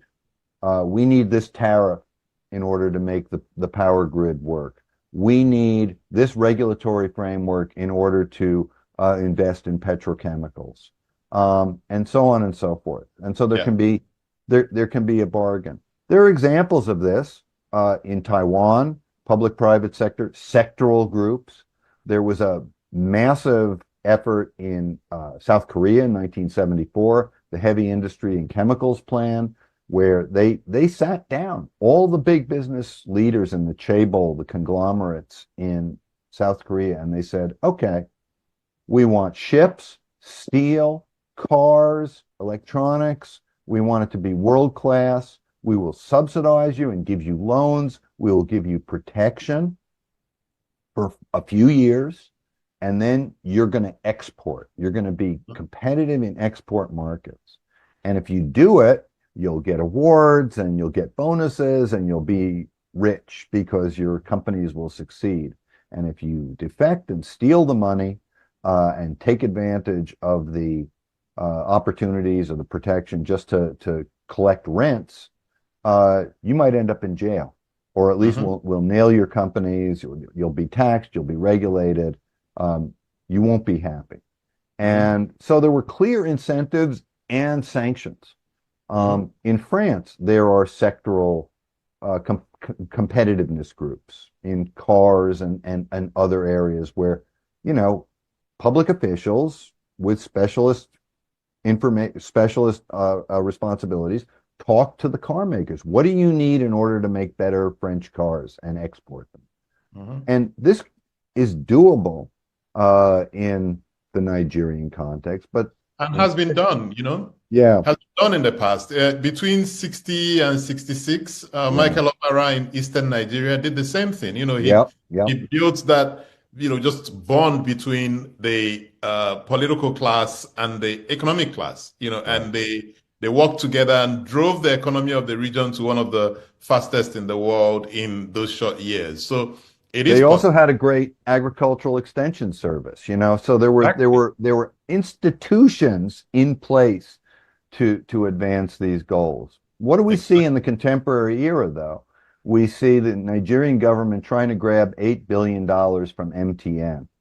We see the Nigerian government telling Dangote, well, we're not really sure if your product is quite up to snuff, compared to like the great NNPC product, which we all know is world standard. I'm being sarcastic. I mean, the point is, I'm not saying that everything Dangote does is perfect or everything MTN does is perfect, but instead of just grabbing and obstructing, why don't you bring these movers and shakers? Telecoms is 13% of the Nigerian economy now. Oil is about 6% of the Nigerian economy.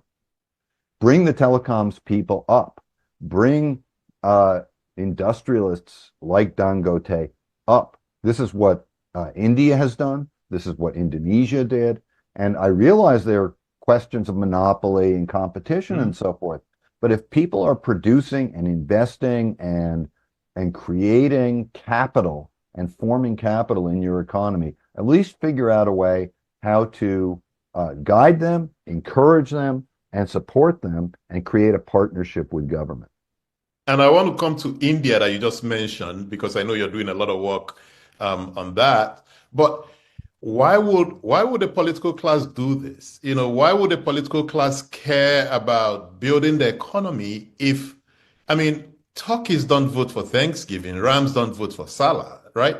Isn't it that there needs to be some kind of external pressure?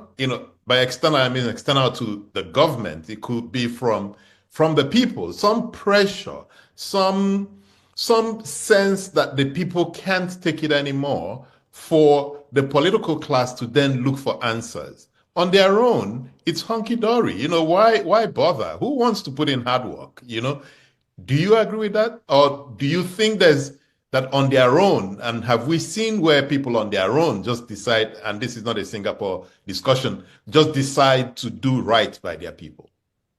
Look, from 1966, with a small break, to 1999, we saw what the military could deliver. Okay? So we had that experience. From 1999 to 2024, 2025, we've had an elected government, an electoral regime. It's a call it a democracy, call it an electoral democracy. People can have their opinions about that, but we've seen the limits of what they can do. And so there has to be some kind of change within the system. And so what I'm saying is not, oh, okay, the civilians have had their time and let's go back to the military. The military, find me a military government in Africa since 1956 who has substantially developed their economy. If you show me that, then maybe we can talk about the military option. But I don't see it. Yeah. So the question then becomes, what kinds of politics within the Fourth Republic could change things? I'll just say, without making any partisan statements, that I'm really intrigued by what happened in the last election cycle, pardon me. That the fact that you could have an insurgent candidate that garnered so much enthusiasm, got a substantial youth vote, got a substantial amount of energy and excitement in a very short campaign season, and really gave the two major parties a run for their money, shows the pent-up frustration that people have. And speaking from the United States, I am seeing that in our own election system. Yep. I don't think it's necessarily so. I'll be partisan about my own country and say I don't think it's necessarily such a positive thing, but people are angry and they voted for a quote outsider insurgent candidate who would shake things up, and I think we'll see what they get. But the point being that there are the two major parties in Nigeria are kind of tapped out, and there is a possibility for some kind of change. And so that would be one one option in the Nigerian context. The other question about the politicians is, by themselves, unless the incentives change rapidly, they're just going to keep circulating. There's going to be 75% turnover in the National Assembly every 4 years because the parties want to give spoils to a wider audience or a wider array of people. They're going to all be grabbing rents. They're going to be getting contracts. They're going to be doing deals. They're going to be sidelining allocations, and you're going to get the same thing. What's striking to me, and maybe members of your audience will have a better fix on it than I do, is this is a current project I'm working on, but we've had 25 years of the Fourth Republic, which is an impressive milestone in Nigerian history. We also have approximately 110,000 fatalities from Niger Delta, Boko Haram, herders and farmers, banditry. Public order has collapsed in Nigeria. The essential characteristic of the state that Max Weber identified, the monopoly on the legitimate use of force, is at least at risk in Nigeria. If not, it's not a failed state, but it's certainly a state with tremendous challenges in that sphere. And in some contexts, including Indonesia, including Brazil, including Malaysia, and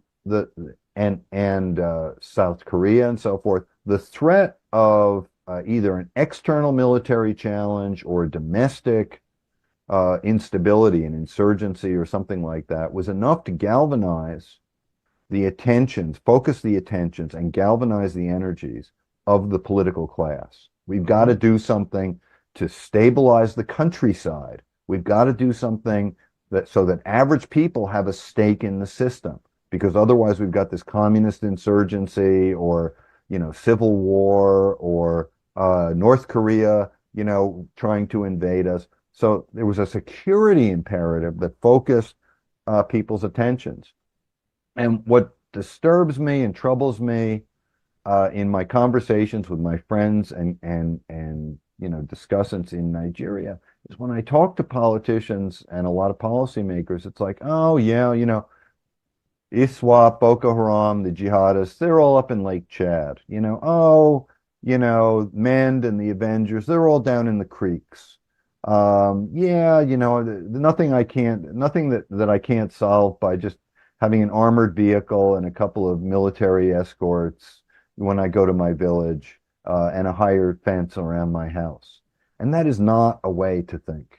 And it's not a way to, by privatizing security and personalizing security, it's not a way to move the country forward. So my hope is, I certainly am not happy about the disorder in Nigeria, but my hope would be that it would get through to a few key decision makers and politicians that the way out of this mess of disorder runs its way through the political economy. And the final point to make about this is a comparative one. Another large federal diverse democracy, India.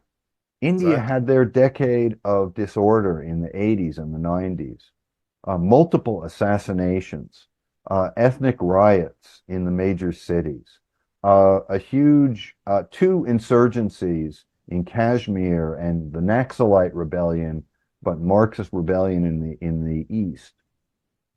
All the indicators, and they have better statistics than Nigeria, but all the indicators in terms of crime, in terms of ethnic violence, in terms of insurgency, were going up and up and up for, a long time.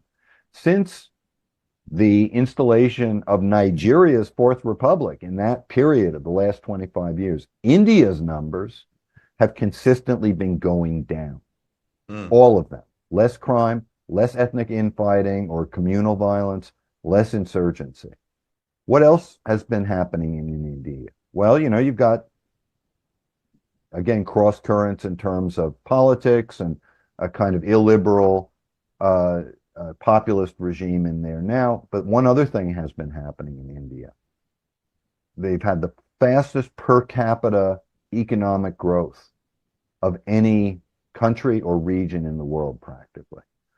Certainly South Asia, at 5% per capita, a staggeringly rapid reduction of poverty and increase in economic prospects. And I don't think that's accidental. So if Nigerian politicians could find a way to get together and jumpstart growth, I think they would find themselves in a much more stable position in terms of security in the next few years. Fantastic. And we'll open it up for audience comments, questions. Please use the Q&A tab to post your questions, not the chat room. It's difficult to scroll through the chat room, but just put it in the Q&A tab, and I will ask the questions and give full attribution, to the person who posed it. But Peter, I know, this little mention you did of India is the subject of your next book. So number one is, do we have a date, publication date? But more importantly, what is the critical difference, between Nigeria and India? What is it that helped India to drop all their adverse numbers and, drive this massive growth that we're seeing currently? Well, differentiating the difference between India and Nigeria. On the book, it's always dangerous for an author to make predictions. I expect completion of the manuscript early next year. I have a contract, and so I hope it'll appear next year or early in 26. But it'll be in the public domain and available soon. I will bring you back to discuss it on this platform. I'll be happy to do that. Excellent. That's another question, and maybe the subject of another book, to look at India and Nigeria. But I see a few things. One is India does have one powerful institution, which is a very capable bureaucracy. That was an inheritance from the colonial era. that was quite distinctive between India and many African countries. So a very extensive and well-developed bureaucracy, number one. Number two, a fairly stable party system with some long-standing issues of ideology, doctrine, programs that are distinctive. And a third element is a very powerful, or an increasingly powerful, business class that is able to, bargain with government and really deliver results. And so India had a very socialist, they used the language of socialism, and they had a very socialist, state-dominated, state-led government until about until the early 1990s. And then they began a process of liberalization. It wasn't one of these structural adjustment programs imposed by the World Bank and the IMF. It was more homegrown, but it's been a process of liberalization that's now 30 years old. And it has yielded results. And so the argument here is not for a neoliberal, purely market-driven, open economy. You can have heterodox strategies and policies, but the argument is for enabling aspects of the market and how to politically structure market-driven growth, and that has worked in India, I think. Mm-hmm. Excellent. So I have a question from Chugo Ayaji, and he says, Professor Lewis emphasizes the importance of milestones, tipping points to drive institutional change. What qualifies as a milestone in this context? Could events like the October 2020 protests, and I guess he's speaking about the EndSARS protest, or widespread demonstrations, maybe even the good governance demonstrations, be considered milestones? Why did the finance bill protest succeed in Kenya but failed in Nigeria, and this is the good governance protest? And what steps are needed to reach such a pivotal milestone for meaningful institutional reforms? That's a great question. Individually, I don't think EndSARS or the other protests are milestones. Collectively, I think that the protests and the obedient movement in 2023 represent a gathering of forces that could create a tipping point.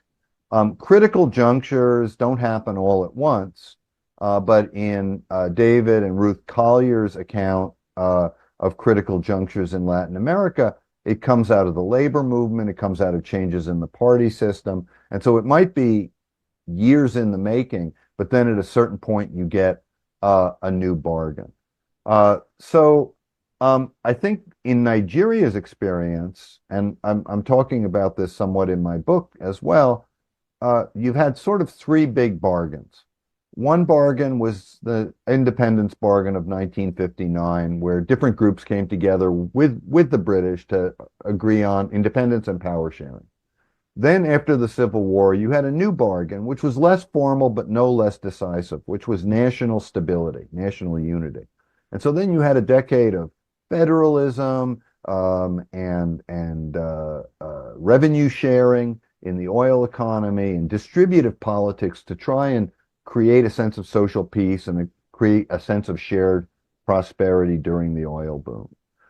And some of those mechanisms, electoral mechanisms, state creation, all those kinds of things have persisted in Nigeria. Then you had a third bargain, which took a long time to come to fruition. It started in 1979, which was the democracy bargain. And then the Second Republic failed, but then the Third Republic has lasted. So you had a bargain around democracy. The problem with the bargain around democracy, as we've been talking about for the last hour or so, is it didn't include economic development.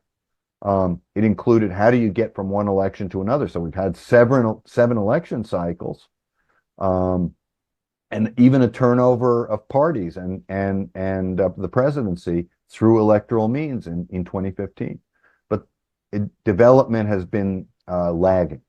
So the question then becomes, what kinds of pressures, the question you're asking, which is a good one, what kinds of pressures from below can create the conditions for a sea change?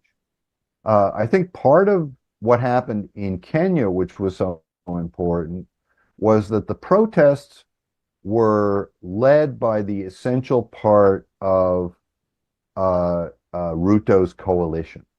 He rode the wave of, youth enthusiasm and kind of, bootstraps, self-made, young entrepreneur. Hustler Nation, he calls it. Sorry? He calls it the Hustler Nation. Thank you. Thank you. That's exactly right. He rode this slogan of the Hustler Nation. But when the hustlers take to the streets and say, your policies are not viable, they're damaging us, and we reject them, that's a real problem. The problem in Nigeria, or the difference in Nigeria as I see it, is the substantial social movement and youth movements that particularly were in the End SARS movement, they didn't have a claim to a special segment of the parties or party support. In other words, they couldn't make claims on the politicians and say, look, we put you in office. APC, you're going to go down if you don't listen to the End SARS folks. Nobody could say that. They could hit the streets, but at the end of the day, it was a notable social protest. It did have some resonance in terms of maybe Buhari's, at least cosmetic policies around policing and so forth. But at the end of the day, they couldn't claim to be an essential part of the coalition. So social movements can have a certain resonance and a certain leverage, but they have to be able to, what would I say, politically threaten the politicians in order to really be able to make effective change. And so, again, the way that SARS then fed into the obedient movement is a very interesting development. And so what you're pointing to is a potential tipping point, a potential critical juncture if all of that youth energy and all of those those political aspirations on the part of this constituency can find a platform in a party and a candidate.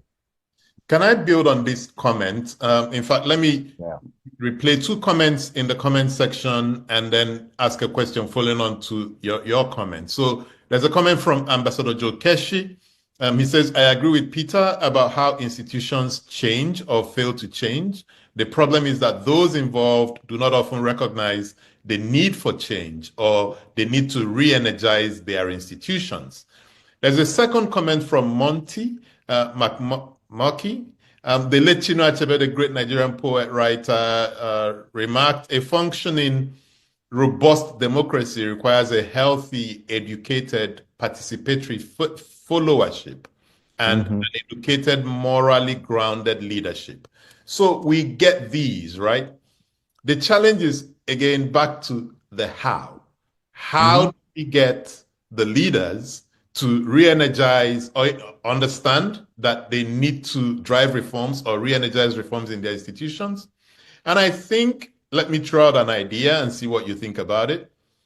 Many of the development agencies, the open society type, push for this good governance thing, right? Good governance, which I see as, just snipping around the edges, trying to prune an infected plant versus probably a more activist involvement in encouraging civil society organizations to civil disobedience, right? Some kind of support for civil society to just aggressively drive civil disobedience. And it is that fear of what this civil disobedience could lead to, that could be the impetus the leaders need to drive them towards reforms. How do you respond to that proposal? Well, okay, so that's interesting. So top down versus bottom up. I think bottom up is helpful for one aspect of the problem, and top down is helpful for the other aspect of the problem. Bottom up, NSARS, anti-corruption, we want proper educational facilities, give us public goods. Those are the kinds of big demands that bottom up mobilization is going to deliver. But it's rarely the case that popular mobilization and bottom up demands have a good model or a worked out framework for delivering on these things. I mean, think about, I don't know, the civil rights movement in the United States, end Jim Crow, end segregation, provide equality. Those were the demands of the civil rights movement. But it was ultimately politicians, LBJ in particular, who came up with the Civil Rights Act, the Voting Rights Act, and provided the institutional framing that fulfilled some of those expectations. We're still fighting that struggle, and we all know that that's an ongoing process. But the point is that there was massive, sustained popular pressure from the late 50s through the mid 60s, years of protests and boycotts and, violence, and nonviolent, consistent, disciplined, nonviolent mobilization on the part of the civil rights movement, a threat of background violence from some other groups. It was a roiling, popular social movement. And ultimately, it also prompted a policy response, which at least fulfilled some specifics. But there's another problem, Patrick, in this, and I'm glad you brought this up because I thought we'd come to this, this good governance framework. Listening to our conversation today, a lot of people might think, oh yeah, Lewis is just saying, well, you need good governance. And good governance, I mean, I'm just going to say, without any implications about individuals, and you'll know this, you'll recognize this. Take the worst of the worst in your mind among Nigerian politicians, and that person can be quoted as saying good governance is essential for Nigeria, in some speech and some public saying, take the best of the best, and they'll say the same thing. So it's a kind of a meaningless thing. And this good governance framework has been popularized over the last 25 years, 30 years or so. It's part of the Washington Consensus. So it becomes delegitimized in some ways as part of a kind of neoliberal, it means liberal democracy and free markets and all this kind of thing. Good governance has become a buzzword that's sort of stripped of meaning. And particularly if we interpret it to mean a kind of top-down, externally monitored, externally modeled, full transformation of the governance space. So low corruption, civic mindedness, careful policy selection, capable institutions across the board from the lowest level of the civil service and all the agencies and so forth. And what people like Durkin and even Acemoglu and Robinson and others, notably Matt Andrews at Harvard and Lant Pritchett have focused on, Brian Levy, who taught with SAIS for a number of years. They all focus on the same thing. David Booth, Tim Kelsall, good enough governance. What is good enough to get in our context? In our context. Exactly. It's so, and the related element or the related idea that goes along with good enough governance is things that David Leonard, Michael Roll, David Booth have talked about, pockets of effectiveness. So if we think about Nigeria, You know, the National Communications Commission took Nigeria from zero cell phone service and almost zero penetration of telecoms, because there were 300,000 landlines in a country of 150, 130 million people in 1999 to basically 100% cellular penetration today. Everybody has access to a cell phone, and most people have access to the internet through their cell phone. So we have almost universal internet and cell phone access in a very rapid period from about 2002, 2003, really through about 2015, when it really just surged, because they got one institution right, one department or office right. If we could clean up the Ministry of Finance, the central bank, and most importantly, the NNPC and its successor units, and the petroleum economy, and get those running with some degree of integrity and effectiveness, it would transform Nigeria. If we could solve the problem, and I know this has been a lifelong commitment of yours, if we could solve the problem of electricity provision, it would completely jumpstart Nigeria. It's a binding constraint, as Danny Roderick would call it, a binding constraint on Nigeria's development. If there was suddenly widespread, consistent electricity access, it would revolutionize the country. We all know this. And so pockets of effectiveness is what you find in Brazil, is what you find in Indonesia. There's corruption, there's inefficiency, there's rent seeking, there's all kinds of the standard problems that we talk about. Self-dealing, you know, rigged elections, police violence. They've got problems, these countries, in varying degrees and varying problems. But they've been able to develop sufficient centers of effectiveness to provide good enough governance so that they can get 7% growth or 5% growth and poverty reduction. So I have a question from an anonymous attendee. Building a coalition for growth entails shared vision. Do you think the multi-ethnic nature of Nigeria is a hindrance to building this coalition, considering that our interests are skewed along different outcomes?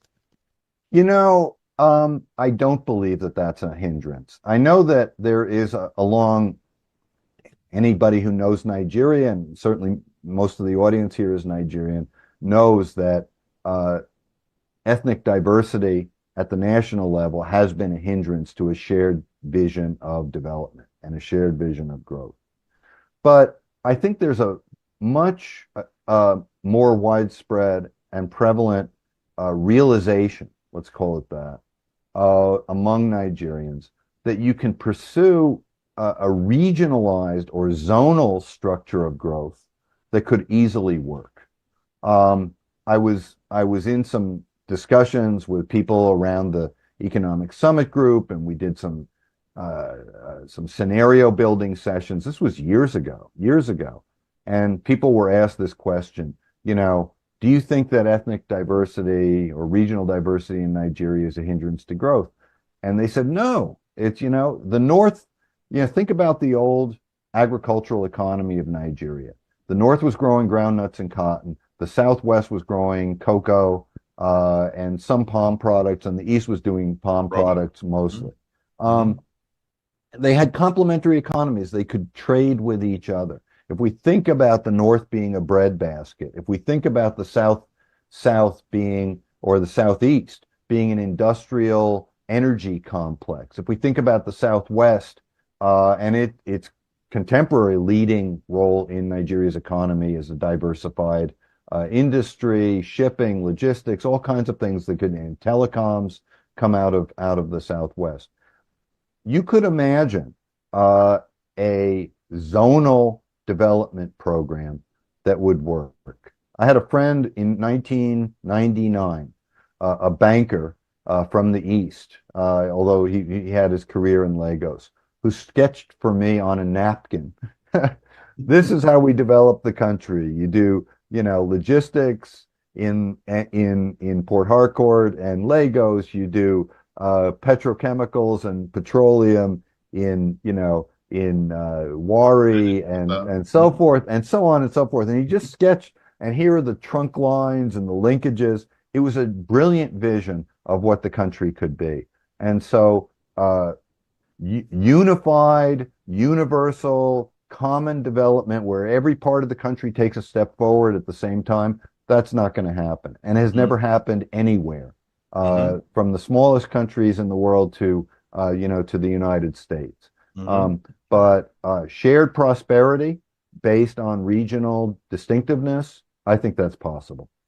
Let's see if I can get in maybe two more questions. Sure. I have one from my producer, Chidima Obi, and she says, it's a question on institutions and Darren Acemoglu, James Robinson's thesis on institutions and the criticisms of that thesis that it does not explain the rise of China, right?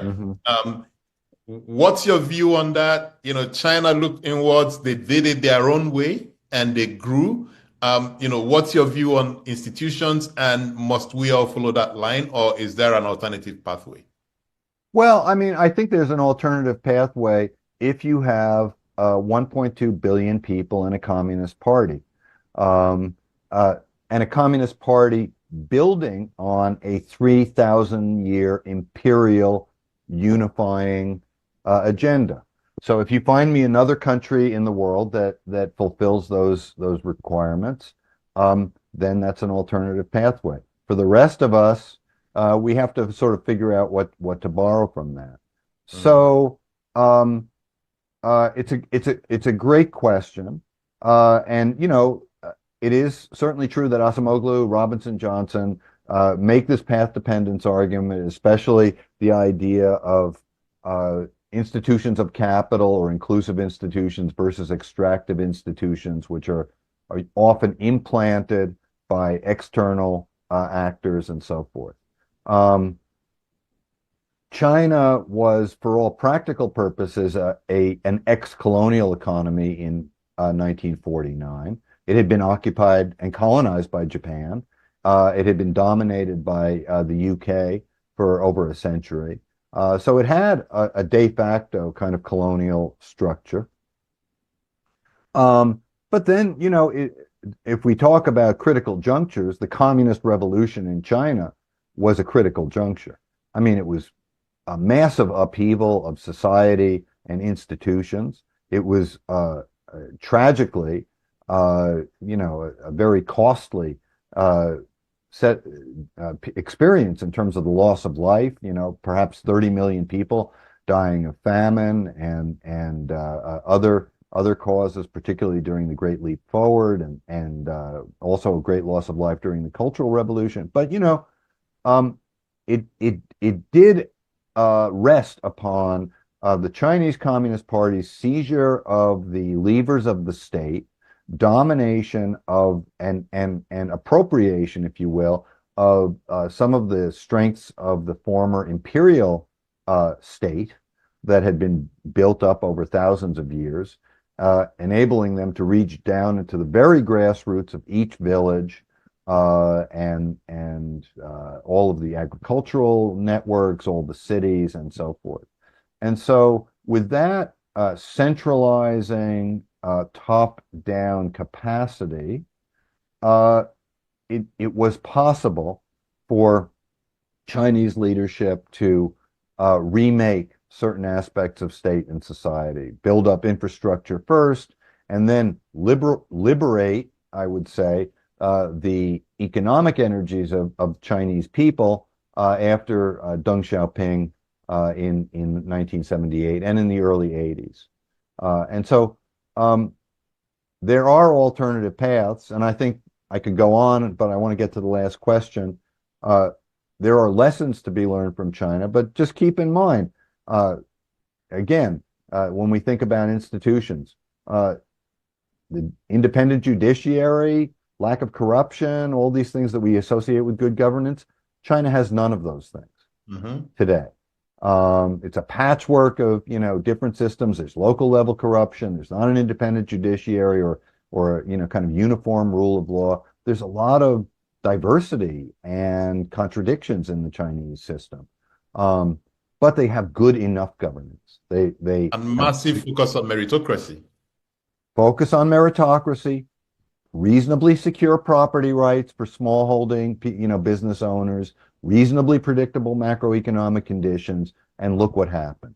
10% growth rates for 2 decades, plummeting poverty rate, the world's workshop. It can be done elsewhere. Exactly. Let me get this question in. We're like 3 minutes to the end. Okay. It's another question from Chugo Ayaji, and he says, how would you compare the educational and political capabilities of post-colonial leaders in Indonesia and Nigeria, particularly Suharto's leadership versus his Nigerian counterparts, and their impact on national development? A second question: while Nigeria's challenges are often attributed to colonialism and ethnic divisions, Indonesia's experience seems to challenge this narrative. Well, that's a comment, not a question. But he wants to know the rise of military governments in Francophone Africa. Do we foresee a contagion effect across the region? So, question about educational and political capabilities of post-colonial leaders, and should we expect to see a contagion from the military coups in our region?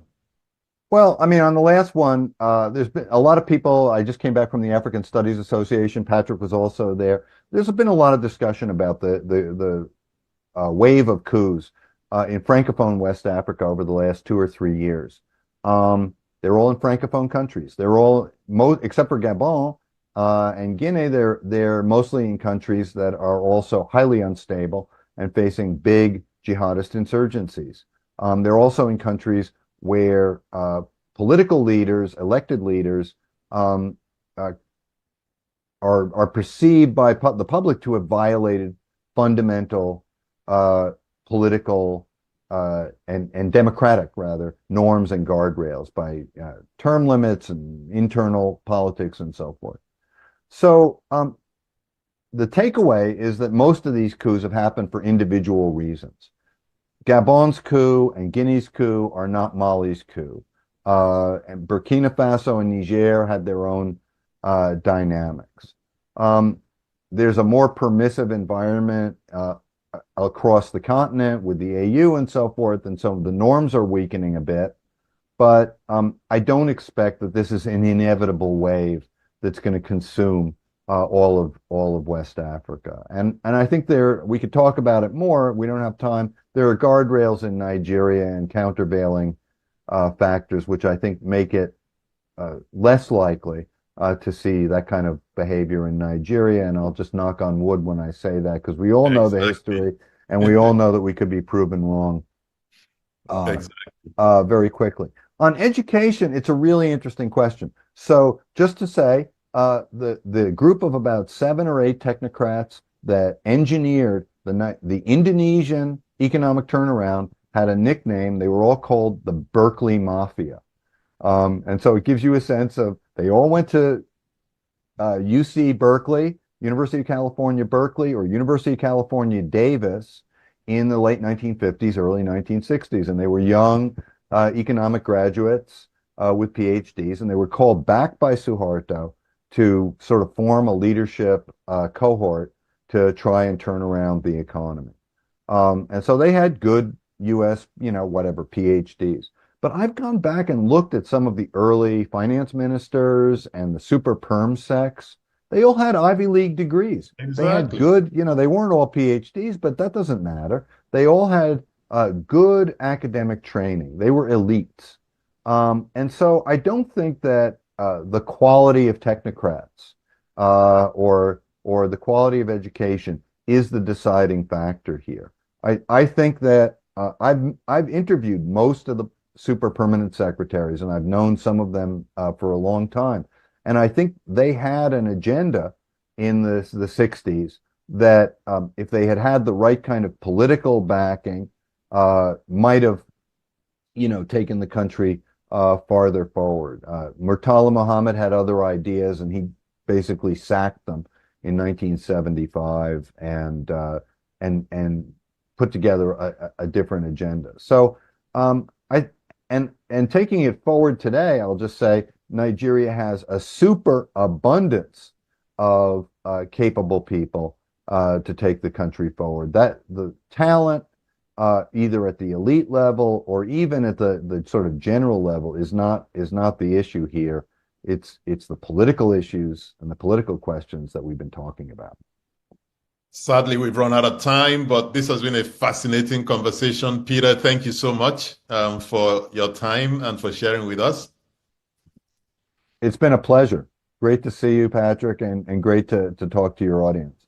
Excellent. And, you know, this also brings a close to all our conversations for 2024. We had 23 great speakers.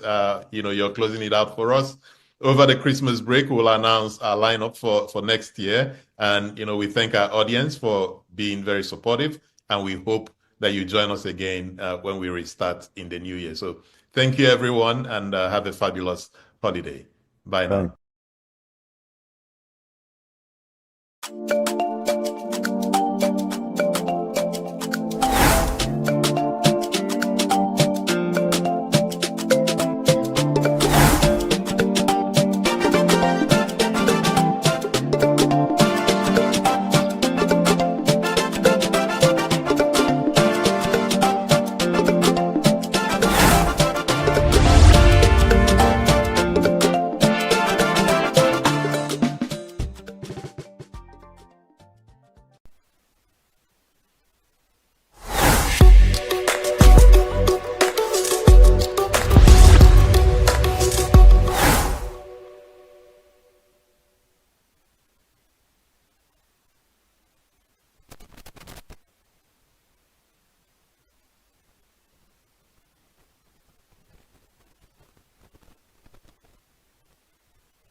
Welcome to another episode of The Muse on Signature Television. My name is Chris Maduka. I'm supposed to be your uninvited guest to your peaceful home, as it were. That is, if there is any peaceful home again in Nigeria. But be that as it may, Nigerians being the resilient people, we as always, that reminds me, people outside Nigeria also watching. So, you know, my people say, if it's how do you know a stranger? He will always be telling you, if it is in my place. Yes. If it's in my place, that's how you know a stranger. So I forgot that some people are outside listening and watching us from outside Nigeria. So welcome all the same. If you have peace there, remember some of us that are where you don't have peace. We don't pretend we have peace here. There is a lot of wahala here. But before that comes, what is trendy? What is it that the search engine, the algorithm, and other Gen Z's digital languages and terms we're talking about in this season? It is the bidding of farewell to the Pontiff, Pope Francis, who has just joined the Saint Triumphant. Yes, that is it. And that's it. Sometime in the other platform, I was singing a song, but I remember another one that says, "In the sweet by and by, we shall meet on the beautiful shore.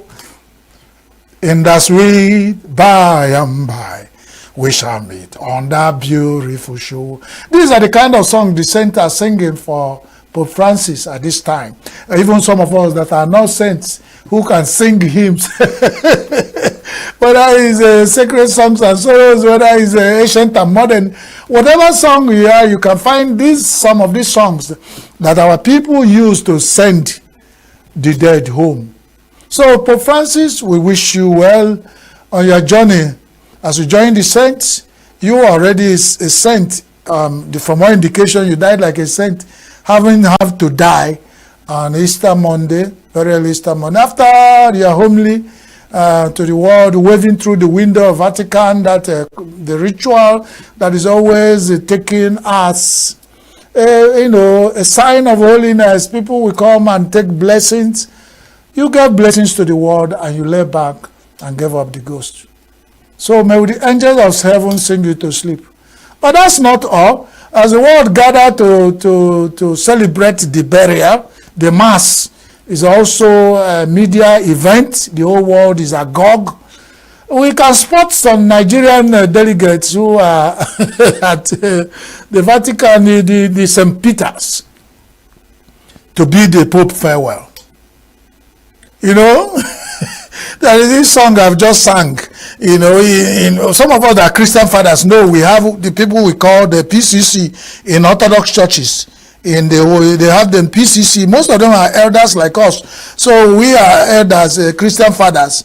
As you were singing the song, in the sweet by and by, we shall meet on the beautiful shore. Among Nigerian delegates, they will be looking at, you know that these nuns, the reverend sisters and all that, beautiful, some of them very beautiful. So among our Nigerian delegates that went there, I'm sure as they're singing in the St. Peter's, some of them won't be looking at in the sweet by and by, you know, say, that sister is beautiful. I'm not saying anything. Among the delegates that went to Rome to bid farewell to the dead Pope, among the people in Nigeria here who have some cases, unanswered cases, or whether they've answered it or not answered, and some of them has to do with sexual abuse allegations, which is very expensive and costly. And we are trying to use paper to cure madness, but it's not yet cured over. What the federal government can do is, among the delegates that will represent Nigeria to Rome, to bid farewell to dead Pope, is among one of us who has not answered. Nigeria is a wonderful country, but that's wonderful. It's also do, you know, the church, the Christ did not come for the saints, so you can as well carry everybody in Nigeria who have allegation, one other allegation of corruption, of chopping our money, for even as having been alleged, there's alleged that you say, make me happy, and you can be among the delegates. It doesn't make anything. After all, you go for the dead Pope, you know, like the Roman Catholics, where the Pope is the world leader, they always ask for the saints to pray for us. So as he stayed there, saints, pray for us, pray for us, pray for us. Yes, you pray for us. We have not prayed for ourselves. We want the saints to pray for us. Will the saints kill themselves? For Nigerians, the number of sinners in Nigeria, if the saints keep praying for us, they won't have time to pray for other people of the world. It's wonderful. It tells me a story of one man, you know. He was just converted to Roman Catholic Church recently, but the man has been in Okite. He's from my state. He has been doing Okite. He's a Dibia. But, you know, the powerful Christians has converted him to Christianity. But like they said, they go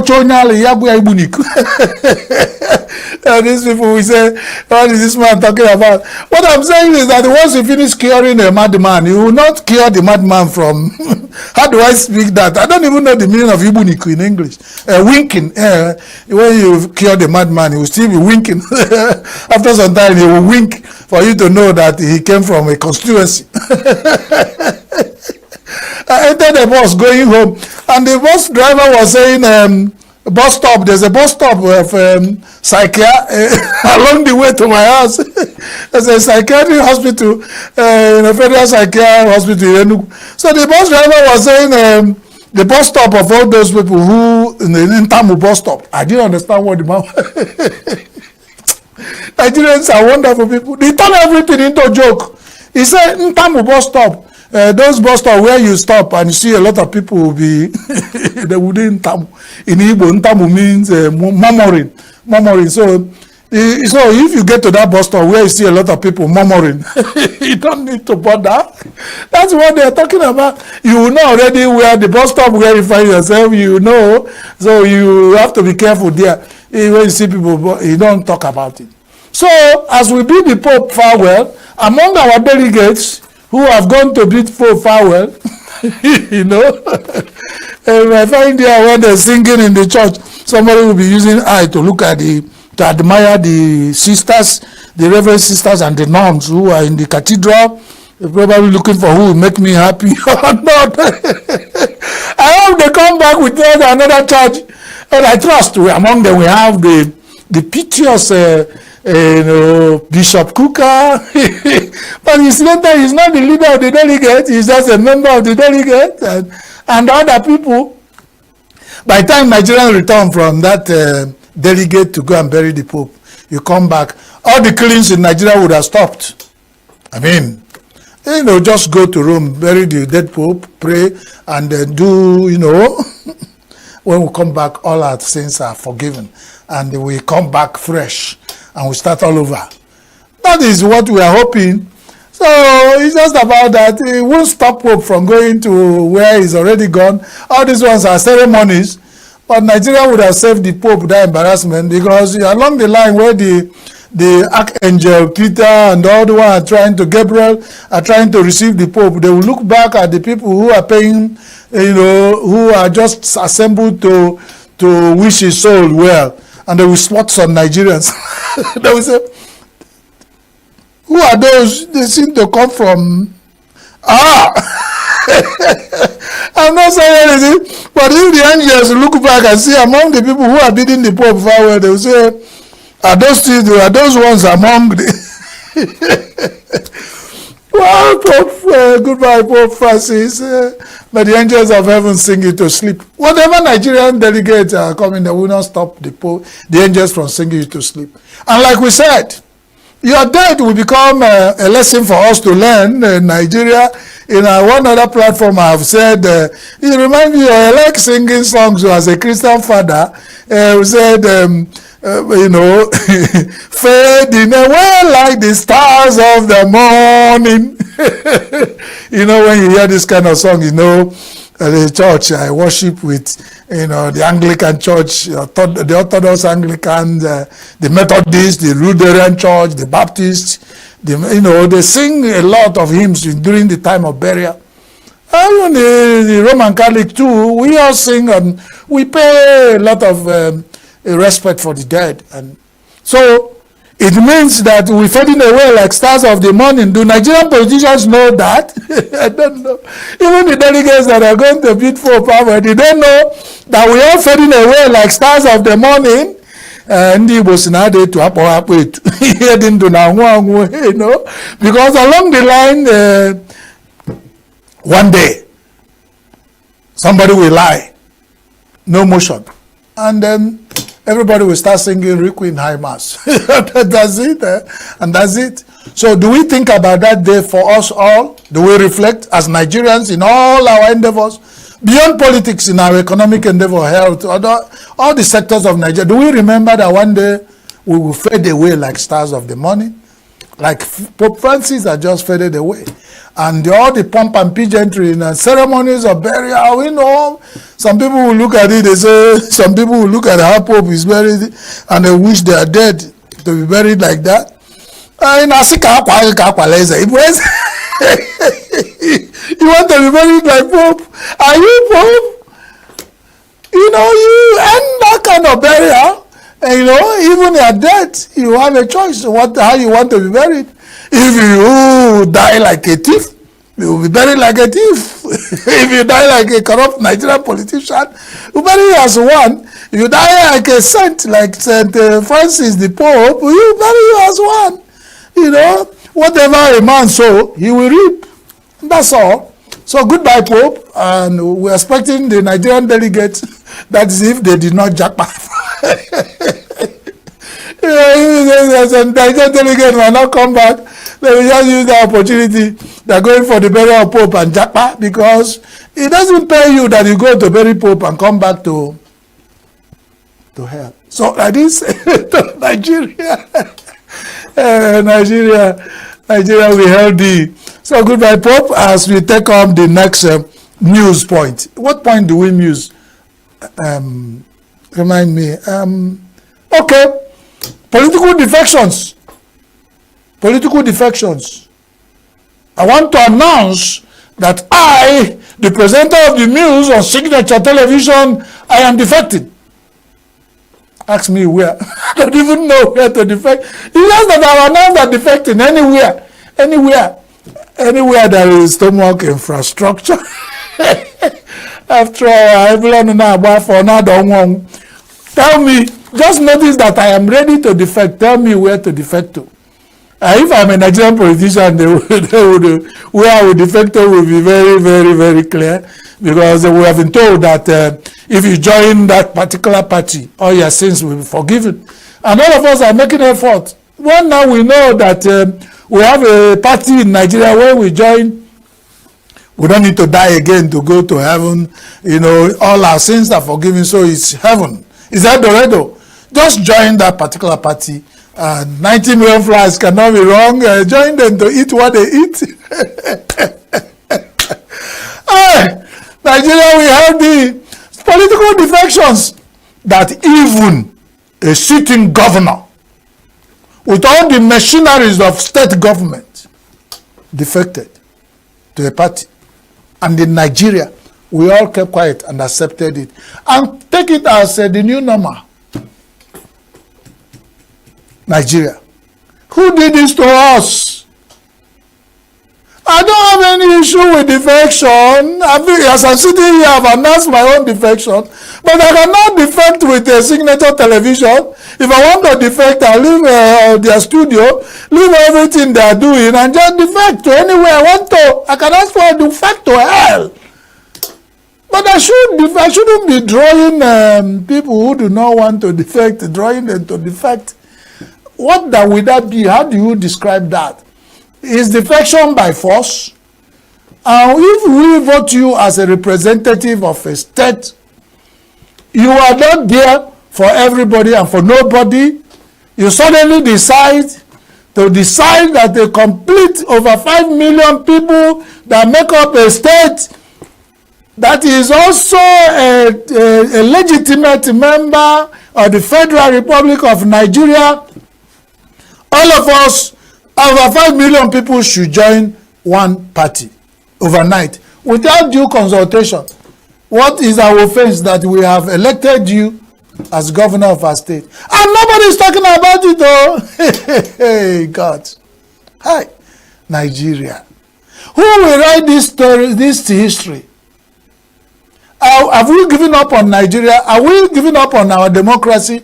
Are we saying that nothing can be made out of our democracy? Is it how this leg Nama go take reach Omaya? This is how we are going to get to become a very strong democratic nation. We believe that we need to make mistakes. But some of these ones are not mistakes. How can somebody deliberately climb a tall palm tree, get to the tall palm tree and just remove his hand and they just say, God will catch me when I fall? Is God catching you? Are you, even if you are his son, Jesus? Even Jesus did not try God to that extent, because when the devil asked him to fall down, the angels will catch you. He said no. And he used the word, he said, do not tempt your God. You shouldn't tempt your God by doing that. But you see, in Nigeria, we do anything.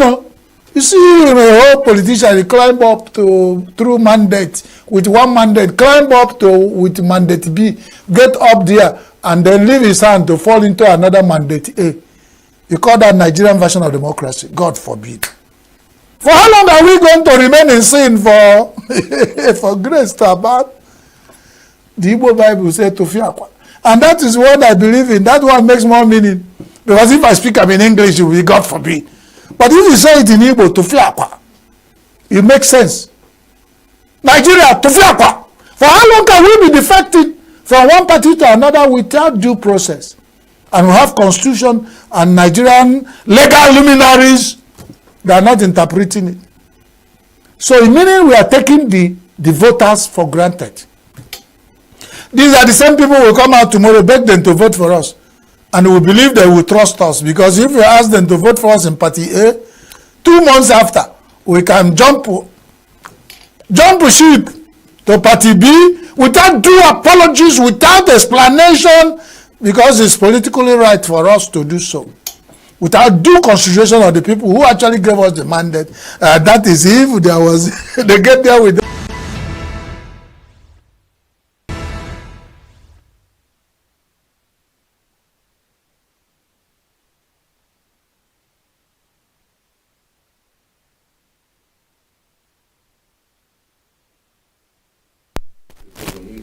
TV, I'm Charles Pius. In the headlines, Presidency says recent defections to APC are not threats to democracy.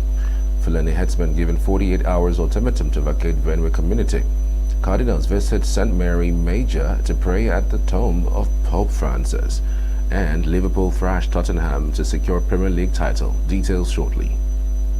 Every second, every minute, every day, news is breaking.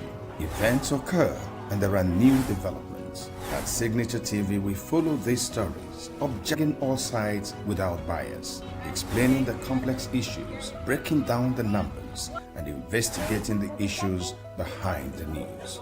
Anywhere and everywhere, near or far, wherever the news is, we will be there. Signature TV. News in your pocket.